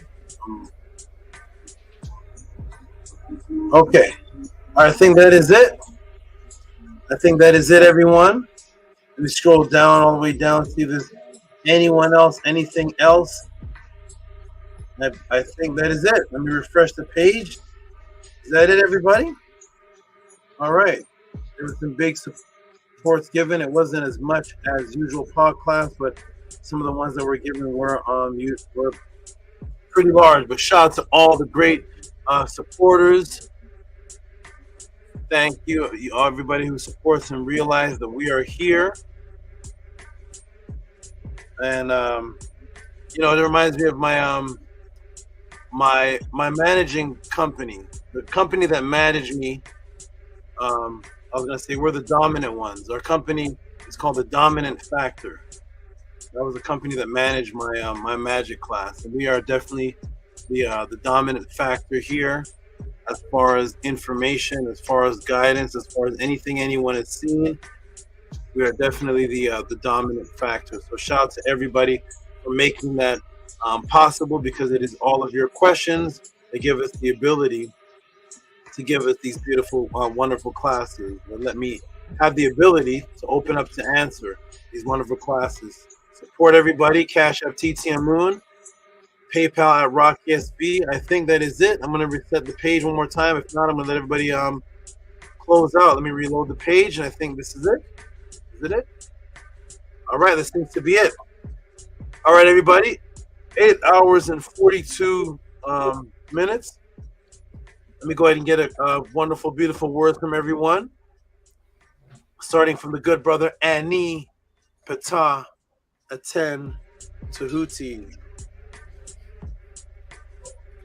Hotep Henu, Great Saba Tehuti, Tua for this very nefer, enlightening, very deep class. Tua for everything that you do to be able to come forward as you are. Henu to your nefer neterts, and Henu to your animals who also support you. I also want to give a Henu and Tua to all the great Keru, the House of ATTON membership, and all of the MERU, all the great supporters, and those who help to keep this raised up and keep this going. So definitely Henu and Tua to everyone who participates in the podcast. Much adoration to you. Be sure that you are subscribed to the House of ATTON YouTube as well. We go live on Sundays, and we have 3 classes in a row. So we have Sunday, which is the great brother Menku Ara Mary Ma'at. Monday, we'll have a class by Nefer Keperet, and then Tuesday we'll have a class by Sherry Ka. So what?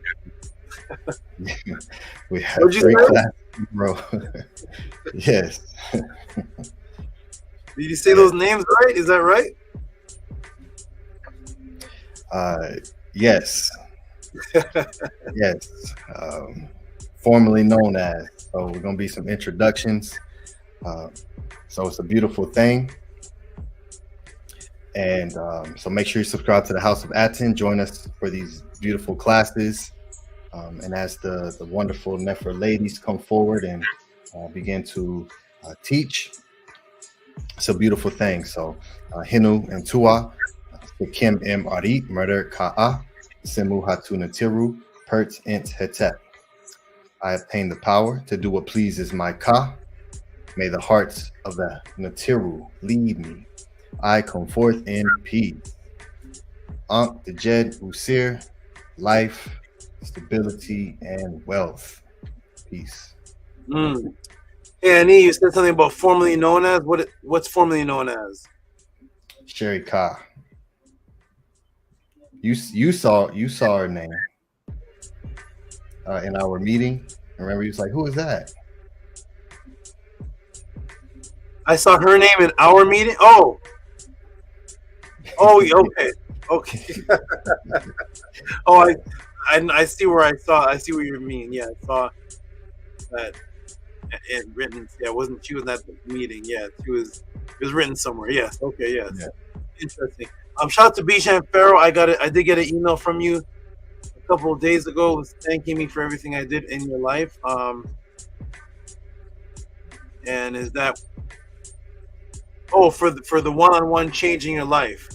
I did get that email, and I thought I responded because we were corresponding back and forth. But definitely. So if that donation was for that, thank you for the one-on-one.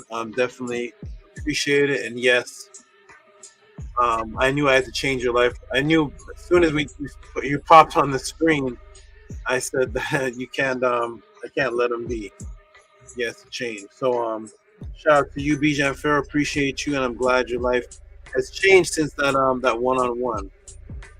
Appreciate you, good brother. Okay, good close on, Annie. Thank you very much. Those classes again by the young ladies. What days are they again? It is Monday, the 27th, and Tuesday, the 28th. Oh, interesting days. Okay, they're not coming. They're not wanting to come on the Sundays with you all brothers. They're doing different days of the week. Yes, when the Keru, when the members come forward to present a class, it's on a day that's different than the Sunday study class. is to present and bring more classes during the week for when the crew want to present as well. Okay, well, I'm gonna put a notification there because I'm definitely not looking for the House of a 10 on Mondays and Tuesdays, and I'm gonna see if there's a notification that comes up. I want to see Nefer Keperet and Sherika definitely teach a class. I'm looking forward to it, and I'll have it playing in the background regardless of what I'm doing. So peace and love to you, Sherika and Nefer Keperet. I have to see this, and I'm going to be proud. Thank you, thank you, thank you. Somebody's asking what time is that going to happen? It should be our normal time, 6 p.m. Central Time, which is 4 p.m. Pacific Time. Excellent. Thank you, good brother. Great student. And on to Anu and Antu. Go ahead and give us a closeout. Did you switch the names around? Okay. Yes, I did. What's that? I said yes, I did. Yeah. It's in order now. Okay. All right. Go ahead and give us some closeout words, brother Anu. I was just talking about you to one of my NETERT, and I'm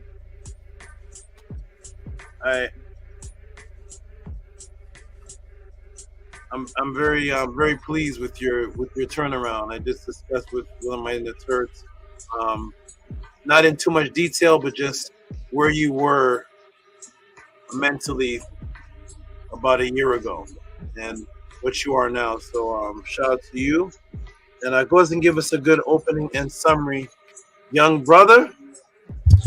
To our Hotel Marie Sabatudi, you changed my life and you continue to change my life. I'm forever grateful for you.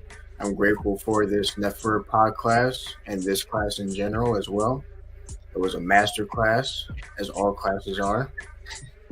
Hotep to everybody on the panel, all the Kuru and Muru, Hotep Marie. To all for being here to support the House of A10. To all for supporting the Sunday classes. Come out to the Sunday class tomorrow and come out and support the sisters on Monday and Tuesday. It is a big breakthrough to have your first class. So everyone come out and support, because one day hopefully you'll be making your own class. I appreciate everybody here, especially Sabatudi. I look up to him. He is my father. And I will end off with this. Habib, Su, In, Tehuti, Des, Shani, Im, Inf, Nef, En, Ankh, Uja, Seneb, In, Beka, En, Neb, Kai, Cheta, Unen, Ma'at, Ku, M, Mers, M, Unens, Kur, Remi, En, Senf, Aha, Iref, In, Tehuti, Pesek, Nes. He hath made it to depart, and Tehuti raiseth up the hair there, and he bringeth the eye living, healthy, and sound, without defect to its Lord. Otherwise said, it is the eye when it is sick, when it is weeping for its fellow, standeth up, then Tehuti to watch. That's why I feel like he does. Well, I know he did that to me, but I feel like he does that to other people as well. Thank you. Is that something you wrote, or is that something from a papyrus? From the Perm Heru. Oh, beautiful. Thank you. Thank you, Anu, for the wonderful words. I appreciate you, and I appreciate your appreciation. And on to another appreciative being, and go ahead and give us some closing words, please. Well, very much, Saba Tehuti, for your life, for your happiness, and for all the beautiful things that you provide for us, and for all the sacrifices you've made to become who you are as our Saba. Tua for changing my life, my family's life. Tua for purifying our mind and bringing us to a place of purity and so much more that I can't even bring into words. I'm so thankful for you and all that you bring. I'm thankful for your NETERTs, for all that they do for you, and as well as your animals, as Ani said. You mean so much to us, for being our mother and father. You truly means so much to us. You are our world. And I will end off with Anu and Antu, Jesu, Mket, Tehuti Podclass, Oset Ement, Kutsen Her Out, and Tehuti Hetep Her Ma'at. Anu and Antu, the divine followers, are following him, Tehuti, coming forth of the NETERU from the secret place. They rejoice at the ways of Tehuti, the great one, established by Ma'at. Tua, Hotep, and Mary, for eternity. Beautiful, beautiful. Tua to you, and I'm glad that your entire world has changed for the better, and I'm glad to play my part in that. That is the goal, and I see the goal is succeeding. So, Tua to you, Tua to you. Wonderful, thank you, too. Okay, and on to the clearest I've ever seen Menku Ara. He is in 3.5K. I see every dimple on the cheek. I see every detail in the forehead. Go ahead, Menku Ara, and give us a closeout, please. Hotep and Henu to you, Saba, for changing the definition for me of a teacher, a student, and learning. I'm learning so much from you. It's very powerful.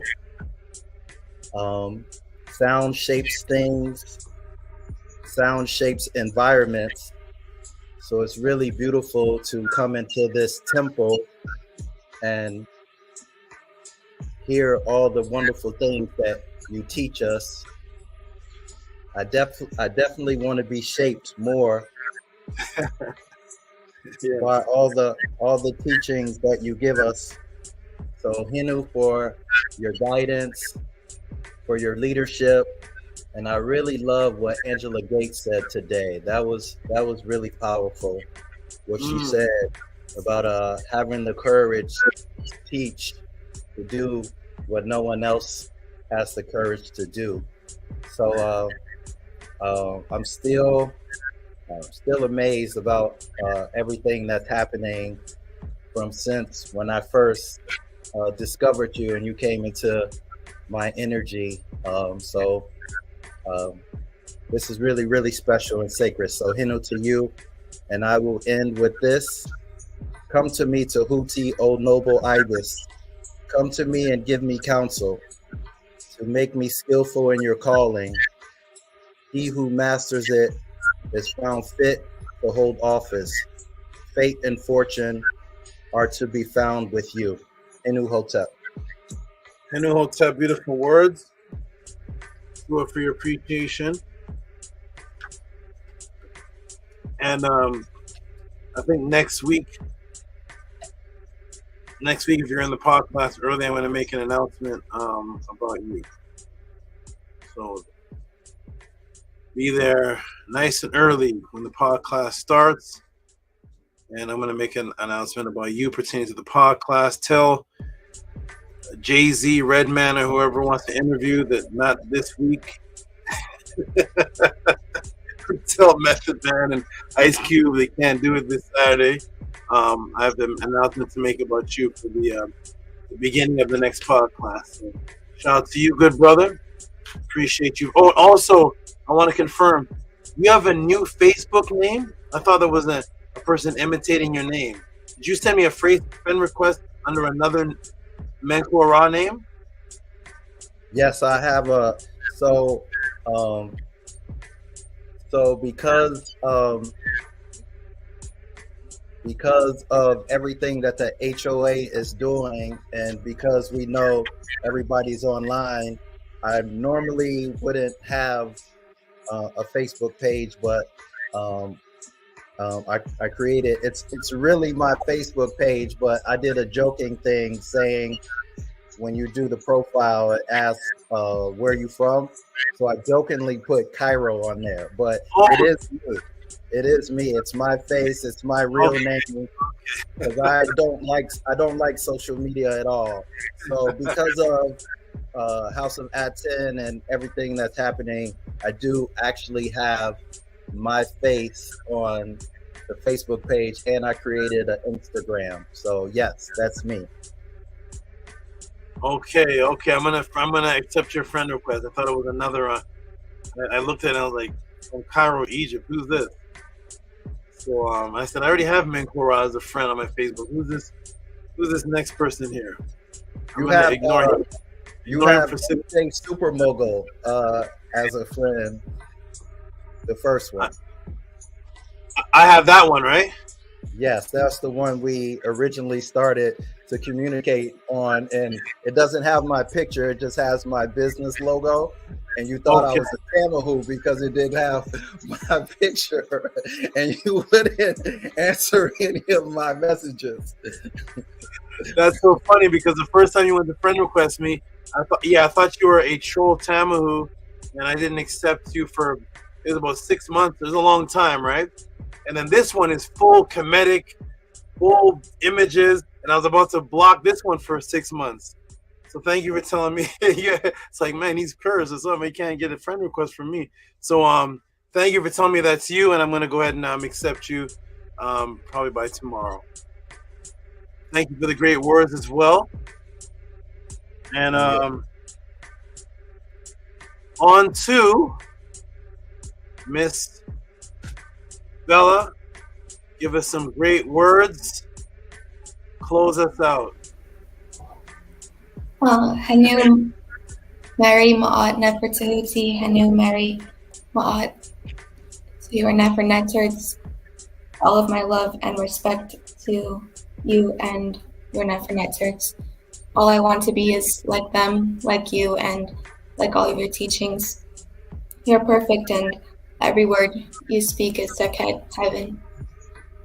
You make life worth living and eternity worth dwelling in. So for teaching me, when I close my eyes, it's not the end of the day, or life, or memory. So for teaching me to Peka Emku, so for saving me, so for giving me so much, because that so much keeps me alive. You're food to me, light in the darkness, drink to thirst.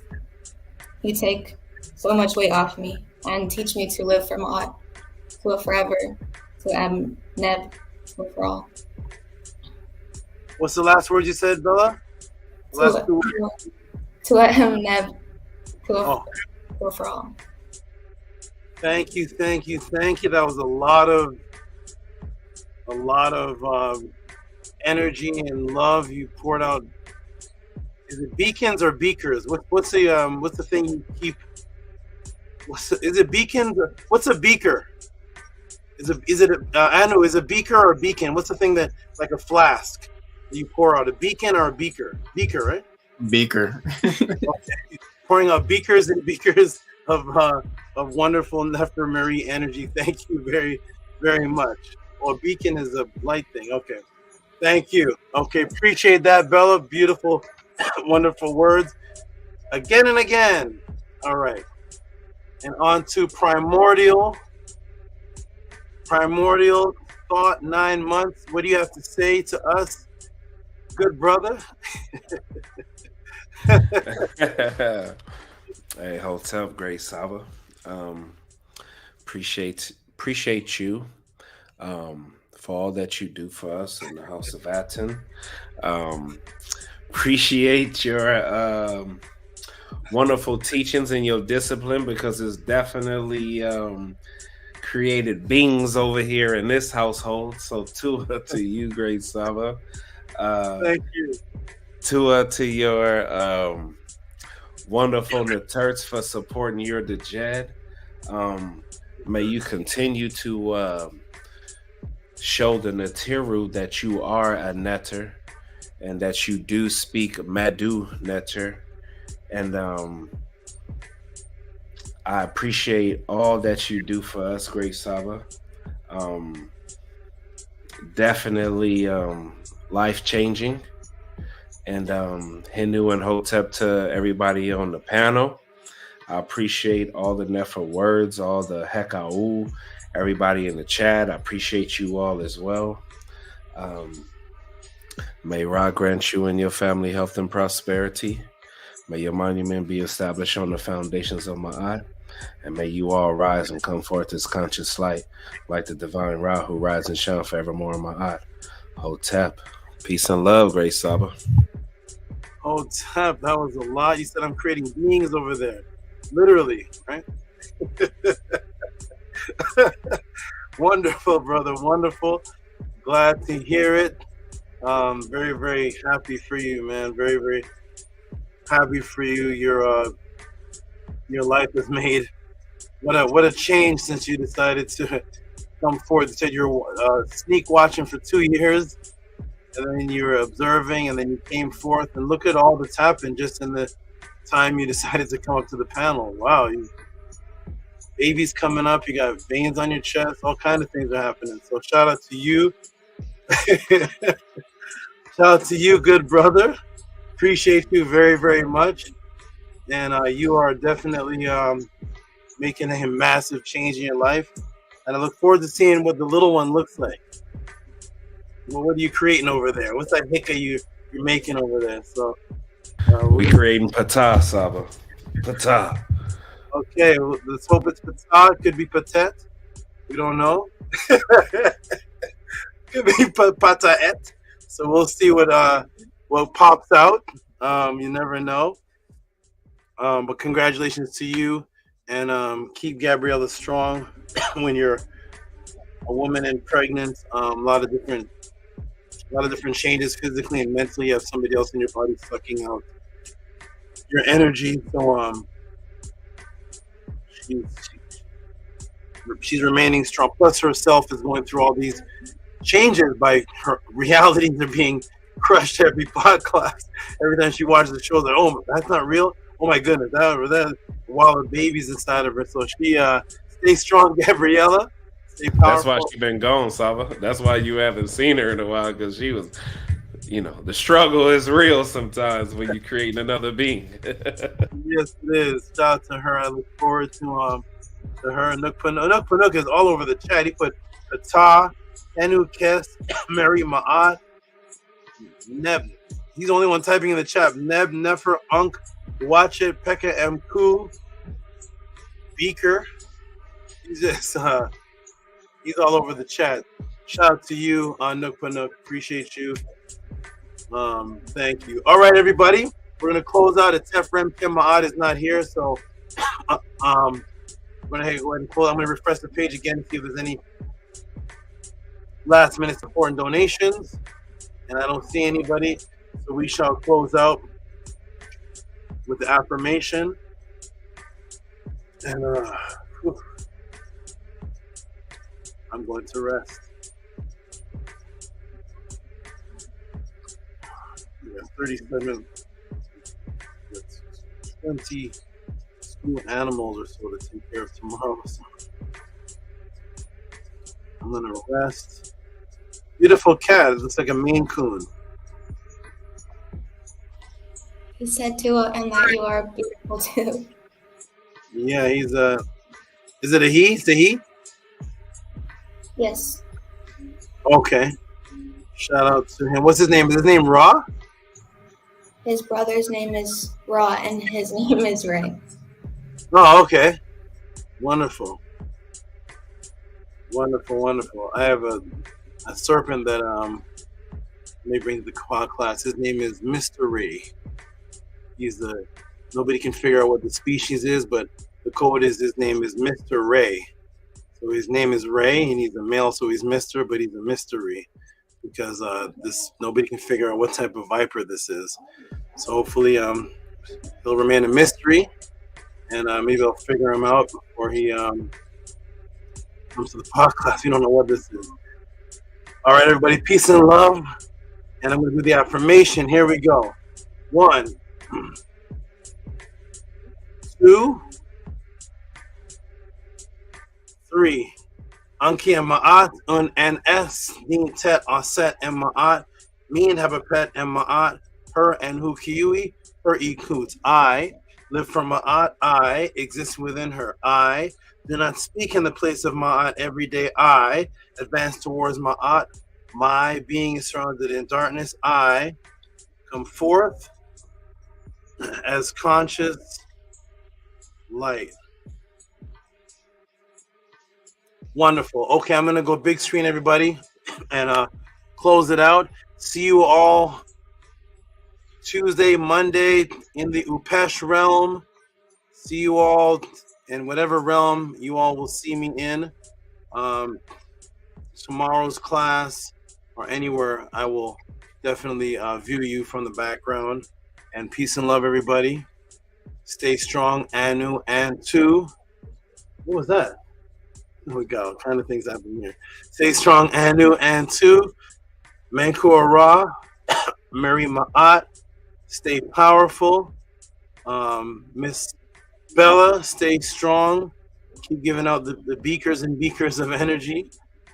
Primordial Thoughts, stay. How many children? Do you have children already, Primordial? Or is your first? Yeah, this will be number 2 for me. Number 3 for Gabby. Oh, you give Full House. Make a show called Full House. All right, so wait, is that already a show? I don't know. I don't watch TV, but shout out to Primordial Thoughts. Stay strong, good brother. I'm gonna go on big screen. Annie PTAH at Tehuti. You're doing a great job. Tua for the beautiful. Tua for the updates on the items from the House of Atten. I have this thing right here that we make at the House of Atten. I don't even know what it is. I don't know if this is a mouse pad for giants. I'm not sure what this thing is, but it's a tablecloth. It feels like a mouse pad, but it must be for Andre the Giant. This thing is bigger than the computer itself. So House of Atten, get one of these and figure out what it is and make use of it. I don't know what it is. So is this supposed to be a mouse pad? Yes, it's advertised as that, but you can use it for anything, for your altar hotep table. I keep one items on it, so get creative with them. Yeah, it is beautiful and it's very soft and it's spongy and it feels very, very nice and so it's very nice and soft and just it's nice. You can have fun with it. All right, okay, everybody. I'm gonna go big screen, put all this back, and close out. Shout out to everybody. I'm going big screen and closing out. Peace and love, everyone. Hey, what is that? Oh, it's a heart. Thank you. All right, everybody. Another beautiful class. We're closing out at 9 hours. Can you believe this? It is 9 hours. You all are wonderful, beautiful. Nook Panook Panook Panook Panook Panook is everywhere in the chat. Shout out to you, good brother. Peace and love, everyone. See you all next week for the answers again to many questions. You all are excellent. For those who are watching the Tehuti Podclass, for those who watch these answers, I hope you all greatly appreciate. We are the House of Atten, the ancient Tehutian teachings of the NETERU. It is a beautiful phenomenon that is taking place. Be a part of the phenomenon. Be a part of the change.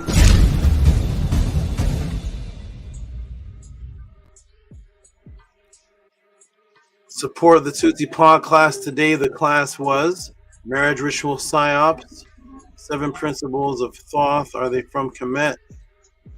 Beautiful, beautiful class. You can ask all the questions that you want and get advanced answers and support the Tehuti Podclass, because without that, the House of Atten can't, we can't do anything. Nothing can happen.